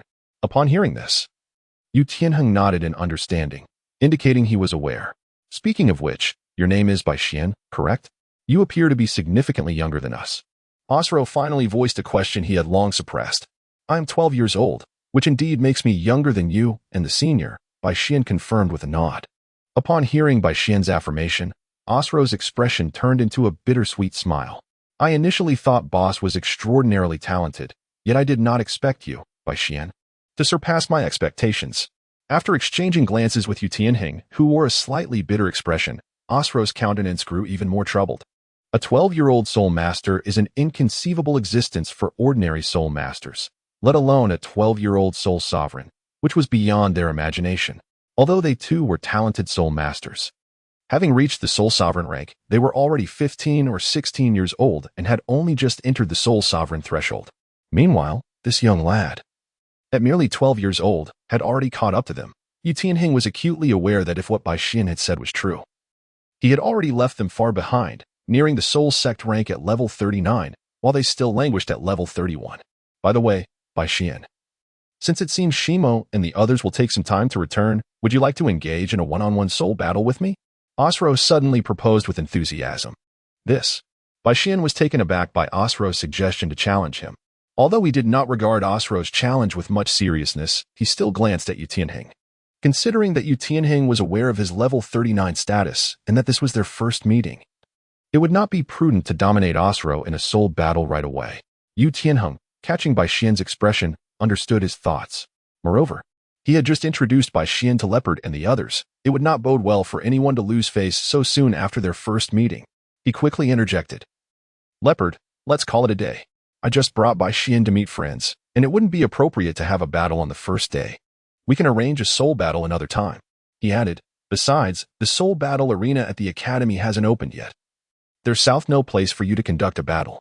Upon hearing this, Osro's excitement gradually faded, and he sighed in resignation. Alas, what a pity. I was looking forward to witnessing your martial spirit, Bai Xian. If the senior wishes to see my martial spirit, that is quite simple. As for the soul battle, there is no rush. There will be plenty of opportunities to seek your guidance in the future. Bai Xian gently shook his head. Oh, is it possible to see it? Osro's eyes sparkled with anticipation as he gazed at Bai Xian. Bai Xian nodded, acknowledging, indeed, it is not a shameful martial spirit. This is my martial spirit, which I call Qingxia. As he spoke, Qingxia gradually manifested in his hand. Yet no soul rings were summoned. Handing Qingxia to Osro, Bai Xian continued, it is a weapon martial spirit, a long blade. Although it differs from the conventional blades found throughout the continent, it is undoubtedly a blade. Upon receiving Qingxia, Osro felt a weight in his hand. Listening to Bai Xian's explanation, he nodded thoughtfully, meticulously examining Qingxia. After years of cultivation and absorbing soul rings, Qingxia had undergone subtle transformations since its initial awakening. While its overall appearance remained unchanged, the once silver blade now shimmered with intricate gray patterns, and the bronze hilt was adorned with streaks of thunderous blue and white. The overall aura was undeniably more imposing. This is your martial spirit. Truly remarkable, Osro remarked after a long period of contemplation. Though it appears more delicate than the blade-type martial spirits I have encountered, it exudes a distinct pressure. Yushenheng, who had been curious about Bai Xian's martial spirit for quite some time, approached to scrutinize it further. Upon hearing Osro's appraisal, he nodded in agreement. Feeling an unusual sense of familiarity with the spirit, glancing at Bai Xian and then at the thunder patterns on the hilt of Qingxia, he wondered, could it possess a mastery over thunder akin to his own? Chapter 56, The Gathering, Part 2. The following morning, Bai Xian sat cross-legged atop the dormitory roof, surrounded by swirling azure and white energies. After an unknown duration, the tumultuous energy gradually stabilized, and Bai Xian opened his eyes, revealing a flicker of frustration within his pupils. It is still ineffective. It seems that seeking new methods of cultivation cannot be rushed. I must proceed step by step, first identifying a specific and feasible direction. After returning the previous day, Bai Xian had attempted to explore alternative cultivation methods within the existing framework, yet a night of effort had left him feeling dispirited. Well, time is of the essence. I must head down. Today, I intend to visit Osro and the others again. Yesterday, Bai Xian and his companions had waited for quite some time, but ultimately did not encounter Shimo and the others upon their return. Reluctantly, Yushenheng had taken Bai Xian on a tour of the academy, showcasing some of its renowned sites before they parted ways. However, prior to their separation, they agreed to revisit Osro and the others today, anticipating that Shimo and the others would be waiting for them in the dormitory area. As Bai Xian descended the stairs and entered the room, he spotted Yushenheng exiting his own bedroom. Bai Xian, you are up so early. Yushenheng greeted him with a smile as he approached. Bai Xian chuckled and remarked, Senior, you are quite early as well. When did you return yesterday? Yu Tianheng nodded slightly, replying, I came back yesterday when the sky had already darkened completely. I called out to you, but when you did not respond, I assumed you had already gone to bed and did not want to disturb you. Upon hearing this, Bai Xian nodded gently and inquired, Senior, have you had breakfast yet? Would you like to join me for a meal? Sure. I was just thinking of waking you up to go together. So it works out perfectly that we can go as a pair. Yu Tianheng smiled slightly. When the two arrived at the cafeteria, they found that several students from the academy were already dining. They casually ordered a few breakfast items and settled at a 4-person table to chat while they ate. However, before they could exchange many words, a melodious voice captured their attention. Tianheng, what a coincidence. You are having breakfast too. Upon hearing the sound, Bai Xian turned to see 2 strikingly beautiful girls, each with a distinct style, approaching him and Yu Tianheng, each carrying a tray. Leading the way was a girl with short, deep purple hair, whose most peculiar feature was her pair of emerald green eyes, exuding an odd sensation. Dressed in an attire akin to Yu Tianheng's, she appeared remarkably spirited yet simultaneously carried an air of enchanting peculiarity. In stark contrast, the second girl exuded an entirely different aura. She was slender and graceful, her long blue hair cascading like a waterfall down her back. Her blue eyes resembled a tranquil lake, devoid of any emotion, embodying the essence of a water lily, beautiful from a distance yet not to be disturbed. Before long, the two girls reached the front of Bai Xian and Yu Tianheng, observing that Bai Xian did not rise to greet them. The girl with purple hair displayed a hint of surprise in her green pupils and inquired of Yu Tianheng, "Is he your friend?" Yu Tianheng, maintaining a calm demeanor, nodded and replied, "This is Bai Xian, the one I mentioned to you yesterday." At his words, the purple-haired girl's enchanting green eyes widened momentarily as she scrutinized Bai Xian with an unusual expression. Yu Tianheng, not taken aback by her reaction, introduced Bai Xian, saying, "Bai Xian, let me introduce you. This is Yin Zi, full name Douluo Yin, my friend and a control system soul master. Also a student of the Tiandou Academy like us. This is Ling Ling, full name Yi Ling Ling, an auxiliary system soul master, also a Tiandou Academy student. Yin Zi. I mentioned Bai Xian to you yesterday. Ling Ling, this is Bai Xian, a weapon soul master specializing in longswords, a powerful attack-type soul master. Although he is just enrolled, he is also a student of the Tiandou Academy like us." Douluo Yin, having heard of Bai Xian from Yu Tianheng the previous day, was unfazed, but Yi Ling Ling, upon learning that Bai Xian had just started school yet was already a Tiandou Academy student, displayed a flicker of astonishment in her tranquil lake-like eyes, glancing curiously at the composed Bai Xian. "Greetings, senior sisters. I am Bai Xian, and I look forward to your guidance in the future." After Yu Tianheng's introduction, Bai Xian smiled warmly at Douluo Yin and Yi Ling Ling. Upon hearing his words, both girls reciprocated his greeting. "Yin Zi, since you two are also having breakfast, shall we all dine together?" Yu Tianheng proposed. Upon hearing this, Bai Xian, displaying a commendable understanding of the situation, pushed his plate beside Yu Tianheng and then took a seat next to him, leaving the two positions opposite for Douluo Yin and Yi Ling Ling. The two, upon witnessing Bai Xian's actions, exchanged agreeable nods with smiles. As Douluo Yin and Yi Ling Ling settled down, Douluo Yin found herself directly across from Yu Tianheng, while Yi Ling Ling occupied the space opposite Bai Xian. The four engaged in a light breakfast conversation, albeit with the focus predominantly on Bai Xian. "Bai Xian, you are merely 12 years old, yet you have already attained the rank of Soul Master. When we were your age, we could hardly muster levels beyond 20. Although the intrigue in Douluo Yin's eyes had somewhat diminished, her fascination with Bai Xian remained largely intact. Yi Ling Ling, while quietly savoring her meal, also exhibited a flicker of interest in her gaze. "Ah, it is merely a stroke of fortune, aided by a friend's support. My soul power has progressed rather swiftly until now," Bai Xian replied, maintaining his composure as he began to tackle his breakfast. 57th chapter, The Gathering 3, A Friend? It seems that ordinary individuals rarely have the opportunity to possess such friends. Douluo Yin mused silently as she observed Bai Xian, who appeared to be systematically vanquishing his meal. "By the way, Tianheng, with your recent elevation to the rank of Tiandou Academy student, I am still unaware of the location of the new dormitory that Teacher Qin has arranged for you. Later, Ling Ling and I will accompany you to familiarize ourselves with the route." Yu Tianheng responded with a slight nod. The group continued their casual conversation, though Yu Tianheng remained somewhat taciturn, and while Bai Xian was more open, he was still not particularly familiar with Douluo Yin and her companions, whose demeanor leaned towards the reserved. Consequently, Douluo Yin did most of the talking. In less than 15 minutes, they finished their breakfast and made their way back to the dormitory area along the main path paved with white marble slabs. As Bai Xian and his companions arrived at the entrance of the dormitory courtyard, they encountered Qin Ming, who stood at the door clad in the attire of a college instructor. Just as Qin Ming raised his hand to knock, Yu Tianheng's voice resonated, halting him in his tracks. Turning around, he caught sight of Bai Xian and his group entering. "Tianheng, have you all been out?" Qin Ming inquired, a touch of astonishment in his tone. "We just had breakfast with Bai Xian and happened to run into Yin Zi and Ling Ling. Is there something you need, teacher?" Yu Tianheng asked, a hint of curiosity in his voice. "Oh, I see. Yesterday, the 3 members of the academic committee conferred with me. From now on, I will be responsible for guiding Bai Xian. Today, I thought it would be prudent for Bai Xian to become acquainted with you all." Qin Ming elucidated with a gentle smile. "Perfect. Since Bai Xian is here, let us seek out Osro and the others. I have secured permission for the college's soul fighting arena, and today you will have ample opportunity to familiarize yourselves," he added. Bai Xian nodded in agreement. Yet his mind began to ponder, the soul fighting arena? It appeared that today he could not avoid taking action. Bai Xian remained oblivious to Qin Ming's inner thoughts. Had he been aware, his mind would likely have been inundated with a myriad of mythical beasts. As they journeyed, Qin Ming observed Bai Xian's youthful visage, and the scene of his conversation with the dream god machine from the previous day resurfaced in his memory.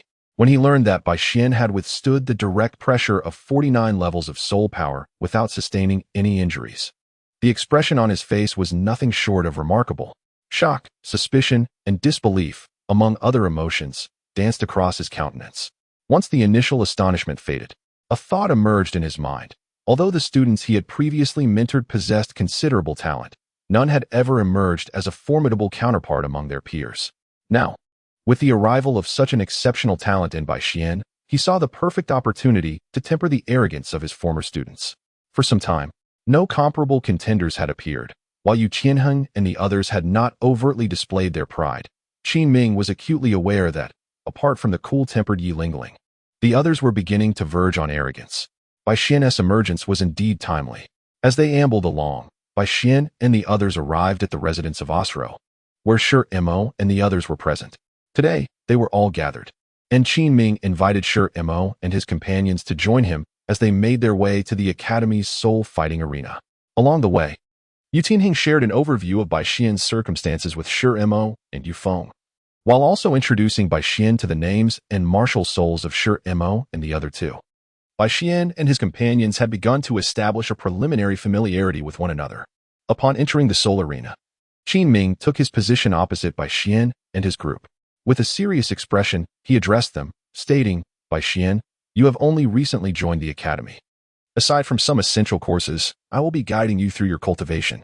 My understanding of you is still quite limited, so today, through the method of combat, I aim to gain a general insight into your abilities. This will enable me to analyze your strengths and facilitate my guidance in the future. I am aware that your martial spirit differs from theirs, and you possess a unique approach to cultivation. The Academy can only impart theoretical knowledge and information regarding soul masters on the continent. It is my role to teach you how to effectively wield your martial spirit in battle, assist you in acquiring superior soul rings, and enhance your combat experience. Through your performance, I shall strive to provide the best guidance possible, helping you to unlock your potential." Subsequently, Qin Ming turned to Yu Tianheng and the others with a grave demeanor. "You may already have some understanding of Bai Xian, but I must emphasize once more that Bai Xian is only 12 years old and has already attained the rank of Soul Master at level 39. It is possible that within 2 months, he will reach level 40 and achieve the rank of Soul Sect. I hope you comprehend what this signifies for you all." After a brief pause, he concluded, "I shall refrain from further elaboration. Tianheng, Bai Xian, let the first match commence with the two of you." Bai Xian and Yu Tianheng exchanged a glance, nodding slightly at one another, and then swiftly appeared on the battle platform. Upon seeing the two ascend to the arena, Qin Ming nodded and stated, "I shall first elucidate the rules. You are permitted to employ various soul skills. Inflicting injuries upon your opponent is allowed, but causing severe harm or targeting vital areas is strictly prohibited.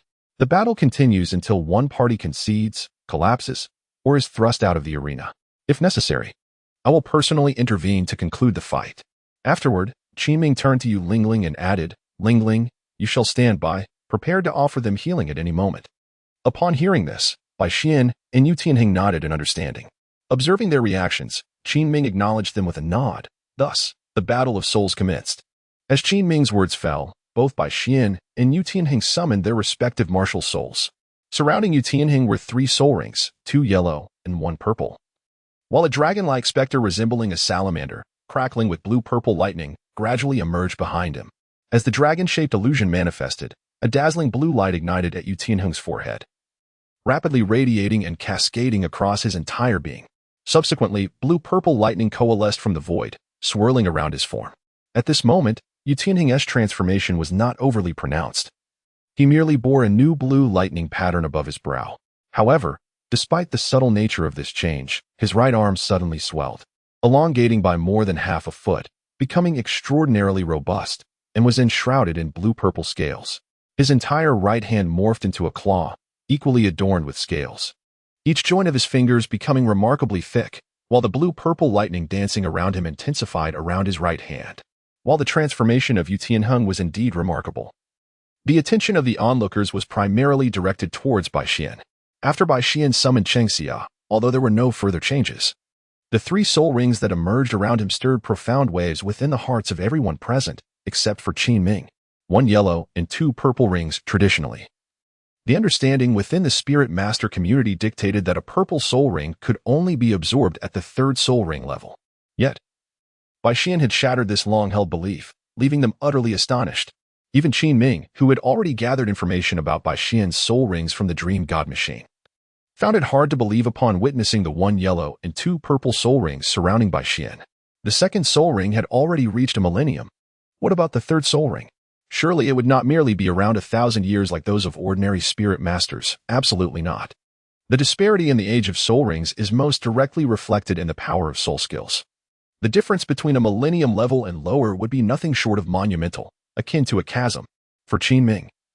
And even more so for Yu Tianhing and the others, the presence of a purple soul ring was understandable.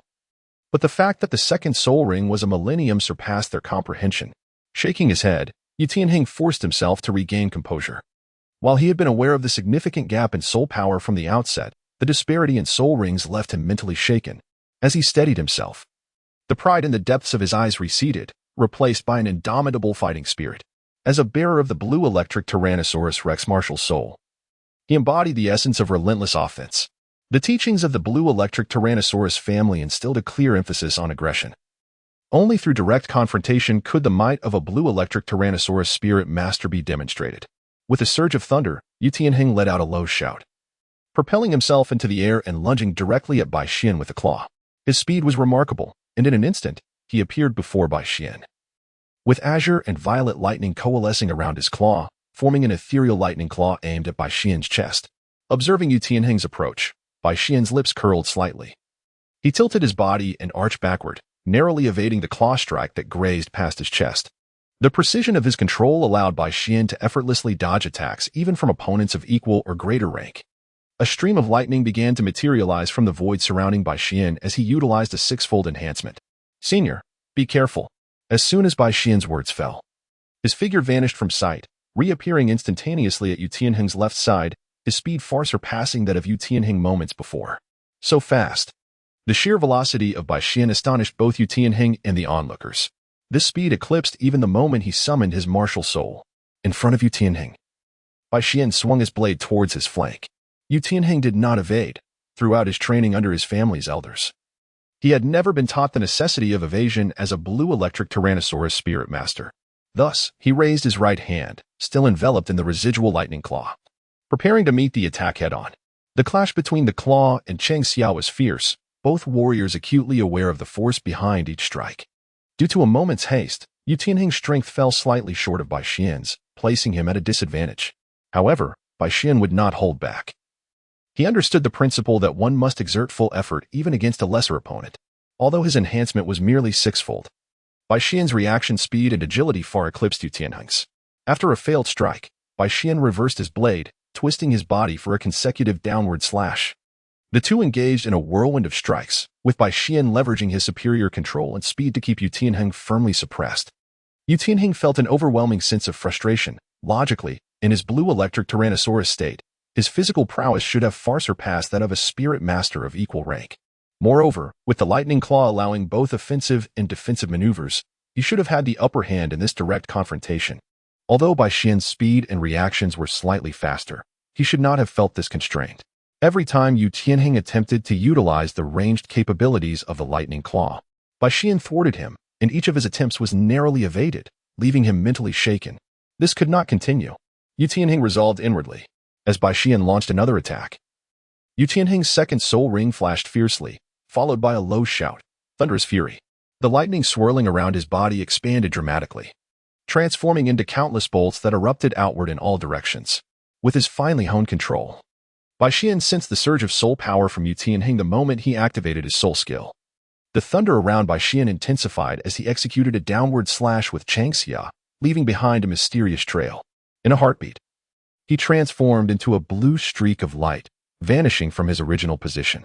This streak, initially intended for offense, was repurposed by Bai Xian to evade the impending attack from Yu Tianhing, as he wished to avoid mutual destruction.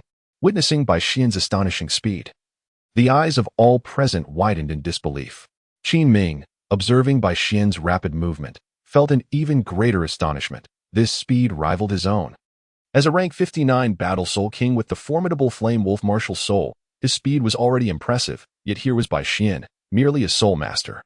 Achieving such remarkable velocity, Yu Tianheng, having unleashed thunderous fury, anticipated inflicting damage on Bai Xian, only to be taken aback by the latter's astonishing speed. Had Bai Xian been holding back all along? Yu Tianheng pondered. Taking a deep breath, he steeled himself, declaring, Bai Xian, give it your all. Let me see just how great our difference truly is. Upon hearing Yu Tianheng's words and seeing his earnest expression, Bai Xian was momentarily taken aback.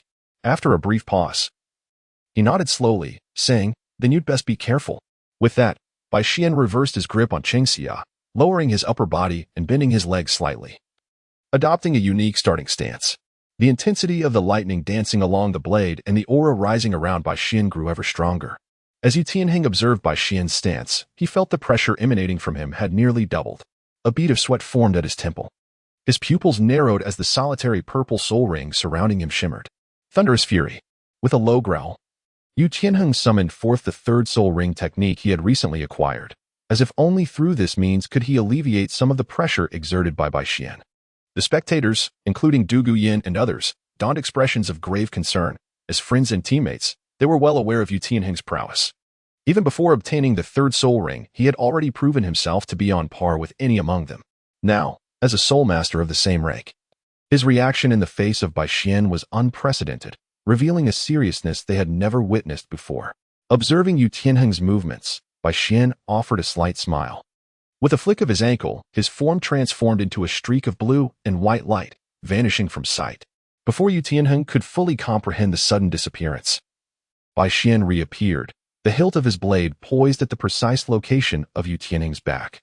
Bai Xian appeared behind Yu Tianheng, holding Chengxia in reverse. The hilt pressed against Yu Tianheng's back, and softly uttered, Senior, I concede.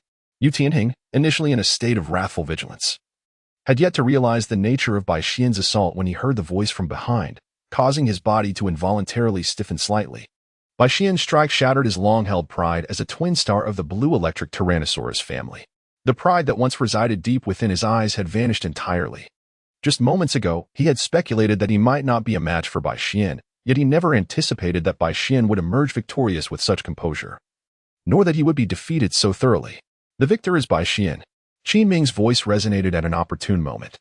Yu Tianheng's expression turned somewhat dejected as he watched Qin Ming approach him, and Bai Xian, lowering his previously proud head, he spoke in a muted tone, Teacher, I have lost. Qin Ming remained silent, merely observing Yu Tianheng. Yu Tianheng was his most esteemed disciple, a source of pride for him. Since Yu Tianheng entered the academy, Qin Ming had personally guided him. However, he had anticipated this defeat. What surprised him was the decisiveness of Bai Xian's victory. After a brief pause, Qin Ming patted Yu Tianheng's shoulder and smiled. Though you lost this soul duel against Bai Xian, it can still be seen as a blessing in disguise. Yu Tianheng was momentarily taken aback, glancing at the gentle expression on Qin Ming's face. He turned to look at Bai Xian, then back again, as if beginning to comprehend something. At that moment, Du Guyan could not help but step forward, standing beside Yu Tianheng, and inquired with concern, Teacher, how can such a crushing defeat be considered a good thing? Qin Ming regarded the puzzled expressions of Du Guyan and the others, calmly explaining, because, until now, Tianheng has experienced nothing but smooth sailing. His progress in cultivation and combat prowess has been unparalleled within the academy, which has fostered a certain arrogance that ought not to exist. One must remember that the world is vast, surely. There exist peers who surpass him in cultivation speed and combat strength, including Bai Xian. Who can say there won't be contemporaries who exceed him? Although Tianheng lost this duel, this failure has not inflicted irreparable harm. However, if such a defeat were to occur at a critical moment in the future, he might spend a lifetime regretting it. Perhaps even at the cost of his life in order to grasp this truth. Chapter 60. Instruction: There is no shame in failure, provided one retains a sense of pride within. By reflecting on one's shortcomings in the wake of defeat, one can grow stronger than before. With that, Qin Ming shifted the topic, his expression turning serious. And you all, witnessing Bai Xian's performance, it is time for you to reflect upon your own deficiencies. Each of you possesses unique talents, and I need not elaborate further. I trust you understand my intention. Seeing the solemnity etched on Qin Ming's face, Du Guyan and the others fell into silence, beginning to introspect. Meanwhile, Upon hearing Qin Ming's words, Bai Xian's eyes revealed a flicker of intrigue. He was aware that there were those who, even at the age of 12, could reach or surpass his current soul power level. Years ago, when he first encountered Qian Rinxue, she was approximately 12 years old and had already displayed the prowess of a soul ancestor at the fourth ring. Though he was unaware of her exact level, it was evident that she surpassed him. However, prior to Qian Rinxue revealing herself to the world, his current rate of soul power enhancement and ring level undoubtedly exceeded that of his peers. Qin Ming was certainly unaware of Qian Rinxue's circumstances at this moment. His words were clearly intended to guide Tianheng and the others while simultaneously hinting at Bai Xian. Yet, as much as his intentions were well-meaning, they were also overly contemplative. Bai Xian sighed inwardly. His path was set, and he harbored hopes of breaking through the existing framework to reach greater heights. Before achieving the status of a soul sage, he needed to forge a new cultivation system tailored to himself. The road ahead was fraught with challenges, and he could not afford to grow complacent or arrogant about his current state. Now, does anyone wish to engage Bai Xian in a soul duel? Qin Ming's voice shattered the silence that enveloped them. Du Yin and the others exchanged glances, yet none stepped forward. As teammates and friends of Yu Tianheng, they understood the true extent of his formidable strength. Even before Yu Tianheng acquired his third spirit ring, he had been able to contend with soul ancestors without losing ground. Now, at level 31, he had been decisively defeated by Bai Xian. Any one of them would undoubtedly fall short against Bai Xian. Noticing their reluctance to challenge Bai Xian further, Qin Ming stroked his chin thoughtfully. It seemed that Du Yin and the others possessed a keen self-awareness following the duel between Bai Xian and Yu Tianheng. However, stealing a glance at Bai Xian, who remained composed following the battle, a thought began to form in Qin Ming's mind. Yet, he needed to ascertain Bai Xian's perspective first. Contemplating this, Qin Ming addressed Bai Xian. Bai Xian, I would like you to engage in a one-on-two duel, or even against more opponents. How do you feel about that? Is there pressure? Upon hearing Qin Ming's proposal, Yu Tianheng and the others were taken aback, exchanging startled glances. Their teacher intended to pit them against Bai Xian alone? Yu Tianheng quickly interjected, Teacher, is it really fair to let Bai Xian face two or more of us at once? Before he could finish, Qin Ming raised a hand to signal Yu Tianheng to remain calm, gesturing for him to listen to Bai Xian's response first. Upon hearing Qin Ming's words, Bai Xian was momentarily taken aback. After a brief pause, he slowly shook his head and remarked, I have no issues. The recent battle did not significantly deplete my soul power. However, Teacher Qin, facing 1 against 2 is manageable, but against a larger number. At this point, Bai Xian fell silent. Bai Xian was not particularly concerned about his own abilities. Bai Xian pondered that even if he faced 3 or 4 of Yu Tianheng and his companions simultaneously, he possessed considerable confidence in emerging victorious. However, he felt that with so many opponents, it would be challenging to achieve victory without causing them harm. Qin Ming discerned from Bai Xian's tone that he did not feel pressured by the prospect of 1 against many. Rather, he sensed an underlying implication in his words. He then inquired, what about a 1 against many? Do you harbor any doubts? Upon hearing Qin Ming's question, Bai Xian was at a loss for words. If he expressed concern about potentially injuring Yu Tianheng and the others, what would they think? Would they perceive him as overconfident? If that were the case, it would be acceptable. After all, if he succeeded, it would undoubtedly deal them a more significant blow. Thus, he refrained from voicing such thoughts. After a brief pause, he glanced at Yu Tianheng and the others, finally spotting a figure exuding a cool demeanor. Bai Xian's eyes brightened, and he resolved his inner conflict. Turning to Qin Ming with a slight smile and shaking his head. Teacher Qin, no, I no longer have any doubts. Qin Ming could ascertain that Bai Xian had reservations that he had not articulated. However, it seemed that Bai Xian had discovered something, prompting him to withhold his concerns. Not dwelling on this matter, Qin Ming shifted his gaze towards Yu Tianheng. After a moment of contemplation, he asked Tianheng, do you wish to face Bai Xian again in a 1 against many scenario? As he looked at Yu Tianheng, a hint of depth flickered in Qin Ming's bright black eyes. I hope you grasp the meaning behind my words. Do not disappoint me, Tianheng. Upon hearing Qin Ming's words, a flicker of struggle crossed Yu Tianheng's face. Since he could remember, both his family's teachings and his own experiences had led him to victory in every duel, whether one-on-one or in team battles. Yet this time, he had faced defeat. Gazing at Bai Xian, a fire ignited within Yu Tianheng, a fervor for battle. However, the prospect of engaging in a 1 against many scenario clashed with his previous pride, causing him to hesitate. As his mind swirled with confusion, he suddenly recalled Qin Ming's earlier guidance, and a glimmer of clarity flashed in his eyes. His gaze gradually solidified with determination. In Chapter 61, 1 against 4, Yu Tianheng declared, "Teacher, for the upcoming battle, I wish to participate." Hearing the resolute tone in Yu Tianheng's voice, a smile graced the corners of Qin Ming's lips. "Now, this is my disciple." With a gleam of insight, Qin Ming addressed Yu Tianheng. "In that case, you shall select your team for the upcoming battle. My only stipulation is that, including yourself, the number must not exceed 4. Yu Tianheng's expression shifted slightly at the mention of 4. He instinctively glanced at Qin Ming, searching for a hint of his intent. For participants were fundamentally different from 2 or 3, for could effectively form a small team. But Yu Tianheng could not discern any ulterior motives from Qin Ming's calm demeanor. Abandoning his attempts to read Qin Ming's expression, he turned his attention to Bai Xian. However, upon noticing Bai Xian's tranquil demeanor, he felt a flicker of surprise. How could he remain so composed? With his arms crossed and his fingers rhythmically tapping, Yu Tianheng contemplated whom to select for the battle. After roughly a tea's worth of time, he turned to Qin Ming, having made his decision. "Teacher, I propose that the 4 of us, myself, Yanzi, Yufeng, and Baozi, participate," he stated softly. Upon hearing Yu Tianheng's suggestion, a glimmer of approval shone in Qin Ming's eyes. But before he could respond, Shimo's voice interjected, "Tianheng, why not let me or Shimo join? I believe we could contribute significantly." In response to Shimo's plea, Yu Tianheng shook his head gently. "Shimo, you and Shimo witnessed my battle with Bai Xian. While your defenses are robust, your speed remains a significant weakness, making Yufeng and Baozi the more suitable choices." At that moment, Qin Ming chimed in, "Tianheng is correct. In this match, Shimo and Shimo's strengths do not surpass those of Yufeng and Baozi."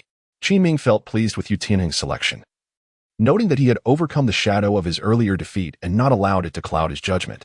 Given Bai Xian's demonstrated speed, the control-oriented Douluo Yin, and the agile Yufeng and Osro, their combined effectiveness would surpass that of Shimo and Shimo. As for Yi Lingling, considering Bai Xian's speed, she would likely become a target right at the onset of battle. Although her healing abilities were formidable, they would detract from their overall combat effectiveness, necessitating additional effort from the other 3 to protect her. From these considerations, it appeared that Yu Tianheng's choices were indeed optimal. While the 4 of them might not match Bai Xian's speed, the presence of Douluo Yin and the agile Yufeng and Osro would provide substantial support. Reflecting on Qin Ming's words, Shimo and the others recalled Bai Xian's terrifying speed. Though reluctant, they acknowledged that their participation would not offer the same advantages as Yufeng and Osro. Resolving his thoughts, Shimo conceded, patting Yufeng and Osro on the shoulders with a smile. "This time, I'll leave it to you. But next time, don't you dare try to steal my chance." Osro chuckled, assuring him, "Rest assured, if the opportunity arises next time, I won't contest it." Yufeng could not help but smile, responding, "Next time, for sure." As they spoke, Qin Ming's voice broke through, urging, "All right, enough banter. Prepare yourselves. Tianheng, Bai Xian, do you two wish to restore your soul power first?" Bai Xian and Yu Tianheng exchanged glances, simultaneously addressing Qin Ming. "No need, teacher." Qin Ming, upon hearing this, scrutinized the 2 seriously before nodding in agreement. "Very well. You may commence. The rules remain unchanged." As the battle spirit began, Qin Ming along with Shi Mo and Yu Lingling stepped away from the arena, leaving Bai Xian and the others behind. Once inside the arena, Bai Xian and Yu Tianheng summoned their martial spirits after Qin Ming's departure. "Yanzi, you are responsible for controlling the battlefield while I will take the lead. Yufeng, ascend into the air. Baozi and Yufeng will provide support." As soon as his martial spirit was summoned, Yu Tianheng spoke rapidly. "All right." The 3 nodded in unison. At that moment, Bai Xian also summoned Shengxia. With lightning crackling around him, a vibrant mix of yellow and purple pulsating in a rhythmic dance. It was a 4 against 1. They had to seize the initiative. He thought to himself, stealing a glance at the airborne Yufeng. Noticing that everyone was prepared, Qin Ming waved his hand, declaring, "Begin." As soon as the words left his mouth, Bai Xian transformed into a blue streak of light, vanishing from his spot. How swift! Yufeng, Osro, and Douluo Yin were taken aback, as the speed of Bai Xian became apparent in this direct confrontation. Seeing this, Yu Tianheng let out a low shout, "Wrath of Thunder." Thunder Dragon Claw. Activating his 3rd and 1st soul skills, a powerful Thunder Dragon Claw shot forth like a bolt of lightning aimed directly at Bai Xian's path. However, Bai Xian, moving at an incredible speed, suddenly zigzagged to evade Yu Tianheng's attack and continued to charge towards him. "Tianheng," Douluo Yin called out softly, emerald scale purple poison. Her originally green eyes transformed into a deep purple, and the phantom of the emerald scale serpent behind her was enveloped in a faint lavender hue. The serpent opened its mouth, releasing a dense purple toxic mist that spread rapidly towards Yu Tianheng. Seeing Du Guyan unleash the poisonous mist, Bai Xian appeared unfazed, maintaining his course as the lightning around him coalesced into small electric arcs, enveloping his body, and he dove headfirst into the toxic fog. Qin Ming and Du Guyan felt a sudden jolt of alarm. Oh no. Bai Xian is unaware of Yin Zi's toxic mist potency. Just as this thought crossed Qin Ming's mind, they witnessed Bai Xian bursting forth from the mist, slashing down towards Yu Tianheng. The sight of Bai Xian charging straight out of the poisonous fog struck terror into Yu Tianheng's heart, but he was too close to the mist to ponder further. Bai Xian's attack was imminent. With a focused mind, Yu Tianheng activated his second soul ring, the lightning around him surging violently, transforming into a barrage of lightning arrows that shot out in all directions. Humph! Bai Xian, observing Yu Tianheng's movements, smirked subtly and swiftly maneuvered out of the range of his attack, spinning Qing Xia in his hand and targeting Du Guyan. In an unexpected twist, Du Guyan did not retreat. Instead, she advanced, unleashing a torrent of emerald green toxic mist from the emerald scale serpent, while its tail lashed out to intercept Bai Xian's strike. Unfazed by Du Guyan's poisonous mist and tail attack, Bai Xian met the onslaught head-on with a decisive slash. The moment their weapons collided, Du Guyan's expression shifted dramatically as cracks appeared on the scales where they made contact. Just as Bai Xian was about to withdraw his weapon for another strike, Osro's claw attack and Yu Feng's wind blade approached him from either side. Bai Xian, attuned to his surroundings, sensed the imminent danger from behind and, using the momentum from Du Guyan's serpent tail, leaned back in an almost defying gravity fashion, barely avoiding the attacks from Osro and Yu Feng. As Bai Xian evaded their strikes, he executed an agile backward leap, propelling himself upwards and sideways in a graceful arc, swiftly kicking towards Osro, who had just landed from his attack. Du Guyan and the others were taken aback by Bai Xian's seemingly impossible movements. Osro's heart raced as he instinctively activated his second soul skill, vanishing from sight. But before Osro could catch his breath, Bai Xian appeared beside him, delivering a swift slash. Despite the flurry of actions, it all transpired within an instant. As Bai Xian's attack neared its target, Yu Feng's first soul ring blazed brightly, and with a sharp whoosh, he dove downward, his azure wings shimmering with a silver glow, the sound of slicing air evident as he descended. Bai Xian, sensing Yu Feng's approach, allowed a slight smile to grace his lips. Unbeknownst to Yu Feng, who was positioned behind Bai Xian, Osro, facing Bai Xian directly, perceived the shift in Bai Xian's demeanor. Upon witnessing Bai Xian's smirk, Osro's heart sank, and he caught a glimpse of Yu Feng rapidly approaching. Could it be that he aims for you? Yu Feng, retreat. He is targeting you. Osro shouted urgently. Realization struck too late. Bai Xian's calm voice resonated as he shifted Qing Xia in his grip. Suddenly, Bai Xian spun around. Two purple soul rings radiating intensely, and a powerful surge of soul energy erupted, sending Osro flying. Bai Xian relinquished his hold on Qing Xia, allowing it to hover before him. Third soul skill, 3,000 slashes. As Bai Xian's soul energy surged into Qing Xia, hundreds of silver-white blade shadows materialized around him. Go! With a serene command, the countless blade shadows transformed into a galactic wave. Although the spectacle was breathtaking, it exuded a chilling aura of lethality, each streak representing a lethal blade of energy. Despite the multitude of actions, Bai Xian executed them in the blink of an eye. Although Yu Feng had heard Osro's warning, his rapid descent was not something he could halt instantly, leaving him to watch helplessly as the blade shadows surged towards him. Yet, Yu Feng was not one to surrender easily. Even while plummeting, his purple soul rings flickered to life. Storm rising. With a fierce shout, his wings trembled violently, summoning a tempest of wind and clouds formed from his soul energy as it cascaded downwards. Bai Xian observed Yu Feng's movements and smiled faintly, a peculiar glimmer flickering in her eyes. How naive. Did he truly believe that such an act could thwart the onslaught of 3,000 shadowy strikes? Setting aside Bai Xian's inner turmoil, at the moment of collision between the 3,000 slashes and the gale's tempest, a piercing sound erupted from the impact zone. The Gale's soul technique managed to withstand the onslaught for but a fleeting second before being utterly shattered by the 3,000 slashes, dispersing into a myriad of vaporous trails. Meanwhile, the 3,000 slashes had only expended a mere handful of knife shadows, with the remaining shadows rushing forward, undeterred, towards Gale. Witnessing his soul technique crumble so swiftly, Gale's heart raced with trepidation. He instinctively raised his hands defensively, and his azure wings unfurled behind him, enveloping him in a protective embrace. Just as Gale completed his defense, the remaining knife shadows arrived before him, striking violently against his form, followed by an onslaught of excruciating pain. Feeling the force of the knife shadow's impact, Gale's expression shifted dramatically. He realized he could no longer evade entirely and could only retreat, leveraging the force of the strikes to mitigate the damage. A fleeting hope surfaced in his mind. May he not be gravely harmed in the end. As the knife shadows continued their relentless assault, this thought echoed in Gale's heart. Chapter 63, Conclusion. Gale! Gale! The startled exclamations of Douluo Yin and Yu Tianheng rang out in succession upon witnessing Gale being struck. Bai Xian's series of attacks was simply too swift for them to react. From the moment he bypassed Yu Tianheng to strike Douluo Yin, to the combined assault of Yu Feng and Asro against him, and finally, to Bai Xian's feigned attack on Asro, redirecting his focus onto Yu Feng. All transpired within mere breaths. Yu Feng was directly struck by Bai Xian's soul skill. As the sound of collisions ceased like a rain of blows, one could see Yu Feng tracing a graceful arc through the air, falling heavily to the ground without any sign of deceleration. Observing Yu Feng's condition, Asro, having been violently propelled by Bai Xian's soul power, could not afford to recover from the internal turbulence. He swiftly transformed into a shadow and rushed towards the descending Yu Feng, catching him just before impact. At this moment, Yu Feng was riddled with wounds from razor-sharp strikes, blood oozing from his lips. Under the onslaught of Bai Xian's soul skill, he had sustained severe injuries. Without receiving treatment, he could no longer participate in the battle. Bai Xian's strike did not employ the thunderous force slashes. He understood that, as a wind control type agile attack soul master. The physical prowess of Yu Feng was not particularly formidable.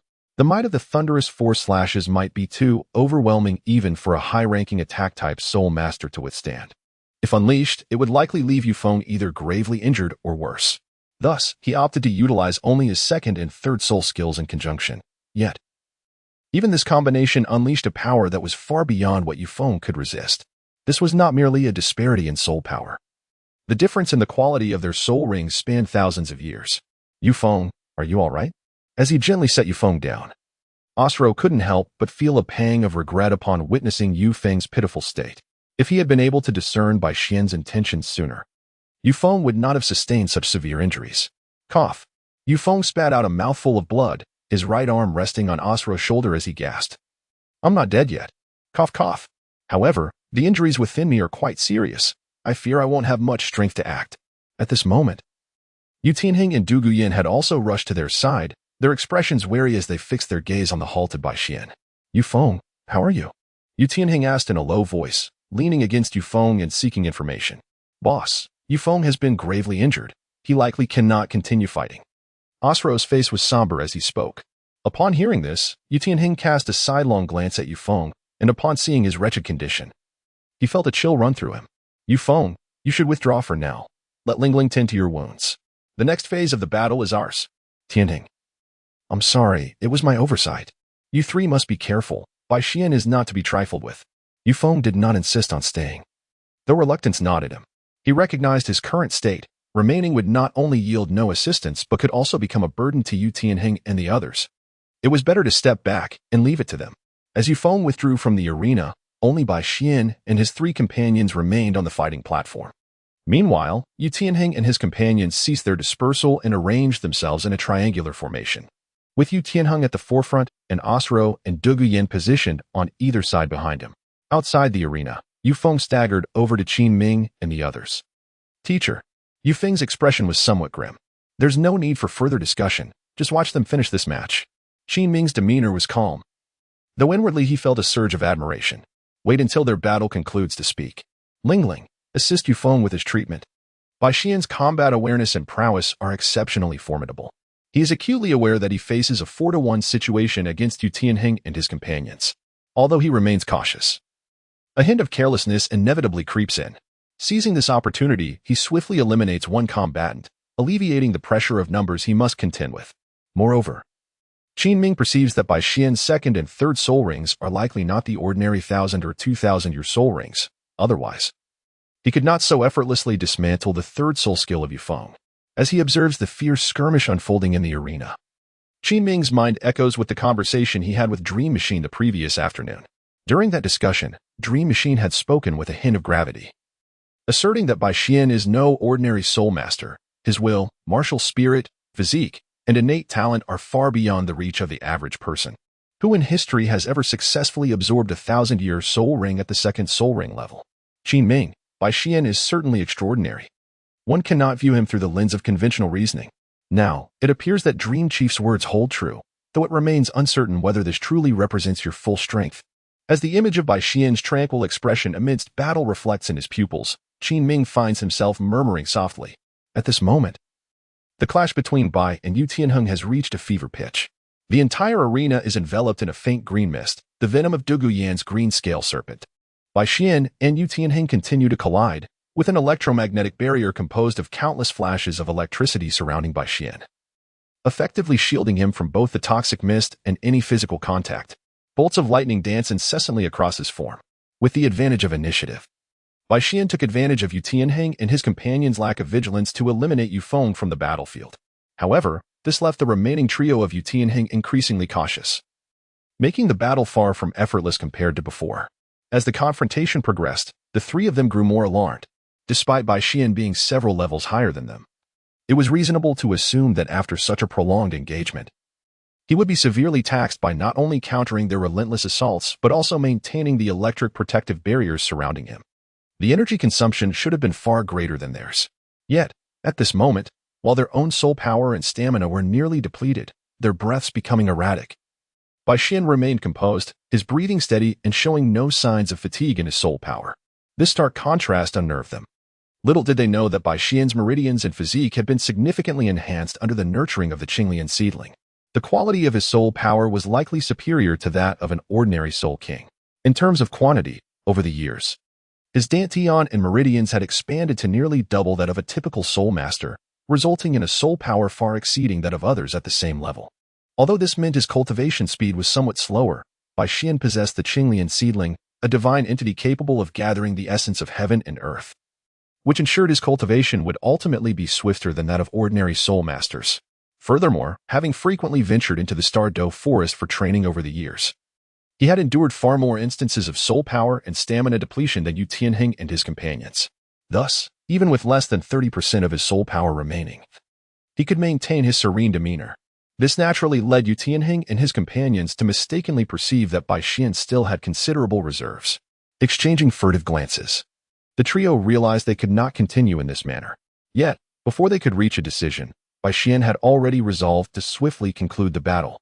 Initially apprehensive about having been too forceful when eliminating Yu Feng, he had restrained himself during the prolonged engagement with Yu Tianheng and the others. However, given the current circumstances, it was clear that ending the fight without injuring Yu Tianheng and his companions was impossible. With the first and second soul rings shimmering in succession, the foundational amplification of thunder protection surged to an astounding tenfold, while the Gung Jin Lioli body granted a remarkable 150 enhancement across all attributes.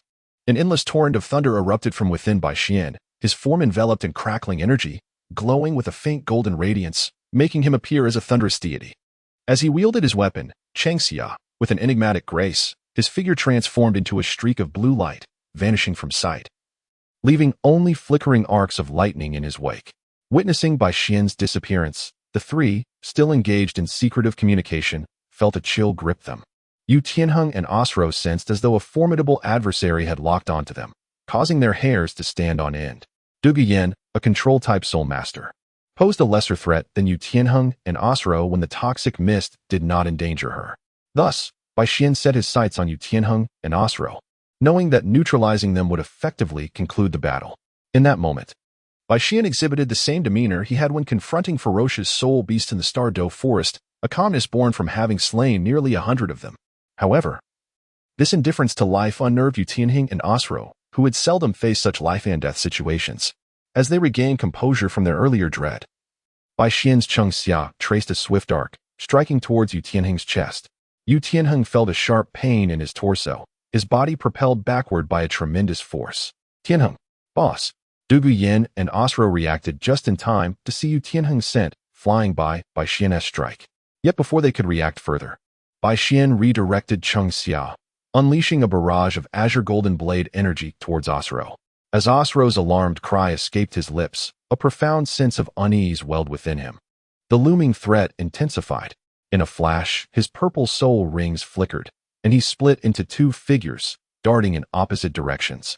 However, before the two forms could fully disperse, the blade energy relentlessly struck the position Osro had just vacated, catching both figures in its wake.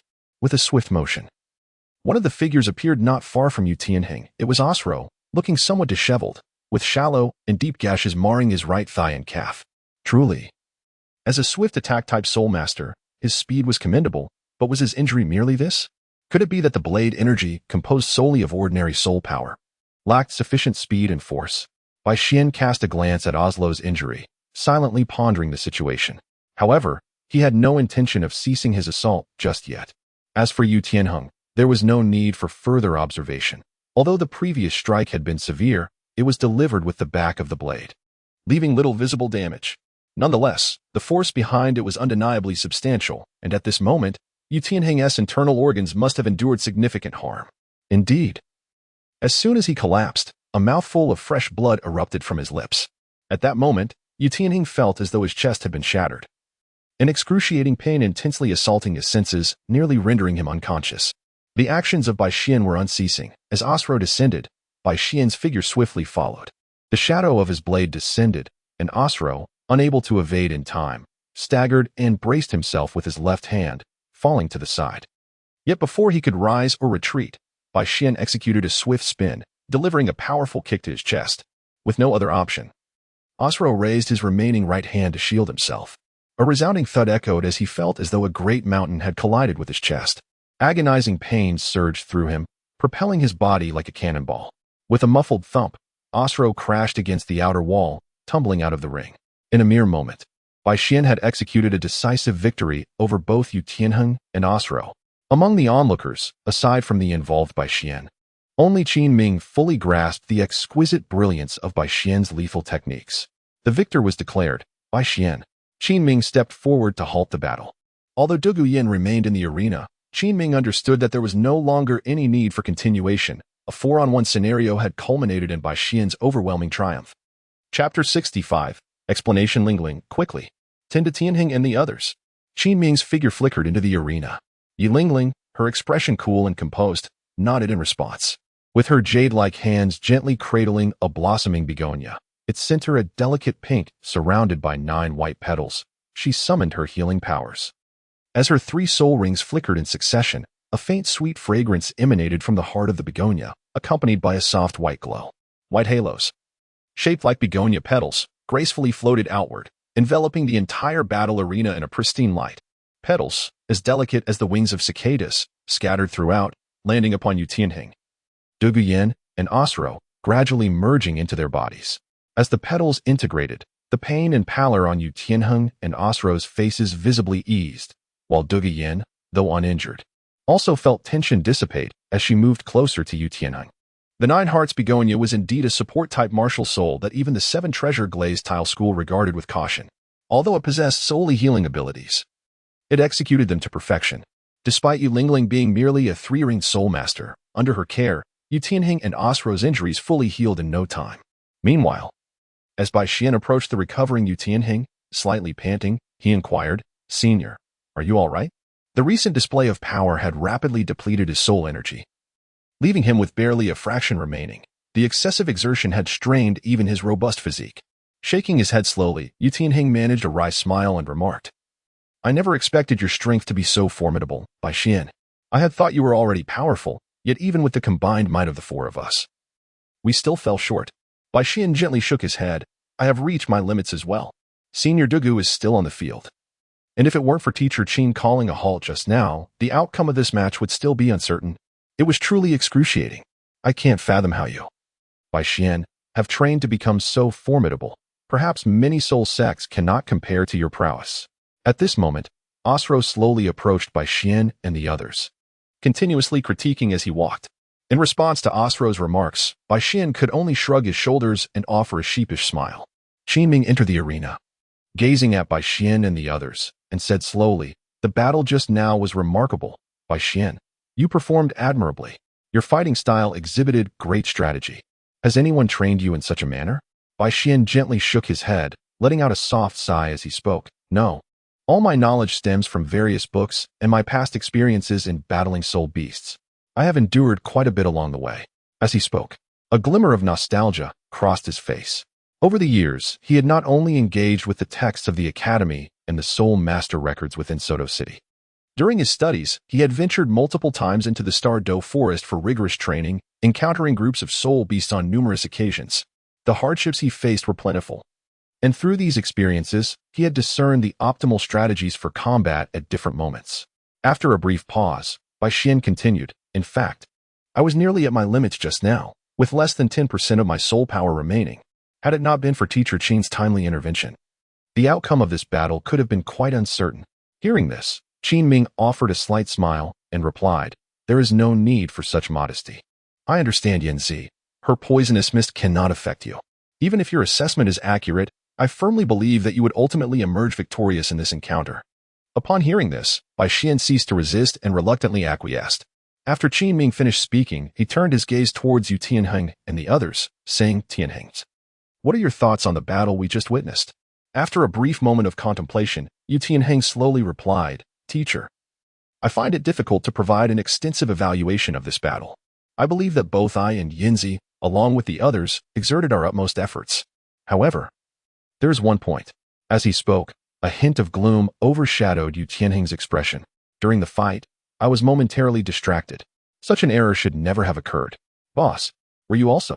Osro's voice suddenly interrupted. Startled, Yu Tianheng turned his gaze towards Osro, who wore a knowing expression. Osro reminisced. "I initially thought I was the only one, but it appears you experienced it too. It was as if we encountered a formidable adversary, that sense of dread." Yu Tianheng nodded in agreement, stating, "Indeed, it was that sudden sense of dread that caused me to lose focus for a fleeting moment. It was the intent to kill." Qin Ming's voice resonated in the air. Pleased with Yu Tianheng's self-assessment, Qin Ming felt reassured that his disciple had not succumbed to despair from failure, maintaining his rightful pride and judgment. The intent to kill. Upon hearing this, everyone present, except Bai Xian, was taken aback, their gazes fixed on him in disbelief. The intent to kill is something only those who have taken many lives or vanquished soul beasts can wield. Qin Ming gently elucidated. "Over the years, I have focused on enhancing your soul power cultivation, yet I have neglected to prepare you for the confrontations with death." Sighing softly, Qin Ming continued, "You all performed admirably in this battle. However, I did not anticipate that Bai Xian, at such a tender age, had already undergone far more life and death struggles than you. This was your first encounter with the intent to kill, so it is only natural that you displayed some uncharacteristic behavior." Yu Tianheng and the others exchanged glances. Given their familial backgrounds, their elders had indeed discussed this matter with them. However, due to their esteemed status within their families, none had dared to exhibit any murderous intent towards them. Furthermore, as they were still students, their teachers had not broached this topic. They had always been somewhat oblivious to this aspect, but encountering Bai Xian today had led them to stumble so grievously. Chapter 66. A test of nerves. After this semester begins, you shall prepare for a trial that confronts life and death. I will arrange for you to venture into the Sunset Forest." Qin Ming sighed softly, his gaze sweeping over Yu Tianheng and the others. "Only by facing death and undergoing the baptism of blood and fire can you truly awaken your physical potential to its fullest. Bai Xian has done so. If you wish to catch up to him, one day you must follow this path as well." Upon hearing this, Yu Tianheng and the others fell silent. They had always been the pride of their peers, victorious in battles against fellow students, yet they had been effortlessly defeated by Bai Xian. The teacher speaks the truth. Our experiences have been far too smooth sailing. They realized that perhaps only after undergoing trials of life and death could they truly become the strongest among their peers. Just like Bai Xian. "Very well. I shall say no more. I have other matters to attend to, so I will take my leave." Qin Ming clapped his hands. "The remaining time is yours to arrange as you see fit, provided it does not interfere with tomorrow's opening ceremony. You are all of similar age, and I trust there will be many topics for you to discuss and share, so converse and familiarize yourselves." In response, Bai Xian and Yu Tianheng nodded, bidding farewell to Qin Ming as he turned and strode away. Once Qin Ming departed, the group began to engage in conversation. Osro, in a playful manner, slapped Bai Xian on the shoulder and teased, "Bai Xian, you're quite impressive. Do tell, how do you train? You're practically a monster." Bai Xian responded with a bemused smile. "Bai Xian, may I ask you a question?" Du Guyan, standing beside Yu Tianheng, inquired with a hint of curiosity in her striking emerald green eyes. Bai Xian's expression flickered in surprise as he inquired, "Senior sister, what is the matter? Why did my snake venom have no effect on you just now?"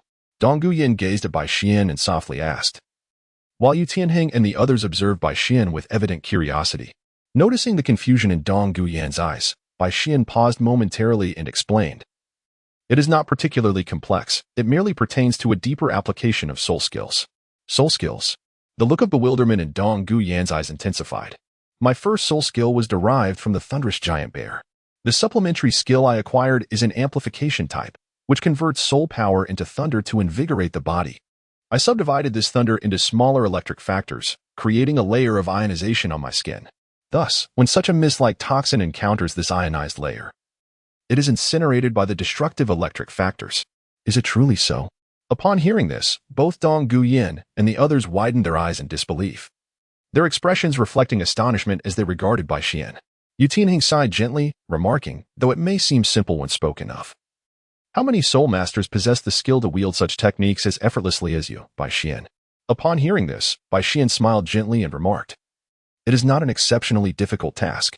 In my opinion, senior, your level of control is quite sufficient to achieve it. I imagine you simply have not attempted it yet." Yu Tianheng shook his head and replied, "At least the former me was unable to reach the level you have, Bai Xian." He then added, "By the way, you need not be so formal, Bai Xian. Just call me Tianheng." The others, upon hearing this, chimed in, "Indeed, Bai Xian, there is no need for such formality. Feel free to address us by our names." Upon hearing this, Bai Xian nodded in acknowledgement and said, "Very well.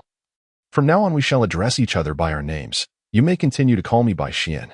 Yu Tianheng and the others nodded in agreement. The group began retracing their steps along the path they had come.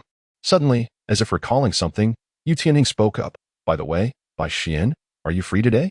There happens to be an auction at the Tiandou auction house this afternoon. Would you care to join me in visiting Tiandou City? We could see what treasures are up for bid." Upon hearing this, Bai Xian thoughtfully rubbed his chin for a moment before replying, "That sounds good. I have nothing pressing to attend to, so a visit would be quite enjoyable." Yu Tianheng smiled and nodded, "Excellent. It's only about an hour until noon. So let us set off now. Once we arrive in Tiandou City, I shall treat you all. You may choose any place you wish as a welcome for you." "Bai Xian, we can head to the auction house later this afternoon." Bai Xian nodded in agreement, saying nothing further. However, Osro suddenly interjected with a teasing expression, "Boss, you said it yourself. You're treating us. Today we are in for a feast. I propose we go to Fengxian Pavilion. I have long been coveting their pearl sparrows." Hearing this, Yu Tianheng's expression shifted to one of mock disbelief. "You sly fox. Do you wish to see me go bankrupt today?" Osro, with a mischievous grin, retorted, "Who told you to say we could choose freely? You can't back out now, boss." Yu Tianheng was momentarily at a loss for words, then gritted his teeth and said, "Fine, I'll remember this. So it's Fengxian Pavilion, is it? I shall treat." At this point, Yu Tianheng paused, casting a penetrating gaze at Osro. "But be cautious, fox. Don't let me catch you slipping up. If I do, you'll be eating dirt for half a month, and I shall no longer be your boss." Osro's expression froze upon meeting Yu Tianheng's intense gaze, and he hastily protested, Hey, boss. You can't do this to me. I want to go if that's the case. That want to do." Just then, the voice of Yufeng rang out. He had wrapped an arm around Osro's neck with a sly smile. "It's a rare occasion for the boss to treat us at Fengxian Pavilion. How can you oppose that, leopard? Isn't that right, Shimo?" At this, Shimo merely smiled and touched his nose, remaining silent. Yet his expression indicated his agreement with Yufeng's sentiment. "Yufeng, Shimo, you guys." Osro looked at the grinning Yufeng and the others who were in agreement. Feeling as if the world was spinning around him in a moment of despair, he had a fleeting urge to cry. This group of treacherous friends. Don't you feel any remorse for your own wallets? How can you let him make a fool of us? Chapter 67. Fia as noon approached. The group arrived in Tiandou City. Once they reached their destination, they had no intention of lingering and proceeded directly toward Fengxian Pavilion, as described by Osro. Bai Xian accompanied Yu Tianheng and his companions for nearly a quarter of an hour. Arriving before a grand edifice, the structure resembled a Western-style square tower, towering at a height of 60 to 70 meters. Above the massive stone doorframe, the three characters Fengxian Go were inscribed. Observing this building, Bai Xian felt a twinge of astonishment. Although the overall grandeur of Fengxian Go paled in comparison to the iconic structures like the Spirit Hall and the Grand Soul Arena he had previously encountered in Tiandou City, It was nonetheless remarkably impressive as a hotel. The largest hotel he had seen in Tua City was far inferior. Upon entering Fengxiangu, the lobby was adorned with exquisite luxury, featuring a colossal crystal chandelier with a diameter exceeding 10 meters and platinum-colored decorations that exuded opulence. In addition to the lavish decor, a subtle fragrance wafted through the air, imparting a sense of tranquility and elegance that soothed the body and spirit. Approaching the front desk, Bai Xian observed Yu Tianheng producing a platinum card, stating, Room Tian, number 16. At this, the young woman seated at the counter, who appeared to be in her 20s and possessed a striking beauty that could easily score above 90, looked up abruptly. Though she was not quite as enchanting as Qian Renxue, she exuded a distinct intellectual charm. Initially calm, her expression brightened into a smile upon seeing Yu Tianheng. Isn't this young Master Tianheng? My apologies, I was just reviewing some documents and did not notice your arrival. Please forgive me. She cast her gaze behind him, spotting his companions. Young Master Tianheng, are you accompanied by friends? Yu Tianheng replied with composure, Indeed. I am here to welcome a new friend. Supervisor Fia. Could you make the arrangements?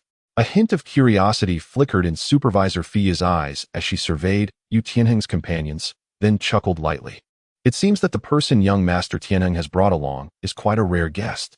I shall ensure you are well taken care of, so that you do not lose face in front of your friends. Her gaze landed on Bai Xian, who remained composed. It appears it is him. Fia was well acquainted with the various noble factions within Tiandou City, and while she had previously seen Yu Tianheng bring others to Fengxiangu, Bai Xian was a stranger to her.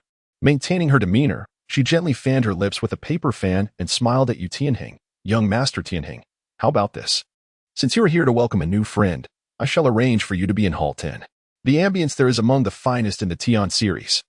Upon hearing this, a flicker of uncertainty crossed Yu Tianheng's eyes, yet his expression remained undisturbed as he replied, I naturally trust Supervisor Fia's arrangements. Hall 10 it shall be. Very well, I shall escort young Master Tianheng to Hall 10, Supervisor Fia said with a slight smile. This way, please. Yu Tianheng nodded calmly and followed Supervisor Fia upstairs with Bai Xian and the others. You must have successfully obtained a spirit ring upon returning to Tiandou City from your family, young Master Tianheng, Supervisor Fia remarked as they walked. Yu Tianheng replied nonchalantly. By luck, I have reached the 31st level. At this, Supervisor Fia smiled softly. Such youth, yet already a spirit master. Truly extraordinary. After a brief pause, she continued. Is this new friend of yours a classmate from the academy? Yes, he just enrolled the day before yesterday. Yu Tianheng responded without changing his expression. Supervisor Fia, maintaining her composure, remarked, Oh, a new student at the Royal Academy? I presume he is as talented as you, young Master Tianheng. Yu Tianheng cast a glance at Bai Xian, stating calmly, My friend possesses talents far greater than my own. Oh, even more gifted than young Master Tianheng? Supervisor Fia seemed surprised, then chuckled. Surely you jest, young Master Tianheng. There are not many youths who can achieve spirit master status at your age. Yu Tianheng did not respond to this comment. Supervisor Fia, observing his tranquil demeanor, felt a surge of intrigue. Her gaze lingered on Bai Xian, stirring ripples of curiosity within her. If this young man had indeed reached the level of spirit master, it would indeed be remarkable news. She discreetly assessed Bai Xian. He appeared to be younger than Yu Tianheng by 2 or 3 years. In a short while, they arrived at the entrance of Hall 10. Young Master Tianheng, I shall not intrude. If you require anything within, simply call for a server, and I will ensure someone is waiting outside to assist, Supervisor Fia said with a smile. Thank you, Supervisor Fia, Yu Tianheng replied, a hint of a smile gracing his calm features. With a gentle smile, Supervisor Fia turned to leave. Once she departed, the group entered Hall 10. The hall was indeed spacious, measuring approximately 60 square meters, with a height exceeding 5 meters. On either side, there were leather sofas, and in the center stood a rectangular dining table measuring 1 meter in width and 7 meters in length. Opposite the table was a grand floor-to-ceiling window, measuring 8 meters in length, crafted from 5 large transparent crystal panels, creating a magnificent view of a corner of Tiandou City framed by the window. Returning to the lobby, Supervisor Fia resumed her duties at the front desk. Although her face retained a smile, her beautiful eyes shimmered with intrigue.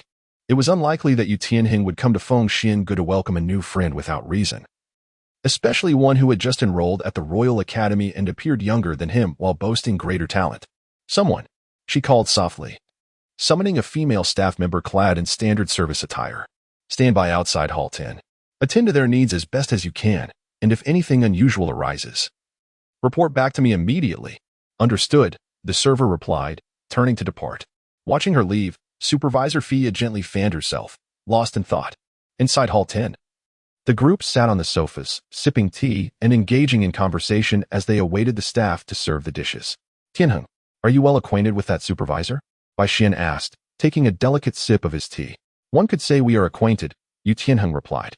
Fengshan Pavilion belongs to the Reina family, one of the 6 major merchant guilds within the Tiandou Empire, and has had some trade interactions with our blue electric Tyrannosaurus family.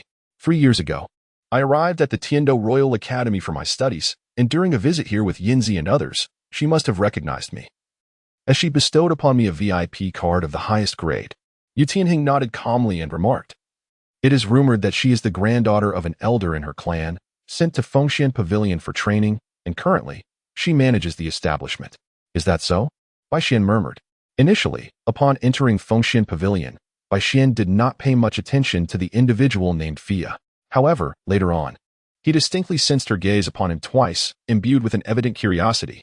Nonetheless, from Bai Xian's perception, Fia's soul power fluctuation was quite faint, around level 10, and did not pose any immediate threat. Bai Xian was usually sensitive to those who showed interest in him, and thus he hoped to glean some information about her from Yu Tianheng to deduce her intentions.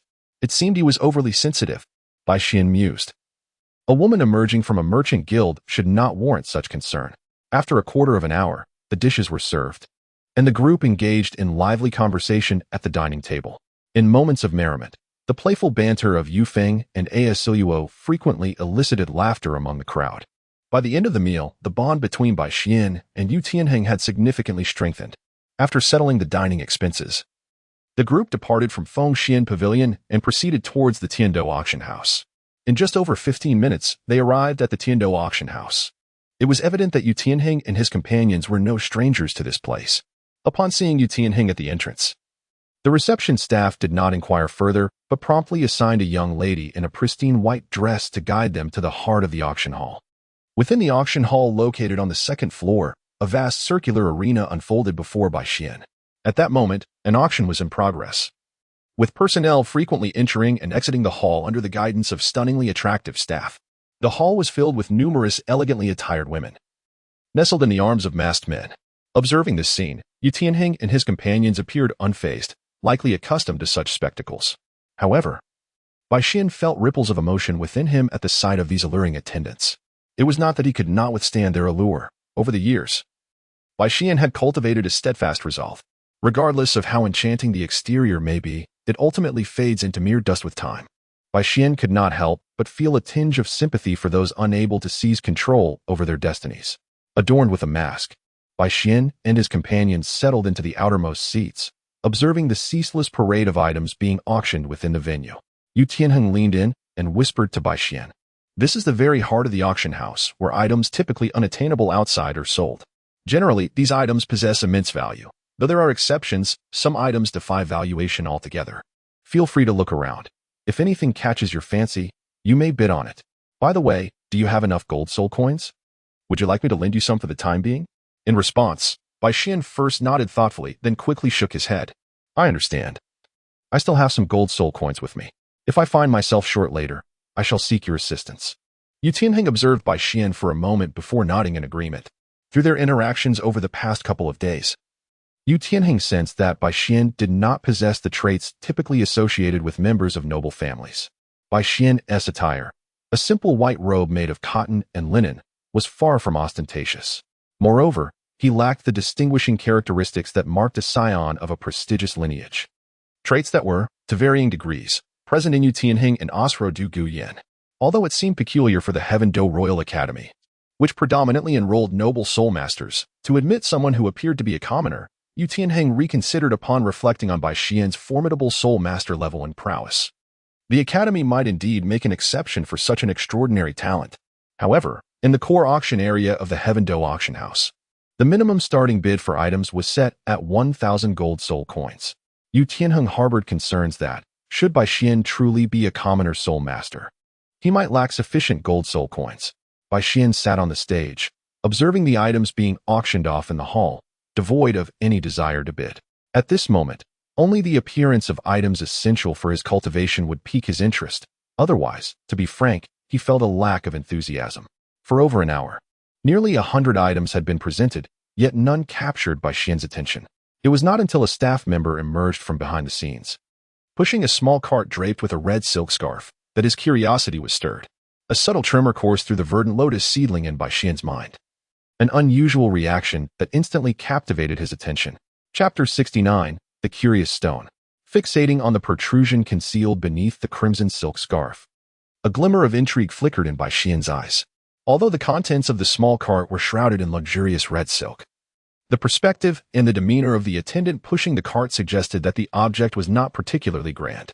As the attendant placed the tray from the cart onto the central display platform, the host boomed into the microphone, "Ladies and gentlemen, we are about to auction an exceptionally rare item.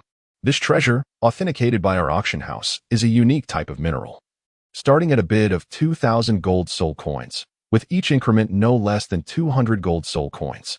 Please take a look." As he spoke, the host grasped the corners of the red silk scarf with both hands and slowly unveiled the contents.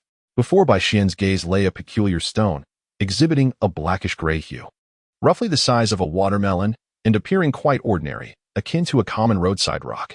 Upon revealing the stone, murmurs rippled through the audience, prompting the host to calmly declare into the microphone, "Do not underestimate this stone. It was extracted from the stomach of a 30,000-year-old golden, armored lind beast. Although it is not a soul bone, our auction house has determined that it possesses extraordinary hardness, withstanding even the full force of a soul sage's strike without a trace of damage. Imagine the resilience of armor forged from this mineral. You must understand that the Tiandou auction house would never present an item devoid of value in such a venue." At these words, a flicker of interest sparked in some attendees, though the majority remained unimpressed by the stone's unremarkable appearance. After all, even if the host's claims held true, the stone's resilience would yield no residual value in their hands. If armor were crafted from this material, they might express some interest, but as for the raw stone itself, they would prefer to purchase pre-forged armor instead. As the host concluded his remarks, no immediate bids were placed, suggesting a collective stance of hesitation. Yu Tianheng and his companions, feeling rather bored, watched as the host energetically promoted the stone. "This gentleman here, a bid of 2,000 gold soul coins. Is there anyone else? Any other bidders?" Suddenly, the host's attention was captured, and he exclaimed loudly, Yu Tianheng and his companions realized that the host was pointing in their direction. Glancing around, Yu Tianheng noticed Bai Xian's right hand had just moved away from the confirmation button for the purchase. "Bai Xian, are you intending to buy the stone?" Yu Tianheng leaned closer to inquire softly. "Yes, I find this stone quite intriguing. Perhaps I can craft something from it," Bai Xian replied. Bai Xian nodded gently and murmured. Although he was uncertain about the true nature of the stone, it was evident that its ability to resonate with the Qinglian sapling suggested it was far more than the mere hard mineral described by the host on stage. "Have you lost your mind, Bai Xian? Purchasing such a raw stone to craft something is utterly foolish. It would be far more sensible to buy a finished product. You could acquire anything you desire without the hassle." Yu Tianheng cast a disdainful glance at the stone on the auction platform. Feeling that the 2,000 gold soul coins had been squandered, Bai Xian, with a gentle smile, remarked, "Since I've already placed a bid, there's no turning back. Besides, who knows? Perhaps it is not merely an ordinary stone. Even a full-force strike from a soul sage leaves no mark upon it. Acquiring it will not lead to any loss." He then turned to Tianheng, saying, "By the way, could you lend me some gold soul coins? I did not bring enough money today, but I promise to repay you once we return to the academy. As long as you don't regret it later." Sighed Yu Tianheng, somewhat resigned, yet he acquiesced. 2,000 gold soul coins for the first time. 2,000 gold soul coins for the first time. 2,000 gold soul coins for the second time. 2,000 gold soul coins for the second time. Is there anyone willing to bid higher? 2,000 gold soul coins for the second time. The auctioneer, brandishing the gavel, proclaimed loudly, "This is indeed a wondrous stone that even a soul sage's full power cannot leave a trace upon. Esteemed guests, is there anyone willing to bid higher? 2,000 gold soul coins for the second time. 2,000 gold soul coins for the third time. Sold." Upon declaring the third time, the auctioneer slammed down the gavel, exclaiming, "Let us congratulate this esteemed guest on acquiring this remarkable stone." With a sigh of relief escaping him, Bai Xian noted that no one else had placed a bid. Although he aimed to secure the stone, he was quite delighted to have done so with minimal expenditure. Fortuitously, none of the attendees had discerned the stone's unique qualities, which ultimately benefited him. In the ensuing period, Bai Xian found nothing else that piqued his interest. Informing Yu Tianheng that he needed to step out briefly, he ventured alone to the hall on the first floor. Having borrowed 2,000 gold soul coins from Yu Tianheng, Bai Xian was determined to return them. However, he lacked any immediate means to acquire more funds, leading him to contemplate the items within his spatial ring.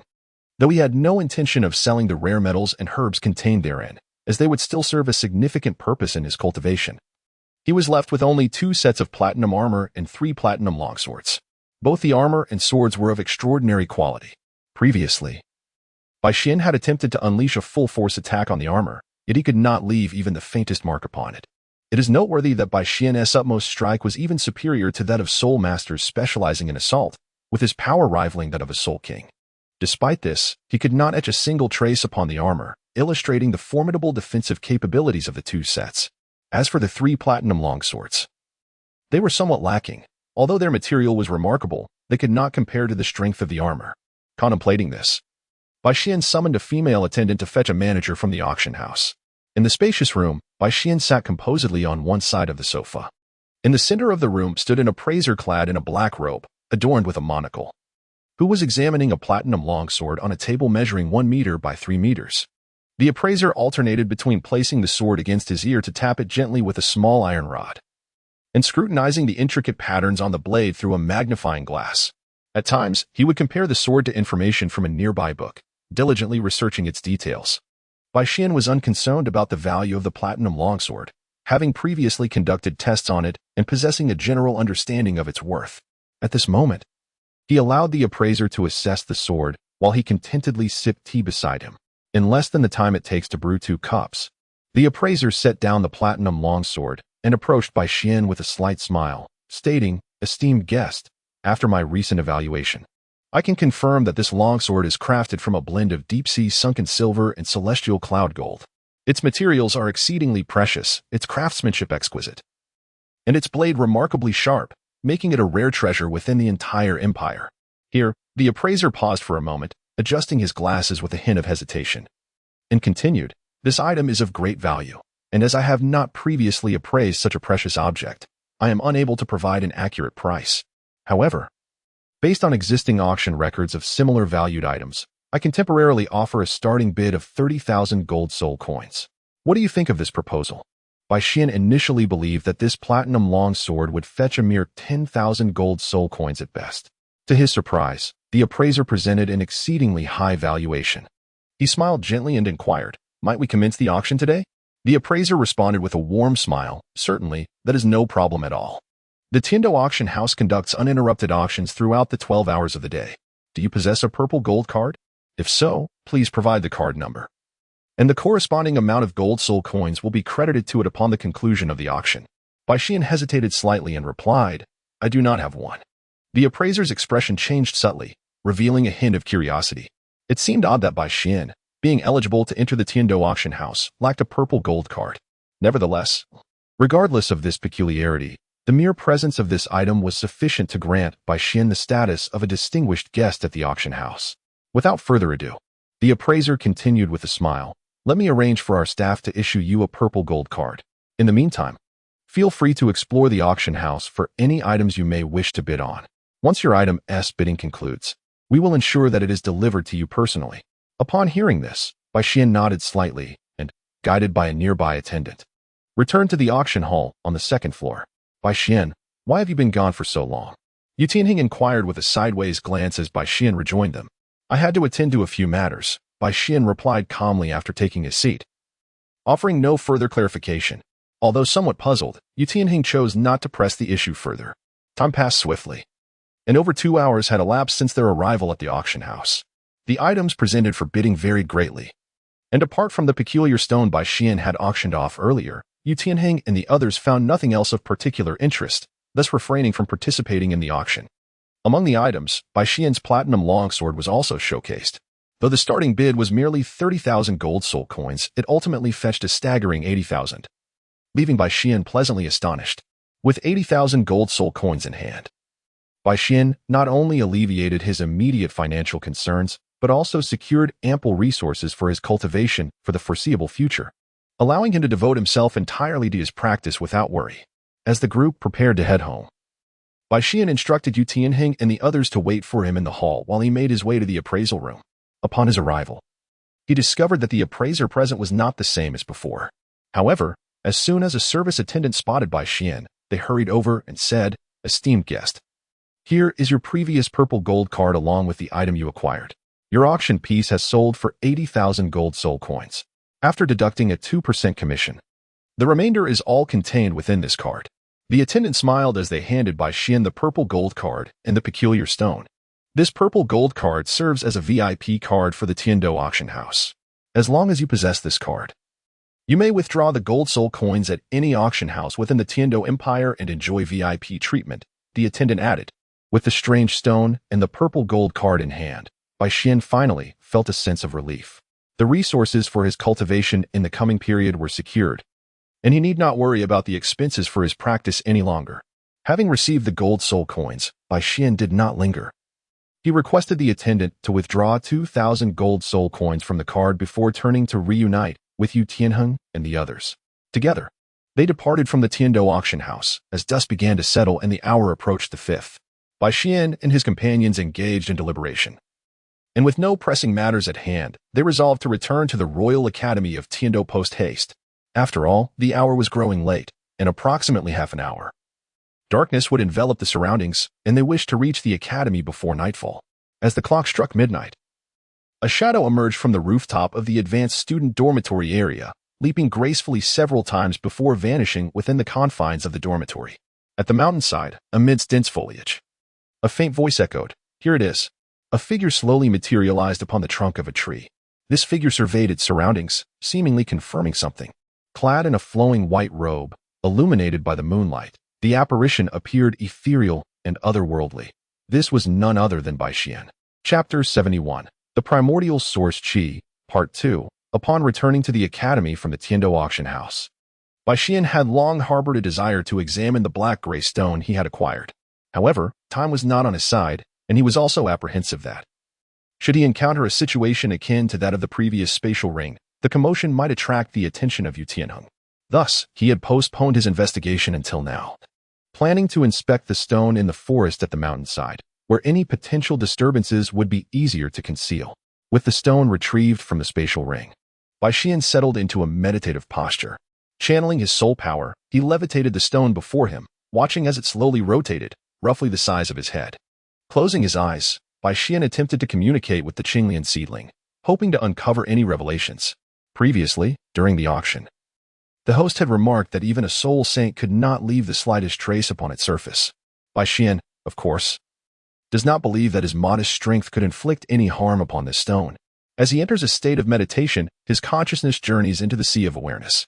Since the green lotus seedling has fully matured, it has absorbed countless strands of spiritual energy. However, it remains unchanged from its initial form, merely exuding a slightly greater quantity of transformative vitality.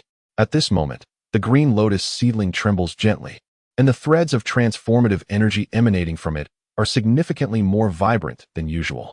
Bai Xian gazed in astonishment at the trembling seedling of the azure lotus, for he had never witnessed such a phenomenon in this delicate sprout before. Suddenly, the seedling radiated a brilliant azure aurora. In that fleeting moment of luminous brilliance, Bai Xian instinctively shut his eyes. Yet, before he could ease his gaze open, a fervent desire surged within his mind, manifesting an urgent yearning that enveloped him. Bai Xian felt a sense of bewilderment as he opened his eyes. The scene that unfolded before him instantly filled him with alarm. At that moment, within the vast expanse of his consciousness, there remained only a void of pure white, with the essence of his divine being as the soul presence manifested therein.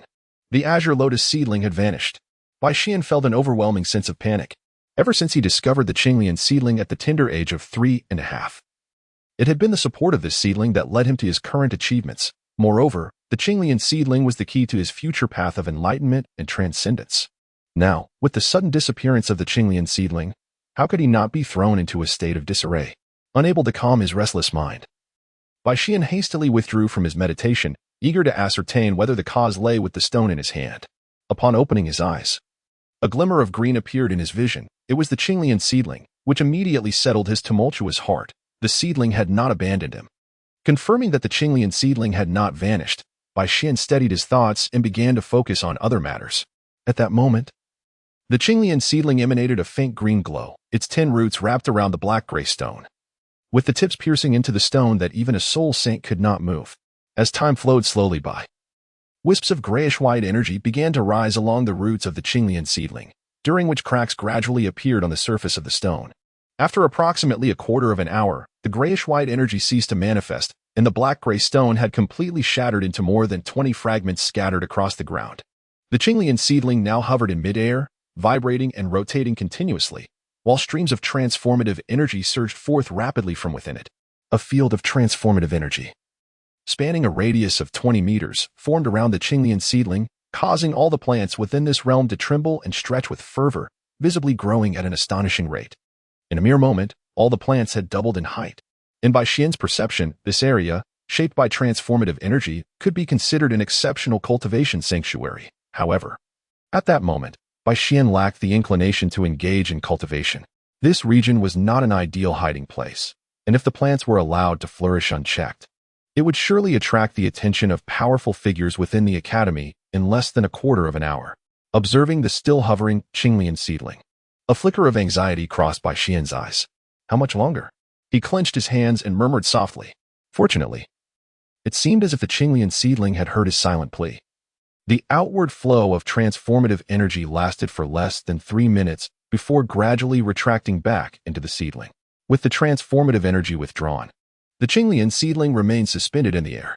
Although it no longer trembled, the concentration of spiritual energy surrounding it had risen to alarming levels. The abundant natural spiritual energy around the roots transformed into a liquid state, forming a small spiritual pool nearly 1 meter in diameter, with the Qinglian seedling over 2 feet tall, floating serenely above it, standing apart from the world. Watching the Qinglian seedling reclaim its transformative energy, Bai Xian let out a long sigh of relief. After all, the earlier display had been rather excessive. At that moment, all the plants within the field of transformative energy had grown to more than double their original size. If it were daytime, Bai Xian would surely notice, from the mountaintop, a conspicuous elevation in the area where the trees once stood at similar heights, now distinctly marked by an extraordinary protrusion. Bai Xian ascended to the treetops, attuning himself to the surrounding movements, quietly awaiting the transformation of the young green lotus sprout. At last, after approximately a quarter of an hour, the sprout ceased to gather the spiritual essence of heaven and earth, gently floating before Bai Xian and merging with his being. As the green lotus sprout integrated into him, Bai Xian's previously anxious heart finally found solace. In that moment, a piece of information surfaced within his mind. Primordial source qi. Primordial source qi. Bai Xian felt a tinge of confusion. However, he had no desire to linger in this place, nor the time to investigate the nature of the primordial source qi. Gathering the scattered stones on the ground, he vanished in a flash from the spot. The drastic changes in this area rendered it unsafe. It was prudent to hasten back to his dormitory. Unbeknownst to Bai Xian, outside the Royal Academy, a stunning figure with flowing golden hair silently evaded the vigilant guards of the Tiandou Royal Academy, swiftly approaching the direction of the student dormitories, specifically the very location of Bai Xian's quarters. Chapter 72, The Invitation. As Bai Xian hurried back to his dormitory, a soft exclamation escaped his lips upon sensing a familiar fluctuation of soul power. Judging by the trajectory of that energy, it was evident that their paths would inevitably converge. Nevertheless, Bai Xian had no intention of evading this individual. A smile graced his lips as he continued his rapid stride toward his dormitory. Bai Xian knew exactly who was approaching. Moments later, he ascended to the rooftop of his dormitory, settling into a meditative posture as he faced the direction of the spiritual energy, awaiting the visitor's arrival. After the time it takes to sip a cup of tea, the silhouette emerged within Bai Xian's line of sight. The figure also noticed Bai Xian seated serenely on the rooftop. A trace of bewilderment flickered across those peerlessly exquisite features, though it did not hinder their movements. In the blink of an eye, the figure stood before Bai Xian. Observing him quietly, Qian Renshue's cherry lips parted slightly as she spoke. How did you know I would come? Hearing this, Bai Xian let out a soft chuckle. I didn't know you would come. I merely sensed the fluctuations of your spiritual energy earlier. Gazing at Bai Xian's composed expression, Qian Renshue fell into brief silence. After a pause, she inquired once more, How have you been all these years? I heard you had already reached the Soul Elder realm some time ago. Bai Xian smiled and remarked, thanks to the last encounter, these years have been quite favorable. Not only have I successfully ascended to the Soul Master level, but I have also had the privilege of studying at the Royal Academy of Tiandou. After a brief pause, Bai Xian further expressed, as for you, after several years apart, you have become even more beautiful. How have you been lately? There has been no news of you from the continent. Qian Rinxue gently brushed her golden hair and smiled softly, illuminated by the radiant moonlight, creating a breathtaking scene. Even Bai Xian, whose resolve in cultivation was steadfast, found himself momentarily entranced. Qian Rinxue, with a smile, replied, I've been well over the years, but what about you? Previously, I noticed you had become so mature and taciturn. I never expected you to offer compliments. Oh. Bai Xian, slightly embarrassed, playfully twirled his finger on his nose and chuckled. Wasn't that our first encounter? Qian Rinxue gazed at Bai Xian with her water-like eyes, blinking softly, her lips moving slightly. Is that so? After a moment, she continued, all right. I won't pry too much. I have come to Tiandou for a specific purpose. Hearing that you are at the Royal Academy, I thought to drop by and visit a friend. Bai Xian was taken aback by her words and cast a glance at Qian Rinxue. He sensed she was withholding her true intentions. However, he was not one to disrupt the delicate balance of their understanding. He knew she was masquerading as Xueqinghe in the Tiandou Empire. Yet this did not align with his identity as a commoner soul master, hence he chose not to elaborate further. By the way, how was your injury from last time? Did it leave any lasting issues? Bai Xian and Qian Rinxue, aside from their serendipitous encounter last time, were not particularly acquainted, leaving them momentarily at a loss for conversation. Suddenly, an idea struck Bai Xian as he recalled Qian Rinxue's injury, prompting him to inquire. However, as the words escaped his lips, he couldn't help but berate himself silently. Was there truly nothing else to discuss but this matter? Upon hearing his question, a faint blush graced Qian Rinxue's ethereal face, which shimmered with a pearlescent glow under the moonlight. Nonetheless, her demeanor remained remarkably composed as she replied, fortunately, after my return, my grandfather found a healing soul Douluo to tend to my wounds, so I have not been left with any lingering injuries. Bai Xian nodded and said, that will suffice. As his words lingered in the air, the two fell into a moment of silence. You, me. Suddenly, they both spoke in unison. After a brief pause, they exchanged a knowing smile. Bai Xian smiled and said, why don't you go ahead and speak first? Qian Rinxue smiled slightly and replied, regarding that matter from last time, I have yet to properly express my gratitude for your assistance. Since I will be staying in Tiandou for a while, might you accompany me to a certain place when time permits? Bai Xian was momentarily taken aback by her words. Me? Accompany you? Qian Rinxue nodded slightly, affirming. Indeed. To what location? Bai Xian expressed his confusion. Logically, given that Qian Rinxue was currently impersonating Xueqinghe, she should have no time for other endeavors, let alone visiting any places. A treasure trove. Qian Rinxue's gaze turned serious. A treasure trove? Bai Xian questioned, feeling puzzled. Yet a thought crossed his mind. Could it be the Eye of Ice and Fire? However, it seemed implausible that Qian Rinxue and her companions were aware of this location. Indeed, it is a treasure trove, as well as a trial ground. Qian Rinxue's expression grew more solemn. It is a secluded microcosm, teeming with rare natural resources and divine materials, yet it harbors considerable dangers. What kind of dangers? Bai Xian inquired, perplexed. If Qian Rinxue deemed it dangerous, it surely posed an even greater threat to him. Although there are no soul beasts within, there exists a peculiar breed of ferocious beasts. Upon being slain, they do not yield soul rings, yet their strength is at least comparable to that of 1,000-year soul beasts, with some proving as formidable as 50,000-year soul beasts. Qian Rinxue explained, her demeanor slightly grave. Bai Xian fell into silence. Are they truly that savage? Sister, 50,000-year soul beasts. My slender arms and legs would hardly suffice as a meal for them. You still intend to go despite such peril? Bai Xian could not help but exclaim. In response, Qian Rinxue smiled faintly. Danger naturally accompanies opportunity. When compared to the benefits brought by the spiritual materials within, the dangers can be considered trivial. At this juncture, Qian Rinxue paused for a moment before continuing.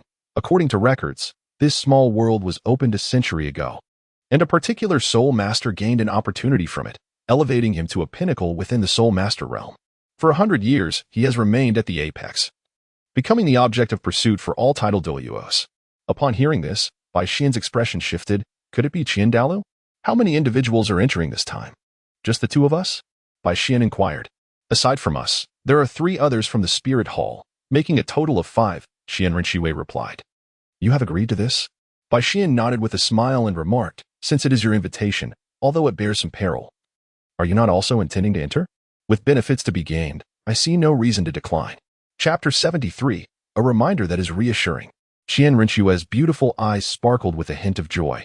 By the way, what is the specific timing? It wouldn't be tomorrow, would it? Bai Xian inquired, somewhat puzzled. Qian Rinxue shook her head gently, saying, rest assured, it is not that urgent. There is still over a month until the small world opens.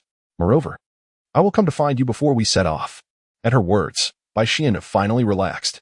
With over a month at his disposal, if he devoted himself to rigorous training, he should be able to reach level 40. By then, after acquiring a soul ring and becoming a soul sect member, he was confident that his true combat power would surpass that of most powerful assault-type soul kings, and even ordinary 10,000-year soul beasts would pose no threat to him. He would be comparable to the current Qian Rinxue. In that case, his chances of success upon entering the small world would greatly increase, as would his safety. He nodded and said, that time frame is quite acceptable, just in time for me to enhance my abilities a bit more, ensuring greater safety when the time comes.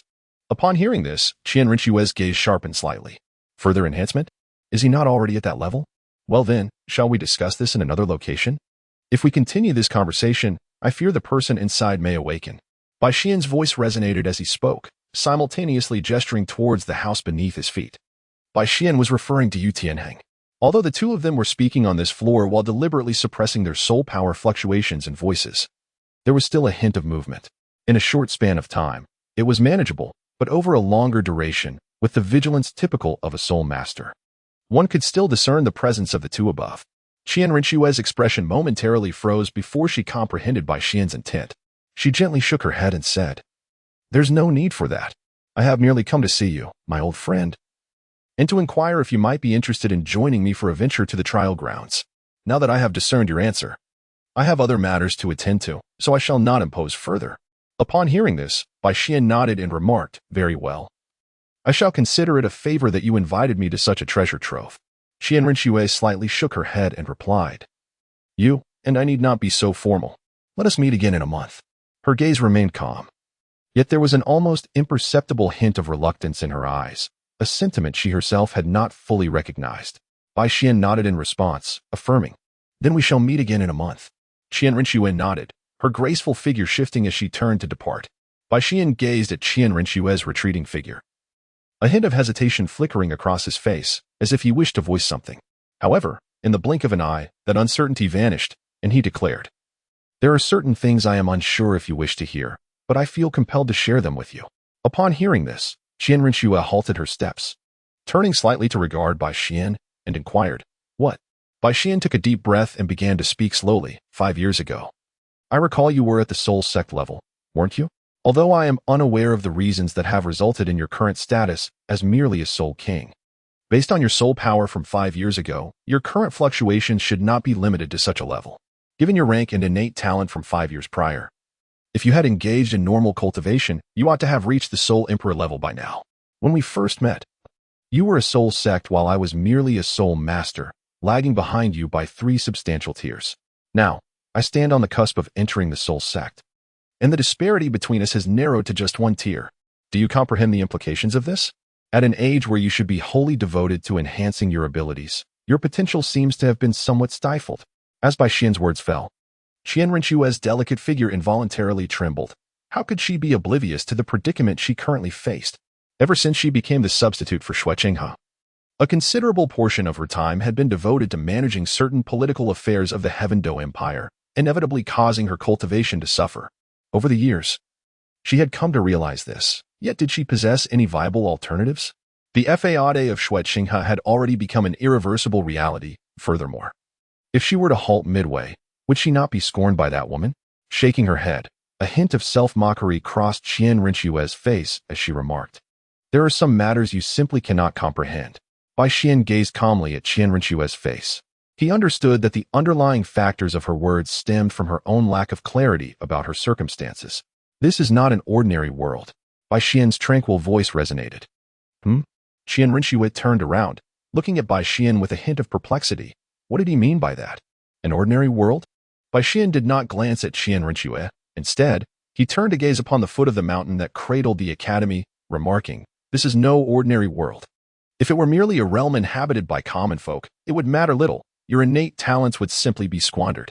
However, this world is imbued with the essence of soul power, where the formidable possess the ability to alter all adverse circumstances. Though I am unaware of the reasons that govern your existence, when you wield the most formidable strength in this world and ascend to become an unmatched powerhouse, the very fabric of cause and effect will be dictated by your will. All elements of reality will lose their significance in your eyes. For you shall possess the power to reshape every consequence." At this juncture, as he contemplated the dusk settling at the mountain's base, Bai Xian fell into silence. Meanwhile, Qian Rinxue, moved by Bai Xian's words, felt her beautiful eyes tremble with emotion. After a prolonged moment, the flutter of sentiment faded from her gaze, and she mirrored his stance, staring into the night at the foot of the mountain, remaining silent. Eventually, she softly spoke, "You are indeed unlike anyone else." Bai Xian turned, puzzled by her statement. "It's nothing. Farewell, Bai Xian. We shall meet again in a month." Qian Rinxue smiled gently, leaping gracefully before vanishing from his sight. Bai Xian gazed contemplatively in the direction where Qian Rinxue had departed. Chapter 74, The Primordial Source Qi continued, within the dense forest. Qian Rinxue hurriedly advanced when suddenly a voice resonated. "Young master, you have acted rather recklessly this time. If those 3 old fellows from the Royal Academy discover you..." Unfazed by the sudden emergence of the voice, Qian Rinxue continued her pace, responding, "Rest assured, Uncle Shi. Those 3 from the Royal Academy will not catch wind of my presence." Upon hearing her words, the concealed voice expressed a hint of exasperation. "For that one youth? Is it worth the risk for the young master?" At this, the image of Bai Xian surfaced in Qian Rinxue's mind, a slight smile curving her lips as she replied, "Uncle you shall understand in time that all of this is worthwhile." However, how would she explain the invitation extended to Bai Xian regarding the realm of Tianduanhan? If Bai Xian were a member of the Spirit Hall, it would be easier, but currently he was not affiliated with them. In the shadows, she long inquired again, "I shall clarify matters with grandfather." Qian Rinxue's gaze sharpened slightly. "As for the Pope's Hall, the Tianduanhan realm is merely a trial ground discovered by my angel clan, traditionally reserved for our kin. Granting a slot to the Pope's Hall is already a significant concession. Should she voice any objections, she may address them with my grandfather at the Hall of Offerings." With that, Shi Long fell silent, leaving only the sound of Qian Rinxue's swift movements through the forest. As she approached the outskirts of Tiando City, Qian Rinxue slowed her pace and said, "Uncle Shi, you may return now. Keep an eye on Bai Xian's recent activities. Apart from ensuring that no one from the Pope's Hall approaches him, let him be for the time being. He may experience some changes soon. Follow him discreetly, and only intervene if his life is in peril." Shi Long complied, suggesting, "Shall I escort you back to the Crown Princess residence before I leave?" Qian Rinxue shook her head. "No need. This area is safe, being outside Tiando City. Furthermore, Uncle Zixue ought to be arriving shortly." Shi Long nodded in agreement. Once Zixue arrived and took Qian Rinxue away, he returned alone to the Royal Academy. Now, shifting our focus to Bai Xian, he had cautiously returned to his chamber. In the stillness of the night, Bai Xian lay on his back, hands behind his head, eyes fixed on the ceiling as he pondered the recent encounter with Qian Rinxue. Her unexpected visit had taken him by surprise. He had assumed that after masquerading as Xueqinghe the previous day, she would be aware of his current circumstances. Yet, she had chosen to meet him in her true form, risking discovery, which left Bai Xian quite astonished. After all, this was the Tiando Royal Academy, filled with innumerable soul masters and 3 soul Douluo level educators. If it were discovered that a member of the Spirit Hall had infiltrated the academy, it would certainly not be taken lightly. Moreover, there was the treasure he referred to as the Little World, a concept that had never been mentioned in the memories of Douluo Continent. Nevertheless, since even Qian Rinxue had indicated a degree of danger, it was prudent to exercise caution. He resolved to elevate his soul power to the 40th level within the month to attain the rank of Soul Master, which would afford him greater safety upon entering the Little World. Closing his eyes, Bai Xian focused his mind within his sea of consciousness, with a clear objective in sight. He sought to ascertain the status of the previously encountered Qinglian seedling, as it was crucial to his essence and warranted careful attention.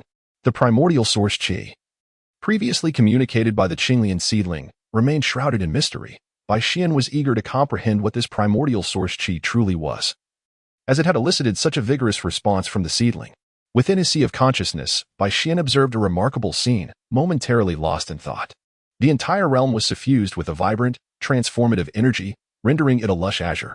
The Qinglian seedling had undergone significant changes, once merely 2 feet tall. It now reached nearly 10 feet, having grown substantially, though it still retained its seedling form, its size vastly enhanced compared to before. The consciousness of Bai Xian approached the young green lotus seedling, gently placing a hand upon its stem. Instantly, a stream of information flowed into Bai Xian's mind through the touch.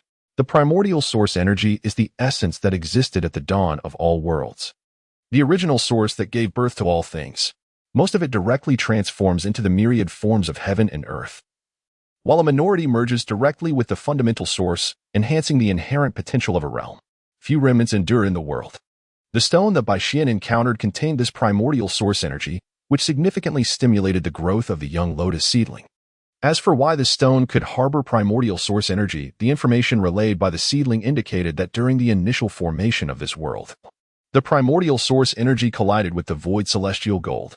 Ultimately, a protective layer formed around the celestial gold, preventing the primordial energy from dissipating, thereby preserving a small portion within.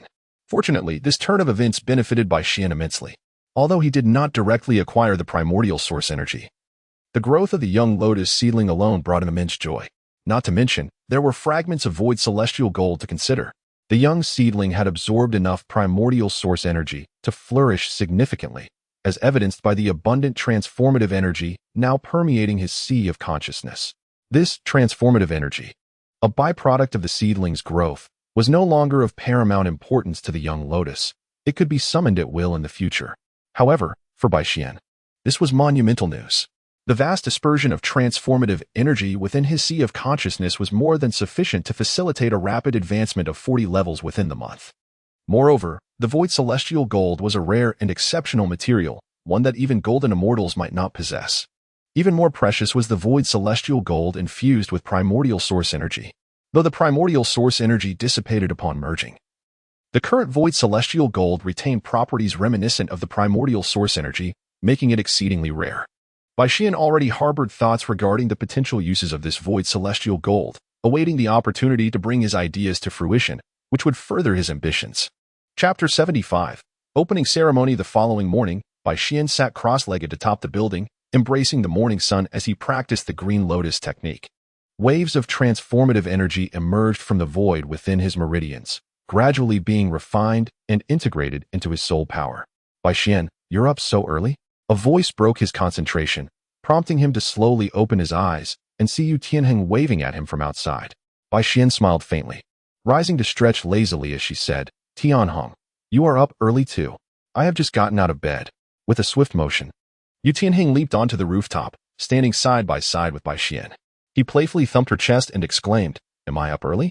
You, my friend, seem oblivious to how long you've been cultivating. Now I truly understand how, at such a tender age, you have honed such extraordinary skills. Bai Xian offered a faint smile, choosing not to utter a word. Instead, he turned to gaze at the horizon where the vibrant orange sun was beginning to rise. In that moment, Bai Xian found himself somewhat entranced. Let us proceed. Today marks the official commencement of the academy. The opening ceremony will begin at the hour of the snake. We should first enjoy a breakfast. By the time we finish, it will be nearly time to start. Yu Tianheng gently patted Bai Xian on the shoulder, also admiring the sun as it ascended in the distance. Bai Xian nodded slightly, her pupils gradually focusing. The two of them walked towards the cafeteria, where they encountered Du Yin and Yi Lingling, who were also heading there. The four of them arrived at the cafeteria, purchased their breakfast, and engaged in conversation about the upcoming opening ceremony while they ate. By the time they finished their meal, a quarter of an hour had passed. With less than half an hour remaining until the ceremony commenced, they decided to head towards the Grand Auditorium where the event would take place. The Grand Auditorium is a significant architectural facility of the Tiandou Royal Academy. It is where the Academy holds important ceremonies and announces significant matters. The auditorium is designed to accommodate all students and faculty members, making its structure quite magnificent. From the outside, it spans approximately 5 acres, with its highest point reaching nearly 40 meters. The building encompasses several sections, including an outer corridor, landscaping, an internal hall, a committee meeting room, and a faculty meeting room, all exuding an impressive grandeur. Upon arriving at the auditorium, they found a considerable number of students already gathered, chatting in small groups. Boss, over here. A voice attracted the attention of many, including Bai Xian and her companions. Turning around, they saw Osro waving from a front-row seat in the auditorium. Yu Tianheng shook his head helplessly and said, "Let's go over. If the leopard is here, wind and graphite will likely be as well." Upon hearing this, everyone nodded in understanding and made their way towards Osro. As they approached, indeed, Yu Feng and the others were present. Yu Tianheng remarked, "You all arrived so early." Just as he finished speaking, Yu Feng swiftly darted to Yu Tianheng's side, wearing a comically distressed expression as he began to vent his frustrations. "Boss, you have no idea. If it weren't for Leopard dragging his feet and refusing to get out of bed, we would probably have already finished breakfast and be ready for the opening ceremony by now." As he lamented, Yu Feng exaggerated his disdain, making a comical face. "Now look at us, with the ceremony about to start, and we have to wait on an empty stomach. Yu Feng, how dare you speak ill of me? Boss, you must stand up for me. This is unbearable." Osro exclaimed dramatically, his face a picture of exaggerated despair, yet not a tear in sight. Finally, seeing that he could not summon any tears, Osro turned away, rubbing his eyes vigorously until they appeared slightly red, as if he had indeed been crying. Bai Xian stood to the side, dumbfounded as he watched the amusing performance of the two lively characters before him. How had he never noticed before that Osro and Yu Feng were such playful spirits? Yu Tianheng, with an expression of helplessness, observed the antics of the duo. Resting his hand on his face and casting a glance at Du Guyan through the gaps between his fingers, signaling her to intervene and manage the two jesters. Upon catching Yu Tianheng's gaze, Du Guyan, familiar with the routine, nodded knowingly. A hint of a smile shimmering in her emerald eyes as she addressed Yu Feng and Osro with a gentle demeanor, saying, "Yu Feng, Osro, have you not had breakfast? Is there trouble afoot? Come here, let your sister pamper you." At her words, the mischievous Yu Feng and Osro's expressions instantly froze, and they hurriedly shook their heads, their faces pale with fear as they glanced at the warmly smiling Du Guyan. Perhaps not. We'd rather pass, Sister Yin," they exclaimed, exchanging glances that conveyed a shared amusement towards each other's reactions. Bai Xian could no longer suppress his laughter at the scene. The previously aloof Yilingling, standing beside Bai Xian, could not help but smile, delicately covering her smile with one hand. "All right, Yu Feng, Osro, please quiet down. Can't you learn a thing or two about maturity from Shimo and the others?" Yu Tianheng finally interjected, his expression one of exasperation. Hearing this, Yu Feng grinned mischievously and replied, "Boss, I'm just trying to liven up the atmosphere." Alas! Upon hearing Yu Feng's response, Yu Tianheng's expression became even more resigned. "All right, settle down quickly. The ceremony is about to commence. If you haven't had breakfast, please try to maintain silence," he instructed. Upon hearing this, the two playful ones finally quieted down and took their seats in the front row alongside Bai Xian and Du Guyan. Chapter 76, Breakthrough Dear Students and Esteemed Mentors. I am Ming Shenji, the Chief Educational Commissioner of the Royal Academy of Tiandu. Today marks the annual commencement of our Tiandou Royal Academy. Ming Shenji, along with two other commissioners, stood resplendently on the high platform at the front of the Grand Hall. Addressing the gathered students and faculty, he continued, "I am delighted to announce that this year, many talented students and exceptional mentors have joined our ranks at the Tiandou Royal Academy, becoming part of our esteemed institution. Here, you will experience a profoundly significant chapter of your lives. I hope that during this wonderful time, you will discover the path to your future and carve out your own domain within the Spirit Master realm. Next, I shall invite His Highness, the Crown Prince of the Tiandou Empire, to deliver a speech." As his words resonated, Meng Shenji bowed slightly and whispered to Xue Qinghe, who stood behind him, "Your Highness, I shall conclude my remarks here. The floor is yours." With that, Meng Shenji retreated to stand alongside Bai Bashan and Jilin. Xue Qinghe nodded slightly and stepped forward. He cast a sweeping gaze over the assembly of students and faculty, his eyes pausing momentarily upon Bai Xian, before he offered him a subtle smile. Then, regaining his composure, he addressed everyone with a bright smile, saying, "Today, on behalf of the royal family of the Tiandou Empire, I extend my congratulations to the new students. I also wish to congratulate all returning students and esteemed mentors, hoping that this new year brings you even greater achievements. Furthermore, I would like to share a few words from my personal experience with all of you. Each of you is a prodigy of our Tiandou Empire, possessing exceptional talent. However, as you join the Tiandou Royal Academy, I urge you to remain humble and patient, steadfast in the initial resolve you had when you began your training. During your years at the Academy, strive to elevate your cultivation to new heights. In the serene woods of the back mountain of the Royal Academy, Bai Xian walked amidst the foliage. Today marked the 20th day since the commencement ceremony, and following the event, the Academy had begun to arrange various courses and substitute mentors for the students. As anticipated, Bai Xian was assigned to the tutelage of Qin Ming, who would oversee his cultivation affairs. Fortunately, Qin Ming recognized that Bai Xian and his equally gifted peers, such as Yu Tianheng, each possessed their own unique approach to cultivation. He merely facilitated the organization of their training schedules, and whenever he assessed their progress, he offered insightful perspectives on their respective queries, addressing their concerns with a lofty and comprehensive understanding. Benefiting from this, Bai Xian enjoys a remarkable degree of autonomy in his cultivation. Thus, in recent days, he has been consistently journeying to the lush spiritual energy-rich region of the back mountain to refine the innate vitality within his sea of consciousness. This endeavor also aids the growth of the primal blue lotus by gathering the essence of heaven and earth. Yesterday, Bai Xian sensed that the barrier of his soul power, currently at 39 levels, was nearly within reach. Today, he resolved to break through to the 40th level. Upon arriving at his training location, Bai Xian settled into a meditative posture, closing his eyes in concentration, channeling the blue lotus technique to absorb and merge with the innate vitality. As time gradually passed, the fluctuations of soul power surrounding him rose and fell in a rhythmic dance. After 4 hours, at last, Bai Xian's hands shifted in a sudden transformation. His left palm faced the heavens while his right hand formed a sword-like gesture at his chest. The tumultuous waves of his soul power gradually began to stabilize. A flush of color adorned his face as he exhaled deeply, slowly opening his eyes. He had finally reached the 40th level. Glancing at the sky, he realized that darkness had fully enveloped the surroundings, and judging by the position of the moon, it must be around the hour of Wu. How could so much time have passed? Bai Xian sighed gently. Indeed, when immersed in cultivation, one often loses track of the passage of time, and an entire day had slipped away unnoticed. Upon returning to his dormitory, he spotted Yu Tianheng seated on the sofa, deeply engrossed in his own practice. Bai Xian chose not to interrupt him and instead retreated to his bedroom to take a shower. Each time a soul master breaks through a level, some impurities within the body are expelled due to the tumultuous waves of soul power. Although Bai Xian's physique had long been refined to perfection by the gathering of spiritual energy and innate vitality from the blue lotus seedling, he still perspired slightly during the breakthrough. While the sweat he exuded lacked the odor common among ordinary individuals and even bore a subtle fragrance, Bai Xian preferred to rid himself of such remnants. Thus, whenever conditions permitted, he would promptly take a shower after achieving a breakthrough.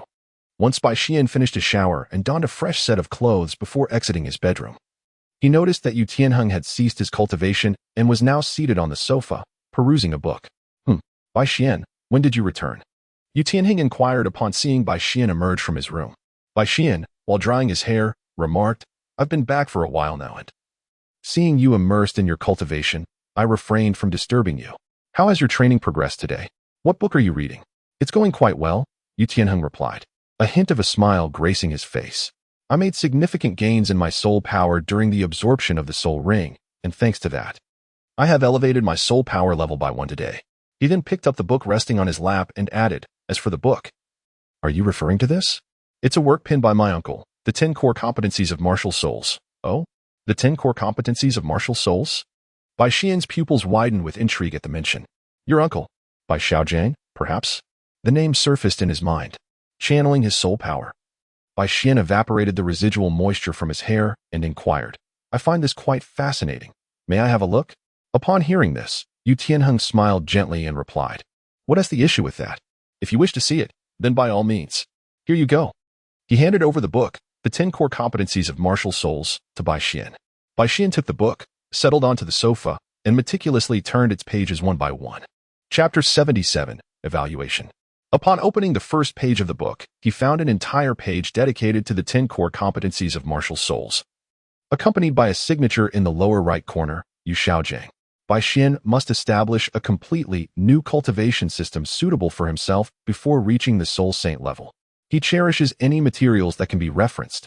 Although opinions about this master vary in his previous life, Bai Xian approaches the content with a serious and open mind, hoping to extract valuable insights. However, as he delves deeper, a frown begins to form on his brow. Despite the seemingly normal nature of the information, it is, in fact, excessively conventional. Some of the data overlaps significantly with the resources found in the libraries of the Junior Soul Master Academy and the various branches of the Spirit Hall. In fact, certain materials bear a resemblance to those in the library of the Tiando Royal Academy. More importantly, the information appears to align with the foundational practices of most Soul Masters, yet this very conformity leads Bai Xian to feel that certain crucial elements are conspicuously absent. Rubbing his temples, Bai Xian furrows his brow and returns the book to Yu Tianheng, inquiring, "Tianheng, how much of this content have you reviewed?" Surprised by Bai Xian's expression, Yu Tianheng replies, "I have read it all. Is there something amiss, Bai Xian?" Bai Xian furrowed his brow and nodded slightly, saying, "It would be wise for you to refrain from reading this book in the future." However, no sooner had Bai Xian spoken than Yu Tianheng abruptly stood up. His face contorted with anger as he glared at Bai Xian. "Bai Xian, I have always regarded you as a friend. What on earth has my uncle done to provoke you? How could you so disparage the effort he has put into this book?" Upon hearing this, Bai Xian began to grasp the situation. It was clear that Yu Tianheng held a strong bond with Yu Xiaojiang. In suggesting that Yu Tianheng read this book less, Bai Xian realized it might be perceived as a slight against Yu Xiaojiang. Consequently, he felt a twinge of regret and spoke with a hint of apology. "I am sorry, Tianheng. I failed to articulate my thoughts clearly. The truth is, this book is indeed well written, and it would be beneficial for you to read and understand it. However, the content within is simply not suited for someone of your disposition or for soul masters like us." Upon hearing this, the anger on Yu Tianheng's face softened slightly. Yet he still spoke with an icy tone. "What do you mean by that?" Bai Xian, in a state of helplessness, continued to elaborate. "The content of this book is indeed commendable, yet it is predominantly tailored for the average soul masters on the mainland. However, should you attempt to apply its teachings to your own practice, it may very well hinder your path to cultivation and stifle the innate talent that you rightfully possess." "What does this mean?" Bai Xian gently shook his head, refraining from answering directly, and instead posed a question. "Tianheng, how do you perceive the terms genius and prodigy?" Upon hearing this, Yu Tianheng found Bai Xian's inquiry rather perplexing, as he could not discern the connection between her question and the 10 core competencies of the martial soul created by his uncle. Nevertheless, he responded, "Aren't genius and prodigy synonymous? What relevance does this have to the 10 core competencies of my uncle's martial soul?" Bai Xian gazed directly into Yu Tianheng's eyes and spoke. "Genius is inherently endowed with various talents, superior to the ordinary populace. A prodigy, the favored of the heavens, possesses abilities that greatly surpass those of mere geniuses, standing in stark contrast to the common man.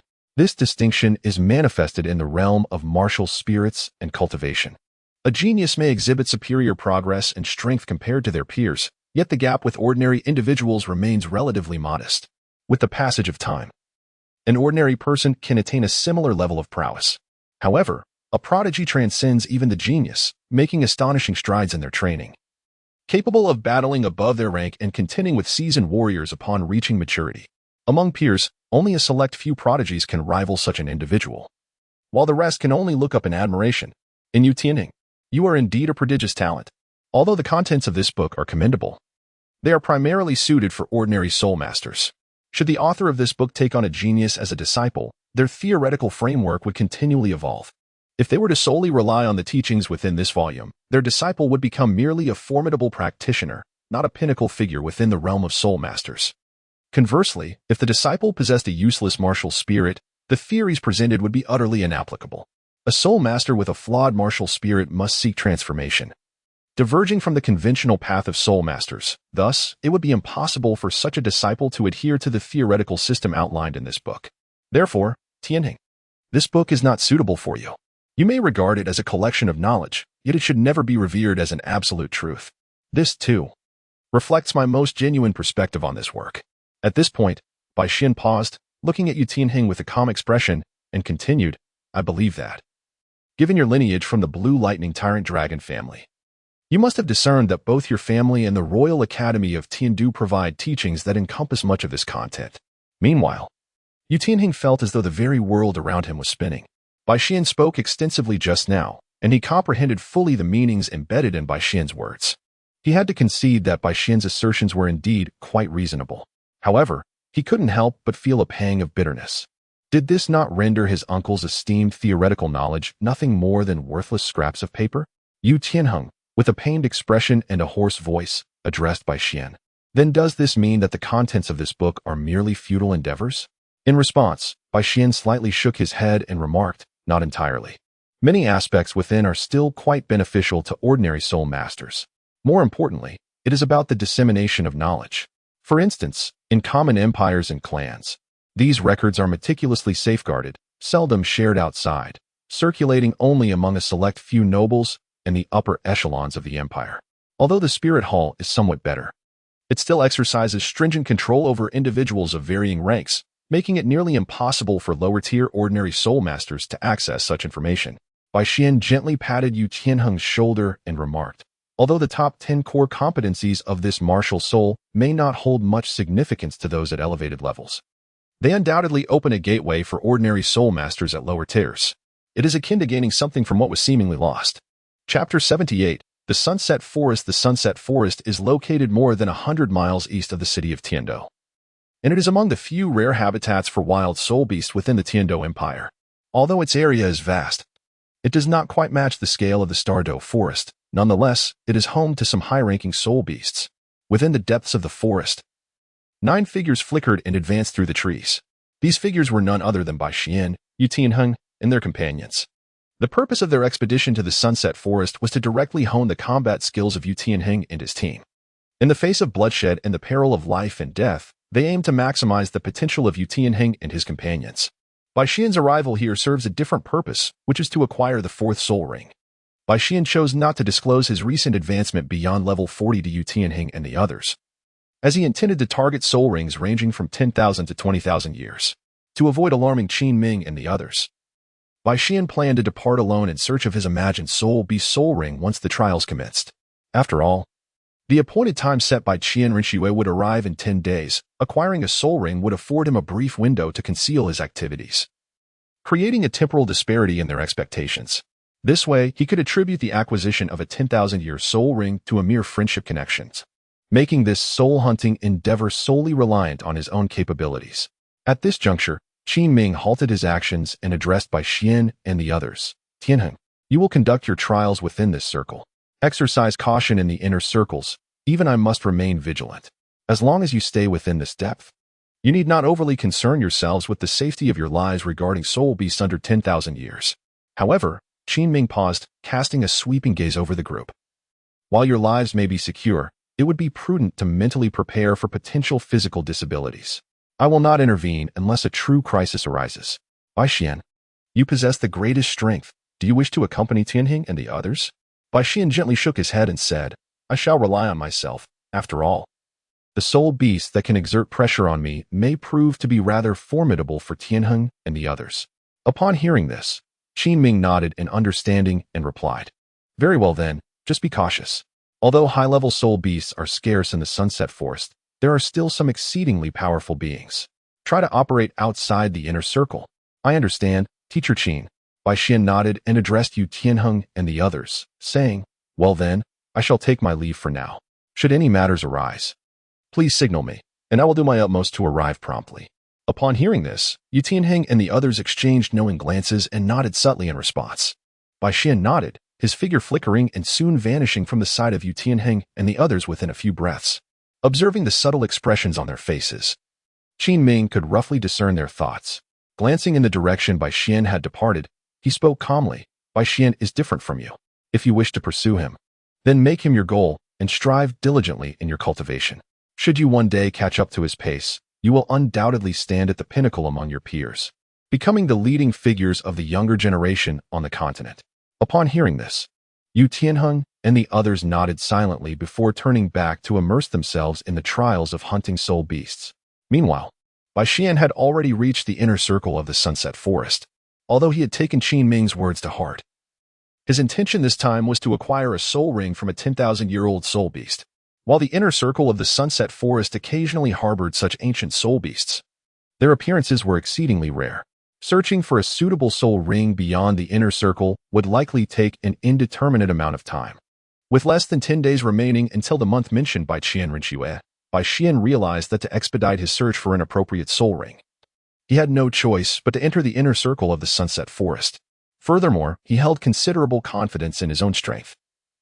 Facing a soul beast of approximately 10,000 years in cultivation, he felt assured that while he might not sweep them away effortlessly, he could certainly contend on equal footing.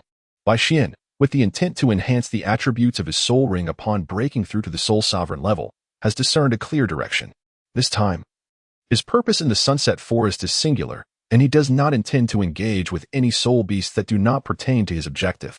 5 days later, within a valley of the Sunset Forest, the sky resounds with the continuous roar of thunder as bolts of lightning cascade down like torrential rain. Bai Xian, with his right hand resting against the trunk, stood upon a branch, gazing at a creature several hundred meters away, slender as an arm and approximately 5 feet in length. Its body crackling with thunder and resembling a small snake. A flicker of incredulous delight danced across his face. It was a thunder spirit.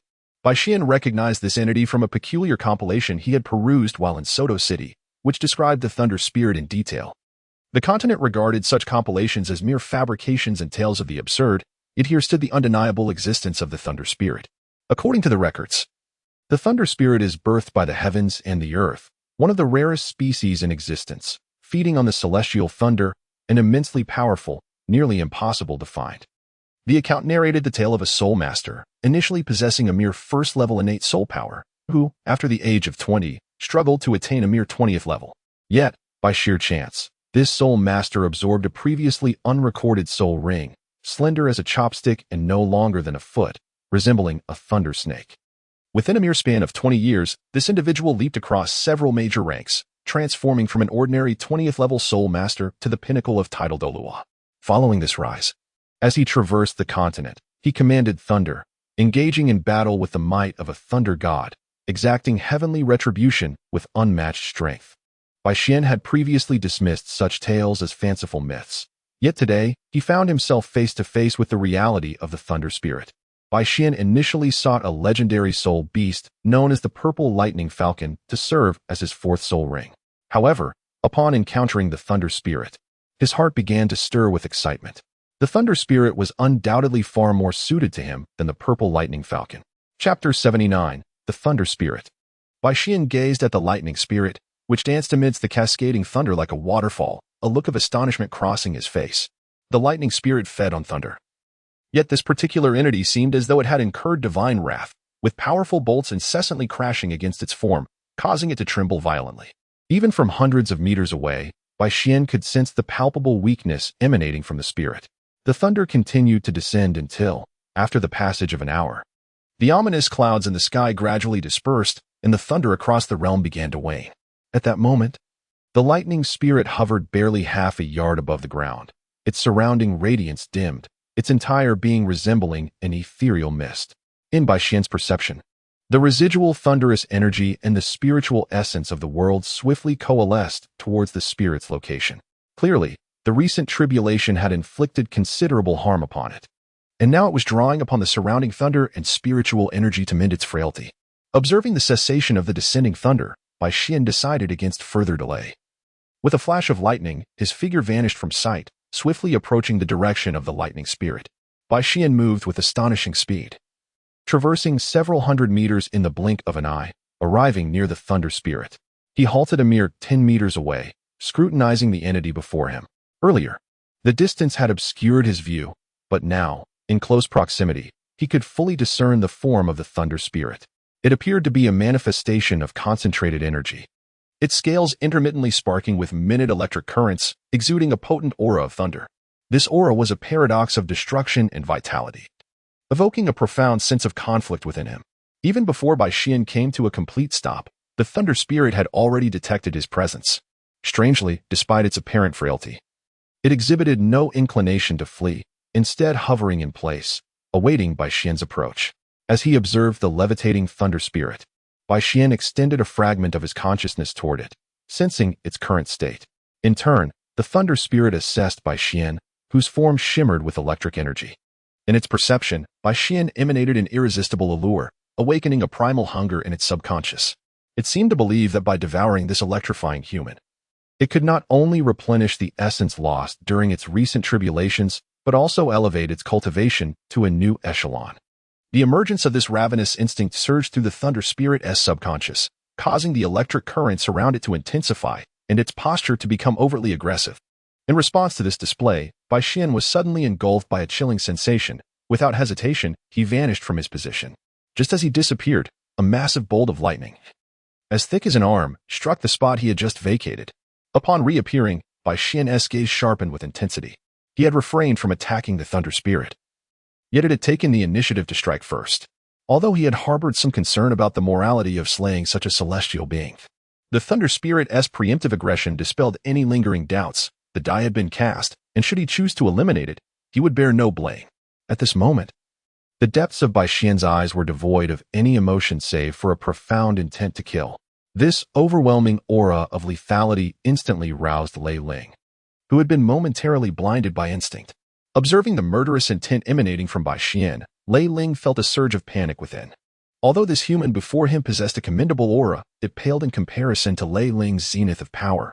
Moreover, having recently ascended to the 10,000-year stage, Lei Ling was confident that, in his prime, he could effortlessly vanquish this human. However, he was currently at his most vulnerable state, despite the breakthrough. His current strength was barely half of what it had been prior to his ascension. Thus, he found himself uncertain of his ability to eliminate this human in his present condition. After Bai Xian landed, his gaze sharpened as he fixated on Lei Ling's direction. In an instant, the first and second soul rings radiated with brilliant light. Bai Xian immediately activated both the first and second soul skills, unleashing a devastating blade of thunderous energy that cleaved through the air towards Lei Ling's vital point. Although Lei Ling lacked certainty in defeating Bai Xian, he did not retreat. Instead, he summoned the thunderous elements surrounding him, forming multiple barriers of lightning that stacked around him, creating a protective shield composed of numerous layers of thunder to withstand Bai Xian's attack. Once the defense was established, Lei Ling not only maintained the protective form, but also conjured an array of thunderbolts, manipulating them to strike at Bai Xian.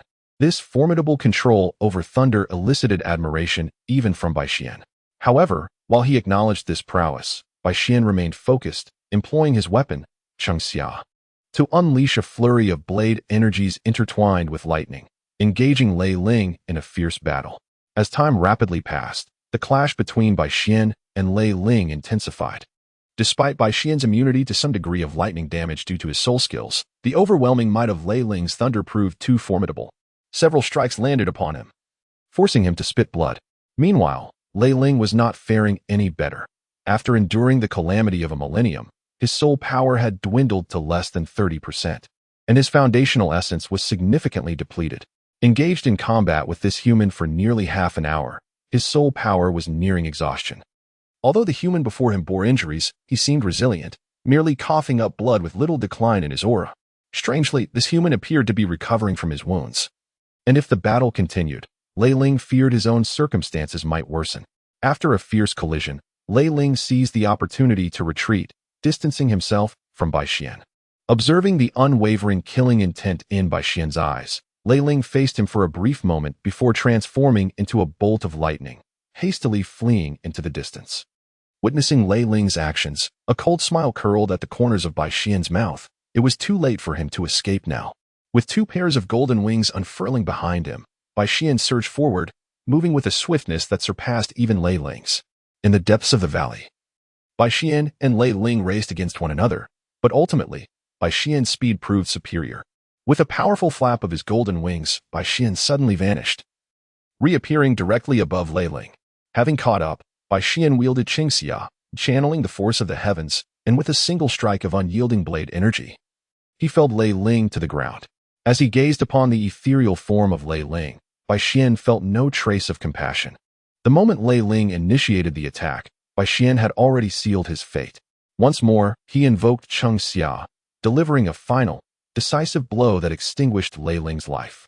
As the black soul ring began to materialize above Lei Ling's lifeless body, Bai Xian exhaled in relief. This thunder spirit, born from the essence of the earth, was indeed a remarkable being, embodying the spirit of nature and exhibiting immense strength, capable of battling him even in such a diminished state. Observing the formation of the black soul ring above Lei Ling's corpse, Bai Xian surveyed his surroundings, furrowing his brow slightly. In his pursuit of Lei Ling, he had unwittingly ventured into such a profound area. Bai Xian pondered for a moment, then, summoning his soul power, he lifted the corpse of the thunder spirit with one hand. His two pairs of golden wings gently trembled, transforming his figure into a streak of lightning as he swiftly soared toward the outer reaches of the setting sun forest. After a quarter of an hour, Bai Xian exited the confines of the inner circle, arriving at a previously scouted safe location to pause. Estimating the time, he settled into a meditative posture, activating the Qinglian technique. He intended to first restore his condition to its optimal state before absorbing the Thunder Spirit's soul ring. This approach would also minimize the impact of the soul power within the soul ring on his own being. As for the soul shock that might arise from absorbing the soul ring of a 10,000-year soul beast, Bai Xian felt little concern. Not only was his innate soul power exceptionally formidable, but over the years, with the assistance of the Qinglian seedling, he had undergone numerous purifying assimilations of soul rings, significantly enhancing his soul strength beyond that of his peers. Furthermore, the Qinglian seedling within his sea of consciousness provided an additional layer of suppression. It was unlikely that even a deity of this world could stir any commotion within his domain, let alone a mere 10,000-year soul shock. After half an hour, Bai Xian opened his eyes, glancing at the black soul ring suspended in midair. He beckoned the Thunder Spirit soul ring towards himself with his soul power, silently urging, "Come." The black soul ring suddenly plummeted, landing upon Bai Xian's chest. Bai Xian's hands danced through intricate seals, his left palm cradled in ethereal energy, while his right hand, poised like a sword, converged at his chest, channeling his soul power to withstand the onslaught emanating from the soul ring. The energy of the Thunder Spirit exuded an intense ferocity, not cold and foreboding, but imbued with a sense of annihilation. As the soul power surged into Bai Xian's body, his bones creaked ominously under the pressure. The Thunder Spirit, a being born of the earth and sky, stood at the pinnacle among soul beasts of its class. Its formidable essence reflected in the absorption of the soul ring. At this moment, Bai Xian felt as though he were ensconced beneath towering peaks, his body almost fracturing under the relentless force of the soul power. Fortunately, he had prepared his mind for this ordeal. Previously, during the absorption of the dark demon evil god tiger and the 7-leaf sword grass soul rings, he had encountered similar challenges, making him well-versed in navigating this situation. He summoned the entirety of his soul power to counteract the violent surge while actively inviting the nurturing energy from his consciousness into his meridians, mitigating the harm inflicted by the Thunder Spirit's tumultuous force. With the experiences from his prior soul ring absorptions, Bai Xian understood that he merely needed to maintain his composure against the current wave of soul power. Once the energies of the soul ring harmonized with his own, he would have successfully navigated the greatest peril of this absorption, leaving only the reverberations of the Thunder Spirit's soul to contend with. However, Bai Xian overlooked a crucial aspect. This soul ring was not merely of the century or millennium caliber he had previously encountered. It had reached the extraordinary threshold of 10,000 years. The soul rings he had absorbed before had not truly attained the 10,000-year level necessary to induce a soul shock. Bai Xian had initially intended to smoothly endure the impact of the soul force before confronting the tumultuous resonance of the 10,000-year soul ring. However, before he could fully comprehend the situation, he suddenly felt a jolt of pain in his consciousness, as if a colossal primordial beast were roaring fiercely beside him. Bai Xian's complexion changed dramatically, as the soul power within him, which had previously stabilized against the impact of the soul force, suddenly began to spiral into chaos. Feeling the sharp pain radiating through his mind, Bai Xian was at a loss for the cause of this phenomenon. However, at that moment, the soul power within him started to unravel, struggling to withstand the onslaught of the thunderous soul energy. Bai Xian could only suppress the sharp pain in his mind and fully channel the Qinglian technique until he stabilized the tumult of his soul force. Once he had achieved this, he directed a fragment of his consciousness to operate the soul energy, and his awareness swiftly entered the sea of consciousness.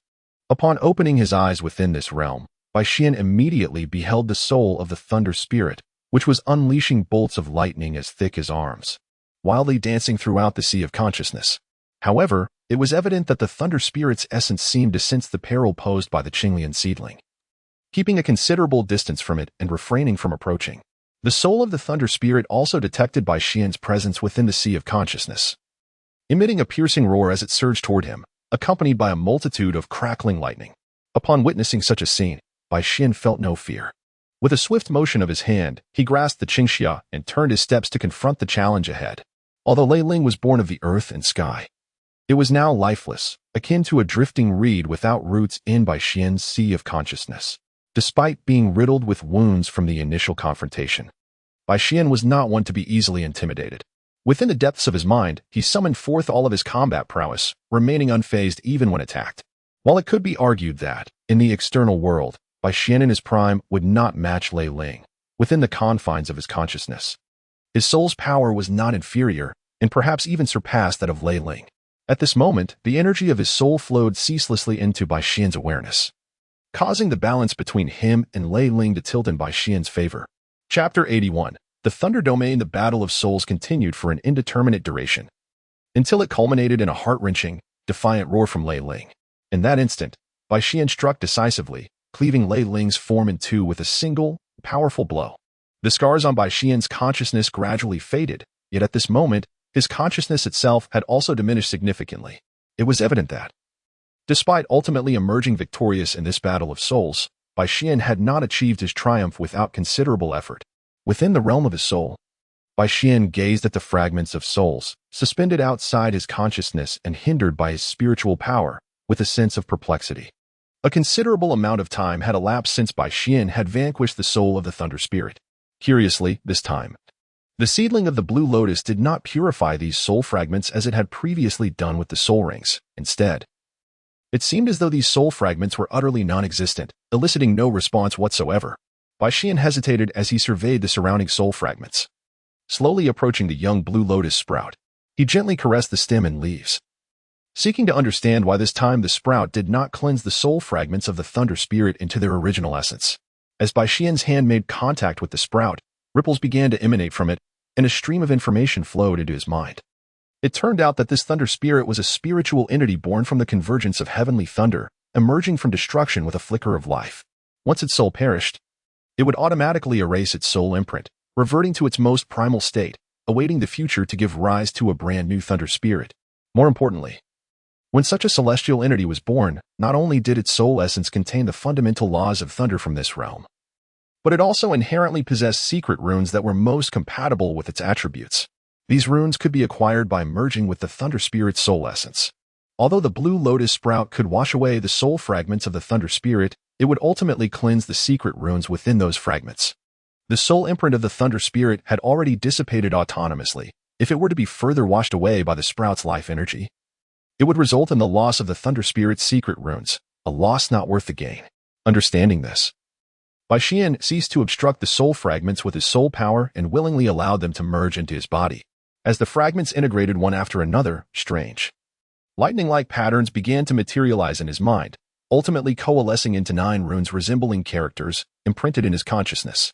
With the fusion of the Thunder Spirit's soul fragments complete, Bai Xian's awareness returned to the external world. At this moment, the black soul ring on his chest, having absorbed the Thunder Spirit's soul fragments, began to stabilize, and the energy surges within it became more even. The pressure he felt lessened dramatically, allowing him to exhale a sigh of relief. The most perilous part had passed, and now he merely awaited the complete transformation of the soul power within the ring, marking the successful absorption of this soul ring. Reflecting on his fortune in acquiring the Thunder Spirit's soul ring, Bai Xian acknowledged that although the Thunder Spirit was born of the heavens, its growth came with trials.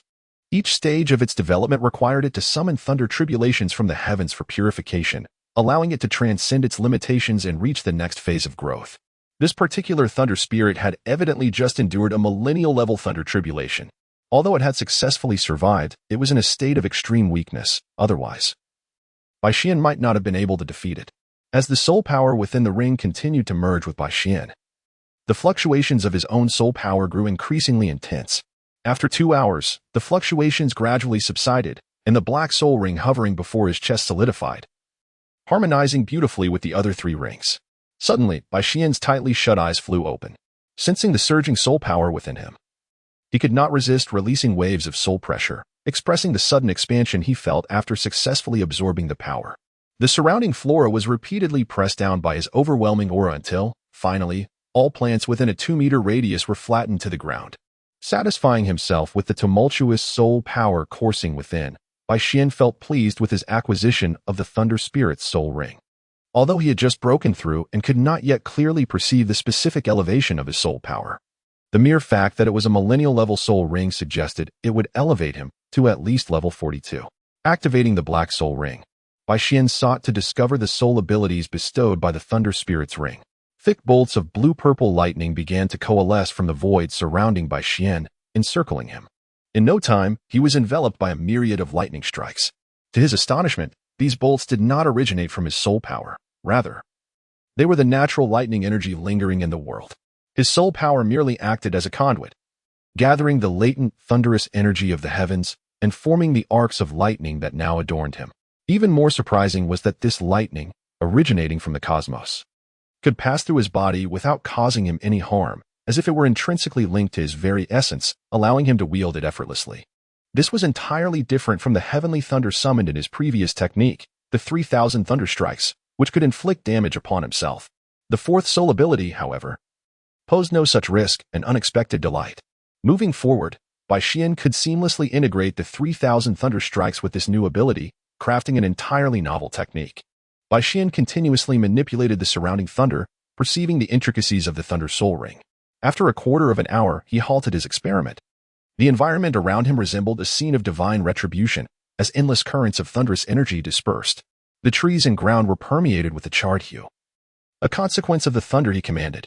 Glancing at the sky, Bai Xian noticed that the western horizon had already begun to glow with an orange-red hue, signaling that evening was approaching. After a moment's hesitation, he decided to store the Thunder Spirit's corpse within his spatial ring, then swiftly darted towards the direction of Qin Ming and the others. Chapter 82. Harvest. Though it remained uncertain whether the body of the Thunder Spirit possessed any extraordinary qualities, it was likely that a creature born of heaven and earth would differ from ordinary soul beasts. Following the absorption of the soul ring, Bai Xian's physical prowess had significantly improved, rendering his movements more agile and greatly enhancing his explosive power. The soul energy of the Thunder Spirit fortified Bai Xian's body more effectively than the previous 3 soul rings. Half an hour later, before the sky plunged into complete darkness, Bai Xian located Yu Tianheng and the others.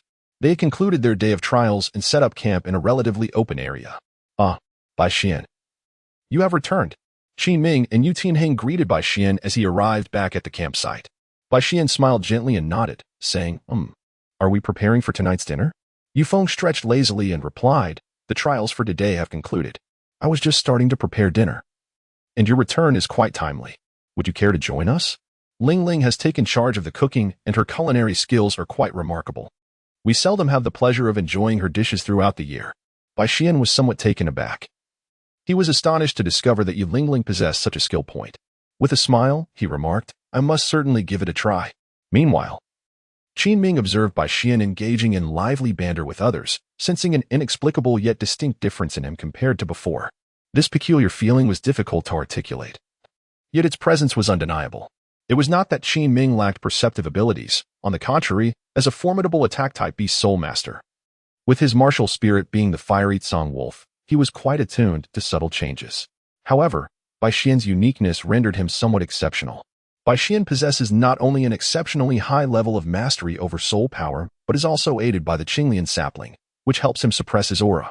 Even after Bai Xian ascended to the soul sect upon surpassing level 40, the fluctuations of his soul power, though elevated, remained at a mere 30 levels, creating significant confusion for those unfamiliar with him. It was only due to a period of acquaintance with Bai Xian that Qin Ming was able to detect the slight changes in his aura. Observing Bai Xian engaged in lively conversation with Yu Tianheng and the others, Qin Ming continually replayed the moments of Bai Xian's return in his mind, contrasting his demeanor then with his current state. His height had not altered, his subtle expressions remained unchanged, and his personality was consistent. Yet, it was the fluctuations of soul power that caught Qin Ming's attention. His pupils constricted slightly as he discerned the distinctions in Bai Xian. The previous Bai Xian, while undeniably strong, exhibited soul power fluctuations of only about 30 levels, which were remarkably stable at that time. In contrast, the current Bai Xian displayed a slight increase in soul power fluctuations, accompanied by a hint of turbulence in his aura. Observing Bai Xian's present condition, it appeared he had not just emerged from a perilous battle that had drained his soul power. Rather, it seemed as if he had recently experienced a breakthrough, leading to a sudden surge of soul power that was difficult to control. Bai Xian, have you broken through? Just as Bai Xian was conversing with Yu Tianheng and the others, Qin Ming's voice suddenly rang out from behind him. At this revelation, Yu Tianheng and the others were taken aback. If Bai Xian had indeed achieved another breakthrough, then what did that imply about his current capabilities? Bai Xian gazed at Qin Ming in surprise and remarked, Your progress is quite commendable. It can be considered a modest breakthrough. Bai Xian did not explicitly state that he had reached the level of a fourth ring soul master. He merely mentioned having made a small breakthrough. Upon hearing this, everyone congratulated Bai Xian enthusiastically. Qin Ming, with a smile, remarked, "You rascal, you've made another breakthrough. You must be nearing the soul master level. Should we wait until you have completely advanced and acquired your fourth soul ring before we head back?" Bai Xian waved his hand dismissively, exclaiming, "No, no. This time of training has come to an end. Upon my return, I have a prior engagement with a friend and pressing matters to attend to. If I linger here any longer, my friend will be left waiting, and time is of the essence." Upon hearing this, Qin Ming nodded thoughtfully. A friend? Bai Xian had previously mentioned that his ability to absorb a 1,000-year soul ring beyond his level was aided by a friend. Could it be that this return would also involve similar assistance? Choosing not to dwell on it further, Qin Ming decided not to impede Bai Xian's conversation with Yu Tianheng and turned to retreat to his tent. Later that evening, after enjoying their dinner, Yu Tianheng and the others returned to their respective tents to commence their meditation and cultivation of soul power.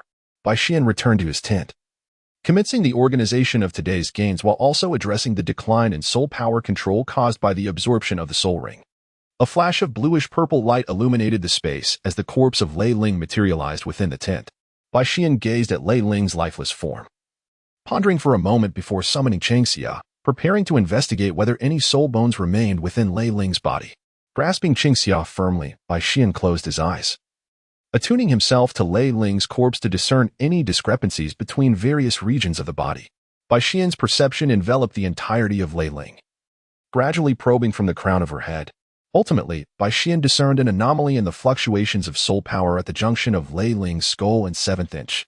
Utilizing Chengxia, he delicately severed these 2 points, revealing a pearl of essence and a tassel that resembled an ornate headpiece, upon which intricate patterns of lightning gradually emerged. Gently hovering in midair, Bai Xian looked at the 2 objects before him with a sense of astonishment. Typically, a soul beast, even when producing a soul bone, would yield only 1. Yet, this thunder spirit was remarkably different, as it astonishingly possessed 2. Bai Xian utilized his soul energy to draw the elixir and the tassel back into his hands, meticulously examining both objects. He surmised that the elixir was a product condensed from the essence of the thunder spirit, while he found it somewhat challenging to ascertain the nature of the tassel. By extending a fragment of his consciousness into it, in a matter of moments, he gleaned the information he sought. The tassel was identified as a head soul bone.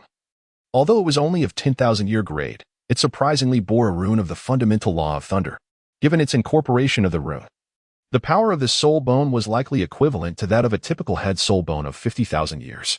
Most intriguingly, the soul bone possessed the capability to absorb the thunder of heaven and earth, thereby refining and enhancing its own age, which elicited a sense of delight in Bai Xian.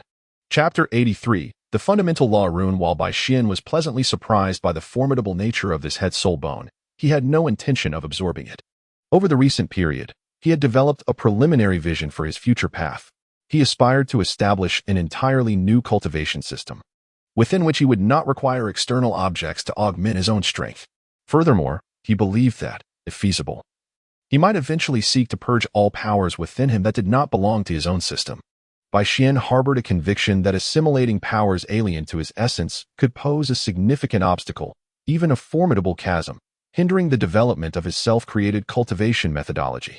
Nevertheless, although he chose not to absorb the soul bone, Bai Xian felt that it might eventually assist him in forging his new system.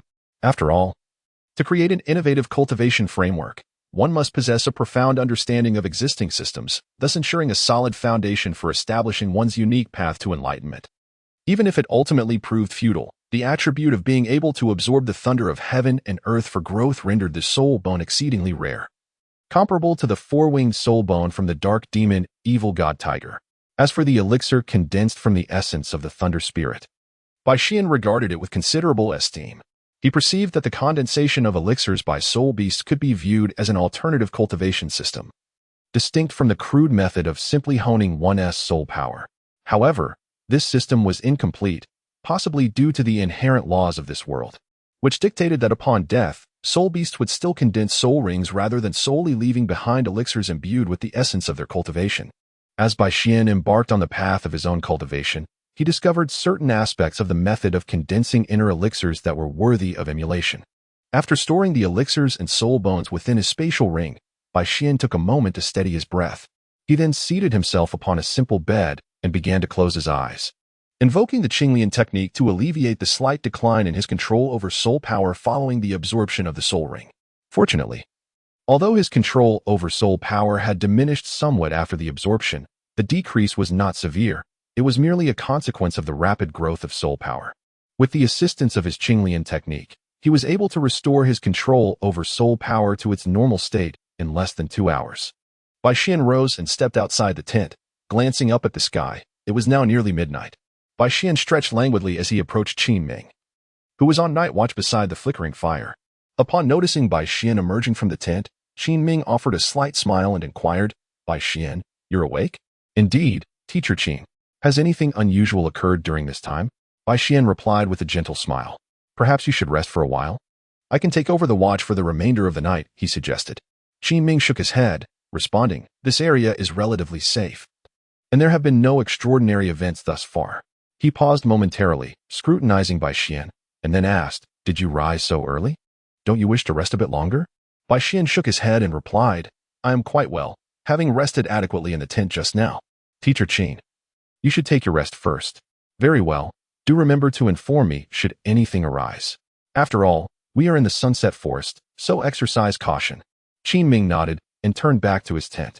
Outside the tent, Bai Xian sat alone beside the fire, gazing up at the luminous moon in the west, contemplating the path that lay ahead of him. With the realization that the path of a soul master was no longer viable, he felt an urgent need to carve out a new method of cultivation before reaching the rank of 70-level soul sage. This urgency weighed heavily on him. Now, as a 40-level soul scholar, with his current pace of cultivation, he suspected that in just a few years, he would ascend past the remaining 30 levels. Suddenly, a thought struck him. He recalled the 9 runes resembling characters that had emerged in his mind when he absorbed the essence of the Thunder Spirit's soul earlier that day. Bai Xian meticulously recalled the 9 runes that surfaced in his mind as he summoned his soul energy to inscribe the patterns of the runes in the air.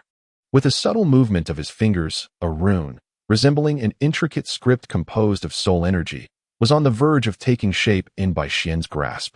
Suddenly, a sound of shattering echoed, and the rune, poised to materialize, fragmented into pieces. Bai Xian gazed in astonishment at the shattered rune as it gradually dissipated into the atmosphere. Bai Xian could be certain that when he was inscribing the runes moments ago, the flow of his soul energy was undoubtedly aligned with the sequence in which the runes manifested in his mind.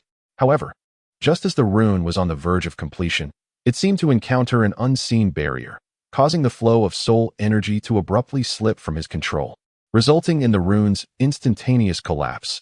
Undeterred by this misfortune, Bai Xian proceeded to attempt the sketching of several other runes, but predictably, the outcome mirrored that of the first rune. At the moment of near completion, the runes shattered once again. Bai Xian was compelled to pause, diligently contemplating the issue that had resulted in the failure of the rune's delineation. However, after much introspection, he still could not ascertain the root of the problem. A thought crossed his mind. Could it be that his reasoning was fundamentally flawed? Was it possible that the rune was not meant for the purpose of delineation? Bai Xian divided a sliver of his consciousness to remain vigilant of the outside world, while his mind incessantly recalled the patterns of the 9 runes, endeavoring to deduce their specific functions. After half an hour, Bai Xian opened his eyes, a smile gradually spreading across his lips. Were it not for the night, with Qin Ming and Yu Tianheng either asleep or meditating, he would have burst into laughter. Through his recent deductions, Bai Xian realized that the issue did not lie in his reasoning. The runes could indeed be sketched, but the root of the problem was not with him. No. To be precise, the problem did indeed stem from him. The runes were originally formed from the fundamental rules of thunder, primarily serving to inherit the source secret techniques of the Thunder Spirit race, aiding them in mastering the laws of thunder within the universe. His previous attempts to sketch the runes had failed, not due to flawed reasoning, but rather because his understanding of the laws of thunder was inadequate. Consequently, his soul power lacked the foundational support to manifest the runes, resulting in their fragmentation. Had he possessed the corresponding mastery of the laws, the runes would have successfully condensed. However, what delighted Bai Xian the most was not whether his reasoning was correct, but rather that the primary function of these fundamental runes was to assist him in swiftly comprehending the laws of thunder, deducing new thunder secret techniques, and even formulating an entirely new method of cultivation related to thunder. This was tantamount to possessing a direct conduit to communicate with the fundamental rules of heaven and earth, allowing him to carve out a cultivation path tailored to himself. Chapter 84. Arrangements in the prince's mansion of Tiandou. Xueqinghe sat alone in his study, poring over some documents. Suddenly, an elderly voice resonated, interrupting his focus. Xueqinghe paused momentarily before resuming his task and replied, "Uncle Shi, you have returned. Young master. Bai Xian successfully absorbed his soul ring 3 days ago and has achieved the rank of soul master." The elder's voice carried a hint of undeniable astonishment. Moreover, the age of Bai Xian's 4th soul ring is at least 10,000 years. Xueqinghe set down the documents, gazing out at the night sky. 10,000 years. That is within expectations, after all.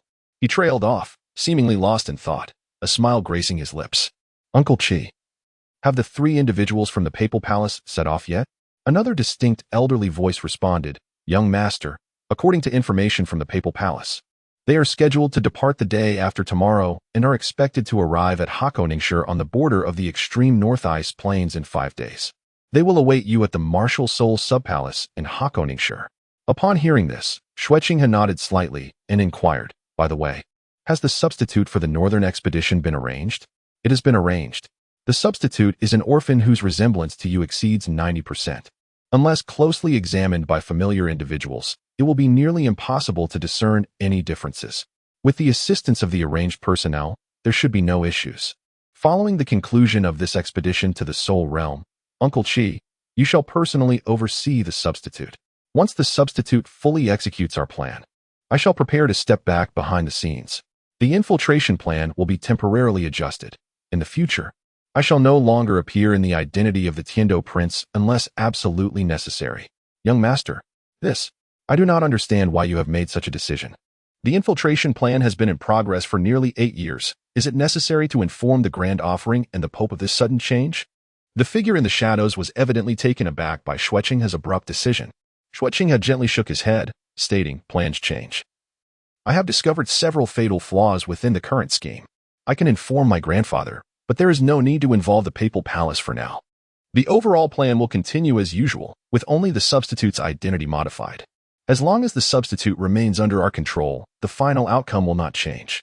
After a brief silence, the shadowy figure replied, "Understood, young master. Good. Uncle Shi, please make another trip to the Tiandou Royal Academy and inform Bai Xian that the meeting is set for the day after tomorrow, 20 miles north of Tiandou City. We shall not miss each other." "Yes, young master." As his words fell, the study returned to silence, with only Xueqinghe standing by the window, gazing up at the bright moon, lost in contemplation. Meanwhile, at the Martial Soul City, within the papal palace, a stunning figure casually rested her chin on one hand while the other lay elegantly upon her slender leg, lounging lazily upon the high throne. Below her, 5 figures stood, 2 of whom emanated an aura so formidable that even a casual glance would evoke fear in ordinary onlookers. The remaining 3 appeared considerably younger, seemingly around 17 or 18 years of age, 2 boys and a girl. Despite their youth, the girl, named Nana, was captivating, her features exuding both allure and a hint of valor, while the 2 boys were strikingly handsome and exceptionally poised. The 5 individuals gazed up with utmost respect at the magnificent figure seated upon the throne. The exquisite figure spoke, her ruby lips parting to release a voice that was both cool and regal. "Nana, as you embark on this journey to the Soul Realm, exercise caution. Although the realm is filled with opportunities, it harbors significant dangers. Once you enter, stay close to that individual." "Yes, teacher. Yes, your holiness." The 3 young individuals responded in unison, placing a hand over their hearts and bowing slightly. "Very well, prepare yourselves. We depart the day after tomorrow. You need not train tomorrow. Ensure you are in optimal condition before we set off." "Yes, teacher. We shall take our leave now." Nana, the girl among them, offered a courteous bow before exiting the hall alongside the other 2. Within the chamber, only the woman on the throne and the 2 figures remained. After the 3 young ones had left, the woman spoke again. "I have heard that she has invited an outsider from the Martial Soul Palace to enter the Soul Realm with her." The 2 figures below exchanged glances, and one clad in golden attire responded, "Indeed, your holiness." "What is that person's name? Do we have any information about him?" The cool voice inquired once more. In response, "Your holiness, the Offering Palace has not disclosed that individual's name. However, There is a recent report from the Martial Soul Hall in Tiando City that may be related to him. Oh, what news? The figure on the throne seemed intrigued, her tone rising slightly. According to our scouts, a 12-year-old newly admitted student from the Tiando Royal Academy has already attained the rank of Soul Master. Oh, 12 years old and already a Soul Master? A flicker of surprise crossed the woman's face, yet she continued, what connection does this person have with her? The golden figure continued, I wonder if you recall a previous rumor regarding a student from the Soto City Junior Soul Master Academy, who, despite not yet graduating, had already attained the rank of Soul Master? The figure seated upon the throne exhibited a flicker of recollection in his eyes, and after a brief pause, responded. It seems there was indeed such an occurrence. However, did we not send someone to verify it? Was the information that returned fabricated? Your Holiness, the golden figure replied. According to reports from the Spirit Hall in Heaven Dou City, the newly admitted student to the Royal Academy of Heaven Dou is indeed a graduate of the Soto City Junior Soul Master Academy. What? Upon hearing this, a trace of anger surfaced on the throne occupant's face. What was the situation with the personnel assigned for the investigation? If this is true, how could it have gone unnoticed? Your Holiness, please temper your wrath, the golden figure implored. After receiving the information from the Spirit Hall, I personally dispatched a red-clad elder to Soto City for further investigation. The result revealed that the final information had been directly intervened by the Hall of Offerings, which altered the details. As for the 12-year-old Soul Master, we discovered his name is Bai Xian. However, the specifics of his situation remain elusive, as his information was also erased following inquiries from the Hall of Offerings. Chapter 85. The Agreement. What precisely is happening? Elder Ju, Bibi Dong, seated on the throne, struck her staff forcefully, causing the surrounding soul power to fluctuate violently. The two individuals below felt a shiver run through them as they exchanged glances. The current strength of your Holiness is astonishing. Has it truly only been a few years since your breakthrough to the title Douluo? The intensity of her soul power now evidently surpassed that of both men by a considerable margin. The golden figure continued hastily, Your Holiness, according to the information obtained, the individual named Bai Xian had registered his Soul Master rank at the Spirit Main Hall in Soto City 6 years ago. However, inquiries regarding Bai Xian's information began 5 years ago, at which point the Hall of Offerings directly confiscated his records and issued orders to the deacons of the Soto City Spirit Main Hall, prohibiting any disclosure of his information. It was only recently, after I sent the red-clad elder to inquire personally, that some personnel revealed fragments of information. Since then, the staff of the Soto City Spirit Main Hall have had no further access to Bai Xian's records. At this juncture, the golden figure paused slightly before adding, 5 years ago, it was precisely when the Grand Offering was seeking a Soul Master from the Nine-Heart Sitang lineage for medical treatment. Upon hearing this, Bibi Dong's expression shifted subtly, as if recalling something. After a considerable time, she let out a barely perceptible sigh and waved her hand slowly, saying, I am aware of this matter now. Elder Ju, Elder Gui, you may withdraw. Yes, Your Holiness. Yu Guan and Ghostly Charm exchanged a brief glance before both respectfully retreated from the Grand Hall. The vast hall was left empty, with Bibi Dong seated alone atop the dais, her gaze deep as she watched the slowly closing doors. The following morning, before the sun had risen, Bai Xian was already seated in meditation atop the roof, facing the horizon where a hint of red was beginning to emerge.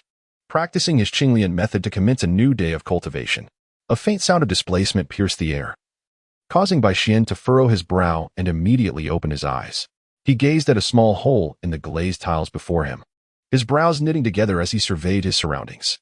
Suddenly, a concealed fluctuation of soul power in the distance caught his attention.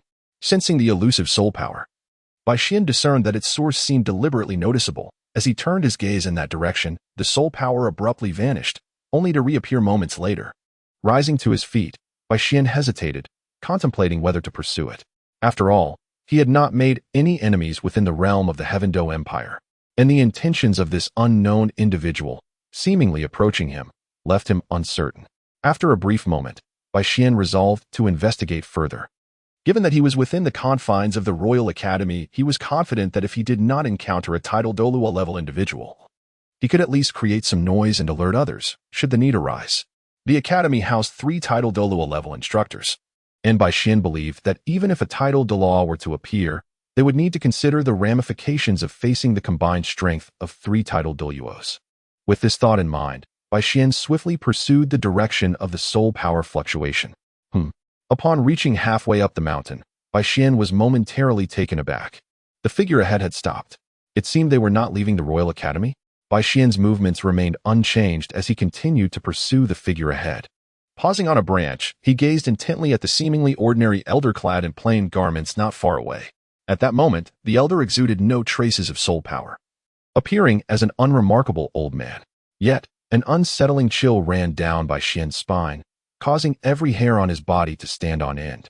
Bai Xian understood that in this world, apart from ordinary individuals, only those soul masters who had reached the pinnacle of soul power could achieve a complete containment of their energy. The elderly man before him, however, did not belong to the former category.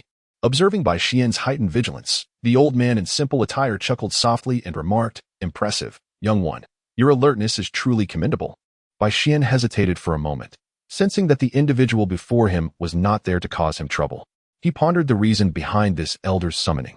Had he inadvertently offended someone related to the elder? The old man chuckled lightly and replied, "Not at all. I am merely here to convey a message on behalf of another."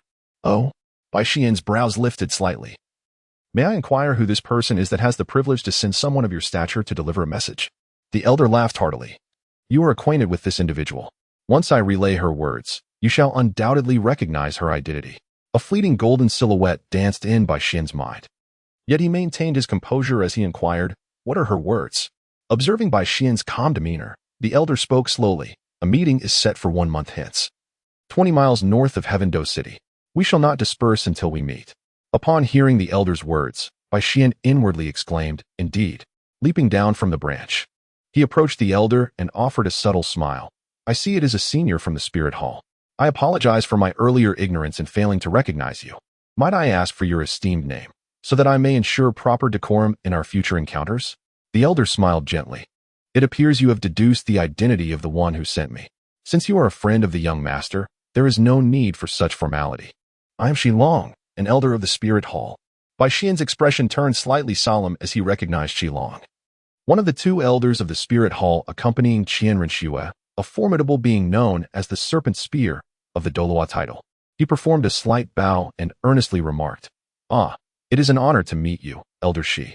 I must apologize for my earlier rudeness. Given your esteemed position within the Spirit Hall and your remarkable cultivation, I ought to pay my respects as a junior." Noticing Bai Xian's courteous demeanor, Shilong nodded slightly and replied, "If you wish to proceed in such a manner, then I shall acquiesce." After a brief pause, he continued, "Since I have conveyed my message, I shall not linger any longer." With that, Shilong gently patted Bai Xian on the shoulder before vanishing with a few graceful movements. As Shilong's figure faded from sight, a barely audible voice reached Bai Xian's ears. "Young man, devote yourself to your training." Startled by the voice, Bai Xian hesitated momentarily before bowing in the direction of Shilong. After a brief interval, he straightened up and turned to stroll towards the direction of Mentor Qin Ming's dormitory. Chapter 86. Departure. Knock, knock. A sound echoed as Bai Xian knocked on the door. Qin Ming, seated in the living room, curiously set down his book and inquired, "Who is it?" "It's me, Bai Xian." Bai Xian's voice resonated through the door. Qin Ming's expression softened slightly as he approached the entrance and slowly opened the door. Upon seeing Bai Xian, he asked with a hint of confusion, "Bai Xian, is there something you need? Why have you come to see me so early?" He stepped aside, inviting Bai Xian to enter and converse. Bai Xian entered the room and took a seat, gazing at the book resting upon the table. "There is something I wish to discuss with you, teacher." "I hope I am not disturbing you," he said. Qin Ming waved his hand dismissively and replied, "Not at all. I have only just settled down." "What brings you here so early?" Bai Xian lifted the tea that Qin Ming had handed over, expressed his gratitude, and then remarked, "It is as follows. I have a friend with whom I made plans to visit a certain location in the near future, which may require some time. I have come today to request a leave of absence from you, esteemed teacher." As he spoke, Bai Xian delicately sipped his tea, awaiting Qin Ming's response. After taking a sip of his own tea, Qin Ming replied, "That is perfectly acceptable. For how long do you intend to request this leave? Where do you and your friend plan to go?" Upon hearing this, Bai Xian felt a twinge of embarrassment. Qian Renxue had only mentioned a journey for training in a small world, without specifying the exact location or duration. Faced with Qin Ming's inquiry, Bai Xian found himself at a loss for words. After a moment of contemplation, he smiled and said, "I am not entirely sure about the destination. My friend has yet to clarify that. As for the duration, it should be within a month." and at most, I believe it will not exceed 2 months. Upon hearing this, Qin Ming nodded slowly and remarked, "Is it truly for such an extended period? Very well, I understand. And I shall inform the 3 committee members regarding this matter." At this point, Qin Ming suddenly recalled something and asked, "When will this leave commence?" Bai Xian took a sip of tea and remarked, "The appointment is for tomorrow. We should set off early." Qin Ming raised an eyebrow slightly and replied, "Are we in such a hurry?" Bai Xian shrugged and remarked, "In fact, my friend informed me about this approximately a month ago. But it wasn't until today that I received word of my departure tomorrow." Qin Ming took a slight sip of tea and replied, "Very well. Do take care of your safety when the time comes. By the way, don't forget to greet Tian Heng and Yin Zi. Let them know." Bai Xian nodded and said, "Indeed, I am aware of this matter and am just about to inform the teacher before notifying them." Upon hearing this, Qin Ming also nodded in agreement with Bai Xian's request for leave. Not wishing to linger, Bai Xian stood up and said, "Well then, teacher, please continue with your work. I shall not disturb you any longer. I will go inform Tianheng and Sister Yanzi."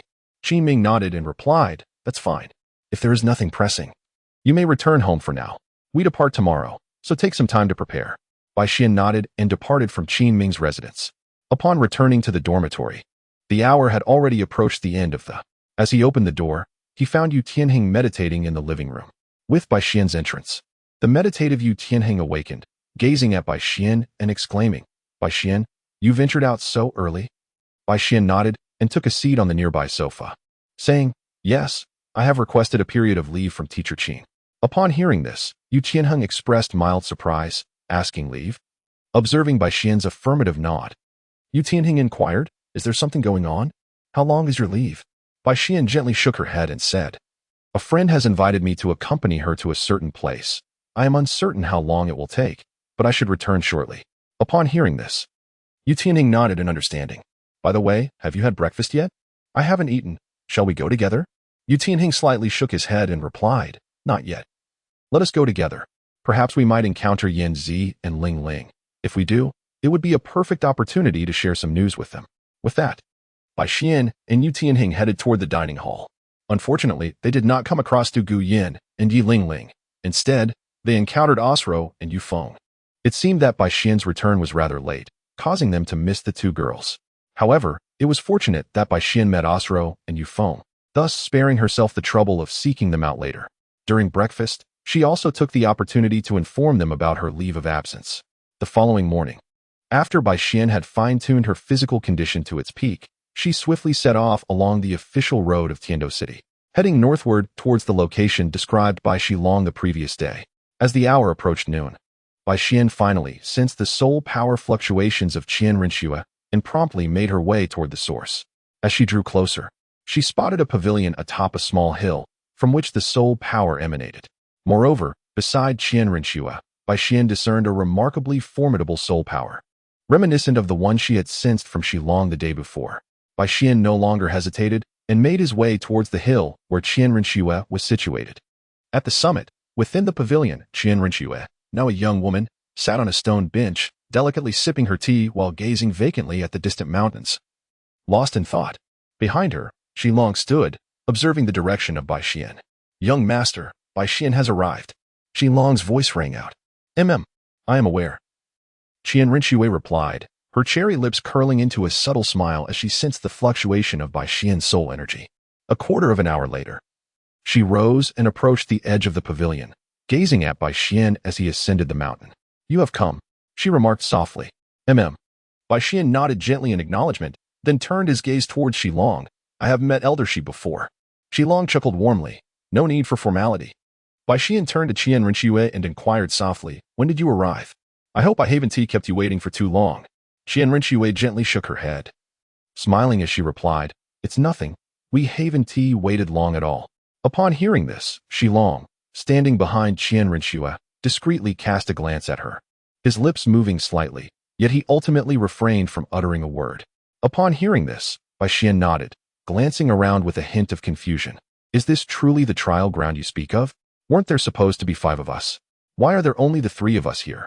With a smile dancing at the corners of her eyes, Qian Renxue replied softly, "The trial ground is not located here. We are merely departing from this point. The others are already waiting for us outside the trial ground." Bai Xian paused momentarily, contemplating her words, before realizing, indeed, if the trial ground were here, the Tiandou imperial family would have discovered it long ago. There would be no need to wait for the spirit hall to find it. Feeling somewhat embarrassed, he turned to Qian Rinxue and asked, "Shall we set off now?" Qian Rinxue nodded slightly, casting a glance at Shilong, understanding her cue. Shilong retrieved a short flute from his pocket and, channeling his soul power, began to play a melodious, lingering note that resonated from the flute. After a brief moment, the music ceased, yet there was no discernible change in their surroundings. "Let us proceed," Qian Rinxue murmured. With that, she unfurled a pair of golden wings from her back, and with a powerful flap, her figure soared into the air. Upon witnessing this, Bai Xian no longer concealed his abilities, as two pairs of golden wings sprouted from his back, following suit. Chapter 87. The First Encounter. "It is just ahead," echoed the aged voice of Shilong. At his words, Qian Rinxue and Bai Xian halted their flight, hovering several hundred meters above the ground, gazing down at the city below. Qian Rinxue's cool voice carried a hint of fatigue as she suggested, "Let us descend." In response, both Bai Xian and Shilong nodded in agreement. With a powerful beat of his four wings, Bai Xian dove down alongside Qian Rinxue and Shilong throughout their journey. The trio, Bai Xian, Qian Rinxue, and Shilong, flew with haste and purpose, ultimately arriving at Hakoning City on the 5th day after their departure. At the Spirit Hall of Hakoning City, three figures landed gracefully before the entrance. The guards stationed at the door were taken aback by the sudden arrival of Bai Xian and Qian Rinxue, exclaiming loudly, "Who are you?" "This is the Spirit Hall, a restricted area." As they spoke, the other guards quickly formed a line, brandishing their spears to protect the entrance. Upon hearing this, Shilong, who had just landed, scoffed lightly, unleashing a powerful wave of soul energy. A token surged forth, imbued with formidable soul power, hurtling toward the guard who had spoken. The guard's pupils constricted as he scrambled to catch the approaching token. Upon recognizing the insignia of an elder from the Spirit Hall, he was momentarily stunned and hastily apologized. "I was unaware of the elder's presence. I am at fault." He quickly gestured for the other guards to clear the way. "Inform Head Bishop Kuo that I, Shilong, have arrived. Have him come at once," Shilong instructed calmly, while making his way into the Grand Hall with Qian Rinxue and Bai Xian. "Understood," replied the guard, bowing respectfully before rushing inside. Once in the hall, Bai Xian and his companions stood in the center, and shortly after, an elderly man clad in a black robe approached them briskly. As he walked, the earlier guard whispered to him about Shilong.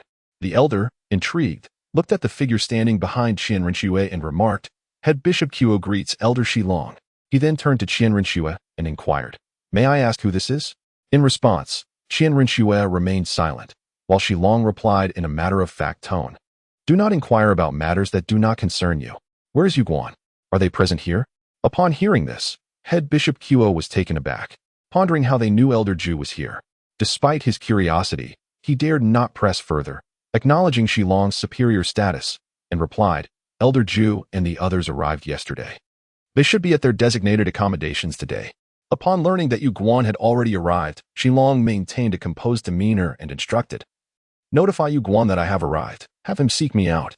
He paused, glancing at Qian Rinxue before adding, "Arrange for our accommodations. We require rest. Have Yu Guan come to find me there?" "Yes, Elder Shi," Kyo replied, gesturing for them to follow. He led Bai Xian and the others to a suite that connected 3 bedrooms and a living room. "Elder Shi, please rest here for now. I will send someone to notify Elder Zhu immediately." After surveying the surroundings, Shilong nodded slightly. "I understand. You may leave now." After Kyo exited the room, Shilong turned to Qian Rinxue, saying, "Young mistress, would you like to rest first? I will meet with Yu Guan upon his arrival." Qian Rinxue shook her head gently. "Uncle Shi, I am fine. Let us meet Elder Zhu together later." She then turned to Bai Xian, asking, "Bai Xian, would you like to rest for a moment? You've been keeping pace with me these past few days. Your mental and soul energy must be considerably depleted." Upon hearing this, Bai Xian shook his head and replied, "I am fine. My soul power consumption is not significant. I shall rest later tonight." In response, Qian Rinxue nodded, no longer insisting. Shilong then suggested, "Young master, how about we enjoy some tea to relax for a while? The day is still young. I believe Yu Guan will arrive soon." Nodding in agreement, Qian Rinxue, Bai Xian, and Shilong gathered around the tea table, sipping tea and engaging in conversation. About half an hour later, the 3 of them suddenly stiffened. their expression shifting as they sensed several waves of soul power that had just stopped at the door. A knock echoed through the room. They exchanged glances. And Shilong calmly instructed, "Come in." With a creak, the door opened momentarily before fully swinging open, revealing 4 figures, 3 men and 1 woman. Observing the newcomers, Qian Renxue and Shilong maintained their composure, while Bai Xian's pupils slightly constricted, not due to the somewhat ethereal golden figure at the forefront, but because of the 2 men and 1 woman behind the figure. These 3 appeared to be around the same age as Qian Renxue, seemingly 17 or 18 years old. However, their soul power fluctuations were anything but weak. They were all above the 40th level of soul masters. As Bai Xian scrutinized the alluring golden-haired figure of the trio, a thought crossed his mind. Is that Hulaina? And the others? The golden figure, noticing Bai Xian and Qian Renxue, paused momentarily, casting a curious glance at Bai Xian before calmly addressing Qian Renxue and Shilong, saying, "It has been a long time. Elder Shi. And you, young master." At the mention of young master, the 3 standing behind him involuntarily narrowed their eyes. Young master? Who is he? Hulaina was taken aback, realizing that even the title Douluo level Yuguan referred to him as young master. Chapter 88. Shock confusion swirled within Hulaina's mind. In her understanding, Yuguan was one of the elders of the Spirit Hall, someone whom even the Pope had to respectfully address as Elder Yu. But what had Yuguan just said? He referred to someone as young master? Paying no heed to the elder, she assumed he was the elder Shi that Yuguan mentioned. Hulaina's gaze traversed between Bai Xian and Qian Renxue before settling on Bai Xian. Could it be him? Observing the composed Bai Xian, Hulaina felt a surge of intense curiosity. At that moment, she was unaware of the Spirit Hall's hidden plans. Additionally, since Qian Renxue had been taken to the worship hall for training at a young age, she did not recognize her. Moreover, with Bai Xian, Qian Renxue, and Shilong standing side by side, she mistook the central figure, Bai Xian, for the young master that Yuguan mentioned, setting aside Hulaina's astonishment. As Yuguan finished speaking, he discreetly observed the calm Bai Xian, sensing that Bai Xian's soul power fluctuation was merely around the 30th level. A peculiar look flickered in Yuguan's eyes. Is this truly Bai Xian? Wasn't he said to be above level 30? Without delving into the myriad thoughts swirling in Yuguan's mind, both Qian Renxue and Shilong stiffened upon hearing his words. Shilong let out a cold snort, stating, "Yuguan, do not be so sarcastic. You should know that if it were not for the young master, this expedition to the sky-severing soul realm is a gift from him. Otherwise, no matter how exceptional the talents of the 3 behind you are, the Pope's palace would never have the opportunity to enter the sky-severing soul realm. Do not forget, the grand offering is still in the worship hall." Yuguan's expression slightly tightened upon hearing this, but he replied, "I am well aware. However, since the Pope has ascended to his position, the grand offering has expressed no objections, so I believe he does not mind such matters." At this point, Yuguan shifted his gaze to Bai Xian, saying, "I still do not know who this young brother is. Could Elder Shi introduce him to me?" Before Elder Shi could respond, Qian Renxue's cold voice interjected, "Bai Xian is my friend. There is no need for Elder Yu to concern himself further." Upon hearing this, Hulaina, who had been fixated on Bai Xian, was taken aback and turned her attention to Qian Renxue. The young master is actually her. Gazing at Qian Renxue, who appeared to be of similar age, even Hulaina, proud of her own beauty and grace, felt a twinge of inferiority. In terms of appearance and demeanor, Qian Renxue surpassed her by far. If Hulaina could score a 98 for her looks and poise, Qian Renxue would undoubtedly achieve a 99, with the remaining point being that both were still underage. Their appearances and grace not yet at their zenith. Though only a 1-point difference, at such a pinnacle level, that single point represented a qualitative disparity. As Hulaina sensed Qian Renxue's soul power fluctuations, her heart jolted. The young master possessed such formidable soul power? While everyone's soul power remained calm, Hulaina, as a spirit control type soul master, inherently possessed heightened sensitivity to external threats. Earlier, when she sensed Qian Renxue's soul power, although it appeared only slightly stronger than theirs, hidden beneath that calm exterior was a brilliance akin to the sun, radiant, intense, and explosive. This sensation made her instinctively tense, as if confronted by a formidable adversary. Hearing Qian Renxue's words, Yuguan's expression momentarily faltered before he slowly replied, "Is that so? I understand now, young master."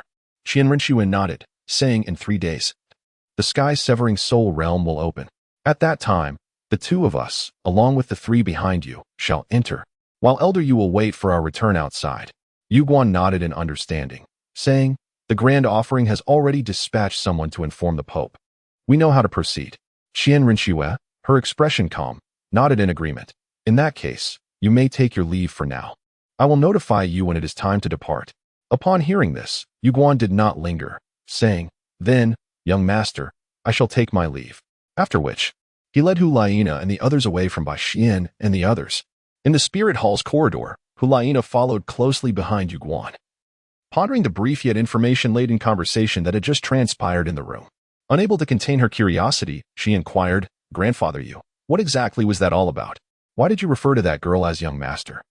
With your status in the spirit hall, you need not do so, right?" Yu Guan, walking ahead, paused for a moment upon hearing Hulaina's question before resuming his stride, his gaze fixed ahead as he replied, "Indeed. I did call her young master. I presume you all have many questions. Seizing this opportunity, I can share some information with you. However, I cannot divulge too much unless you obtain permission from either her or the Pope. The girl just now, known as the young master, is the daughter of the reigning Pope of the Spirit Hall and the granddaughter of the current Grand Elder. Referring to her as the young master does not diminish my standing. The existence of the Spirit Hall is fundamentally tied to her lineage, or rather, to her grandfather. Otherwise, it would be impossible for our Spirit Hall to wield such immense power today. This chapter is not yet complete. Please turn to the next page to continue enjoying the captivating content. In the future, as the young master matures, she will undoubtedly reach at least the level of the Grand Elder.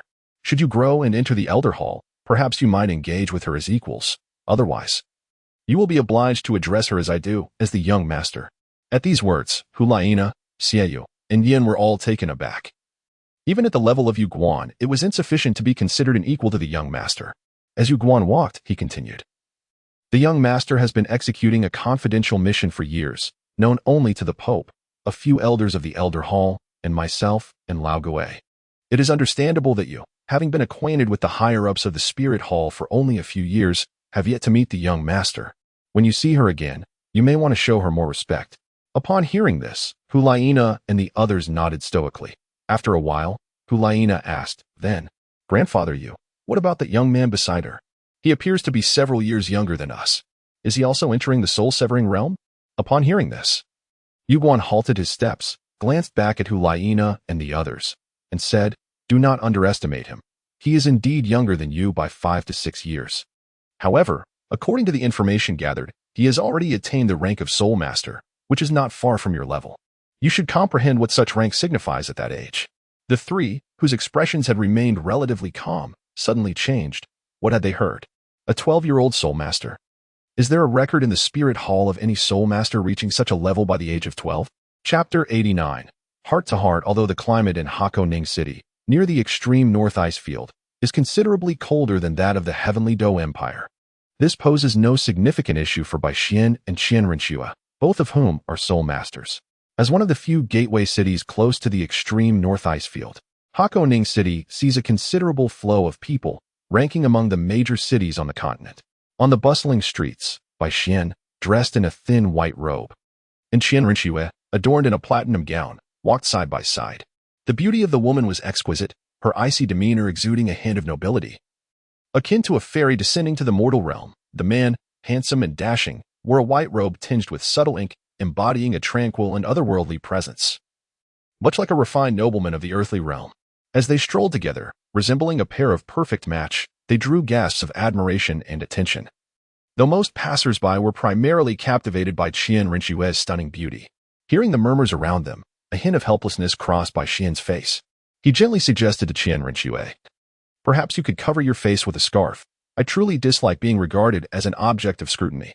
In response, Qian Rinxue smiled softly, her expression reminiscent of a lotus blooming from the water, saying, "Let them discuss as they will. It is of no concern to us, and in the future, we shall have no intersections." Bai Xian, feeling helpless, acknowledged that Qian Rinxue's words were undoubtedly valid. To him, apart from a few acquaintances, everyone else was merely a stranger. The discussions surrounding them stemmed largely from superficial judgments based on appearance, and most bore no ill intent. However, he was indeed unaccustomed to the scrutiny of so many unfamiliar gazes. What was the purpose of their outing today? Were they merely meandering aimlessly down the street? Casting a glance at Qilong, who trailed a short distance behind, Bai Xian turned to Qian Rinxue, and remarked, "Isn't it said that the Tianduan Han realm is set to open tomorrow? Why are we not at our lodgings, preparing ourselves?" Qian Rinxue, with her enchanting eyes, glanced back at Bai Xian and replied, "For individuals like us, do we still need to prepare ourselves today? Since our arrival yesterday, we've spent the remaining time resting. Given your current level of strength within the soul sect, you should have been able to stabilize your condition last night." After hearing this, Bai Xian observed the flicker of surprise in Qian Rinxue's eyes and inquired, "I too only recently ascended to the soul master rank before setting out, and I had not disclosed any news regarding my breakthrough. How did you come to know?" Qian Rinxue replied with a gentle smile, "I possess my own methods, and even if you wield your soul bone wings, I fear that with soul power at the soul sovereign level, you would struggle to keep pace with me and Uncle Shi on our journey here." Upon hearing this, Bai Xian was momentarily taken aback, but soon realized the truth in her words. Indeed, although he had not revealed his soul rings recently and had not experienced any soul power depletion during their rapid travels, the fluctuations in his soul power were inevitable when utilizing an external soul bone. For Qian Rinxue, the granddaughter of Qian Douluo from the Spirit Hall, possessing some secret technique or instrument to detect the depth of his soul power through its fluctuations was entirely plausible. "I invited you out today, partly to clear my mind, and partly because of your earlier reminder. My intention today is to discuss this with you." As Bai Xian appeared to grasp something in her gaze, Qian Rinxue chose not to reveal the implications of her earlier words. She smiled softly at him and continued, "Oh, a reminder." Bai Xian was momentarily stunned and replied, "Yes." Qian Rinxue nodded slightly and said, "Before we delve into this, may I share a story with you? I would love to hear your thoughts on the protagonist within it." Her gaze drifted forward, imbued with a trace of contemplation. Bai Xian cast a glance at Qian Rinxue and said, "If you wish to speak, I am more than willing to lend an ear. Many years ago, there was a little girl." Qian Rinxue gazed ahead, falling into silence for a moment before continuing, "This little girl was not favored by her mother. From the day she was born, she had never felt the warmth of her mother's embrace, nor had she ever been cherished by her. Instead, for reasons unknown, she faced her mother's disdain. Fortunately, she had a loving grandfather who showered her with affection and encouragement. Her grandfather arranged for her to have a teacher, awakened her martial soul, accompanied her in acquiring spirit rings, and raised her with care. However, one day, her mother decided to place her as an undercover agent in a rival faction, forcibly separating her from the grandfather who loved her dearly. The girl lacked the power to refuse and could only comply with her mother's wishes, becoming a spy among the enemy. As time gradually passed, although she had never taken a life with her own hands, she watched helplessly as those who cared for her in her assumed identity were poisoned at the behest of her mother. Gradually, the girl's heart grew more and more indifferent. She became numb, uncertain of the purpose behind her actions, yet found herself with no choice but to continue down this path she had been thrust upon. Thus, she wandered in confusion, and in her disarray, the talent she once took pride in began to tarnish. Despite still holding a level that surpassed her peers, she realized that her progress and cultivation had stagnated compared to when she first began. Yet, she slowly came to the realization that this way of life was unsustainable. But she was bound by the chains of her constrained existence. Bai Xian, how do you think she should navigate her life? This chapter is not yet complete. Please turn to the next page to continue reading the captivating content that follows. Bai Xian listened to Qian Rinxue's calm narration, realizing that she was metaphorically alluding to her own life. He never anticipated that Qian Rinxue would articulate such thoughts so openly. Bai Xian remained silent for a moment as he continued walking alongside Qian Rinxue. He gazed ahead and slowly remarked, "I cannot fathom the thoughts of that girl's mother.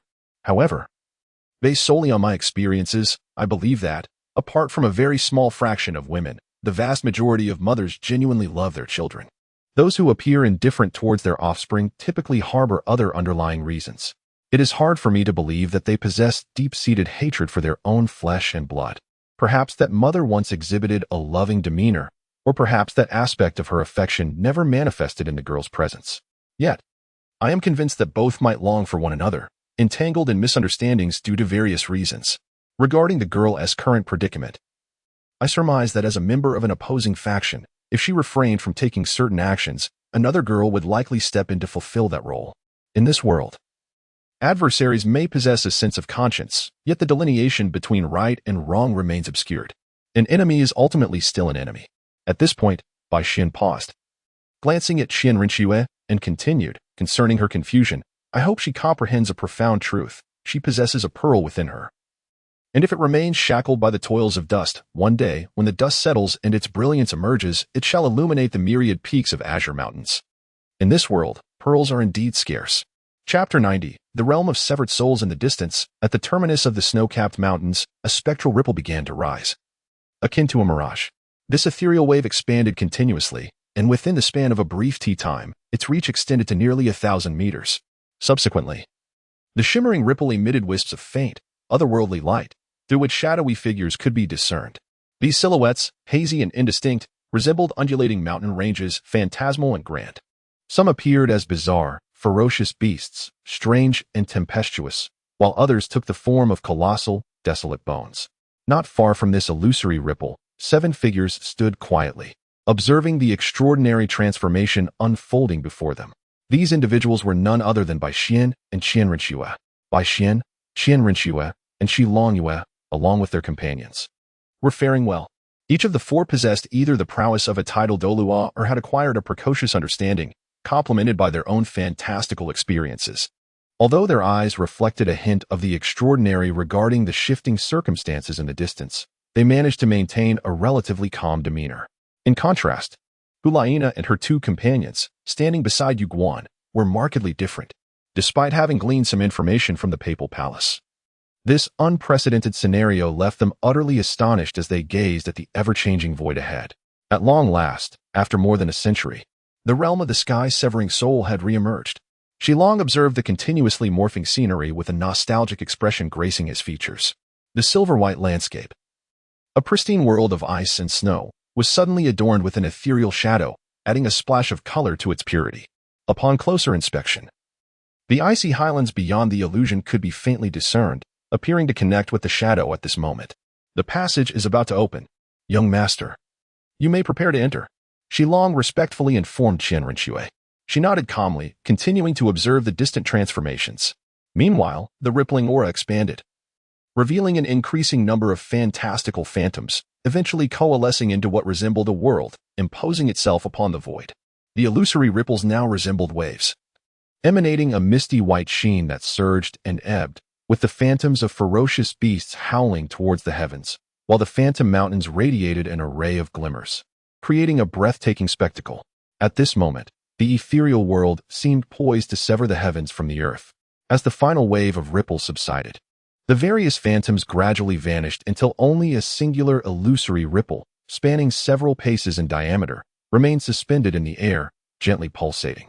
Observing the cessation of change, Shi Long straightened his gaze and announced, "The passage is open, young master. You may enter." "Indeed." Qian Renxue nodded slowly and added, "Uncle Shi, I kindly ask you to wait outside until we return." Shi Long nodded, his expression grave as he regarded Qian Renxue. "Young master, you must be aware of the Grand Offerer's counsel.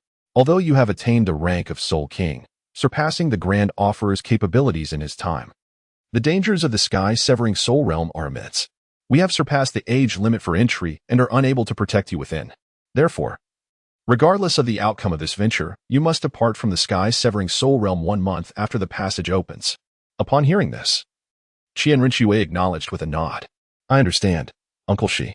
She then turned to Bai Xian, her face brightened with a smile as she spoke softly. "Bai Xian, let us proceed." Bai Xian responded with a gentle nod, affirming, "Very well. Let us enter." As Bai Xian's voice faded, 4 golden wings emerged from behind Qian Renxue. With a powerful flap, she swiftly propelled herself towards the ethereal rippling passage. Bai Xian, unwilling to be left behind, nodded in acknowledgement to Shi Long. In the astonished gaze of Yu Guan, he too sprouted wings akin to the golden pair that emerged behind Qian Renxue. With a powerful flap of his 4 wings, he soared through the passage alongside Qian Renxue.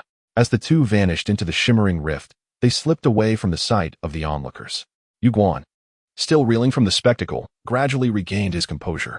He glanced at the tranquil Shi Long beside him and steadied his thoughts. Addressing Hulaina and her companions, "You 3 should enter as well.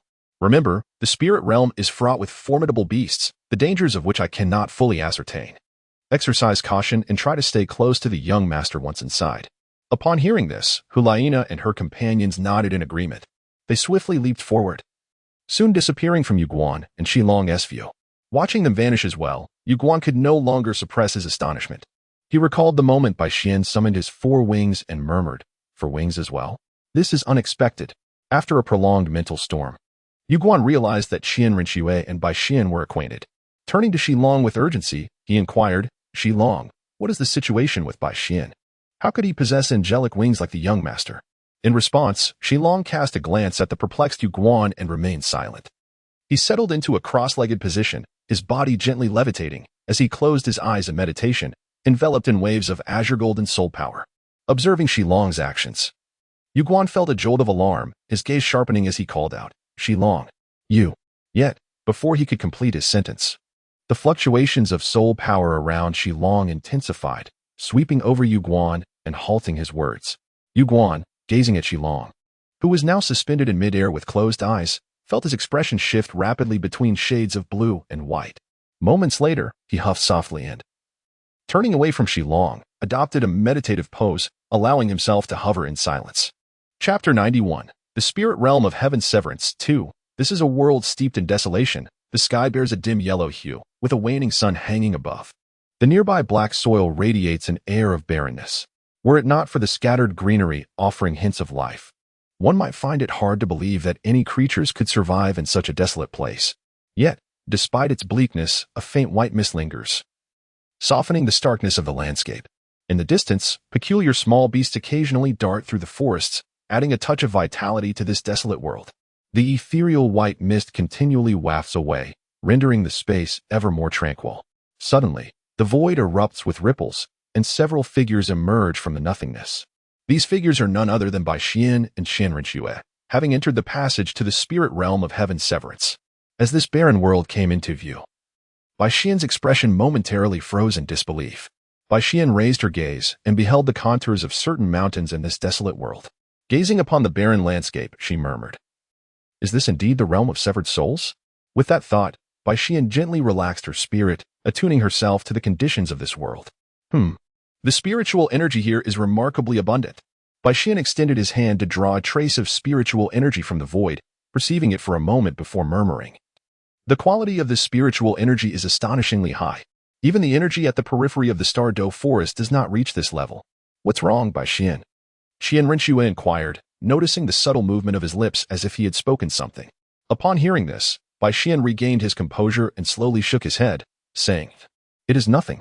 I merely did not expect the spiritual energy in this world to be so abundant." Spiritual energy. A hint of confusion flickered in Qian Rinxue's eyes. In her understanding, she had yet to encounter the concept of spiritual energy. Stealing a discreet glance at Bai Xian, she couldn't help but silently ponder within herself. Bai Xian noticed the flicker of doubt in Qian Rinxue's eyes, and a sudden alarm surged within him. He had inadvertently mentioned spiritual energy, failing to realize that such terminology had yet to manifest in this realm. Fortunately, although Qian Rinxue appeared somewhat puzzled, she did not seem inclined to interrogate him further on the matter. Casting a glance at Hulaina and the others nearby, it appeared they had not detected his earlier anomaly. Bai Xian sighed in relief, deciding not to broach the subject again. "Let us proceed. This world is replete with ethereal treasures. We shall first venture to the gathering place of divine herbs," Qian Rinxue suggested, surveying the group. Upon hearing this, Bai Xian's expression shifted slightly. The gathering place of divine herbs? He glanced at Qian Rinxue, a sense of trepidation creeping into his heart. In the Douluo Continent, there existed an unspoken understanding that any location housing rare divine herbs would invariably be guarded by formidable soul beasts. Furthermore, from what he gathered from Qian Rinxue's words, this realm harbored some exceptionally fierce beasts, some of which were no less than 50,000 years old. It seemed highly probable that the gathering place of divine herbs was similarly protected by these ferocious creatures. He cast a subtle glance at Qian Rinxue. Bai Xian could hardly fathom that Qian Rinxue would be unaware of the unspoken consensus within the Soul Master realm. Nevertheless, the fact that she chose such a perilous location as her first option left him with a flicker of doubt. Despite his uncertainty, Bai Xian maintained a semblance of calm on his face. Bai Xian nodded at Qian Rinxue, indicating that there were no concerns. Qian Rinxue slowly unfurled a scroll resembling parchment. After surveying the surrounding environment and comparing it with the scroll, her 4 wings trembled, and she soared into the air, swiftly darting towards a specific direction. Bai Xian and Hulaina exchanged a glance, and Bai Xian gently nodded, his golden wings unfurling as he pursued the direction of Qian Rinxue. Observing the similarity between Bai Xian's and Qian Rinxue's wings, Hulaina and her companions exchanged looks of uncertainty. After a brief moment, Xiaoyu, gazing at the receding figures of Bai Xian and Qian Rinxue, spoke first. Nana, what should we do? Should we follow them? Hulaina pondered for a moment before responding. Let us first follow them. We are unfamiliar with this place, and both the teacher and elder Jew advised us to stay close to that girl. She paused slightly before continuing. Since both of them have suggested this, it indicates that there are elements here that we three cannot contend with. Therefore, we shall accompany them for now and assess the danger of this location after some time, before making further judgments. Upon hearing this, Xiaoyu and Yin exchanged glances. Although they were not particularly shrewd individuals, they grasped Hulaina's reasoning. They both nodded in agreement, saying, "Very well, let us follow them for now." With that, the three of them swiftly vanished from their spot, racing towards the direction of Bai Xian and Qian Rinxue. With a series of sharp sounds slicing through the air, 5 figures landed upon a steep cliff. Bai Xian gazed down at the dense forest below, amplifying his senses to perceive the aura within. In mere moments, a grave expression filled his eyes. Within the short span of time it takes to brew a cup of tea, he had detected several locations in this forest radiating the unmistakable presence of soul beasts over 10,000 years old, with numerous others comparable to those over 5,000 years old scattered throughout. This was merely within a radius of 2 to 3 kilometers. And given the vast expanse of the forest before him, which rivaled the size of the sunset forest, the inherent dangers were apparent. At this moment, Qian Rinxue unfurled the parchment scroll in her hand, comparing it briefly to the lush forest beneath them, her lips parting as she spoke. This forest below is indeed a gathering place for divine herbs. As she surveyed the terrain beneath, she continued, "This location harbors numerous fierce beasts akin to 10,000-year soul beasts, and it is recognized as one of the most perilous areas in this realm. However, it is also a place rich with opportunities. Here, one can find a plethora of extraordinary medicinal herbs, some possessing unparalleled effects that can elevate a soul master's innate capabilities and accelerate their cultivation speed. Truly a treasure among divine medicines." At this revelation, Hulaina and the others involuntarily paused in their breaths. The notion of enhancing a soul master's qualifications and hastening their cultivation speed was astonishing. As genius soul masters of the Spirit Hall, they were not lacking in cultivation resources. The Spirit Hall had provided them with various medicinal baths to aid in their recovery after training. Yet, the prospect of finding herbs that could enhance their qualifications and expedite their cultivation was beyond their expectations. Casting a glance at the composed Bai Xian and the astonished expressions of Hulaina and the others, Qian Rinxue spoke calmly. "Let us 5 gather here to search for divine herbs, keeping a close distance between us. Should we encounter any formidable beasts, signal the others immediately." She paused slightly before continuing. "Divine entities reveal themselves, and so too do divine herbs. The rarer the herb, the more it will display its unique and extraordinary traits. If you come across any plants exhibiting such phenomena, do not recklessly attempt to harvest them. Instead, seek out your companions. Such plants, often rare divine herbs, would invariably be guarded by powerful beasts, the weakest of which could rival soul beasts of around 20,000 years. Qian Rinxue turned to Bai Xian, who remained calm, and addressed Hulaina and the others. "If you encounter a beast that proves too formidable to confront, signal us and make your way towards either Bai Xian or myself." Upon hearing this, Bai Xian's gaze momentarily faltered, casting a curious glance at Qian Rinxue, while Hulaina and the others exchanged subtle looks towards Bai Xian. Bai Xian found it rather perplexing how Qian Rinxue could ascertain her ability to contend with a soul beast of 10,000 years. It seemed that he had never revealed his true strength before her. Suddenly, an epiphany struck Bai Xian as he recalled his previous battle with the sword Douluo Continent. At that time, although he had employed his self-created Thunder 4 slashes, he had yet to harness the powers of his 4-winged soul bones, and his strength had already surpassed that of an ordinary soul master. Qian Rinxue must have realized that he had not exerted his full potential during that encounter. Now that he had advanced to the rank of a soul master, even without showcasing his 10,000-year 4th soul ring, she could likely deduce that his true combat prowess had reached the level of a soul king. A soul king could indeed measure up to a 10,000-year soul beast. Hulaina and her companions were somewhat taken aback by the implications of Qian Rinxue's earlier words. All 3 of them were currently soul masters, undoubtedly exceptional among their peers. Yet they understood that any one of them could barely manage a 10,000-year soul beast, let alone secure victory. Qian Rinxue's assertion suggested that the fluctuations of soul power around her were akin to those of a mere soul master. Yet she claimed to be capable of confronting soul beasts that even they struggled against. If it were the girl referred to as the young master by Elder Ju, they might have believed it, as Hu Laina sensed that the pressure emanating from this girl was not at all inferior to that of a 10,000-year soul beast, perhaps even more formidable. But this seemingly innocuous boy, although a soul master, how could that be possible? Qian Rinxue cast a glance at the astonished Hu Laina and her companions, offering no explanation for her statement, and continued, apart from this area, the rest of this realm is relatively safe.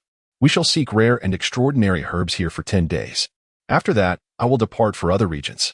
Although this place holds many opportunities, the rest of this realm is replete with various other fortunes. Just as her words came to a close, a voice suddenly interrupted. Wait a moment. Hu Laina stepped forward to address Qian Rinxue. We have no objections to your previous arrangements, but regarding what you just mentioned, when we encounter danger, can't we signal for help? Why must we rush towards your positions? As she spoke, Hu Laina pointed at Bai Xian and continued, moreover, I see him as merely a soul master.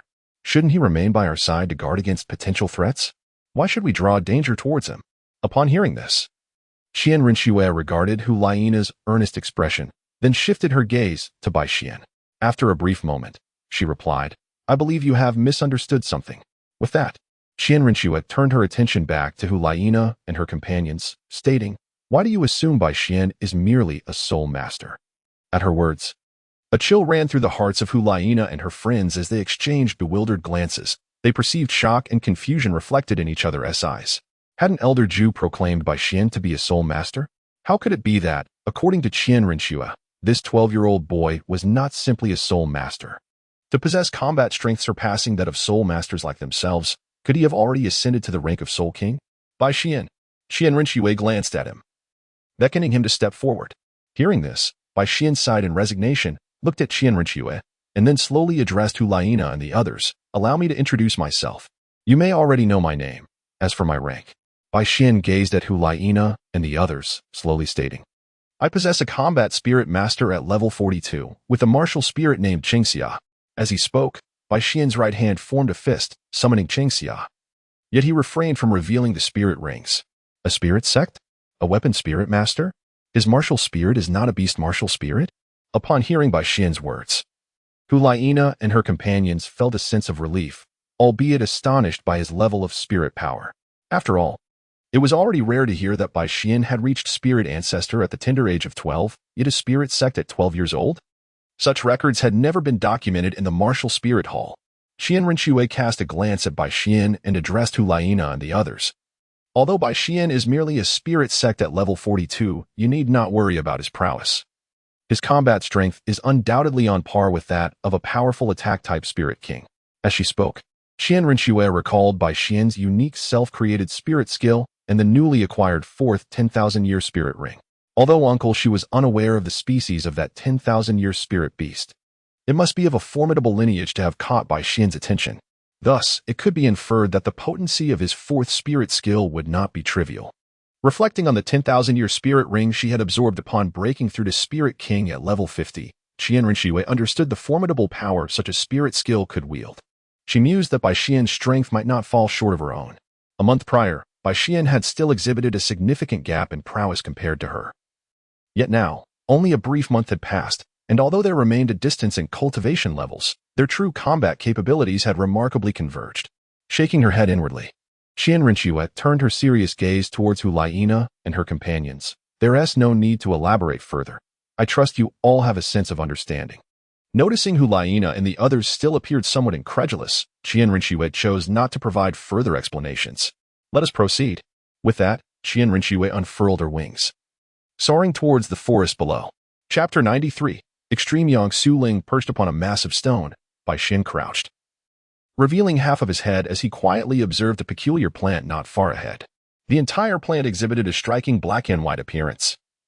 The leaves were a blend of these colors, while the white stem bore willow-like leaves shrouded in a faint, ethereal mist. Atop the white stalk, a bud-like crown presented an unusual black hue, surrounded by a delicate swirl of dark mist. The plant was enveloped in intertwining black and white mists, evoking a sense of primordial chaos and the initial separation of yin and yang. It was unmistakable, This was indeed the extreme Yang Su Ling. Bai Xian's spirit stirred slightly as she gazed upon the extraordinary Ji Yang Su Ling before her. This herb is an exceedingly rare and peculiar plant, documented across the continent. The Ji Yang Su Ling, with leaves resembling those of the willow, boasts a pure white stalk crowned like a black chrysanthemum. It is a remarkable herb with solar attributes. When it reaches maturity, it transitions from the utmost yang to yin, exuding an aura of both yin and yang. This plant is a potent tonic, embodying boundless vitality. Historical records suggest that it possesses healing capabilities on par with the revered nine-heart begonia. It is said that as long as the injury does not result in immediate death, consuming Ji Yang Su Ling can restore the body to its original state. However, this is not its most significant attribute. Its rarity lies in the fact that, due to its unique property of transitioning from yang to yin, its greater function is to refine the physical constitution of soul masters post-recovery, elevating their physical prowess to a new level, something the nine-heart begonia cannot achieve. Yet, although Bai Xian felt a surge of envy, he managed to maintain a steady disposition. Casting a glance at the peculiar giant beast not far from Ji Yang Su Ling, a creature with the head of a tiger and the body of a lion, adorned with scales akin to fish and feet resembling dragon claws, he couldn't help but contemplate how he could possibly acquire Ji Yang Su Ling. This extraordinary black beast, despite its impressive stature of nearly 2 meters while lying down, did not emanate any discernible fluctuations of soul power. However, Bai Xian could sense its formidable presence through the rugged aura it exuded, which was undeniably more powerful than the dark demon evil god tiger he had previously encountered. Perhaps even significantly so. The intensity of its fierce aura suggested that its genuine combat prowess was formidable, rivaling that of typical soul beasts aged around 20,000 years. Given Bai Xian's own combat capabilities, he was ill-equipped to confront this unusual giant. Yet, his considerations extended beyond a mere comparison of strength. In this unfamiliar world of trials, his priority was to survive until the opening of the world passage. The optimal strategy was always to conserve strength whenever possible, even if combat became inevitable. He aimed to minimize the consumption of both soul power and physical stamina, preparing himself for any unforeseen circumstances that might leave him without the means to respond effectively. It has been 2 days since Bai Xian and his companions entered this region. During these 2 days, Bai Xian has scarcely rested. Whenever his soul power, physical strength, and mental energy deplete to a certain extent, he promptly halts to restore himself to optimal condition before resuming his quest for rare treasures and medicinal herbs. In these 2 days, Bai Xian has indeed discovered a considerable number of rare herbs. Yet he has not encountered a single specimen comparable to the extraordinary Ji Yang Su Ling before him. Now that he has stumbled upon it, Bai Xian naturally feels compelled to seize the opportunity. The Ji Yang Su Ling before him is fully matured, yet the imposing black beast has not consumed it, likely waiting until it sustains a grave injury to partake of it, hoping for a future metamorphosis. It appears that this peculiar beast will not consume the Ji Yang Su Ling in the near term. As these thoughts raced through his mind, Bai Xian was suddenly struck by inspiration. He glanced at the black beast lying there, a subtle smile curling at the corners of his mouth. Gradually, he descended from the massive rock, contemplating a strategy that would allow him to benefit as an opportunist. Casting a glance back towards the direction he had come from, Bai Xian suppressed his steps and swiftly retraced his path, heading towards the vicinity he had previously navigated. Earlier, Bai Xian had positioned himself at a vantage point above the black beast, which is why it had not detected his presence. Now, as he returned, he was approaching the den of another creature whose aura was not dissimilar to that of the imposing beast. Bai Xian devised a plan to lure the ferocious beast into the territory of another, intending to incite a fierce battle between the two formidable creatures. In doing so, he hoped to seize the opportunity to covertly acquire the coveted Ji Yang Su Ling amidst their chaotic skirmish. Even if he ultimately failed to achieve his desire, he would still need to confront the black behemoth after the two beasts clashed, allowing him to minimize his own exertion and obtain the Ji Yang Su Ling at the least possible cost. After a quarter of an hour, Bai Xian, adorned with 2 pairs of golden wings, perched upon a tree trunk, he observed the entrance of a lair, merely 30 meters ahead, where lay the golden unicorn beast. Reminiscent of a wingless dragon from the west, summoning Chengxia, he executed a series of swift movements. 2 piercing blades of air sliced through the atmosphere, striking the beast's head before it could react. With a thunderous roar resounding, Bai Xian's lips curled into a slight smile. He unleashed another wave of razor-sharp energy towards the colossal creature and, without a backward glance, dashed towards the previous location of the black beast. The golden horned dragon was seething with rage, having been peacefully basking in the sun at the entrance of its lair. It was incredulous that some foolhardy creature dared to provoke it, the sovereign of the Rosh forest. More importantly, the audacious attack had been directed at its head. Although it had not sustained any injury, the affront was unmistakable. The beast could not conceal its fury, letting out a deafening roar. However, before it could fully express its wrath, another attack registered in its senses, igniting its rage anew. Another thunderous roar erupted as the golden-horned dragon glared towards the source of the assault, spotting a blade of energy hurtling towards it, accompanied by the swaying of distant branches. Attempting to flee? Despite failing to discern by Xian's silhouette, the rustling branches unmistakably conveyed the position of the creature that had dared to attack. The dragon's fury reached a boiling point as it swatted aside the impending attack with a powerful claw, propelling itself forward with a mighty leap. Its massive form surging towards Bai Xian's direction. Standing nearly 2 meters tall, the golden-horned dragon rampaged through the forest, toppling trees with trunks exceeding a meter in diameter. Meanwhile, Bai Xian, aware of the commotion behind him, couldn't help but smirk. Utilizing the towering trees as cover, he intermittently unleashed slashing strikes through the gaps between the branches, guiding the beast towards his location. As dawn approached, Bai Xian felt a surge of conflicting emotions upon receiving a notification of his work's impending release. After various setbacks with his first book, this was his second endeavor and his first signed contract. Unfortunately, the performance had not been favorable. Overshadowed by the remarkable success of contemporaneous works, preventing his book from gaining further recommendations. Despite the recent increase in collections, it had not surpassed the previous numbers, leaving him somewhat disheartened. Nevertheless, he anticipated the release after midnight, hoping for the support of his readers. Without further ado, he expressed his gratitude to his loyal audience. He mentioned that a significant update should be expected soon, perhaps 3 to 4 chapters, though he acknowledged his slow typing speed and lack of stored drafts, relying solely on a rough outline. With that, he bid farewell and returned to his writing. Chapter 94. The fisherman roaring with awareness of the golden-horned dragon's movements behind him. Bai Xian calculated that the distance between himself and the black beast was narrowing. Surrounding his body, brilliant blue lightning began to flicker, indicating that he was close enough. After launching another blade of energy from a distance, Bai Xian transformed into a streak of blue light, vanishing from his position. In but a moment, he reappeared behind a massive boulder, peering at the black beast. He noted that the creature seemed to have sensed the commotion caused by the golden-horned dragon. Though it remained prone on the ground, its tiger-like head was now raised, directing its gaze toward Bai Xian's position. Had it noticed him? If so, that was all the better.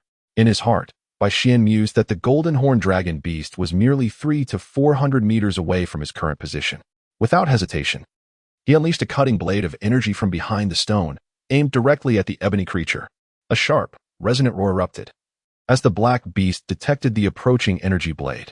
Its previously prone form sprang up instantaneously, with a motion reminiscent of a dragon's claw. It effortlessly shattered the energy blade with a single swipe. Once again, the resonant roar filled the air. Although the black beast was momentarily taken aback by the unexpected attack emerging from behind the stone, it remained cautious, refraining from launching an immediate counterattack. Instead, it cast a wary glance at the fully matured Zhiyang Su Ling nearby, adopting a defensive posture. After Bai Xian launched his attack, he swiftly changed his position. Peering through the gaps between the trees, he observed the vigilant black behemoth, somewhat astonished that it did not charge directly towards him. This creature displayed a commendable level of alertness. Sensing that the golden-horned dragon beast was now less than 200 meters away, Bai Xian traversed through the forest, unleashing several more energy blades, then continued onward towards the location of the golden-horned dragon beast without looking back.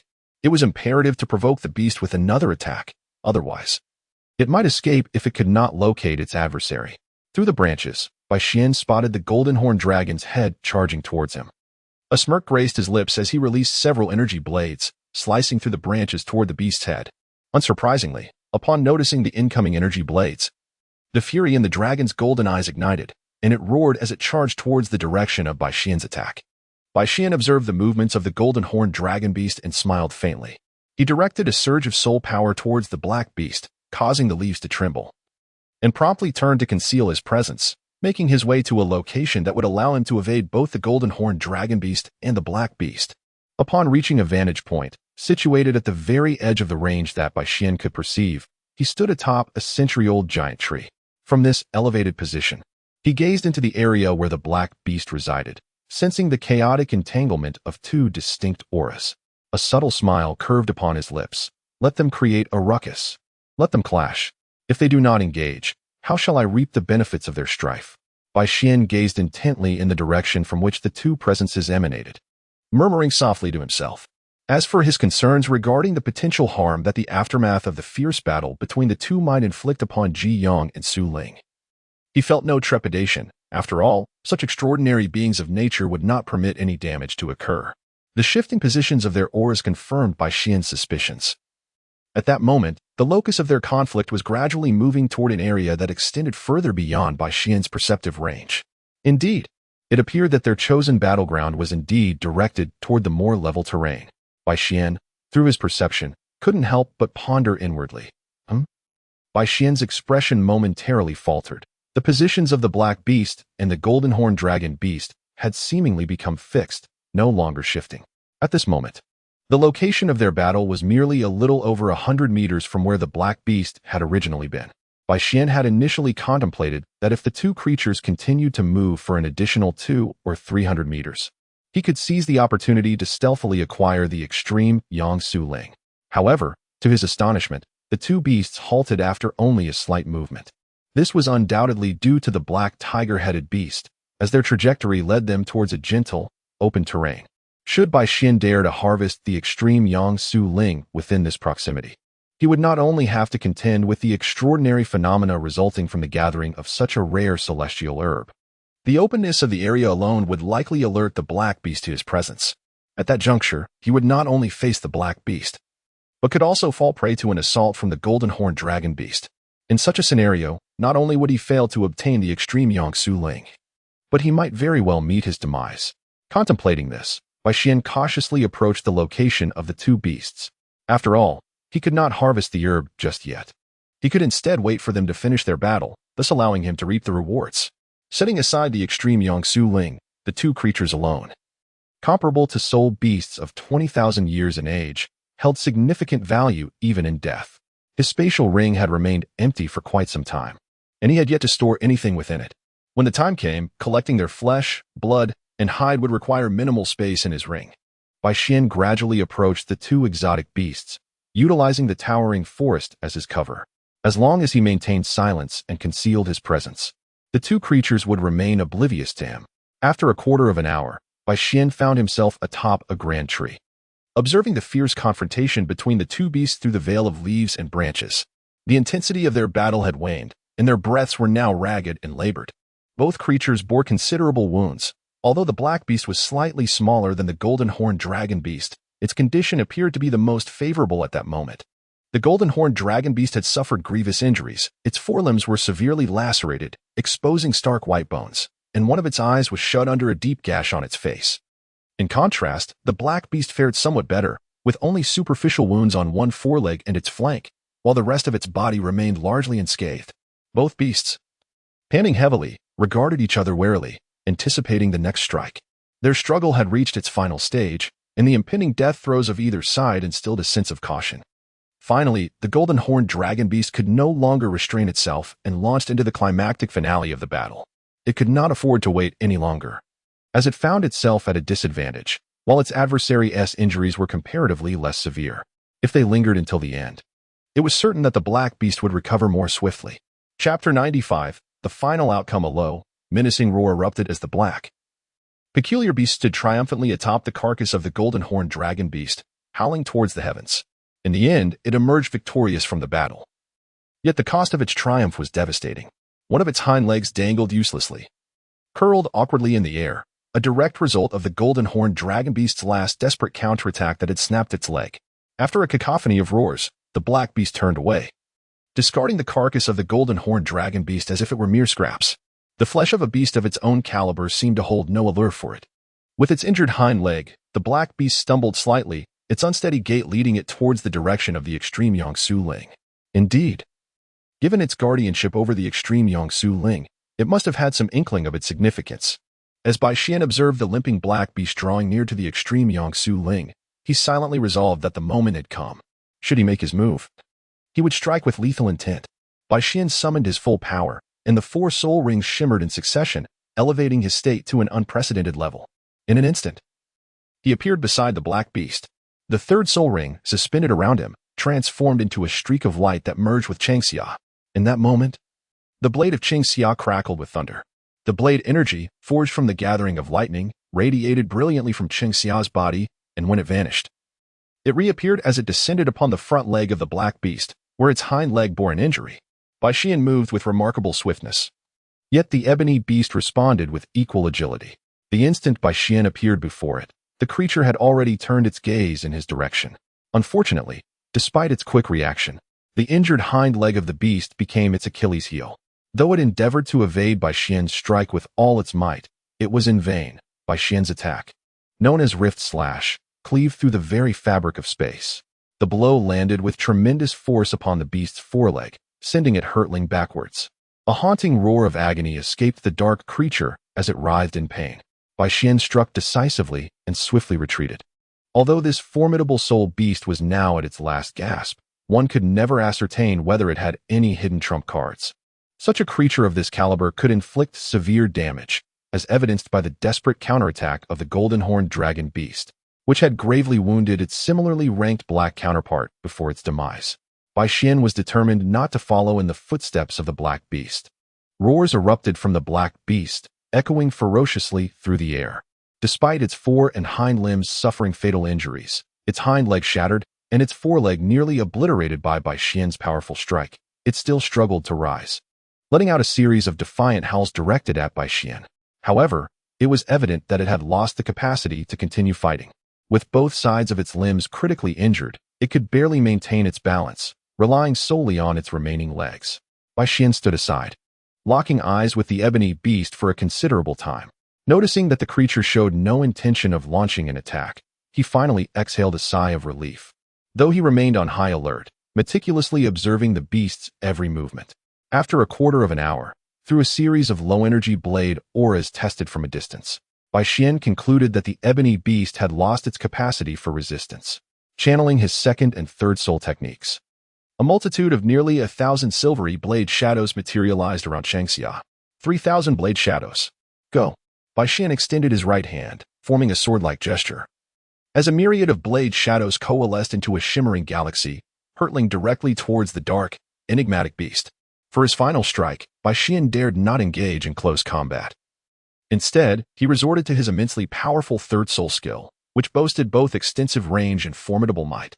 Although this soul skill was merely of the Millennium tier, the soul ring's level reached an impressive 7,000 years, coupled with a 150% enhancement from his second soul skill. The strength of this attack rivaled that of typical 20,000-year soul techniques. Following the anguished roar of the dark beast, the multitude of blade shadows dissipated, revealing numerous gashes etched across its body. The dark beast collapsed onto the ground, its breath shallow and labored. Observing the creature's condition, Bai Xian finally exhaled in relief. With a fraction of his focus still on the dark beast's status, Bai Xian gradually approached the side of the extreme Sun Su Ling. He gently crouched down and retrieved a box crafted from warm jade from his spatial ring. Since acquiring the spatial ring, Bai Xian had diligently prepared several warm jade boxes. Anticipating the need to preserve the medicinal properties of rare herbs he might encounter in the future, carefully extracting a jade spade, he delicately uprooted the extreme Sun Su Ling and placed it within the warm jade box. Once he had risen and returned the box to his spatial ring, Bai Xian turned his attention back to the dark beast. At this moment, the dark beast lay utterly still, extending his senses. Bai Xian confirmed that the creature's heartbeat had ceased entirely, allowing him to finally relax. Setting the dark beast aside for the time being, Bai Xian pivoted to the corpse of the golden-horned dragon beast. After a moment of contemplation, he removed the dragon tendons, dragon scales, and the beast's golden horn. Subsequently, he produced a warm jade jar, pierced the heart of the golden-horned dragon beast, and collected a small vial of its precious blood. This extraordinary beast's essence might very well serve to purify the flesh. In Bai Xian's mind, a thought lingered. Finally, gazing upon the lifeless form of the golden-horned dragon beast, he suddenly recalled the beast cores of the dark demon evil god tiger and the thunder spirit. Bai Xian attentively sensed for any traces of energy fluctuations within the body of the golden-horned dragon. At last, just as he was on the verge of giving up, a subtle wave of energy emanated from the abdomen of the dragon beast, registering within Bai Xian's perception. Bai Xian meticulously dissected the abdomen of the golden-horned dragon beast and, indeed, discovered a radiant orb that glimmered with a golden hue. It bore a striking resemblance to the beast cores of the thunder spirit and the dark demon evil god tiger. Holding the golden beast core and scrutinizing it closely, Bai Xian slowly shook his head after a moment of contemplation. Although the energy within this beast core was akin to that of the dark demon evil god tiger and the thunder spirit, significant differences were evident, likely due to the essence of soul power. Returning to the black exotic beast, Bai Xian employed a similar method to extract the vital blood and beast core. As for other materials, the black beast's body yielded little of value. He only took a substantial spinal sinew, anticipating that it might prove useful in the future. Having acquired the desired extreme Yangsu Ling, along with materials from the two exotic beasts, Bai Xian felt a profound sense of satisfaction as he leisurely proceeded toward his next destination. Chapter 96. The Unfortunate Hulaina Whoosh. A firework streaked across the sky, bursting into a mesmerizing array of colors. In stark contrast to Bai Xian's contentment, Hulaina rushed toward his vicinity, her expression fraught with panic. It appeared that a formidable beast was in pursuit, compelling her to reach Bai Xian swiftly. "We must combine our strengths to confront this beast," she exclaimed, her breath slightly hurried. Beside her, the enigmatic Xieyu, who had inexplicably parted from her, offered a soft affirmation. Meanwhile, trailing behind them at a distance of approximately 100 meters, a bizarre giant beast resembling a crimson cheetah, with a golden horn protruding from its forehead and 3 tails, dashed forth. This creature moved with lightning speed, producing sounds akin to stones plunging into water, while clouds of dust swirled around its scarlet form, evoking the hues of a setting sun. Suddenly, as Bai Xian navigated through the forest, he halted, a hint of curiosity crossing his face as he glanced at the fireworks illuminating the sky. This was the signal previously agreed upon with Qian Renxue and Hulaina. "What is this?" he pondered. At that moment, he sensed 2 waves of soul power rapidly approaching his location, accompanied by a remarkably intense aura that seemed to pursue the 2 figures. These waves of soul power were familiar to him. They belonged to Hulaina and Xieyu. "I should investigate," Bai Xian mused quietly. With that thought, he summoned his soul power, his body gliding through the woods like a dragon, swiftly heading in the direction of Hulaina and Xieyu. After approximately 15 minutes, he encountered the fleeing forms of Hulaina and Xieyu. "Bai Xian! Bai Xian!" they exclaimed in surprise upon spotting him. "What is happening?" Bai Xian halted before Hulaina and Xieyu, his expression composed as he inquired of the 2. As he spoke, Bai Xian cast a glance behind Hulaina and Xieyu at the pursuing creature, which resembled a crimson leopard. Upon gazing, Bai Xian was taken aback. How could this creature resemble the ancient beast, Zheng, so closely? Noticing Bai Xian's arrival, Hulaina and Xieyu momentarily relaxed, adopting a stance that formed a triangular formation with Bai Xian to guard against the creature resembling a crimson leopard. Hulaina, who stood somewhat closer to Bai Xian, fixed her gaze upon the beast while articulating, "The explanation is lengthy. In any case, we must first eliminate this beast." In response, Bai Xian nodded. Since Hulaina had expressed it this way, there must be a valid reason, and he refrained from further commentary. At that moment, the creature resembling a crimson leopard approached the trio. Only then did Bai Xian discern its true appearance. Could it truly be Zheng? No, that could not be right. There were subtle differences. Although this creature bore a striking resemblance to a crimson leopard, adorned with a golden horn upon its brow and possessing 3 tails, it indeed echoed the legendary beast Zheng.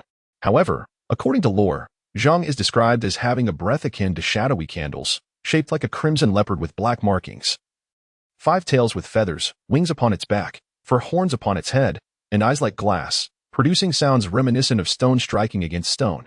This creature, while sharing 7 or 8 similarities with Zheng, possessed only 3 tails and lacked wings, bearing merely a single horn upon its head. Was it not a pureblood? Or could it possess a trace of Zheng's lineage? Bai Xian secretly exhaled a sigh of relief. If it were a pure-blooded beast, not only would he be powerless, even a tidal Douluo would meet their demise when faced with an adult pure-blooded beast. Although he felt relieved, Bai Xian did not let down his guard. Rather, he became even more cautious. The beast, even if merely possessing a trace of its bloodline, would undoubtedly be formidable. Summoning Qingxia, Bai Xian had no intention of concealing his motives this time. Although this beast was not pure-blooded, its aura was intense enough to rival that of a soul beast around 30,000 years old. One misstep could potentially lead to his demise at the jaws of this beast. For soul rings, 1 yellow, 2 purple, and 1 black, gradually manifested around him. A sight not uncommon on the Douluo Continent. At this moment, Hulaina and Xiaoyu stared in bewilderment at the soul rings floating around Bai Xian. They had seen yellow, purple, and black soul rings before, but who could elucidate the extraordinary configuration of soul rings that surpassed common logic surrounding Bai Xian, a soul master? The soul master community unanimously recognized that the optimal soul ring configuration for a soul sect was yellow-yellow-purple-purple, yet here stood Bai Xian with a 1,000-year purple soul ring, which they could barely attribute to luck, and a 10,000-year ring, typically reserved for soul kings. Hulaina's lips parted slightly, struggling to voice her astonishment. Brother, am I seeing this correctly?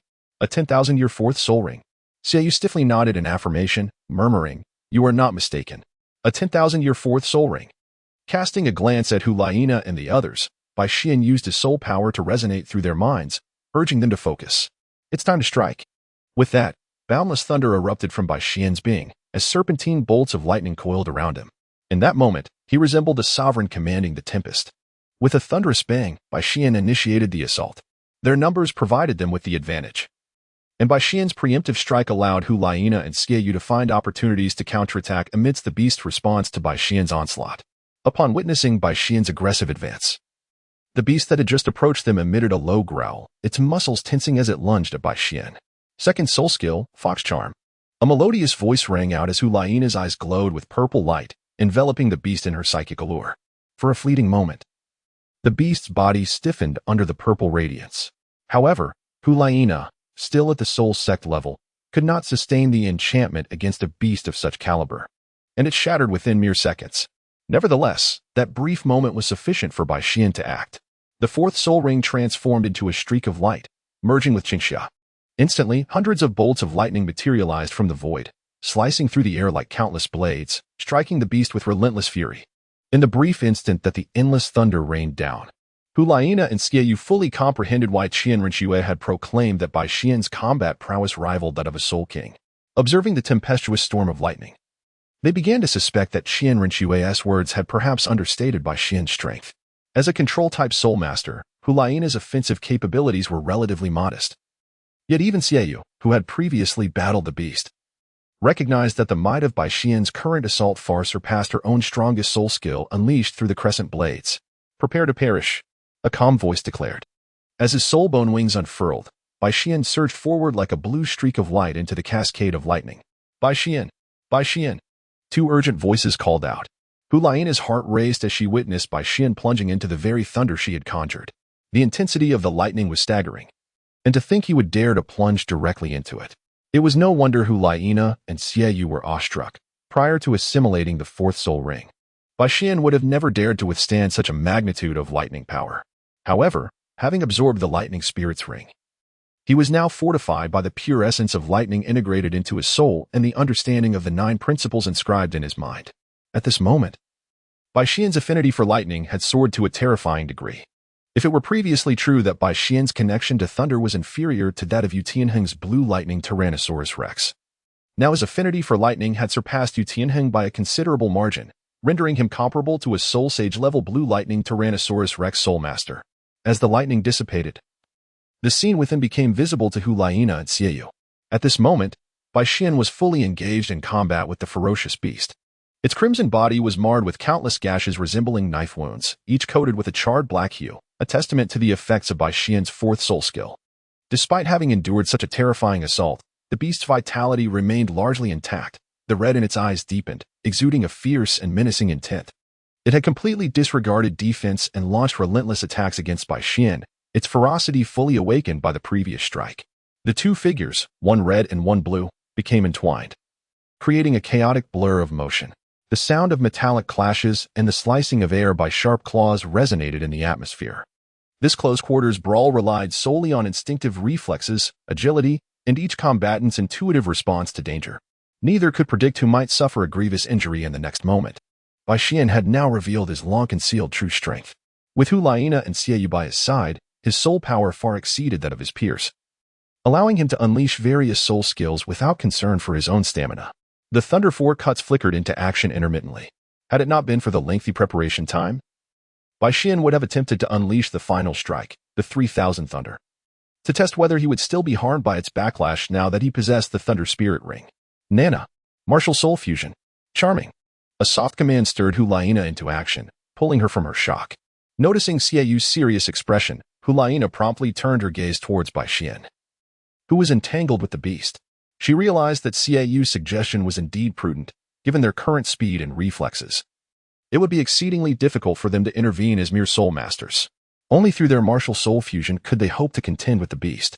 Having sought out Xieiyu was a strategic decision, as the two siblings possessed a martial soul fusion technique. However, the beast was overwhelmingly powerful, even with their fusion. They could merely withstand its onslaught without revealing any signs of defeat.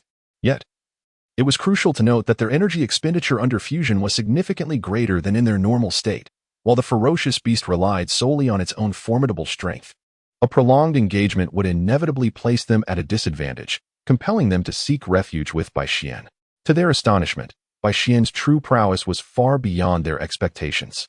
Although still merely a soul master, he could stand his ground against a beast that even they struggled to match under their martial soul fusion.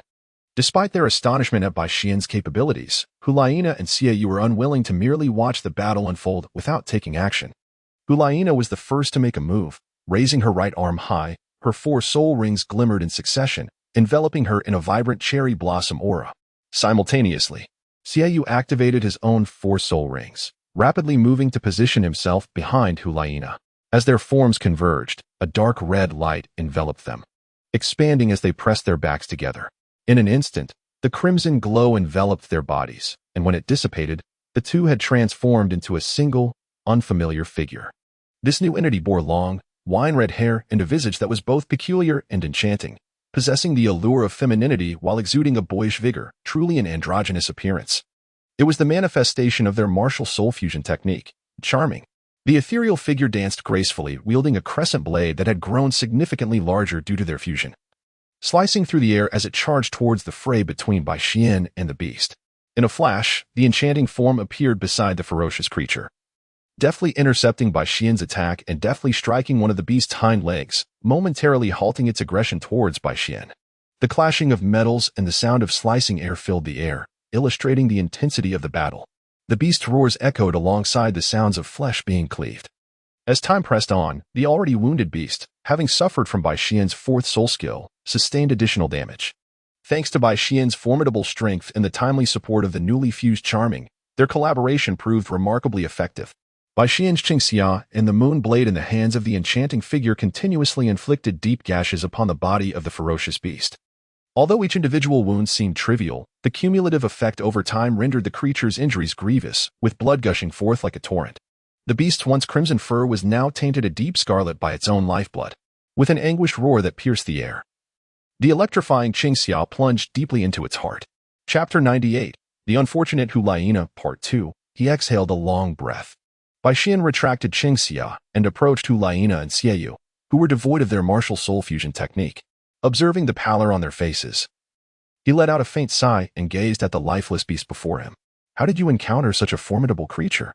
Under normal circumstances, you should be able to gauge the strength of such a beast and avoid provoking it, shouldn't you? Upon hearing this, Hulaina and Xieiyu exchanged glances, their expressions tinged with regret. Hulaina offered a faint smile. I can only speculate. With that, a vine resembling jade materialized in her hand, enveloped in a faint azure mist. As the vine appeared, Hulaina noticed the peculiar glint in Bai Xian's eyes and continued. I stumbled upon this vine on a sheer cliffside. At the time, there were no beasts guarding it, and sensing its unusual aura, I presumed it to be an unclaimed spiritual herb, so I plucked it. Little did I know that less than an hour after I harvested it, this strange beast emerged and attacked me. I could sense the creature's formidable strength and had no intention of engaging it. After evading its assault, I fled in another direction. However, to my surprise, it seemed to have fixated on me, relentlessly pursuing my escape. With no other option, I sought refuge near my brother, believing that together we could handle the beast. Yet, even when united, we found ourselves no match for this soul beast, forcing us to retreat towards you.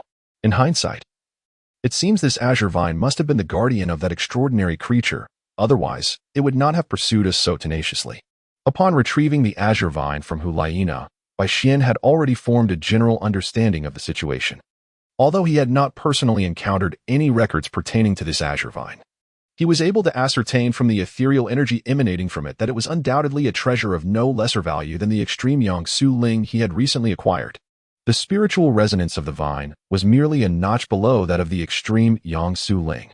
With Hu Lai's elucidation, it was confirmed. Bai Xian thought to himself, yet his expression remained calm as he addressed Hu Laina. You are quite fortunate. Although the exact properties of this azure vine branch remain unclear, the aura it inadvertently exudes suggests it is indeed a treasure of considerable quality. However, it would be quite inappropriate for you to merely store it as it is. As he spoke, a jade box, roughly the size of a brick, materialized in Bai Xian's hand, which he then extended towards Hu Laina. Here, use this. Such rare herbs should typically be kept in jade vessels to preserve their internal essence, ensuring that over time, the efficacy of the precious medicine does not dissipate. Upon hearing his words, Hu Laina glanced at Bai Xian, who wore a serious expression. After a brief moment of hesitation, she accepted the jade box and placed the azure vine branch inside. However, in an unexpected turn, Hu Laina turned back and returned the jade box to Bai Xian, stating earnestly, Bai Xian, you should keep this. Bai Xian stared in astonishment at the solemn-faced Hu Laina, feeling somewhat at a loss as he hurriedly waved his hands, exclaiming, What are you doing? Quickly put that away. As he spoke, Bai Xian stepped back a pace, creating some distance between himself and Hu Laina. Nana. Seeing such a startling action from Hu Laina, Xiaoyu felt a sense of urgency and quickly approached her, lowering his voice as he admonished, What are you doing? Hurry and retract that. Brother. Hu Laina, noticing her brother's evident confusion regarding her actions, slowly shook her head and continued, If it weren't for Bai Xian's intervention today, perhaps my brother and I would have perished at the claws of this ferocious beast. With a serious expression, Hu Laina looked at Bai Xian. Although I was the first to pluck this azure vine, I lacked the strength to safeguard it, and it even posed an uncertain danger to you and my brother. Bai Xian, you slayed this beast and saved us. Thus, I present this vine to you as a token of our gratitude. I hope you will not refuse it. Hu Laina gently held the warm jade box containing the vine, slightly bowing towards Bai Xian, awaiting his acceptance. Upon hearing Hu Laina's words, Xiaoyu's expression calmed. He understood the truth behind her statement, but found himself somewhat unaccustomed to relinquishing something that was already in hand, a habit he had long indulged. He turned to Bai Xian, eager to see how he would respond. After a moment of silence, Bai Xian finally spoke, You should keep this. I must decline. He gently shook his head and addressed both Hu Laina and Xiaoyu. I am friends with Shui'er and was fortunate to be invited into this realm filled with opportunities. You and she belong to the spirit hall. And since we entered this world together, it is only natural that we assist one another. Rescuing you was my duty. I never sought any reward. And there is no need for such formality. At his words, surprise flickered in Xiaoyu's eyes. Master, there is more to this chapter. Please turn to the next page to continue reading, as it grows ever more thrilling. He actually declined it. How could he simply refuse such a rare treasure? Hu Laina also looked up, astonished at Bai Xian's response. Noticing the incredulous expressions on Hu Laina and Xiaoyu's faces, Bai Xian shook his head slightly and remarked, You need not look at me with such astonishment. I speak only the truth. Moreover, my desire for such treasures is not particularly strong. There are many medicinal herbs in this place, and others can be found elsewhere. Since you discovered this vine, it is evident that you share a bond with it, and it rightfully belongs to you. Pausing briefly, Bai Xian then pointed to the carcass of the fierce beast beside them. If you truly feel uneasy about it, then let the body of this beast belong to me. After all, it is a creature that could rival a soul beast of 30,000 years, and surely it possesses some value.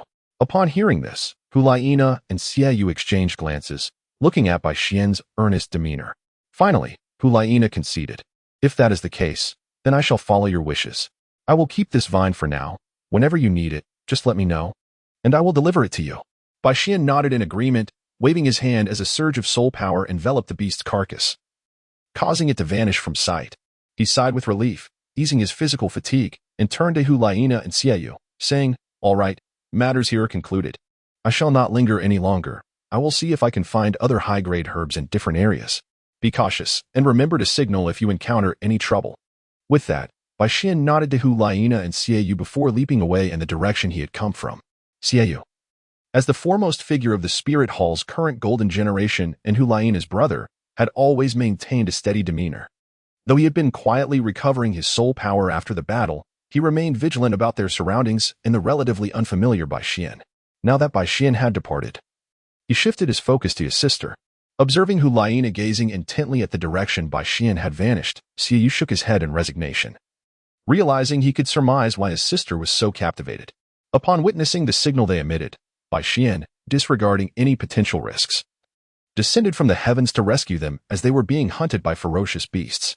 In this endeavor, Bai Xian not only showcased his astonishing soul ring configuration but also revealed a formidable combat prowess, capable of engaging in battles beyond his rank, rivaling the strength of high-level soul kings. Furthermore, after the incident, he exhibited a gentlemanly demeanor upon learning the full circumstances.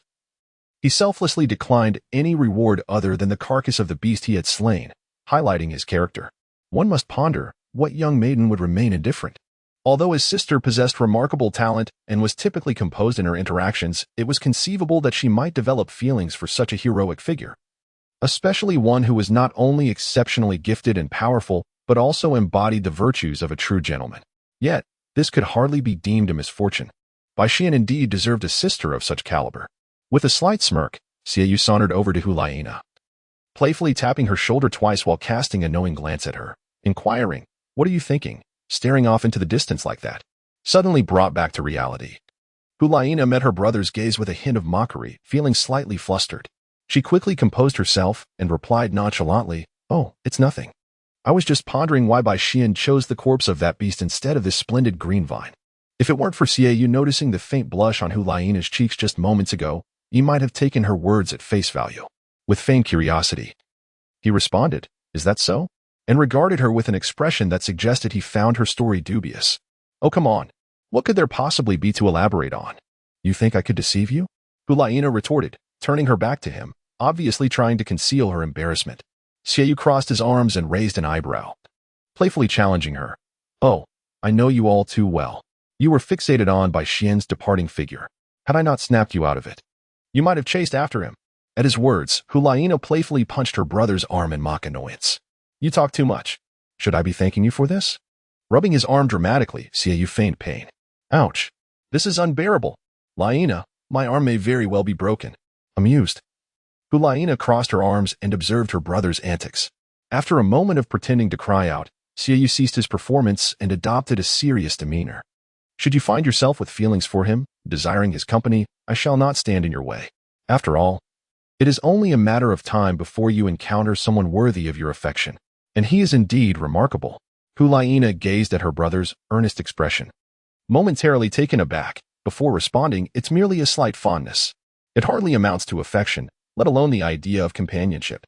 Furthermore, I have no idea how he perceives me."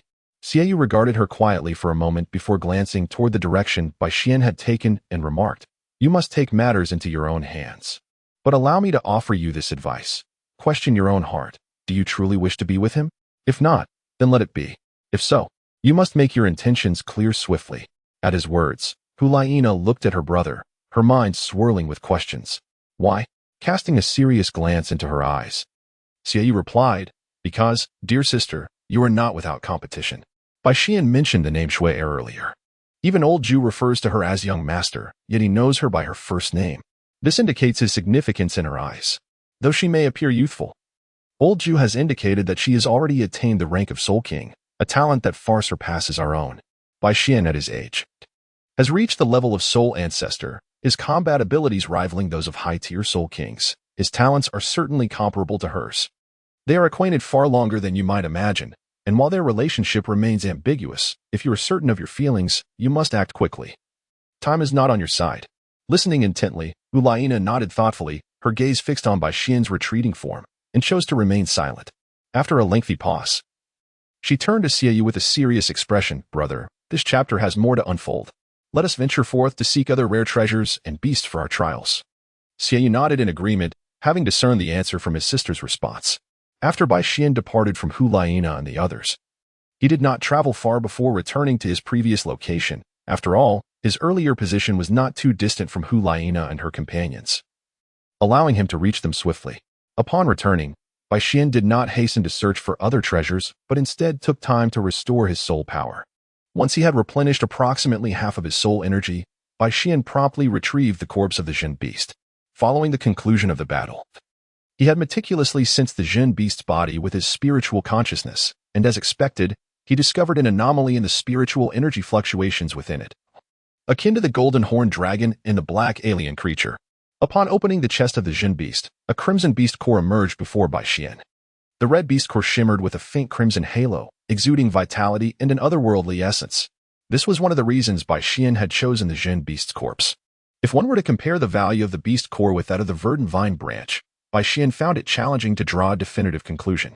Although he was unaware of the specific effects of the verdant vine branch, he was certain that the beast core would not fall short in value.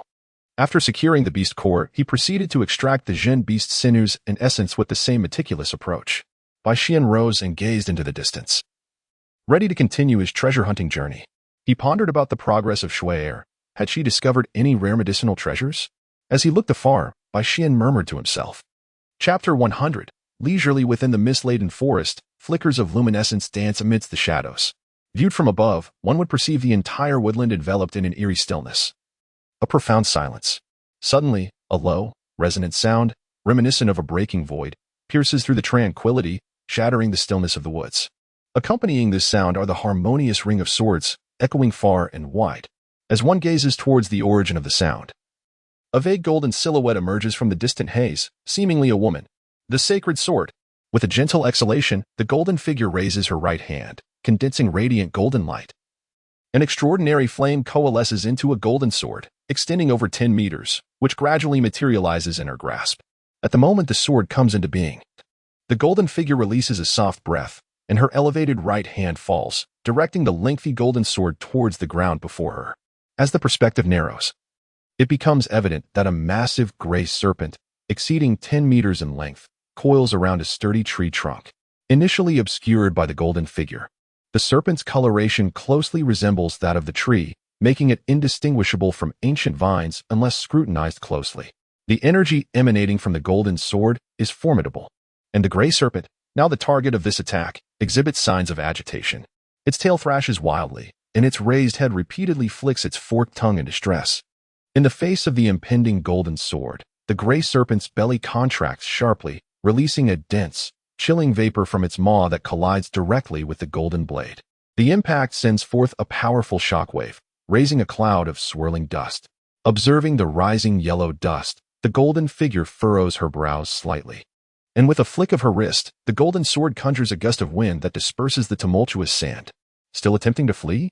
With a smirk gracing her lips, Qian Rinxue, sensing the whereabouts of the gray serpent, flaps her golden wings and transforms into a streak of light, pursuing the serpent with fervor. As a soul king, Qian Rinxue is undeniably formidable. As the possessor of a divine martial soul, her unparalleled power renders her nearly invincible among her peers. The augmentation from her angelic martial soul enhances both her spiritual energy and physical speed, ensuring that even her weakest attributes surpass those of other soul masters of the same rank. In mere moments, Qian Rinxue closes the distance to the fleeing gray serpent, which, judging solely by its aura, could rival a typical 20,000-year soul beast. However, it faces Qian Rinxue, a high-ranking soul king, whose combat prowess could easily rival that of a typical soul emperor, especially among the elite of that tier. The gray serpent's misfortune lies in its encounter with Qian Rinxue. Her journey to this realm was not primarily motivated by the allure of its rare treasures. As a concealed saint of the Spirit Hall and the beloved granddaughter of Qian Douluo, she has never lacked for such riches. The Spirit Hall, or rather the angelic clan, boasts countless treasures amassed over millennia. Whenever she desires, her grandfather can procure them from their vast collection. Qian Rinxue's primary purpose in this realm is to undergo rigorous training. Following her awakening by Bai Xian, she has identified vulnerabilities in her covert plans and recognizes the urgent need to address them. This realm, devoid of external threats aside from the known exotic beasts, presents an ideal opportunity for her to compensate for years of combat experience lost due to her hidden agenda. Although her initial intent was merely preparatory, the encounter with the gray serpent, which she discovered was guarding a valuable herb, spurred her into action. After acquiring the herb, Qian Rinxue noted the serpent's impressive cultivation and felt compelled to engage in battle, hence her relentless pursuit. Their clash persisted for some time. Initially, the serpent could hold its ground against Qian Rinxue, leveraging its formidable physique and chilling attributes. However, as time passed, the overwhelming dominance of her divine angelic martial soul became apparent. As a manifestation of sanctity and light, her martial soul possesses exceptionally high spiritual energy quality and exerts a powerful restraining influence over cold-blooded entities like serpents. Although the gray serpent is not a soul beast, being a serpent, it is inherently disadvantaged against her radiant attributes. Realizing its impending defeat, the serpent instinctively opts for flight. Yet it fails to comprehend that Qian Rinxue, resolute in her pursuit, has no intention of letting slip a target that, while lacking in training value, still holds some worth. Boom. A deep explosion resonates throughout the area, disrupting even the swirling white mist.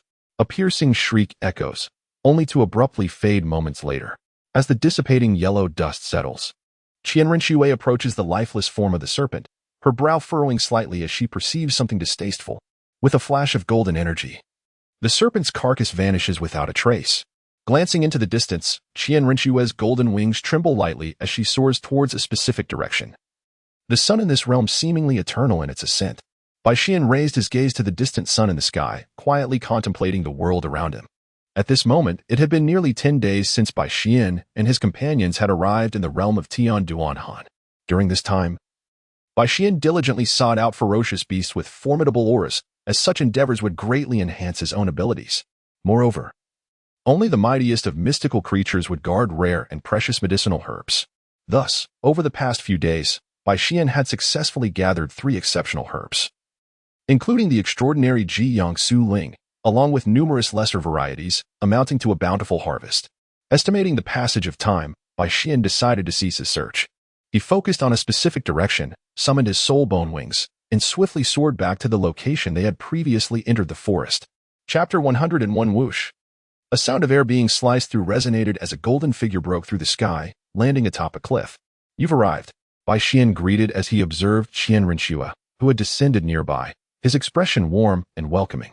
Qian Rinxue nodded gently, her once frosty demeanor softening considerably in Bai Xian's presence, a hint of a smile flickering in the depths of her eyes. Have the other 3 not returned yet? After surveying the surroundings, Qian Rinxue inquired slowly, approaching Bai Xian. Yes, but they should be back soon. Bai Xian gazed at the approaching Qian Rinxue and gently shook his head. After a moment, he turned his attention to the forest below the cliff. Within his perceptive range, he sensed 3 indistinct waves of soul power swiftly approaching their location. He estimated that within the next few moments, the owners of those soul fluctuations would arrive one after the other. In this realm, aside from the 2 of them, only Hu Laina and her companions possess such soul energy. By the way, how has your journey been? Have you encountered any injuries? Bai Xian inquired softly as he turned to Qian Rinxue. Shaking her head slowly, Qian Rinxue smiled gently. Do you still not know me? Though there are fierce beasts here, I am not without my strengths. While there are some I cannot contend with, they would find it challenging to force me into a fight. Nodding in agreement, Bai Xian chuckled. As long as you are unscathed, that is what matters. After a brief pause, he added with a smile, what treasures have you acquired? With your abilities, I trust you must have found quite a few valuable items in this forest. Upon hearing this, Qian Rinxue shook her head slightly. I would say it was rather average. My primary purpose here was for training. I did not focus excessively on seeking rare herbs. Aside from a few relatively rare high-grade medicinal herbs, I only managed to acquire 4 exceptional plants. Bai Xian's expression faltered slightly, rolling his eyes in a wry smile. Is that all? Just 4? I have been working tirelessly for days and have only managed to find 3. You are quite disheartening. Qian Rinxue's lips curled into a light smile as she replied. It was merely luck. I encountered a giant bear with a striking black and white coat, radiating an exceptionally powerful aura. I intended to hone my combat skills against it. However, as soon as I struck, the bear fled, and I pursued it until it escaped into a rocky cave. I followed it in, only to find the cave riddled with passages, and I searched for quite a while without finding the bear. At this point, Qian Rinxue paused, her smile growing even more radiant. To my surprise, upon returning, I stumbled upon 2 rare medicinal plants in a spacious cavern. Listening to her tale, Bai Xian was left speechless. Such fortune truly exists? You must be a descendant of the goddess of luck rather than that of an angel. Why do I not possess such fortune? Reflecting on his own encounters over the past 10 days, he recalled the formidable guardians of the treasures he had faced, the strongest rivaling the power of soul beasts with 30 to even 40,000 years of cultivation. Feeling a sense of inadequacy, Bai Xian gazed at the sky for a long moment before he sighed. Your luck is simply invincible. After a brief struggle, he finally managed to articulate a more refined expression. Upon hearing this, Qian Rinxue covered her mouth with her hand and chuckled softly. After a while, she composed herself but still spoke with a playful tone. You were quite the amusing conversationalist. As the two shared laughter, a figure clad in resplendent gold reached the summit where they stood. The figure flickered closer, arriving within 10 paces of them. Bai Xian? The golden-haired figure exclaimed upon witnessing their jovial exchange. It was Hu Laina, though her demeanor appeared somewhat hurried, her soul energy fluctuating erratically, and her attire bore numerous tears, revealing patches of her fair skin. She looked as if she had recently endured a fierce battle. Hearing her voice, the two paused their conversation and turned to face Hu Laina. As she approached, Qian Rinxue's smile faded, while Bai Xian offered her a gentle smile. Ah, you have returned. Just in time. We have only just arrived, and the other two have yet to emerge. We can wait for them here together. Bai Xian and Qian Rinxue were not taken aback by the appearance of Hu Laina.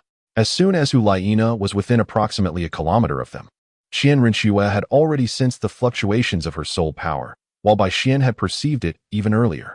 Hu Laina paused slightly and responded, Good. It seemed almost like an illusion. When she first arrived, she had noticed the two of them engaged in light-hearted conversation, yet now, Qian Rinxue's expression appeared to convey nothing more than that of an ordinary friend. This struck her as peculiar. You seem unsteady. Have you just come from battle? Bai Xian gazed at Hu Laina's current demeanor and softly inquired, Today, while making my way here, I encountered a ferocious beast, which posed some trouble, but fortunately, I managed to resolve it. Hu Laina nodded in response. Upon hearing this, Bai Xian nodded as well, stroking his chin while observing Hu Laina.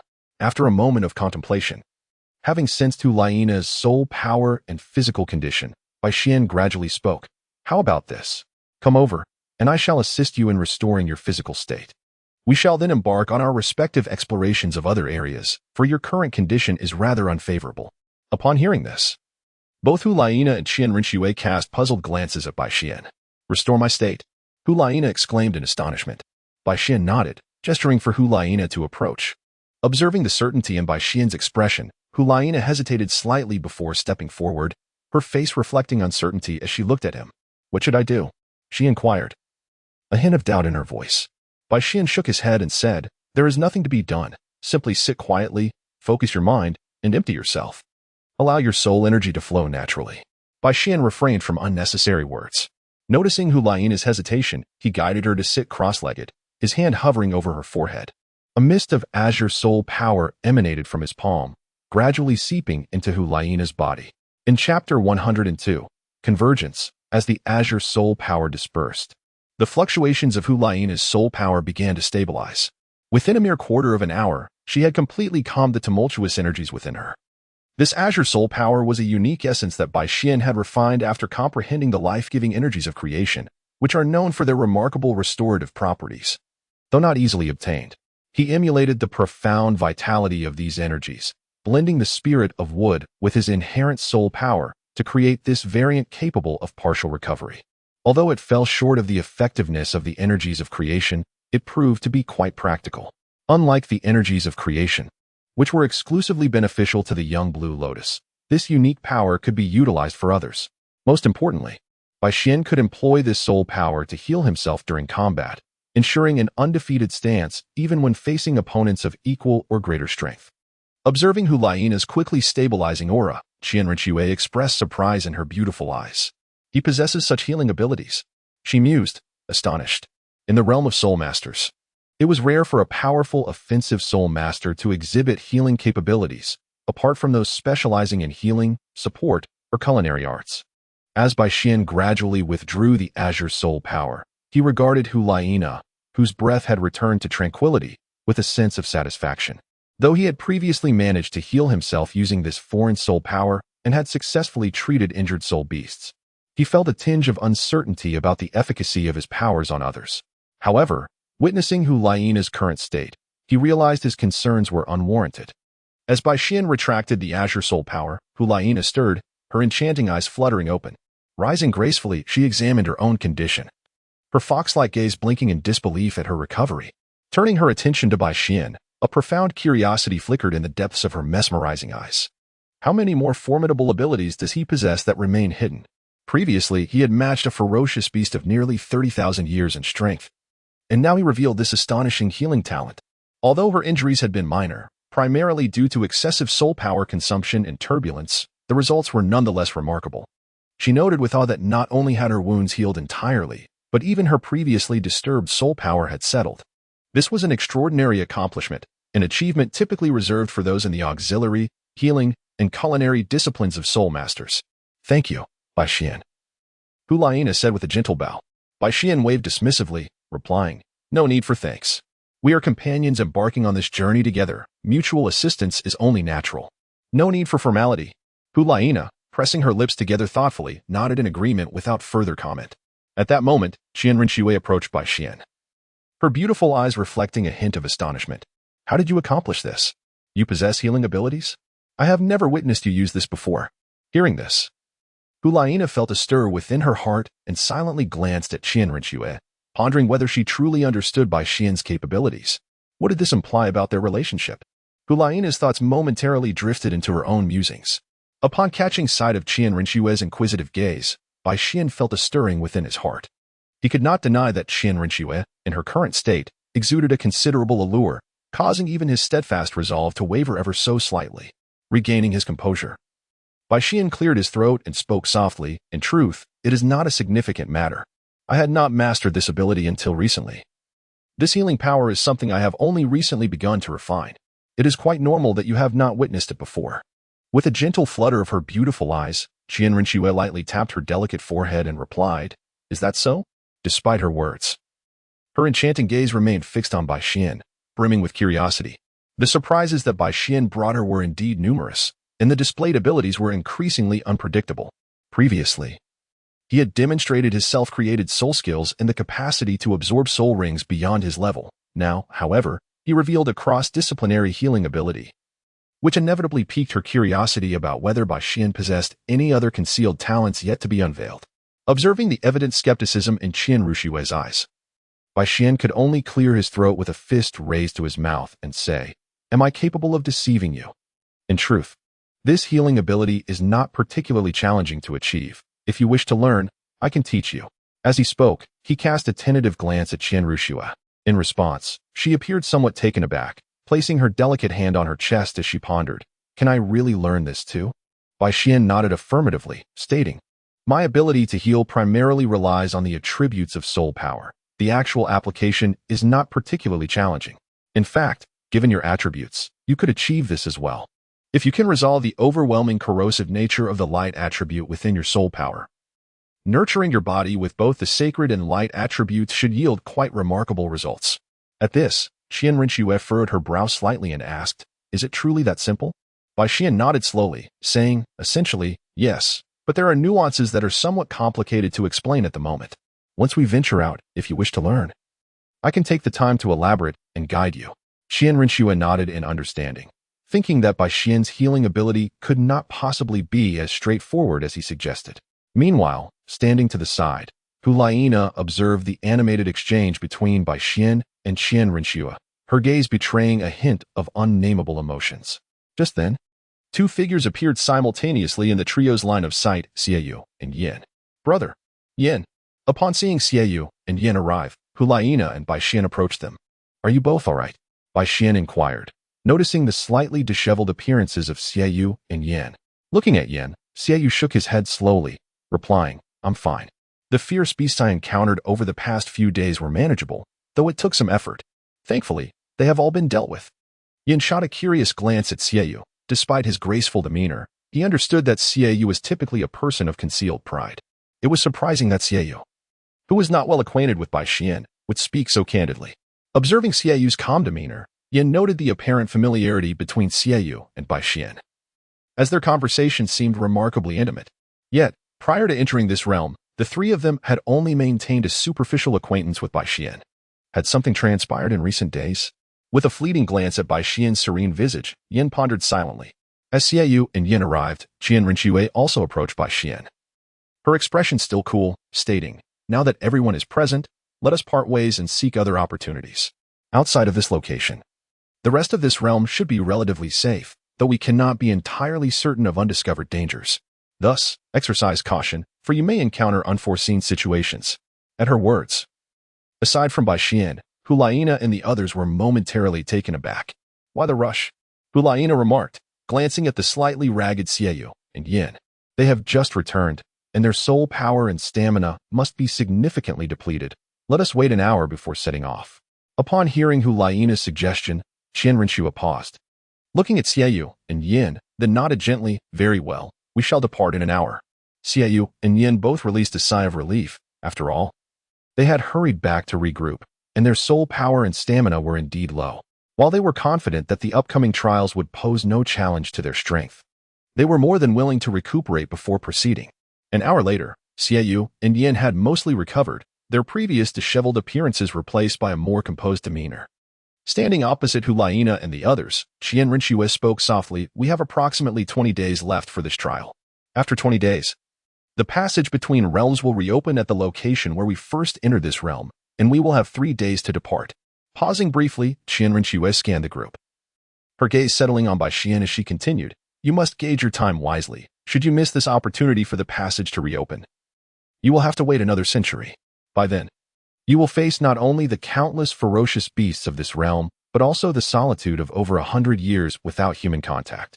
At that point, whether you can survive until the next opening remains uncertain. At this, aside from Bai Xian, the expressions of Hulaina and the others grew grave as they nodded in understanding. Seeing the change in their countenances, Qian Renshue nodded gently, stating, since you comprehend the urgency, we shall reconvene in 20 days. With that, Qian Renshue summoned a pair of golden wings, and with a swift flap, she soared off in a specific direction. Observing her departure, Bai Xian turned to Hulaina and the others, saying in a serious tone, I shall take my leave as well. Do exercise caution. After receiving their nods, Bai Xian summoned his soul bone wings, and, with a powerful flap, transformed into a golden streak, swiftly following the direction where Qian Renshue had flown. Watching Bai Xian and Qian Renshue vanish into the distance, the remaining 3 exchanged glances. Yin turned to Hulaina and Xiaoyu, inquiring, Laina, Xiaoyu, you seemed quite familiar with Bai Xian. What is your connection with him? Hearing this, Xiaoyu and Hulaina exchanged a knowing look before nodding. With a hint of reminiscence in their eyes, they replied, we encountered him not long ago. Bai Xian saved both our lives. What? Bai Xian saved you? Yan's eyes widened in disbelief. Xiaoyu nodded gravely, gazing in the direction Bai Xian had departed. And after a moment, said slowly, what the young master previously mentioned was indeed correct. Bai Xian's strength surpasses ours considerably. His soul ring configuration is astonishing. Not only is his second soul ring of 1,000-year level, but his fourth has reached 10,000 years. His combat prowess rivals that of a soul king, capable of battling ferocious beasts comparable to 30,000-year-old soul beasts. As Xiaoyu's description unfolded, Yan's astonishment grew, causing a slight disturbance in his soul power fluctuations. Initially, he had thought that the young master exaggerated Bai Xian's abilities to favor him. However, it appeared to be the stark truth. Not only was his second soul ring beyond the ordinary 1,000-year level, but his fourth had also reached 10,000 years. Furthermore, according to Xiaoyu, his combat prowess was truly remarkable, rivaling that of Soul King-level fighters and engaging ferocious beasts of 30,000 years. Could such feats truly be achieved by a soul master barely 13 years of age? With a heart laden with astonishment, Hulaina and her 2 companions deliberated and concluded that their combined strength was vastly inferior to that of Bai Xian and the young master. Fearing encounters with challenges akin to those Hulaina had previously faced, they resolved to explore the forthcoming territories as a team. Each carried their own thoughts as they ventured forth in search of elusive fortunes. 15 days later, amidst broken bones and remnants of a once mighty landscape, a valley teeming with colossal beast skeletons and a searing atmosphere akin to molten lava lay before Bai Xian, who strolled leisurely within, observing the formidable skeletal remains, which exuded an overwhelming aura despite their disassembled state. Bai Xian's internal turmoil belied his outward tranquility. The valley was littered with countless massive bones. He could identify no fewer than several hundred complete skeletons, with countless others eroded by time beyond recognition. Each of these preserved remains emanated an oppressive force that was nothing short of staggering, evoking memories of his encounter with the dark demon evil god tiger at the tender age of 7. The most formidable skeleton he had encountered thus far sent a chill down his spine, reminiscent of the trepidation he felt when facing Shilong. Nonetheless, Bai Xian had no inclination to withdraw from this perilous valley. In his eyes, such a dangerous locale must harbor unimaginable treasures. Otherwise, it would not have claimed the lives of so many powerful beasts. As for the danger, he felt a sense of confidence. He believed that even against a titled Douluo-level opponent, while he might not emerge victorious, he would certainly possess the strength to retaliate. Chapter 104. Discovery Outwardly. While Bai Xian meandered through the eerily unsettling valley, his spiritual consciousness began to reach out to the Qinglian seedling, which lay dormant within his sea of consciousness. Over the years, Bai Xian had developed a sense that, should he encounter life-threatening peril, the Qinglian seedling might undergo a transformation to help him confront the danger. However, the connection between them remained vague. Thus, he sought to ascertain the true nature of the dangers present through the seedling. Within the sea of consciousness, the Qinglian seedling floated serenely, forming a stable link with the expansive lotus platform created by the surrounding aura of creation, suppressing its presence within the mind. The seedling emitted faint azure glimmers, as it always had, showing no signs of significant change. Bai Xian extended his consciousness into the young Qinglian seedling, intertwining a fragment of his own awareness to establish communication. As Bai Xian's consciousness enveloped the seedling, it rippled gently, emanating faint azure glimmers, suggesting a sense of exploration and an attempt to comprehend the essence of Bai Xian's thoughts. After a considerable time, Bai Xian gleaned no extraordinary insights from the Qinglian seedling. He slowly shook his head, sighed softly, his expression momentarily tightening, and resumed his forward journey. Suddenly, Bai Xian halted, his right foot suspended mid-step. Behind him lay a narrow canyon passage, while ahead sprawled an expansive open area, its scenery starkly contrasting with the external valleys he had previously traversed. The scorching heat had vanished, replaced by an abundance of vitality and an overwhelming pressure. The ethereal energy here seemed almost liquid, its rich aroma wafting through the air, as if this place were the very source of spiritual essence. The moment Bai Xian set foot in this realm, he was enveloped by an otherworldly sensation, if not for the intense pressure. Though he had merely stepped forward with one leg, the formidable force was already coursing through his body, rendering him with a sensation akin to being ensnared in a quagmire. What is this? Startled by the sudden onslaught of pressure, Bai Xian momentarily stiffened, hesitating as he gazed at the unfamiliar expanse ahead. Unwilling to yield to this abrupt halt, he recognized the abundant spiritual energy surrounding him, indicating the presence of numerous divine entities.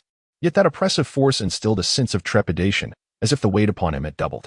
Although he believed he could withstand the pressure, his uncertainty lingered regarding whether it might intensify further. More critically, he could not ascertain the presence of formidable beasts lurking within. The concentration of spiritual energy here suggested the potential existence of creatures rivaling ancient soul beasts. The density he had sensed was several times greater than that of the outside world. Who could guarantee the might of the beasts dwelling within? Comparable to millennia, centuries, or perhaps something even greater? The uncertainty tormented him. After a moment's contemplation, Bai Xian's gaze gradually solidified with determination. He would advance.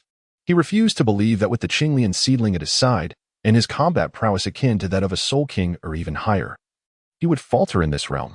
As his resolve crystallized, Bai Xian reflected on his past. He had consistently acted with caution, concealing his unique abilities to maintain a relatively stable environment for growth. Yet this had also served as a manifestation of his psychological timidity.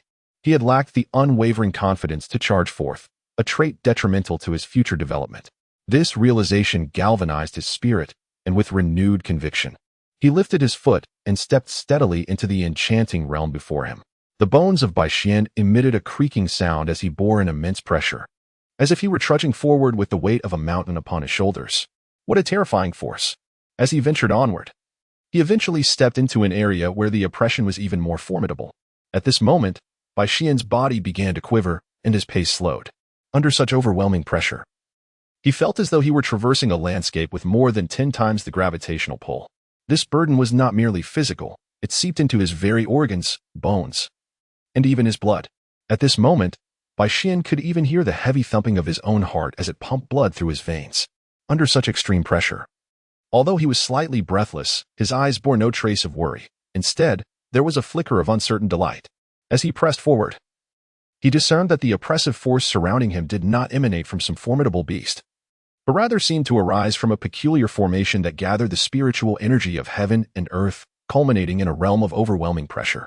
This realization brought him a measure of joy, for if his conjecture were correct, It indicated the presence of some powerful divine material supporting this formation.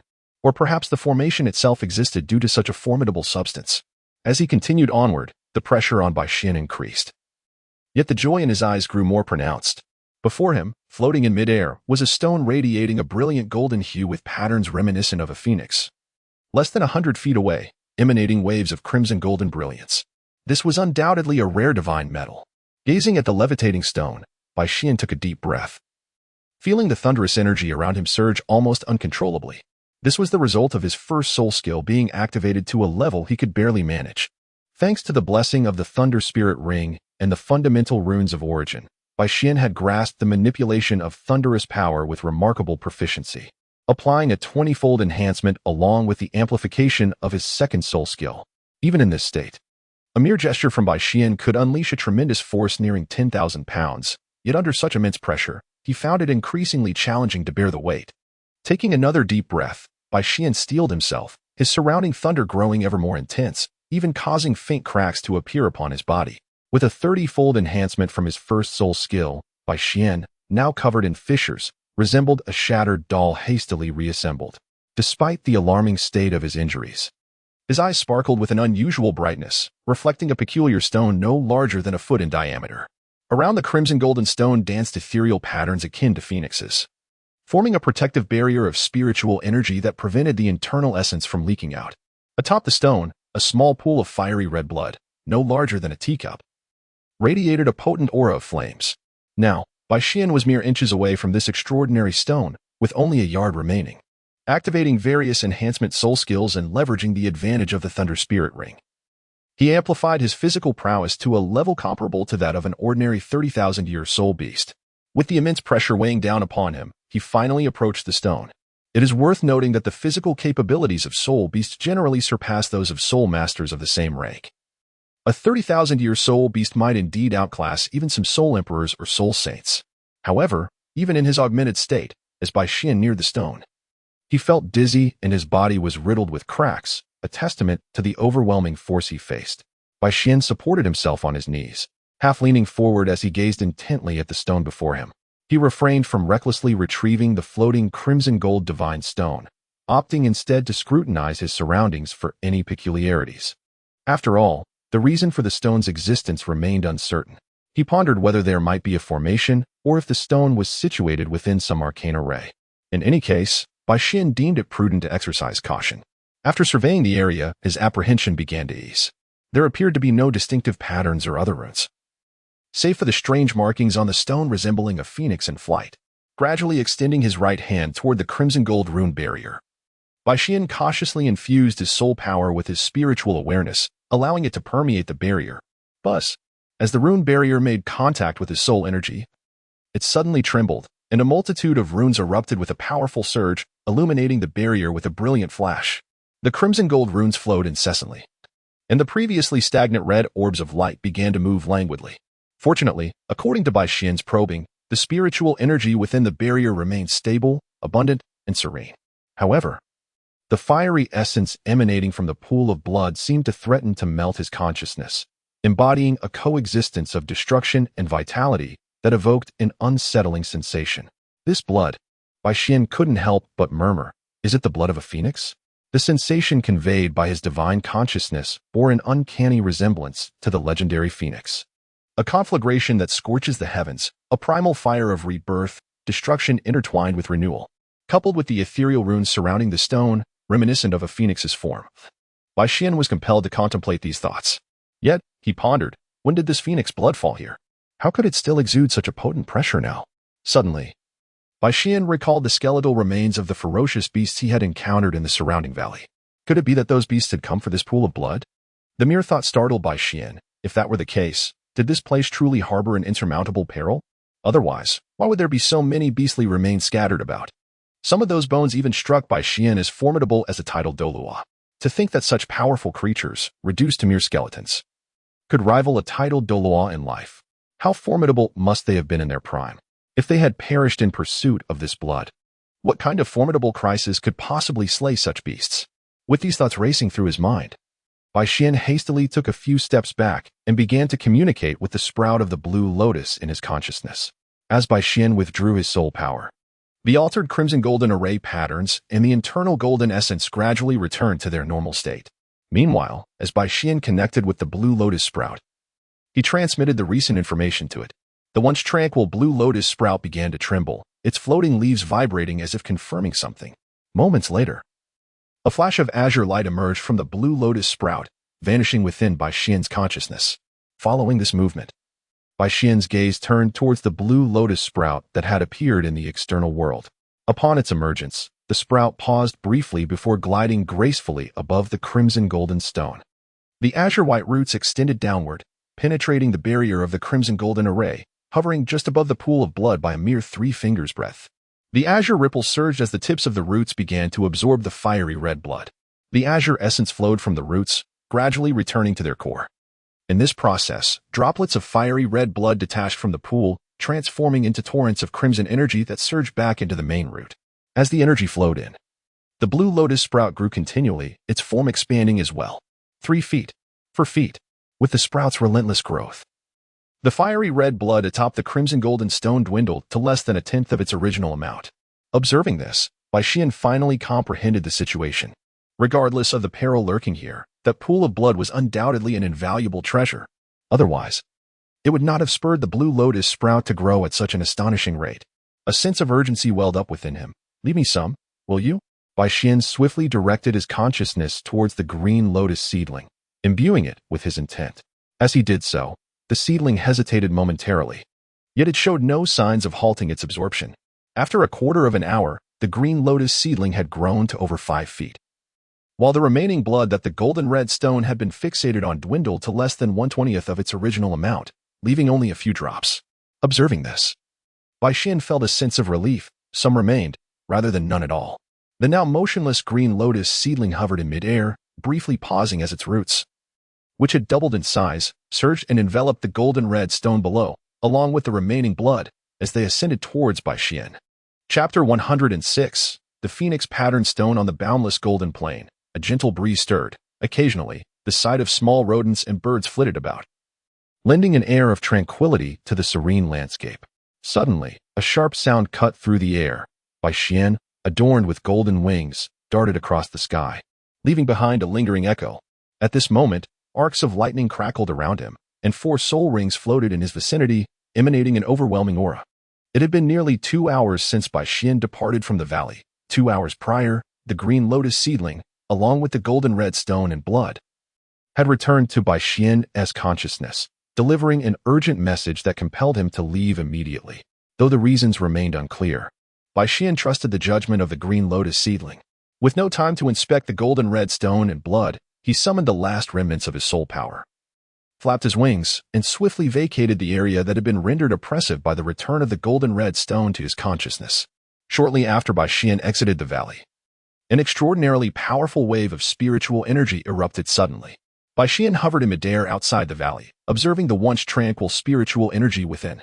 Suddenly, an unsettling turbulence erupted, instilling a sense of alarm in Bai Xian.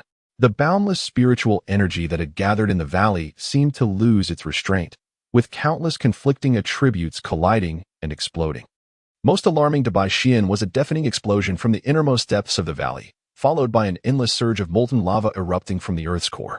This fiery lava, infused with intense fire attribute spiritual energy, soared skyward, reaching an estimated height of at least 1,000 meters.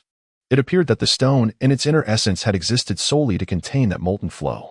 Now that Bai Xian had removed the stone and essence, the long-contained lava erupted in a cataclysmic display. Witnessing such a scene, Bai Xian was instantly shaken to his core. The proximity to the valley left him vulnerable. As the lava formed an expansive umbrella overhead, its descent encompassing him entirely. Without a moment's hesitation, Bai Xian flapped his wings and sped away towards the direction he had originally come from. After nearly 2 hours, he finally distanced himself from the chaotic area. The injuries he had sustained from the overwhelming pressure and the forced amplification of his first soul skill had mostly healed by now. As he journeyed, Bai Xian elevated his own pressure to the maximum to avoid unnecessary battles with ferocious beasts. At last, he arrived at a peaceful location without incident. With a slight tremor of his 4 wings, Bai Xian abruptly halted mid-flight, gazing down at the serene landscape beneath him. He let out a sigh of relief, murmuring, This place is temporarily safe. I shall rest here for a while. With that, he retracted his wings and gently descended to the ground, collapsing onto it in exhaustion. He was utterly fatigued. Previously, in his quest for treasures within the valley, Bai Xian had endured immense pressure, forcibly operating his amplification soul skill beyond its limits, resulting in significant injuries. Furthermore, he had expended all his strength to flee from the valley, utilizing his soul bone wings and his own pressure to their fullest.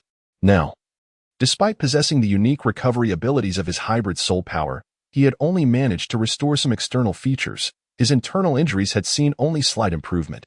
His soul power, despite exceeding that of an average soul master by more than double, had also been severely depleted. Sitting cross-legged on the ground, Bai Xian assessed his current state. He was far removed from the valley, and the chaos there would not reach him here. He needed to recuperate swiftly to restore his physical strength, soul power, and internal injuries. As he sat in meditation, Bai Xian kept a fragment of his mind alert to the outside world while his inner energy began to absorb the remaining vital essence from his sea of consciousness, refining it to restore his soul power and bodily injuries. The ethereal silhouette of a blue lotus gradually manifested around him, enveloping him in a gentle azure aura that continuously infused into his being. Bai Xian's previously pallid complexion began to regain a hint of color. Time flowed swiftly, and as Bai Xian remained in meditation, 3 hours gradually passed. At this moment, Bai Xian's complexion had nearly returned to its normal rosy hue. Though it still bore a subtle trace of pallor, nonetheless, he exuded an air of unparalleled elegance. Bai Xian ceased his meditation and gradually opened his eyes, which sparkled momentarily with brilliance. Although he had not yet regained his peak condition, it was heartening to note that, after enduring this formidable pressure and activating his soul force beyond its limits, he had completely exhausted his soul energy. Upon recovery, his soul power level had risen by 1 tier, now reaching the formidable rank of 34.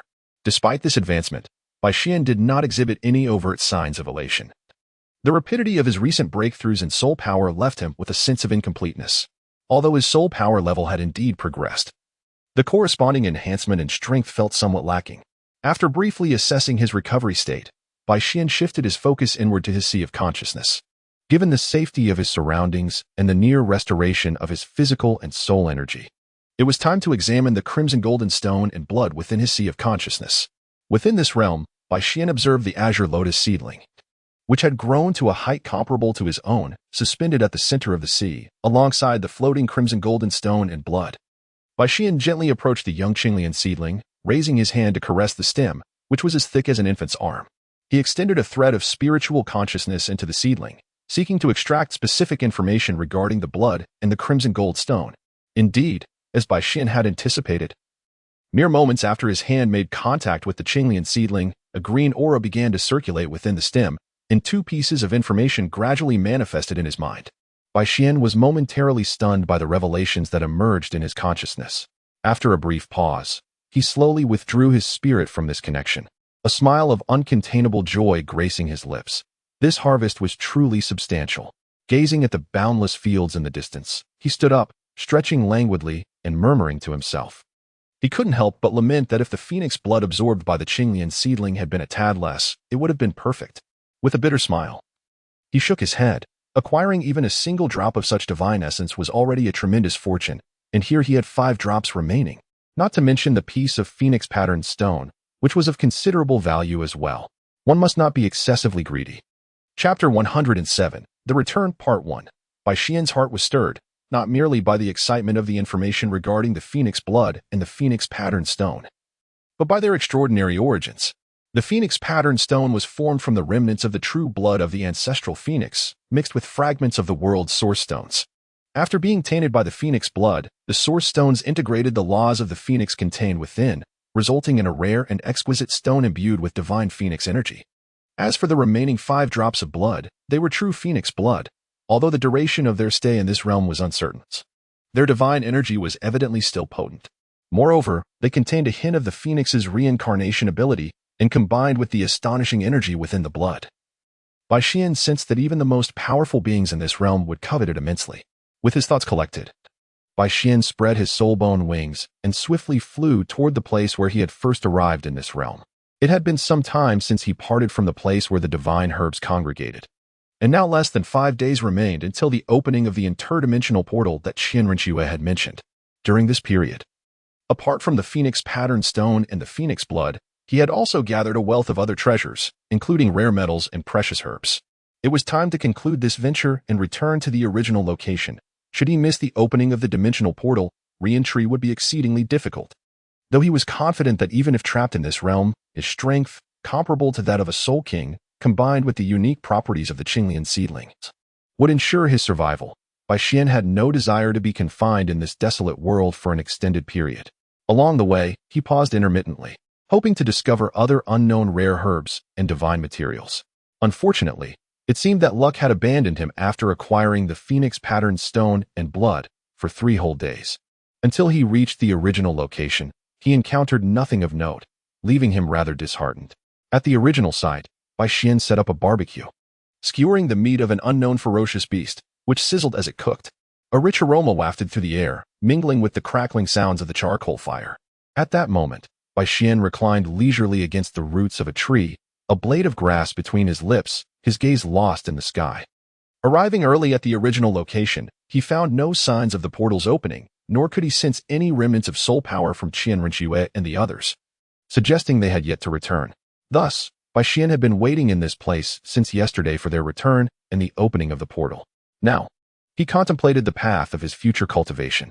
This journey had yielded considerable gains, particularly the invaluable Phoenix Pattern Stone and Blood, which had sparked numerous inspirations regarding his envisioned new cultivation system.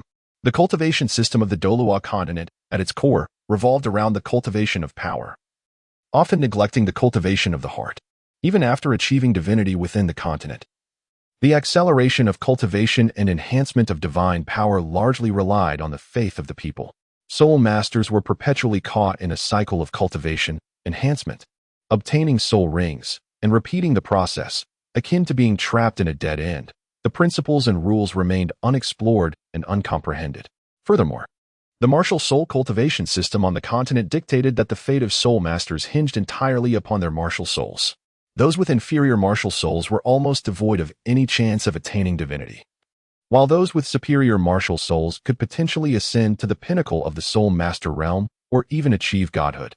The martial soul was the true lineage of soul masters. Their strength stemmed from their martial souls, yet the moment a martial soul was rendered null, even a titled Douluo could plummet from the heights of power into obscurity. This stood in stark contrast to the triad of essence, energy, and spirit found in mythological systems, where the nourishment of the spirit by essence and energy led to a profound enhancement of the body and longevity, as long as one did not suffer extreme injuries. It was exceedingly difficult for a person who had achieved immortality to fall, let alone those of the highest tiers, who could manifest countless forms, maintaining their essence across realms and evading demise. Bai Xian, aspiring to attain such formidable power, naturally sought to break free from the constraints of the martial soul and soul master cultivation systems. Thus, he contemplated the active severance of the martial soul's influence. However, he harbored a lingering concern that such a severance would inflict severe injuries upon him, and he could not ascertain whether the Qinglian seedling would provide aid at that critical moment. Additionally, the traces of the soul master system left upon his body would be challenging to eliminate entirely. Now, with the acquisition of the Phoenix Blood, Bai Xian's thoughts began to crystallize. He envisioned severing his martial soul, utilizing the Phoenix Blood's reincarnation flame to purify his body, incinerating the remnants of the soul master system within. Subsequently, he would forge a new body through the powerful divine energy and reincarnation ability contained within the Phoenix Blood. As long as he could develop a new cultivation method and practice with this reborn form, he was certain he could shatter the shackles of the martial soul and establish an entirely new cultivation system. However, the first step was to draw upon the wisdom of various schools of thought, synthesizing them into a cohesive understanding. The insights from the soul master cultivation system, the experiences of titled Douluos, the foundational rules of lightning, rare insights from the sword path, and the information obtainable from Qian Rinxue regarding soul master practices, alongside the pivotal nodes of energy flow that had nurtured the Qinglian seedling-esque growth. Each would assist him in consolidating this knowledge in the shortest time possible to forge his own path. As Bai Xian's thoughts meandered, he was suddenly stirred by a wave of soul power. Regaining his senses, He gazed in the direction from which the energy emanated and spotted Qian Rinxue soaring towards him with her 4 wings. However, she appeared somewhat disheveled. Her golden royal attire was tattered, and her aura fluctuated erratically. Her pallid complexion suggested she had sustained grave injuries. Focusing intently, Bai Xian sensed no pursuers trailing Qian Rinxue, indicating she was not in flight from any threat. With a powerful flap of his wings, he advanced towards her. Upon reaching her side, he noticed her wan face and spoke with concern. "Are you all right? How could you be so severely wounded?" As he spoke, he gently placed a hand on her delicate shoulder, channeling streams of azure soul power infused with vitality into her body. "I am fine," Qian Rinxue replied, finally relaxing as she recognized Bai Xian's presence. She slowly shook her head and spoke softly. At his words, Bai Xian refrained from further conversation and helped her descend towards their original location. Throughout the journey, his hand remained steadfast, continuously delivering azure soul power to mend her injuries. Once they landed, Bai Xian positioned Qian Rinxue comfortably on the ground and focused intently, unleashing torrents of azure soul power that visibly enveloped her form. Although Qian Rinxue insisted she was fine, Bai Xian could discern through the sensations of the soul power that her condition was dire. It was evident that her injuries rivaled those she had suffered 5 years prior at the hands of the dark demon, evil god Tiger. Not only was her internal soul power feeble, but her overall physical state was also precarious. It seemed her essence had been excessively drained, while her external injuries appeared negligible. Internally, she was frail, and any misstep could lead to lasting damage and hinder her progress in cultivation. Qian Rinxue had merely been enduring on sheer willpower. Were it not for the innate divine and luminous qualities of her angel martial soul, which helped suppress her injuries, she would have been incapable of channeling her soul power, much less summoning her angelic wings for flight. Half an hour later, having expended a significant portion of his soul power, Bai Xian gradually ceased his flow of azure energy and quietly observed Qian Rinxue, who had regained some color and was resting with her eyes closed. Another half hour passed, during which Bai Xian sat nearby, leisurely consuming skewered meat from a beast he had roasted, occasionally glancing in her direction. "Ah, you're awake." Upon finishing her meditation, Qian Rinxue opened her eyes to the sound of Bai Xian munching contentedly. Lifting her gaze, she saw him waving a skewer of roasted meat while addressing her. "How do you feel? Any better?" Suddenly, as if struck by inspiration, Bai Xian sprang to his feet and approached her. Standing close, he assessed her condition, biting into a piece of meat while extending the skewer towards her. With a swift motion, he directed azure soul power through her forehead and into her entire being. After a brief moment, Bai Xian withdrew his hand, nodding with satisfaction. "It seems you are recovering quite well." He then removed the piece of meat from his mouth and, dropping a charred morsel, offered the remaining skewer to Qian Rinxue. "You must be hungry. Here, have some." Qian Rinxue hesitated, gazing at Bai Xian, whose demeanor remained calm and composed, seemingly unconcerned about the source of her injuries. This left her feeling somewhat uncertain. After a moment's contemplation, she accepted the skewer and stared at it, unsure of what to do next. "Go on. If you let it cool, it won't taste as good." The voice of Bai Xian shattered Qian Rinxue's reverie. She took a bite of the aromatic grilled skewer, and upon tasting it, her eyes sparkled with delight. The exterior was crispy while the interior remained tender, with the seasoning perfectly balanced. Most remarkably, the meat seemed to originate from some formidable beast, containing a trace of residual energy, a veritable tonic for someone like her, who was somewhat deficient in essence blood. Stealing a glance at Bai Xian, she remarked, "I never imagined you possessed such remarkable grilling skills. Had I known, we would have collaborated these past few days." In response, Bai Xian chuckled softly. "It is nothing extraordinary. Merely a way to indulge in culinary pleasures. Over the years, my solitary ventures into the Star Dou forest have honed this skill."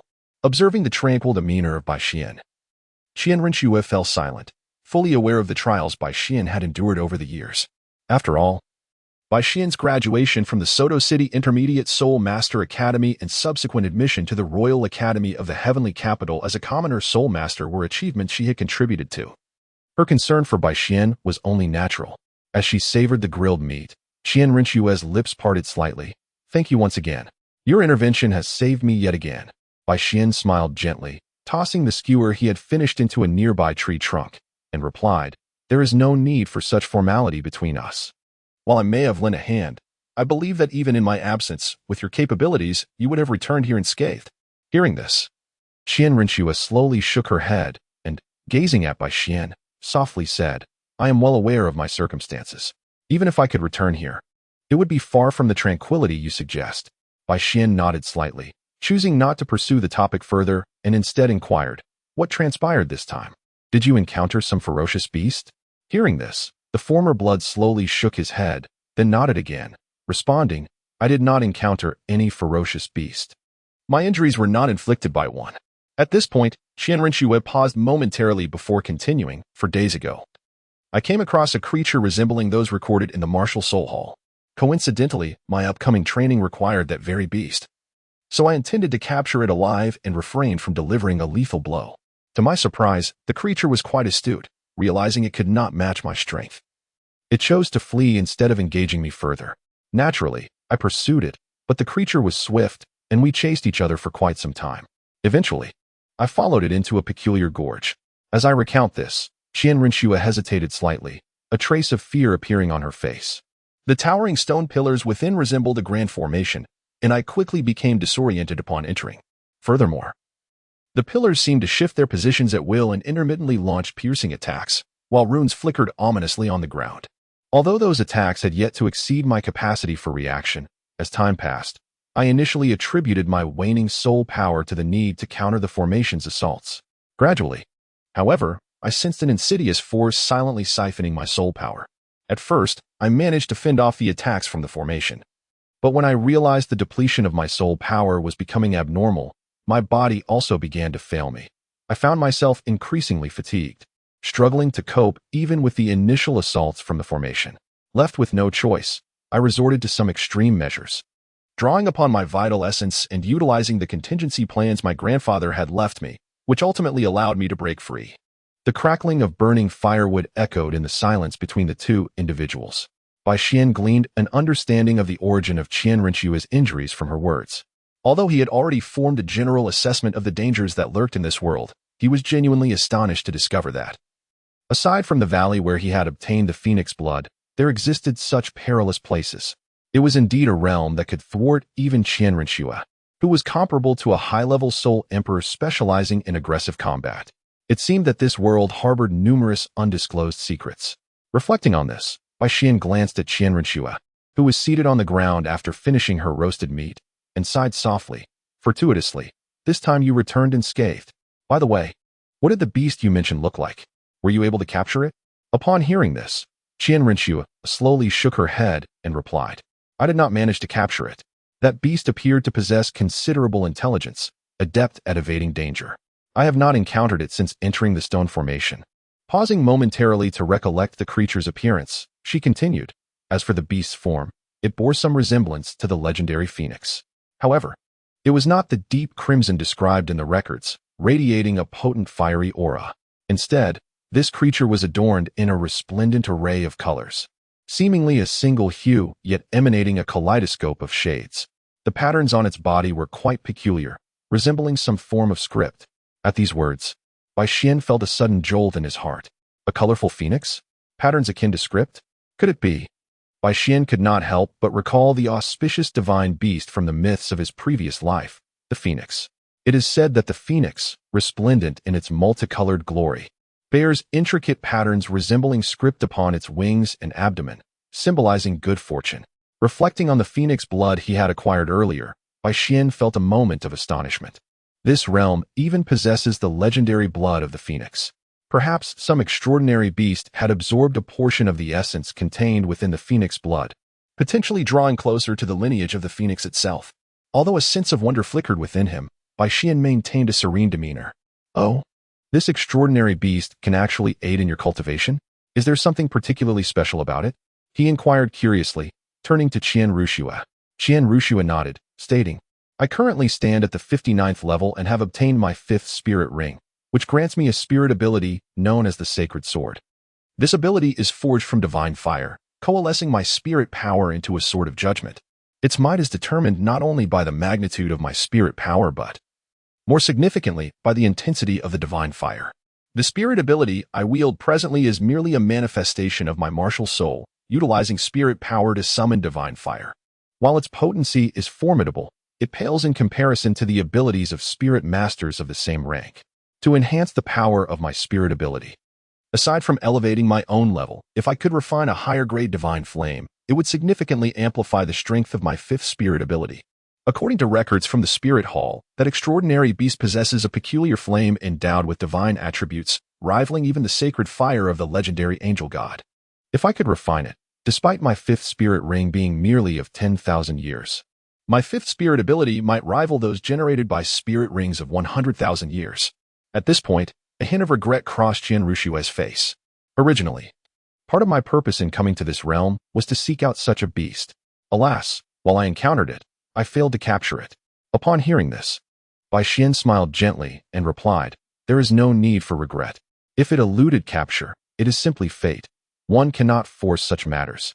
With a mysterious smile, he added, "Even without capturing it, one may still glean rewards." Really? Qian Rushue looked at Bai Xian with a hint of skepticism. Is it possible to gain something without capturing it? Noting her doubt, Bai Xian merely smiled faintly and turned his gaze in another direction, stating, "They have returned." Startled, Qian Rushue turned to follow his gaze, only to find no sign of Hu Laina and the others. In fact, she could not sense their spirit power fluctuations from even further away.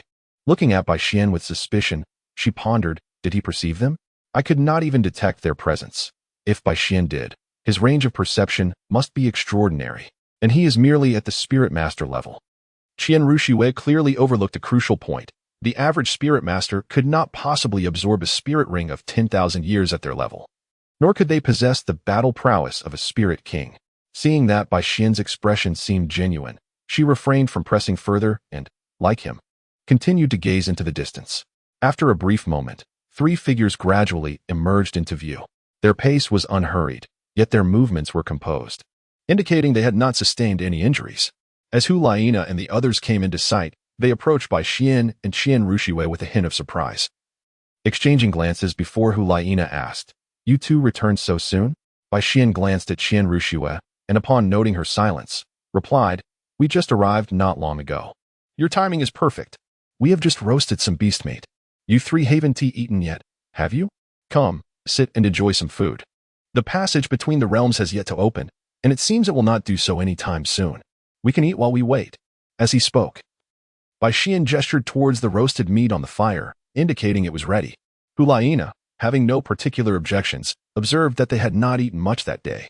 She glanced at Qian Rushue, who showed no signs of dissent, greeted Xieyu and Yan, and gracefully took a skewer of roasted meat, sitting beside Bai Xian and enjoying her meal. Xieyu and Yan also settled opposite Bai Xian and Qian Rushue, sitting cross-legged and partaking in the roasted meat. Just as they began to eat, the world around them started to tremble violently. Rifts in the air erupted silently, sending rippling waves cascading through the space. Chapter 110, Return. On the outskirts of the extreme northern ice plains of Douluo Continent, two figures appeared calm, yet exuded an undeniable aura of power, their 9 spirit rings fluctuating around them, attesting to their might. They were two titled Douluo-level experts. The two figures gazed placidly at the shimmering rift before them, resembling a portal to the void. The passage has opened. The young master and her companions should be fine, shouldn't they? Yu Guan mused aloud, glancing at Shilong, his expression tinged with concern. It should be noted that among those who entered were not only the daughter of the former pope, whom he had previously followed, but also 3 individuals favored by the current pope, one of whom was a likely candidate to become the pope's disciple, not to mention Bai Xian. The other 4 were undoubtedly the most talented of their generation within the Spirit Hall. Should any misfortune befall them? As the elder sent by the Pope to ensure their safety, he would bear an irrefutable burden of responsibility. Casting a sidelong glance at the somewhat grave Yu Guan, Shilong remained unfazed, responding calmly, "What is there to worry about? The young master is the most gifted individual in the history of the angel lineage. Even the Grand Offering has remarked upon her progress. It surpasses even my own at that stage. If the Grand Offering could return safely, the young master will surely do the same." At this, Yu Guan shot Shilong a glance, for his worry was not directed towards Qian Rushue. His concern lay with Hu Laina and her companions, the golden generation of the Spirit Hall. Given Qian Rushue's martial soul and level, even a typical high-ranking spirit emperor would struggle against her. However, Hu Laina and her companions were mere spirit masters, While they might contend with peak-level spirit masters of the same rank due to their innate martial soul advantages, they would find it exceedingly difficult to face a spirit king, let alone the formidable spirit beast of their tier. According to the records, a considerable portion of the ferocious beasts in the soul-severing realm can rival soul beasts that are over 30,000 years old. When the three of them encountered such entities, unless they employed a martial soul fusion technique to counter the threat, facing them individually would likely result in dire consequences. As myriad thoughts flashed through Yueguan's mind, the previously serene two-dimensional passage before them suddenly rippled with waves. Subsequently, 5 figures gradually emerged into their view. Young Master. Upon seeing Qian Rinxue and her companions emerge together, Shilong's voice wavered slightly, revealing that his inner turmoil was far from the calm demeanor he portrayed. Uncle Shi. Qian Rinxue nodded slightly upon noticing Shilong. Are you three unharmed? At this moment, Yueguan had also approached Hulaina and her companions, inquiring about their well-being. The trio exchanged glances and shook their heads slowly. Hulaina replied, Grandpa Yu, we are all fine. Upon hearing this, Yueguan nodded slowly and asked, what about the gains from this venture? Hulaina glanced at Bai Xian, who stood beside Qian Rinxue, then turned back to Yueguan and softly affirmed, the harvest is acceptable. I will elaborate more once we return. Yueguan's expression momentarily tightened as he scrutinized Hulaina, then shifted his gaze to the composed Bai Xian, pausing as if seeking to discern something from him. Turning back to Hulaina, he nodded gently without further comment. Meanwhile, after exchanging a few brief words, Shilong and Qian Rinxue engaged in a quiet conversation. Uncle Shi, let us return first. This is not a place for discussions, Qian Rinxue stated. Agreed. Shilong casually nodded, turning to face Yueguan and Hulaina. Qian Rinxue then addressed Yueguan, her expression impassive. Let us first return to Hakoning City, and afterward, you can return to Spirit City. At her words, both Xiaoyu and Yin felt a flicker of indignation. Such a command implied they were being treated as subordinates. After casting a deep gaze at Qian Rinxue, Yueguan's eyes darkened momentarily before he smiled gently, slightly bowing in respect. Yes, young master. He then led Hulaina and the others ahead, swiftly heading toward Hakoning City. Watching Yueguan and the others depart, Shilong's lips parted slightly before he sighed softly. Young master, you actually... Before he could finish, Qian Rinxue's voice interrupted. All right, Uncle Shi. Let us set off back. At her words, Shilong paused, gazing at Qian Rinxue's profile as she watched Yueguan and the others leave, lost in thought. After a moment, he let out a soft sigh. Yes, young master. At this juncture, Bai Xian had also approached Qian Rinxue closely, murmuring, let us go. Do not dwell on it. Startled by his words, Qian Rinxue's expression softened into a smile as she nodded slowly. In response, Bai Xian nodded slightly, and with a subtle shift, summoned his soul bone wings. As the three of them pursued Yueguan's direction. That night, Bai Xian lay quietly with his hands beneath his head, resting against the Western-style dome of the Spirit Hall in Hakoning City, gazing at the shooting stars and the luminous moon in the night sky. His eyes were clear and profound, as if containing the entirety of the cosmos within their depths. You've arrived. Though he did not see anyone, Bai Xian spoke softly. Yes. A gentle voice responded. Clad in palace attire, Qian Rinxue, her golden hair cascading lightly behind her, did not look directly at Bai Xian but, like him, turned her gaze toward the night sky, admiring the suspended moon and shooting stars.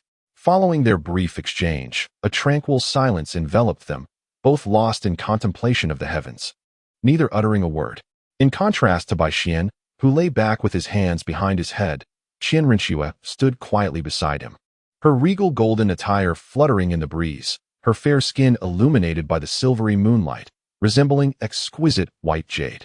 Time seemed to stretch on, and eventually, Bai Xian's deep gaze returned to calm. Turning to look at the still starry-eyed Qian Rinxue, he sighed softly. How are you? Has your heart found some peace? At his words, Qian Rinxue, who had been gazing upward, slowly turned her face to him, remaining silent. Yet, from the brightness of her eyes, Bai Xian discerned the answer he sought. Chapter 111. Conversations of their own. With a soft sigh, Bai Xian rose, looking at the moon that resembled jade, and murmured, Do you remember our heart-to-heart from a month ago? At his words, Qian Rinxue's expression shifted slightly. She cast a glance at Bai Xian before turning her gaze back to the moonlit sky. Yes, she replied with a gentle nod. How could she forget? The day after their arrival in Hakoning City, she had invited Bai Xian for a stroll to clear her mind. Perhaps after years of fatigue, or perhaps due to a hidden tenderness within her heart, or perhaps it was an inexplicable trust in Bai Xian. She confided in him about her circumstances and confusion, though she did not reveal the identity of the individual in her story. Yet she understood that with Bai Xian's intellect, he would certainly grasp the true identity of the protagonist within her tale. To her surprise, Bai Xian's ultimate reaction was somewhat unexpected. Bai Xian listened calmly to her story, subtly comforting herself as the protagonist. Not only that, but Bai Xian also shared her most profound thoughts with the listener, although her words were somewhat veiled. Qian Rinxue, with her astute mind, naturally grasped the underlying meaning. Observing Qian Rinxue gazing upwards, Bai Xian gently suggested, "Once you return, seek an opportunity for a calm conversation with her. Perhaps you will uncover unexpected truths or realities." Turning to Bai Xian, whose expression was serious, Qian Rinxue slowly nodded in agreement.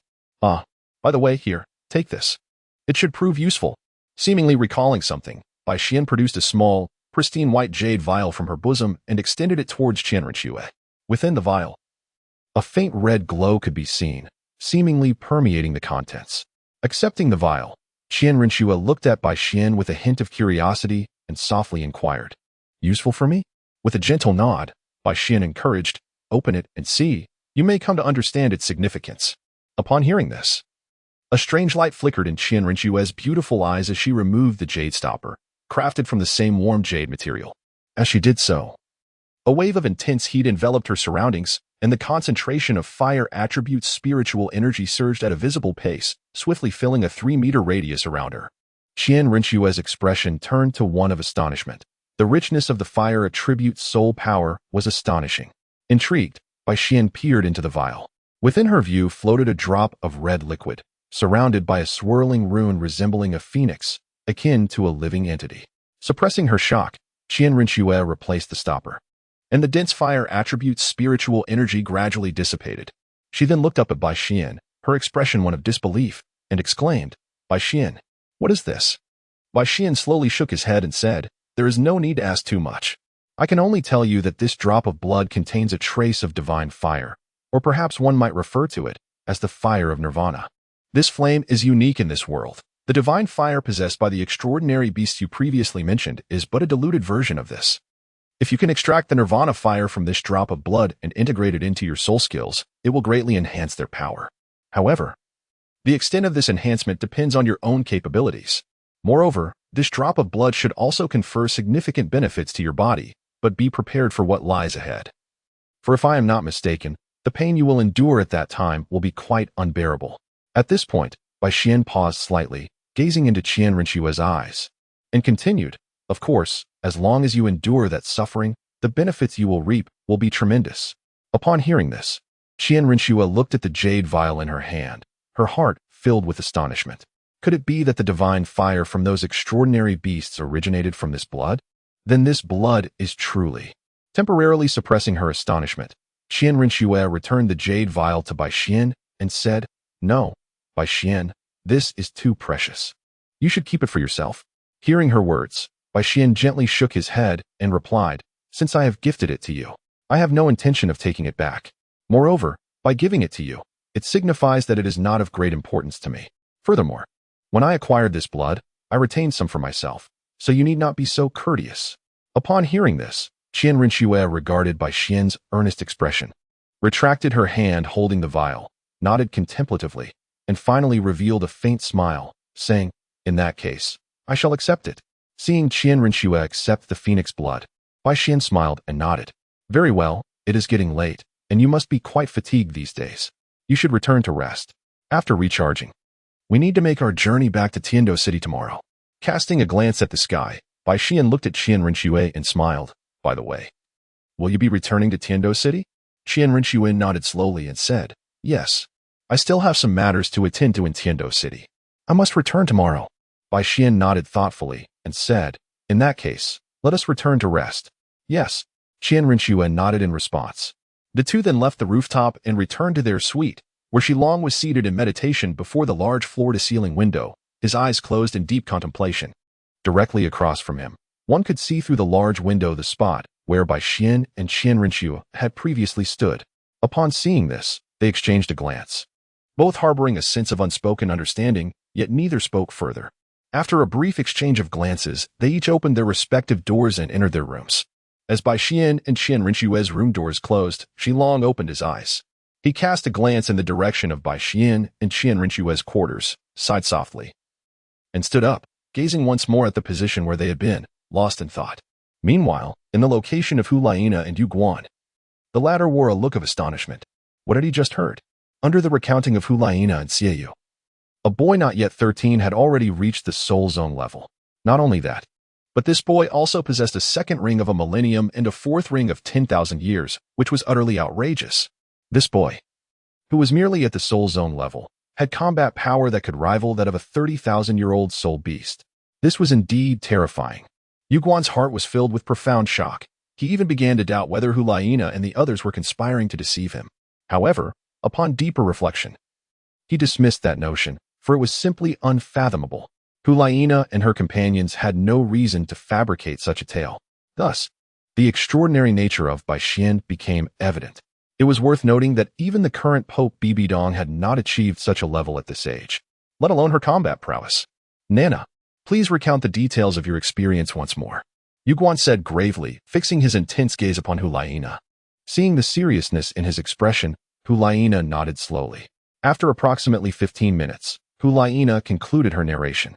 Yu Guan stood solemnly before the large floor-to-ceiling window, his back to the others, gazing at the starry night sky, his expression a tumult of emotions. Such a prodigy, a being of almost monstrous caliber, had appeared before him. Yu Guan found himself in a state of indecision. If such a talent were to belong to the Spirit Hall, it would be welcomed. However, should this prodigy become an adversary, it would certainly pose an immense threat to the Spirit Hall. A dangerous thought crept into Yu Guan's mind, but he quickly dispelled it. No, he could not eliminate him. Not when he was connected to her. Yu Guan recalled the relationship with Qian Rinshue. Never mind. It was best to leave the decision to the Pope. Time passed, and as the complexities of emotion played across Yu Guan's face, he finally turned his gaze toward the direction where Bai Xian and the others were located, then turned back to Hu Laina and the others, saying, "Tonight, you all should rest well. Tomorrow morning, we shall return to the Spirit City." Upon hearing this, Hu Laina and the others nodded in agreement. Hu Laina, however, felt a sense of foreboding as she could surmise what was on Yu Guan's mind. The next morning, as Bai Xian, Qian Rinshue, and Xilong were having breakfast, a servant from the Spirit Hall approached them with news that Hu Laina and her group had departed from Hakoning City and were returning to the Spirit City. Upon hearing this, Bai Xian and Qian Rinshue exchanged glances, both nodding in tacit understanding. After the servant left, Bai Xian turned to Qian Rinshue and asked, "Did you let them leave?" Qian Rinshue hesitated for a moment, then shook her head slowly, saying, "No, I have not seen them since yesterday." Upon hearing this, Bai Xian nodded in understanding, silently scooping a spoonful of lotus seed soup from his bowl, savoring it as he contemplated the reason for Hu Laina and her companion's early departure. However, after a while, he could not ascertain why they had left so hastily, concluding that it was likely due to the strained relations between Qian Rinshue's faction and Bibidong's. "What's wrong? Is there an issue?" Seeing the contemplative expression on Bai Xian's face, Qian Rinshue asked. Shaking his head, Bai Xian replied softly, "It's nothing. Just find it strange that they left Hakoning City so early." Nodding thoughtfully, Qian Rinshue said, "Perhaps it was because of my performance yesterday." Listening to his tone, though calm, carried a hint of coldness. Upon hearing this and observing the expression of Qian Rinshue, Bai Xian helplessly shook his head, inwardly lamenting that it seemed prudent to take a gradual approach to that matter, as haste would yield no results in the short term. After having breakfast, the trio, with Bai Xian and Qian Rinshue seated inside a carriage while Xilong rode alongside, continued their journey toward the city of Tiandou. Bai Xian sensed a multitude of extraordinary soul masters accompanying them. 15 days later, they arrived within mere dozens of miles from Tiandou City. Turning to gaze out the window, Bai Xian noticed that Qian Rinshue had dozed off against the carriage. Bai Xian offered a gentle smile, extending his hand to assist Qian Rinshue in untangling her somewhat disheveled golden locks. However, just as Bai Xian's hand reached near Qian Rinshue's ear, it halted midair. His expression shifted several times, and ultimately, Bai Xian sensed the inappropriateness of the gesture. He slowly lowered his left hand, gazing at Qian Rinshue, who remained in a light slumber, and let out a soft sigh. Rising from his seat, Bai Xian exited the carriage and stepped outside. Standing beside the carriage, He gazed into the distance at the city that was beginning to take shape on the horizon, stretching his limbs in a languid manner. What is this? Feeling weary from staying inside, he yearned to take a look outside. Just as Bai Xian stretched and focused his gaze forward, a voice suddenly whispered in his ear.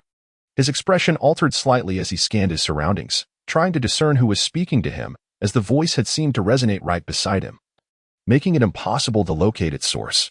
After a prolonged search, he found no one but Shilong, who was riding ahead of them. No need to look further. I am right in front of you. At that moment, the voice echoed again in Bai Xian's ear, causing him to momentarily freeze in surprise. Shilong? What business could he possibly have with me? Since you are out, come sit with this old man for a while. Shilong's voice rang out once more. Although Bai Xian thought this, his movements remained swift. He swiftly leaped onto the horse beside Shilong and inquired, "What matter do you seek me for, senior?" Casting a fleeting glance at Bai Xian, Shilong turned his gaze forward and replied casually, "Youngster, are you aware of the place known as the Sky-Severing Soul Realm?" At this remark, Bai Xian's heart stirred, and he looked at Shilong, attempting to discern any clues from his expression. Regrettably, Shilong's demeanor remained utterly tranquil, providing no indication of any unusual sentiment. Bai Xian could only shake his head slightly and respond, "I humbly request your guidance, senior." After a brief appraisal of Bai Xian, Shilong spoke softly, "Since you are acquainted with the young master, you must also be aware of my Wuhuan Temple's angel clan." Bai Xian nodded calmly, indicating his understanding. The Sky-Severing Soul Realm was a treasure discovered 4 centuries ago by a former pope of my Wuhuan Temple, utilized solely as a resource for our angel lineage. Even the current pope of our Wuhuan Temple lacks the qualification to enter or send others. Entry is contingent upon the consent of the angel clan. The 3 individuals who entered previously were granted permission because they were 3 prodigies of the Wuhuan Temple. However, you are not one of us. Yet the young master still extended an invitation to you. I believe you should comprehend the significance of that. As his words concluded, Shilong's gaze bored deeply into Bai Xian's eyes. 1 hour later, Bai Xian and his companions had reached a point just a few kilometers outside of Tiandou City. Bai Xian, mounted on his horse, rode alongside Shilong, both of them exhibiting a serene demeanor, with no signs of conversation between them. Suddenly, Qian Rinxue's voice broke the silence. Bai Xian and Shilong turned around at the sound, their gazes landing on the somewhat hazy-eyed Qian Rinxue. She was standing on the carriage frame, yawning and stretching her body, before summoning her martial spirit, the 4-winged gale, to soar gracefully to their side. "Bai Xian, Uncle Shi, what brings you here?" Qian Rinxue inquired, her expression tinged with curiosity as she observed the 2 walking side by side. Seeing her puzzled demeanor, Bai Xian offered a gentle smile and explained, "I was feeling a bit weary from sitting in the carriage, so I thought I might stretch my limbs. Fortunately, senior, she has some horses for a change, and I wanted to keep him company." After speaking, Bai Xian glanced over at Shilong. Upon hearing Bai Xian's words, Qian Rinxue's uncertainty diminished slightly, yet she still turned her attention to Shilong. Shilong, after considering Bai Xian's statement, chose not to dispute it. Instead, he momentarily averted his gaze from Bai Xian's face, almost imperceptibly pausing, before directing his attention towards Qian Rinxue, nodding gently and uttering a soft hum. Casting a glance at Bai Xian, Shilong was somewhat surprised by his response, for their previous conversation had laid everything bare. Memories of their discussion from an hour ago surfaced in his mind. Earlier, after he had explained why Bai Xian was able to enter the realm of severed souls, Bai Xian's reaction had indeed met his expectations. After Bai Xian finished speaking, he fell into silence for a moment before nodding at him. Although Bai Xian did not elaborate further, Shilong could discern the tenderness and determination deep within Bai Xian's eyes. This was precisely what Shilong had hoped to witness. After all, although Qian Rinxue was not his biological child, his presence had accompanied her throughout her growth. It could be said that Shilong had watched Qian Rinxue blossom into the person she was today. Despite the absence of blood ties, he had long regarded Qian Rinxue as the embodiment of his own continued existence. Regarding Qian Rinxue's feelings for Bai Xian, although she had concealed them well, Shilong could still glean hints from her unusual behavior. Since the age of 9, Qian Rinxue had been sent to the Tiandou Empire, masquerading as Shui Qinghe, which meant her childhood and adolescence were spent suppressing her true nature. Now that Qian Rinxue had found someone she cared for, he naturally wished for her feelings to remain untroubled. Moreover, in Shilong's eyes, Bai Xian was a remarkably promising junior. Not only had he achieved the soul sect level at a young age, nearly matching Qian Rinxue, but his soul rings were also an extraordinary configuration beyond the usual limits. making his potential comparable to that of the young Qian Rinxue. Indeed, it seemed even superior to that of the former high-ranking offerings. Hence, Bai Xian was entirely deserving of Qian Rinxue. However, this matter still required the consent of the high-ranking offerings to be realized. As Shilong quietly observed Bai Xian and Qian Rinxue, he could not help but reflect on the situation. Meanwhile, Qian Rinxue, noticing Shilong's movements, felt a slight alleviation of her previous doubts. She turned to Bai Xian and asked, "When you return to Tiandou City, will you go straight back to the Tiandou Royal Academy, or do you have other plans?" Gazing at the distant Tiandou City, Bai Xian pondered for a moment before replying, "I think I will not return to the academy just yet. After all, my leave has already been prolonged for a while, and a little more time won't matter." He paused briefly before continuing, "Moreover, I have discovered several resources during this search, and I would like to see if I can exchange some unnecessary herbs and materials for something useful." Upon hearing this, Qian Rinxue nodded thoughtfully and said, "If you have any needs regarding cultivation resources, do not hesitate to ask me. I still have an abundance of herbs and training grounds." Bai Xian smiled in response. "Rest assured, if I truly require assistance, I will not stand on ceremony." At this point, Bai Xian halted, gazing ahead at Tiandou City. His expression slightly unfocused as he murmured, "But, ultimately, I can only rely on myself for this matter." "What?" Qian Rinxue's voice rang out as she noticed Bai Xian's initial movement, though she had not caught his words clearly. Realizing her confusion, Bai Xian hastily clarified, "It's nothing. I merely meant that we are almost at Tiandou City. It's been a long time since I could relax." "Is that so?" Qian Rinxue regarded Bai Xian with a hint of skepticism. Seeing her lingering disbelief, Bai Xian's expression faltered slightly, and he felt an imperceptible awkwardness wash over him. What else could it be? "Are you still pursuing your previous mission upon returning to Tiandou City?" To divert Qian Rinxue's focus from him, Bai Xian sought to shift her attention elsewhere. Upon hearing this, Shilong, who had maintained a calm demeanor, felt a subtle change in his expression. However, he quickly regained his composure, his internal soul power stirring subtly. Though it was not visibly apparent, he was already in a state of readiness. Quietly channeling his soul power, Shilong calmly observed Qian Rinxue. If she exhibited any sign of ignorance, he might be compelled to take drastic measures, even at the risk of losing her trust. After listening to Bai Xian's words, Qian Rinxue indeed refrained from pressing the previous issue, her tone taking on a slightly somber note as she replied, "The previous mission has yet to be completed, so I cannot return in the short term. I must wait until this matter concludes." Upon hearing this, Shilong, who had been subtly channeling his soul power, felt a sense of relief and momentarily ceased his efforts. However, upon hearing Qian Rinxue's words, a chill ran through him. Had she disclosed this matter to him? Shilong could not help but feel astonished. Despite Bai Xian appearing to be quite close to Qian Rinxue, he was not affiliated with the Spirit Hall. How could such a confidential matter be shared with him? Silently observing Qian Rinxue's actions, he sought to ascertain how much Bai Xian truly knew about this situation. Chapter 114, The Fire of Nirvana. Unexpectedly, Shilong found himself taken aback. After hearing Qian Rinxue's words, Bai Xian displayed a remarkable calmness, merely nodding in silence. "Indeed, upon returning this time, I shall find an opportunity to converse with her earnestly." Gazing at Qian Rinxue, Bai Xian spoke in a tranquil tone, "You are spending excessive time managing those tedious affairs in Tiandou. I recently attained the 40th rank, and if you continue in this manner, I fear that in a few years, I will have caught up with you." Upon hearing this, a hint of warmth flickered in Qian Rinxue's bright, beautiful eyes. She smiled gently, her lips moving slightly as she replied, "Rest assured, I shall not be easily caught up to by you." As she spoke, Qian Rinxue paused momentarily, her gaze drifting towards the distant Tiandou city walls, the direction of the Tiandou Imperial City's prince's residence. Her expression gradually turned contemplative. After a brief silence, she softly remarked, "Once this period is past, I will return and have a discussion with her." At this moment, Shilong, who had been attentively observing Bai Xian and the others, felt a stir within her heart.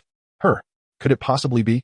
She cast a deep glance at Bai Xian, pondering the significance of his position in her heart, especially considering that despite the mother-daughter relationship, their bond was so strained that even the grand offering could not mend it.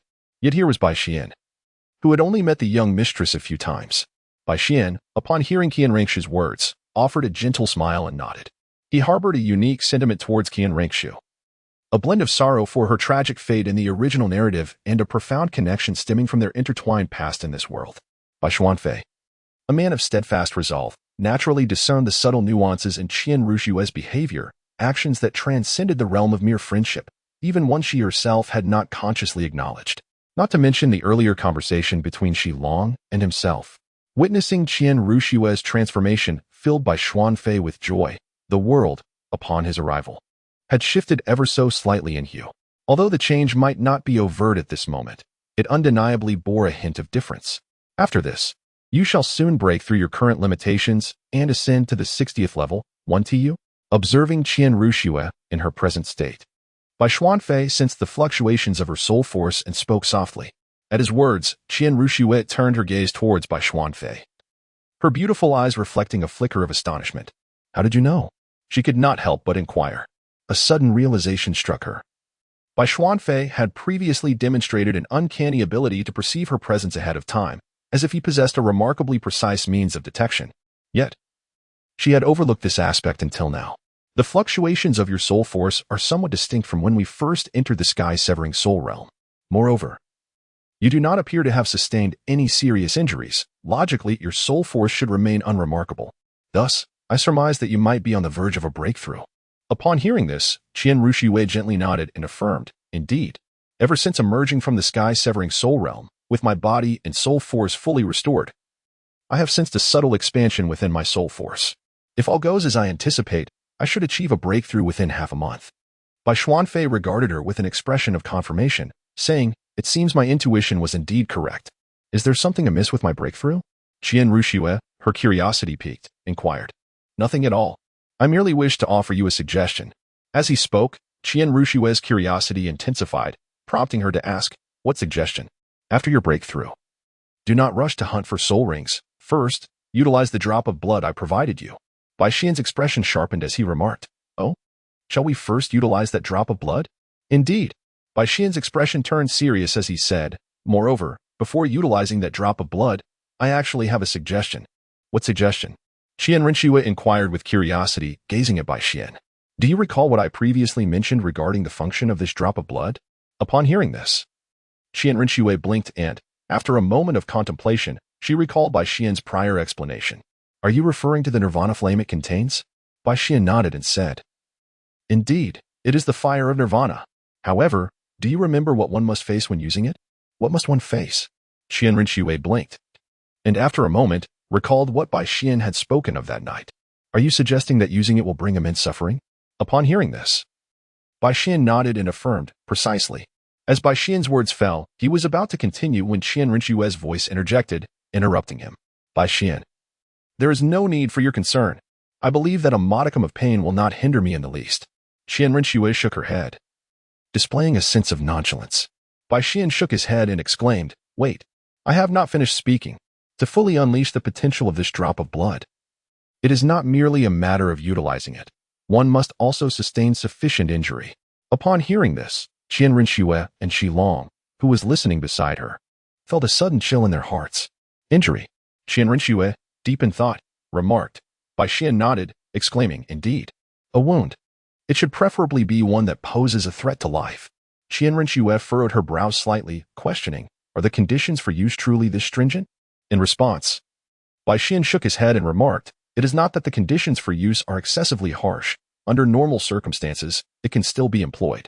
However, while one may reap considerable benefits in a typical state, it does not fully reveal its extraordinary potential to truly harness its capabilities. The optimal condition is one of severe injury. Qian Rinshue, still frowning, inquired, is there such a notion? Bai Xian nodded and remarked, this drop of blood contains the essence of nirvana fire, which is, in fact, the source of nirvana's abilities. A severely injured individual, if able to invoke the nirvana fire within to ignite themselves, may endure the searing flames, and not only restore their injuries, but potentially elevate their innate qualities to a higher echelon. If I am not mistaken, this power of nirvana could even enhance one's martial spirit, allowing it to ascend to a greater level of strength. Moreover, your fifth soul skill requires this extraordinary and sacred fire, making the invocation of nirvana fire nearly certain, as long as one withstands the scorching flames. The moment of ultimate reward will undoubtedly present an unimaginable opportunity. Chapter 115. After listening to Bai Xian's exposition, both Qian Rinshue and Xilong comprehended the implications of his words. However, This realization rendered their expressions somewhat grave. While Shilong remained silent, Qian Rinxue held a profound trust in Bai Xian's assertions. Yet, the preconditions he outlined for maximizing the efficacy of the phoenix blood left her heart trembling. Even if other soul masters possessed that drop of blood, the life-threatening injuries alone would deter 99% of them from pursuing such a perilous path, opting instead for a more prudent approach to utilizing the blood. It was not as Bai Xian described. Placing oneself in extreme danger while igniting nirvana fire, such an act would be tantamount to self-mutilation, a reckless pursuit of death. An atmosphere of silence enveloped the group, interrupted only by the rhythmic sound of hooves clattering against the road. Each person bore a weighty demeanor. This tension lingered for over 2 minutes, until, after the interval, Qian Rinxue exhaled softly, turning to Bai Xian with a measured gaze. I understand now, Bai Xian. I will give this matter serious consideration. As her words fell, though her tone remained calm, both Bai Xian and Shilong discerned a note of determination in Qian Rinxue's voice. Bai Xian was not surprised, for both he and Qian Rinxue were of the same ilk. With extraordinary talents, they stood at the pinnacle among their peers, harboring a profound confidence in themselves, a belief that rendered them invincible among their contemporaries. They held themselves to the highest standards, undaunted by opportunities or dangers, for they were certain of their eventual success. Much like Qian Rinxue, Bai Xian too entertained similar thoughts. However, the moment he envisioned utilizing the phoenix blood had yet to arrive. When the time came to embark upon the path he had envisioned, it would undoubtedly be fierce. Severing one's martial soul, extracting soul rings. Each was a perilous endeavor, fraught with near-death experiences, and to undertake such uncharted methods while ensnared in this state, subjected to the purifying flames of nirvana, and by Xian's deductions, the instant he emerged with a novel system, it was highly probable he would invoke the divine sanctions set forth by the deities of this realm. At that moment, he might very well attract the wrath of thunder, akin to the tribulations ordained for spirit beasts exceeding 100,000 years. Yet, Bai Xian harbored no fear, for this was his path, the path he ardently pursued.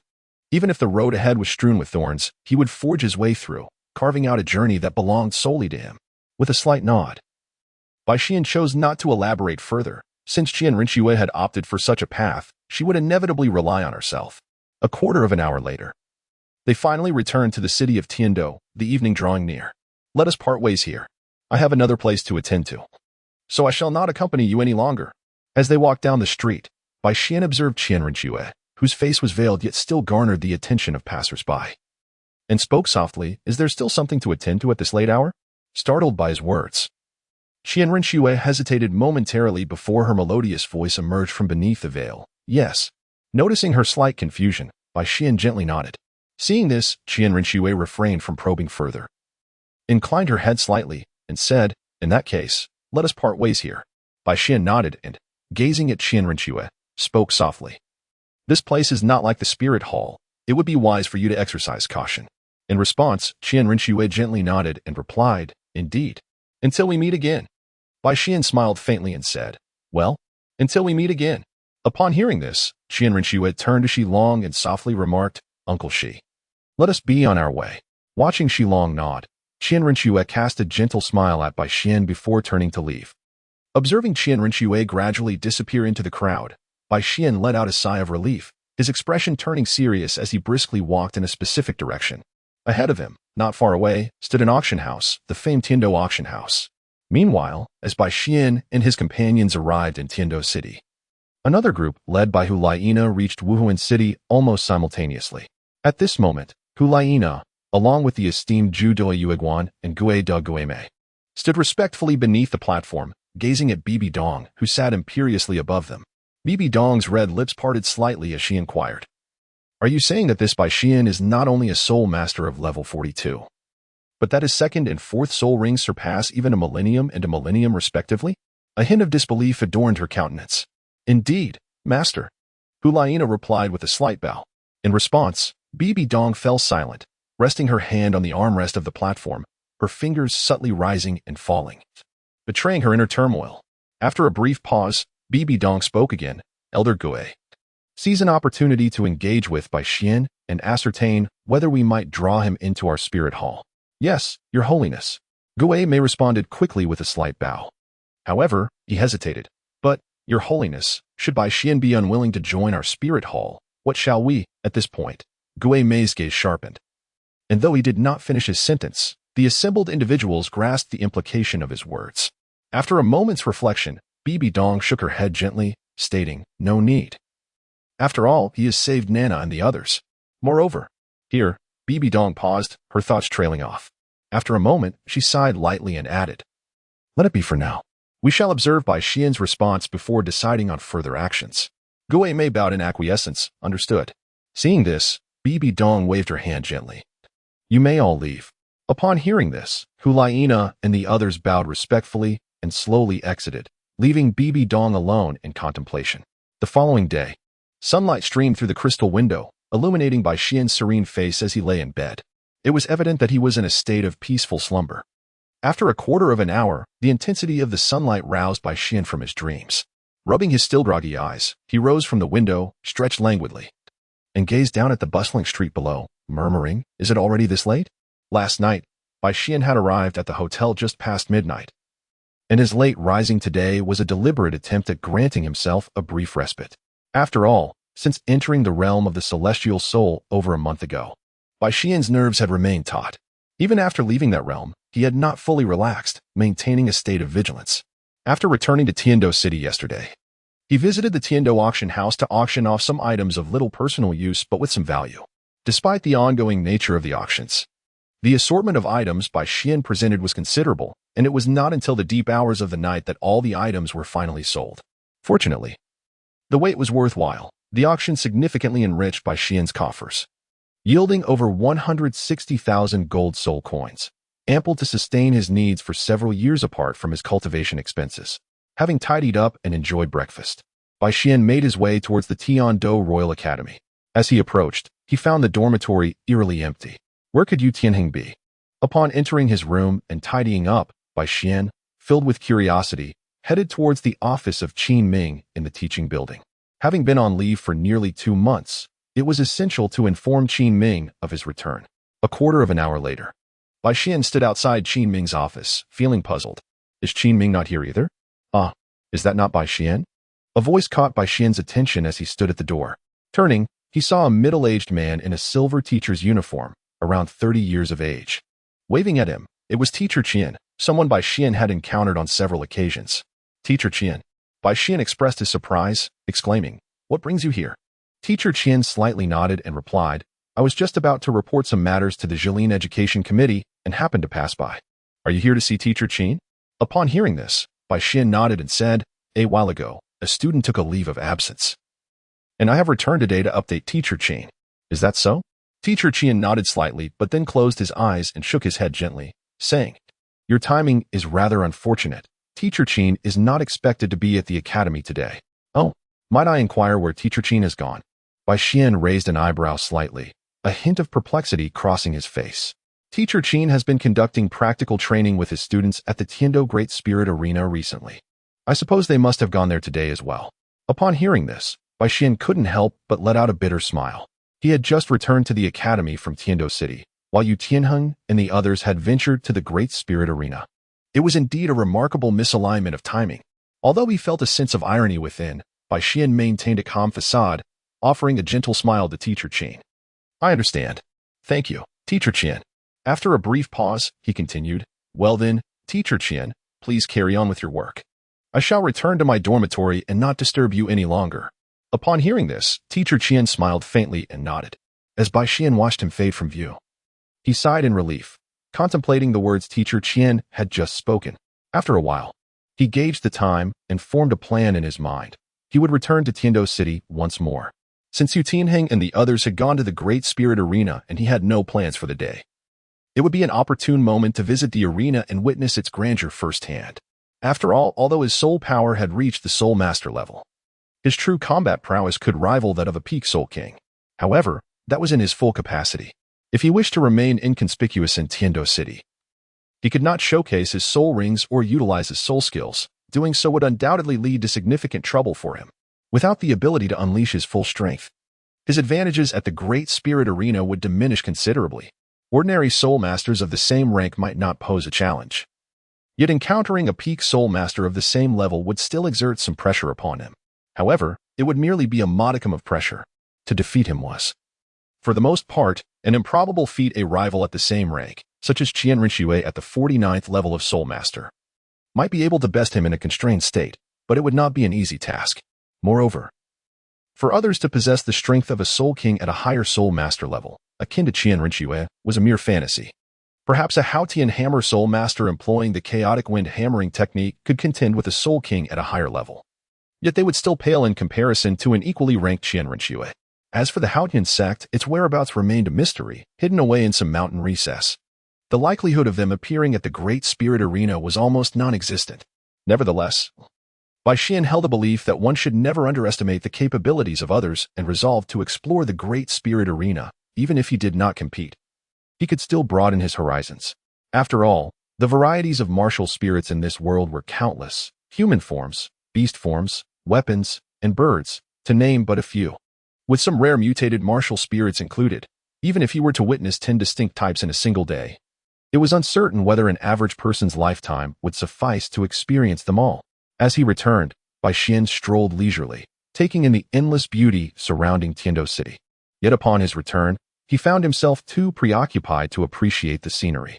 He hastened his pace and arrived at the Great Spirit Arena in a mere quarter of an hour.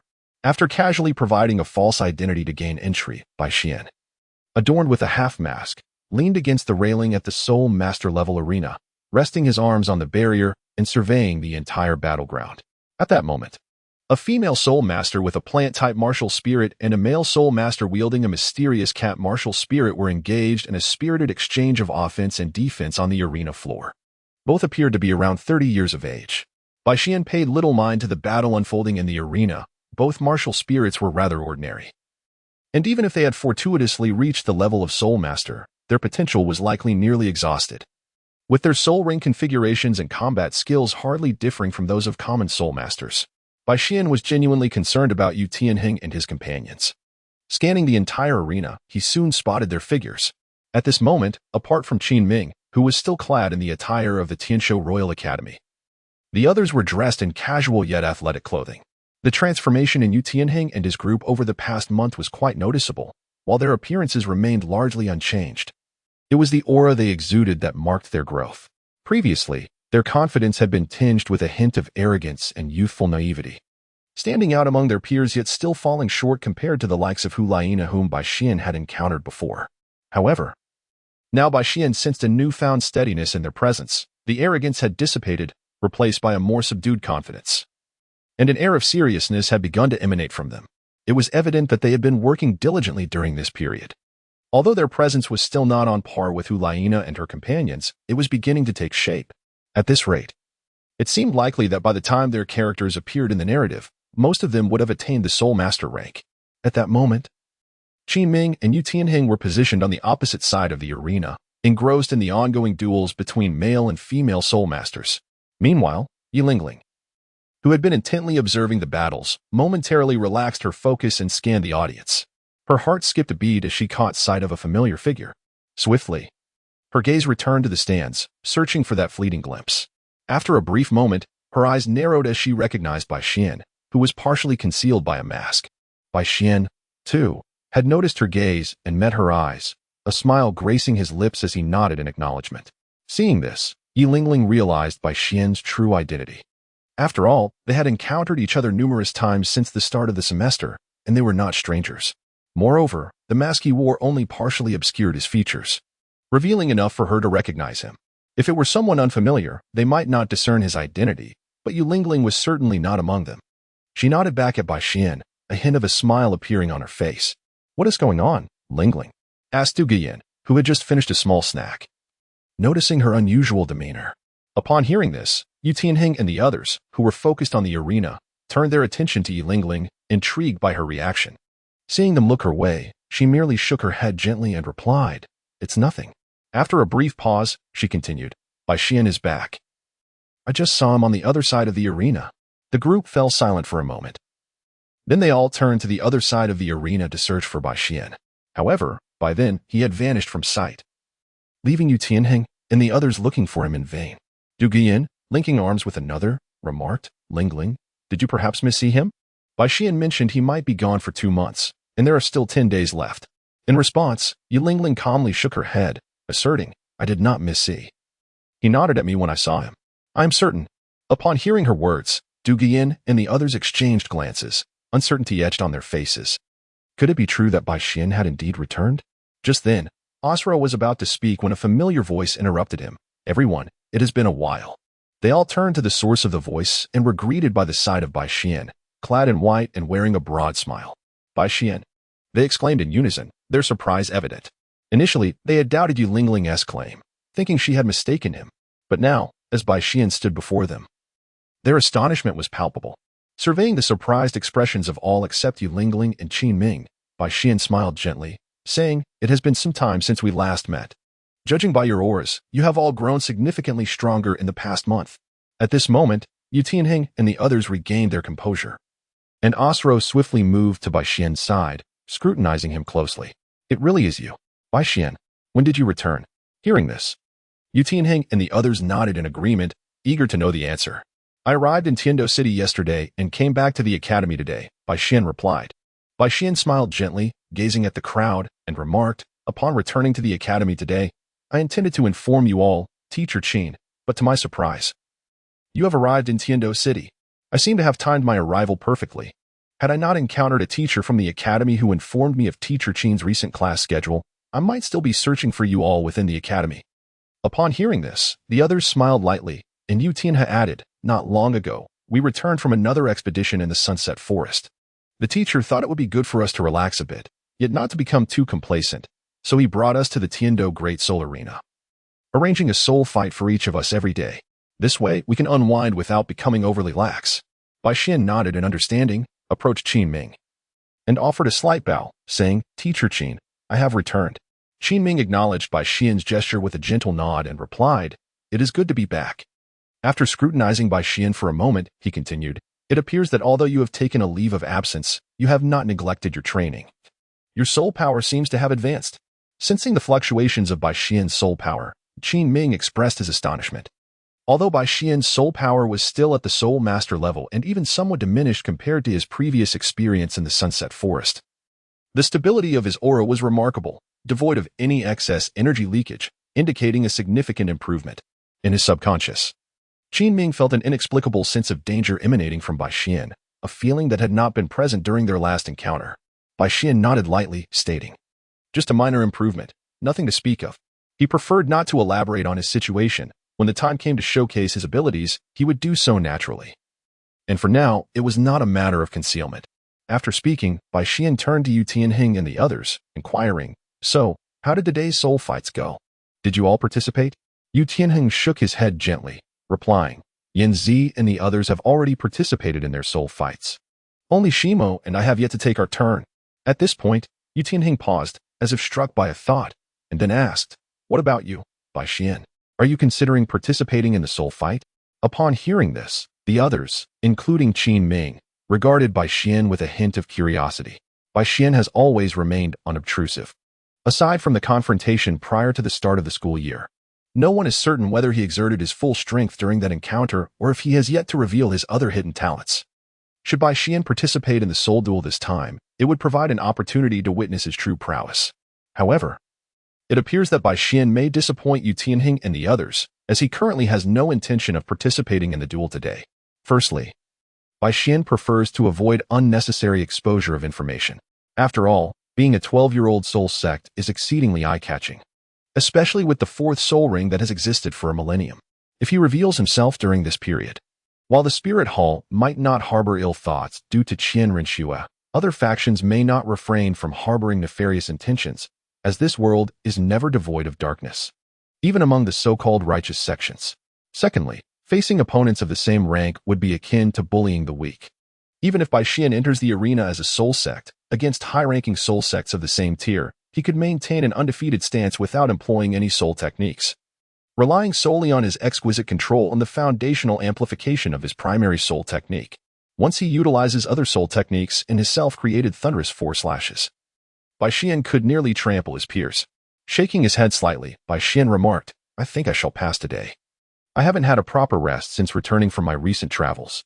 Upon hearing this, Yu Tianheng and the others, eager to witness Bai Xian's true strength, couldn't help but express their disappointment. "By the way, Bai Xian, Where have you been during this time? Osro astutely caught the implication in by Xian's words and inquired, "Why haven't you had a good rest?" The others also displayed curiosity, directing their attention toward Bai Xian. With a gentle smile, Bai Xian replied, "I recently journeyed to the extreme north ice field." The extreme north ice field. Upon hearing Bai Xian's words, both Qi Ming and Yu Tianheng felt a chill in their hearts. After all, in the current Douluo Continent, the extreme north ice field is nearly a forbidden zone for those from the Tiandou and Xingluo empires. It is a place that few, aside from a handful of ice element soul masters, willingly venture. The frigid climate is not the only peril. The ice field is home to numerous soul beasts. Though these soul beasts are fewer in number compared to those in the Star Dou forest, their quality is exceptionally high, with many boasting considerable ranks. Even ordinary soul sects and soul kings must tread carefully. They need to expend immense soul power to withstand the biting cold and remain vigilant against sudden attacks from hidden soul beasts. A moment's carelessness could spell doom. Even for a soul king.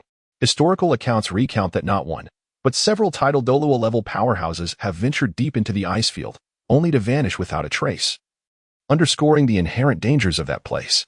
"I can't believe you went there." Qi Ming sighed. "I thought you might have other matters to attend to. I didn't expect you to visit such a perilous location." Bai Xian simply shook his head and replied, "It's nothing serious. I only went to the outskirts of the extreme north ice field, accompanied by friends and an elder, so it wasn't particularly dangerous." Qi Ming shook his head slightly in response, stating that place is not a realm for just anyone to tread. Without sufficient strength, even with an elder's guidance, an ordinary soul master wouldn't dare enter. Let alone, "You are merely at the soul master level." Bai Xian merely smiled, refraining from rebutting Qi Ming. After all, humility is commendable, yet excessive humility may resemble boasting. Attention all participants in the Soul Duel. The second match of the Soul Master level, one-on-one in arena number 25 is about to commence. The two contestants, please proceed to the stage for the duel. As the repeated announcements echoed, a slightly resonant female voice captured Bai Xian and the others' attention. "It is my turn to take the stage." Yu Tianheng, arms crossed, glanced at the group. Osro, with a playful tone, encouraged him, "Go for it, boss. This match is yours to win." The others raised their hands, giving him a light tap of encouragement. "Be careful." As Yu Tianheng passed by Bai Xian, the latter nodded slightly in acknowledgement. Yu Tianheng returned the nod before making his way toward the entrance of the duel arena. Moments later, the composed Yu Tianheng appeared on stage, facing an opponent who appeared slightly older, yet no more than 17 or 18 years of age. Above the duel arena, a middle-aged man clad in a tailcoat hovered, his gray-brown wings unfurled. He cleared his throat and proclaimed, "We are now about to commence the 25th one-on-one duel at the Soul Master level. The participants are the Beast Spirit Master Feng Xiaotian, who has achieved 2 consecutive victories with his Wind Magic Wolf Spirit, versus the Blue Lightning Tyrannosaurus Rex Spirit Master Yu Tianheng, also with 2 consecutive victories." At this point, the announcer expressed slight surprise, continuing, "It is indeed rare to witness a duel involving the strongest beast spirit, the Blue Lightning Tyrannosaurus Rex. Although Yu Tianheng possesses the most formidable beast spirit, he is currently at the 32nd level, while his opponent, the Wind Magic Wolf Master Feng Xiaotian, has reached the 34th level. In terms of rank, the Wind Magic Wolf Master holds a significant advantage, yet the Blue Lightning Tyrannosaurus Rex Master should not be underestimated. Will the Blue Lightning Tyrannosaurus Rex prevail, or will the rank advantage of the Wind Magic Wolf Master prove decisive? Let us await the outcome. Within the next minute, both contestants may summon their spirits. Once I declare the start, the duel may commence. As the host's voice resonated, Bai Xian's gaze flickered with intrigue toward Feng Xiaotian. His curiosity piqued. Feng Xiaotian? How did he end up in the Tiandou Grand Duel arena? Regarding the extraordinary individual mentioned in the original text, Bai Xian still harbors some memories. Feng Xiaotian can be described as a true genius, nearly on par with his contemporaries such as Hu Laina.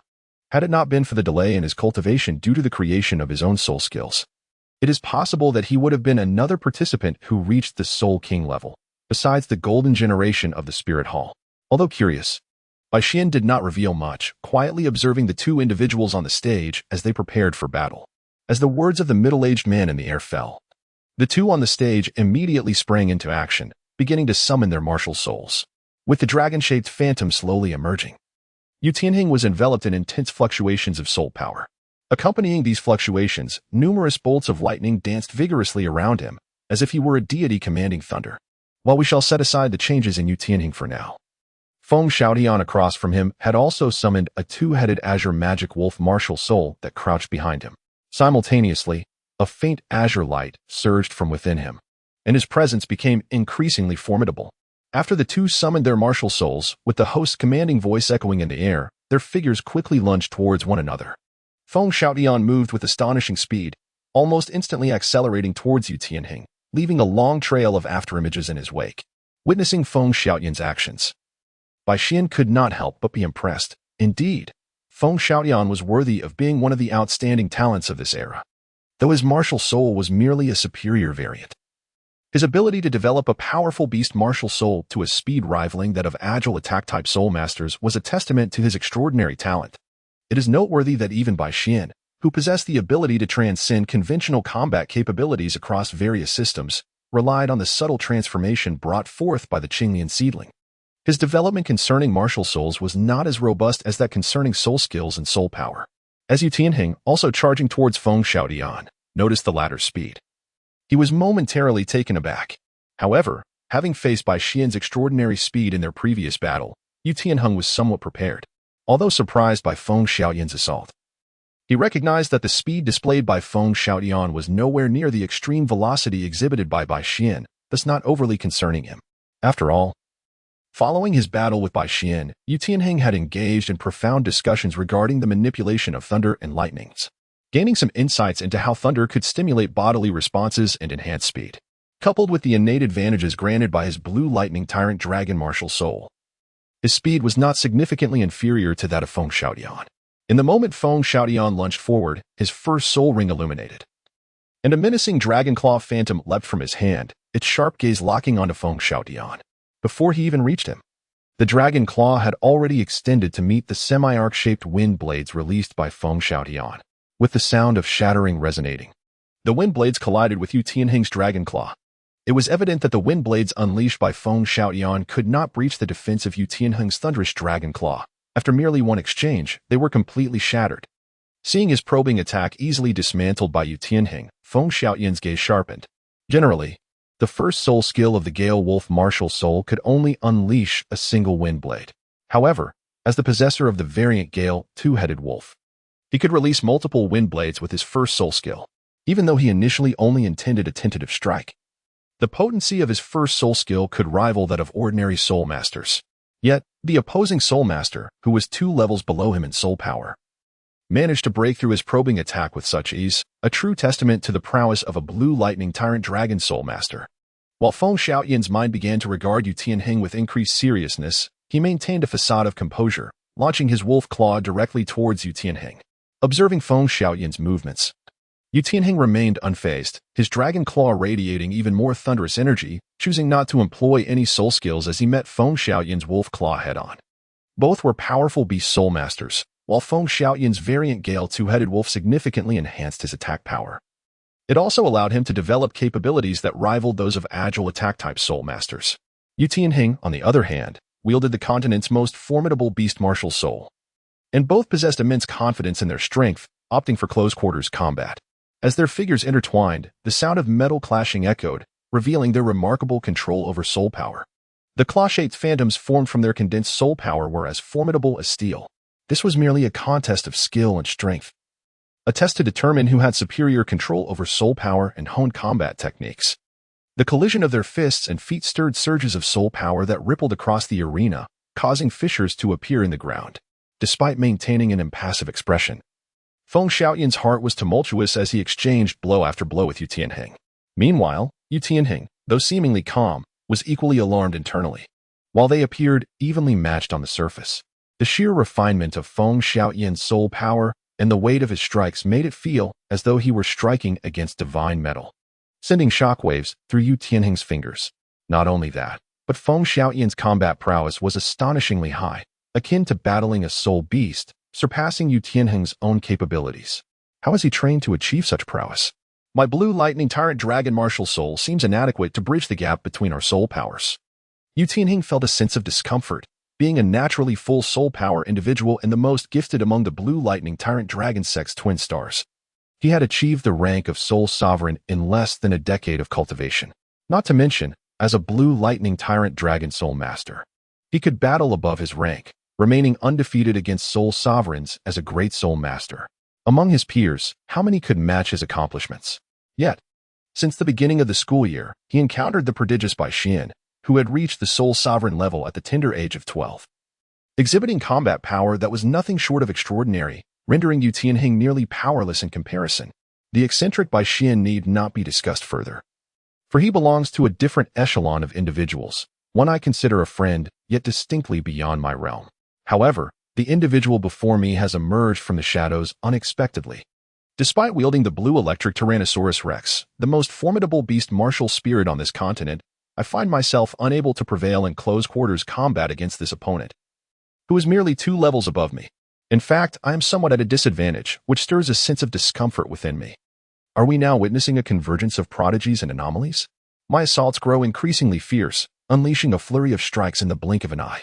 My pride forbids me from conceding defeat to this peer who appears to share my age. The fierce battle continues, with our exchange of blows persisting for nearly half a stick of incense. With a powerful punch, I force Feng Xiaotian to retreat, channeling the energy of my soul. I cannot allow this confrontation to continue as it has. As a scion nurtured by my family, my resolve is unwavering. Although I feel a tinge of frustration, I remain composed. I recognize that if this brawl continues, I may very well be the one counting the cost, and the duration of this struggle remains uncertain. As my feet touch the ground, I extend my claw, conjuring a potent bolt of lightning from the illusory dragon claw aimed directly at Feng Xiaotian. Although my soul power lags 2 levels behind his, my earlier disadvantage in close combat does not significantly correlate with our soul power or physical prowess. The primary factor lies in my being nearly 2 years younger, rendering my combat skills and experience less formidable than his. While his dual-headed Gale Wolf martial spirit is undeniably powerful, I, too, am bolstered by the blue electric Tyrannosaurus Rex. In terms of physical capabilities and the refinement of soul power, I am certainly not inferior. In fact, I sensed during our previous exchange that his strength and explosive power were even somewhat beneath mine. The might of the blue electric Tyrannosaurus Rex is indeed formidable. As a leading figure cultivated by my family, I am not one to be simplistic in my approach, nor will I exploit my opponent's weaknesses. Given my innate advantage with my martial spirit, I must leverage this to my benefit. With the activation of the Thunder Dragon Claw, it descends upon Feng Xiaotian's chest in an instant. As my attack approaches, Feng Xiaotian reacts with astonishing speed, leaping back just in time to escape the strike's reach. Simultaneously, his third soul ring flares to life. With the flickering of the purple soul ring, massive azure wings materialize from his back. As the wings fully form, a torrent of azure light bursts forth, illuminating the surroundings. In an unexpected display, Feng Xiaotian propels himself upward, defying the laws of gravity, ascending to a height of over 30 meters above the ground before halting. Though his wings are still, he remains suspended in midair, his gaze intensifying as he scrutinizes me with a hint of gravity. After a brief assessment, Feng Xiaotian has discerned the complexities I present. As a formidable dual-element soul master, he finds it perplexing that in melee combat, he has not gained a significant advantage over me.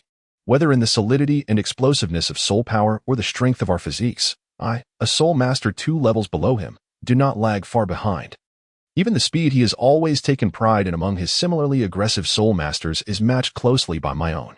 The only discernible disadvantage lies in my relative youth, which results in slightly less battle experience and skill. With a keen eye on the menacing dragon swirling behind me, Feng Xiaotian steels himself. The reputation of the blue electric Tyrannosaurus Rex soul master is indeed well-deserved. I am proving to be quite the challenge. Resolutely, Feng Xiaotian launches himself forward, his mind already formulating a strategy. As I observe him charging toward me, I too wear a grave expression.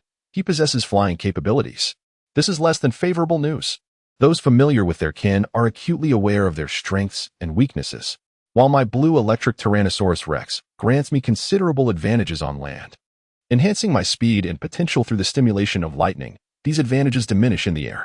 I have yet to reach the rank of Soul Sage and cannot summon my martial spirit's true form to command the lightning dragon in aerial combat.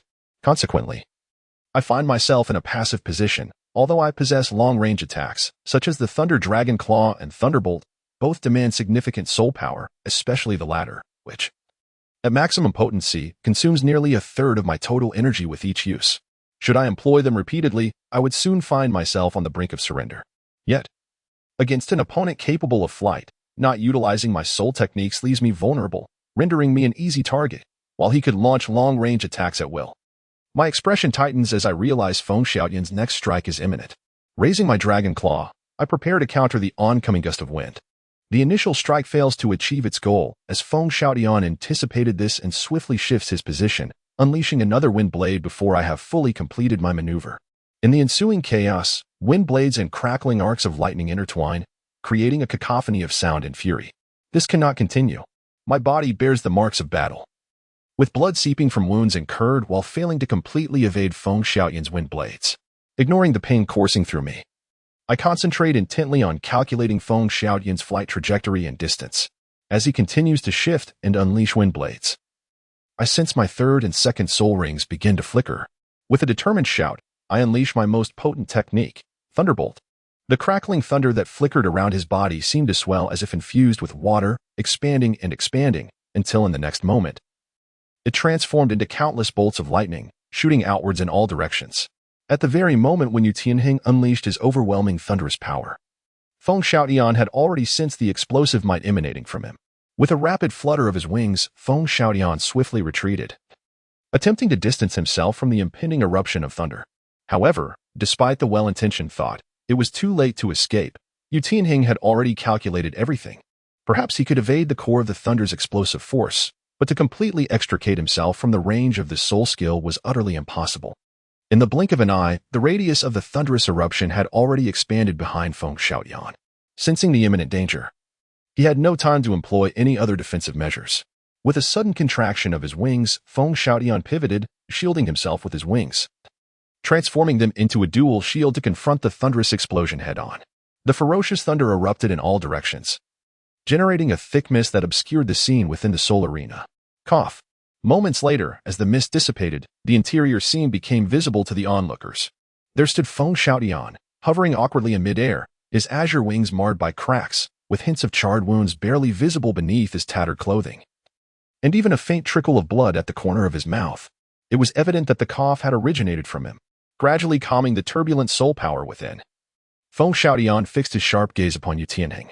He had been overly complacent and had allowed himself to be injured to such an extent. Feng Xiaoyan had believed he was adequately cautious of Yu Tianheng, yet now it was clear that it was insufficient. Just a momentary lapse had afforded Yu Tianheng the opportunity to strike, had it not been for his swift speed allowing him to escape the epicenter of the thunderous eruption. Even his nearly invincible strength among peers would have left him severely injured. At this moment, Yu Tianheng maintained a calm demeanor as he regarded Feng Xiaoyan, albeit with a hint of pallor that contrasted with his earlier composure. The recent attack had drained nearly a third of his soul power, and combined with the previous consumption from their battle, he now possessed less than a third of his peak capacity. This was troublesome. Observing Feng Xiaoyan, Yu Tianheng silently acknowledged the predicament, although he held a slight advantage in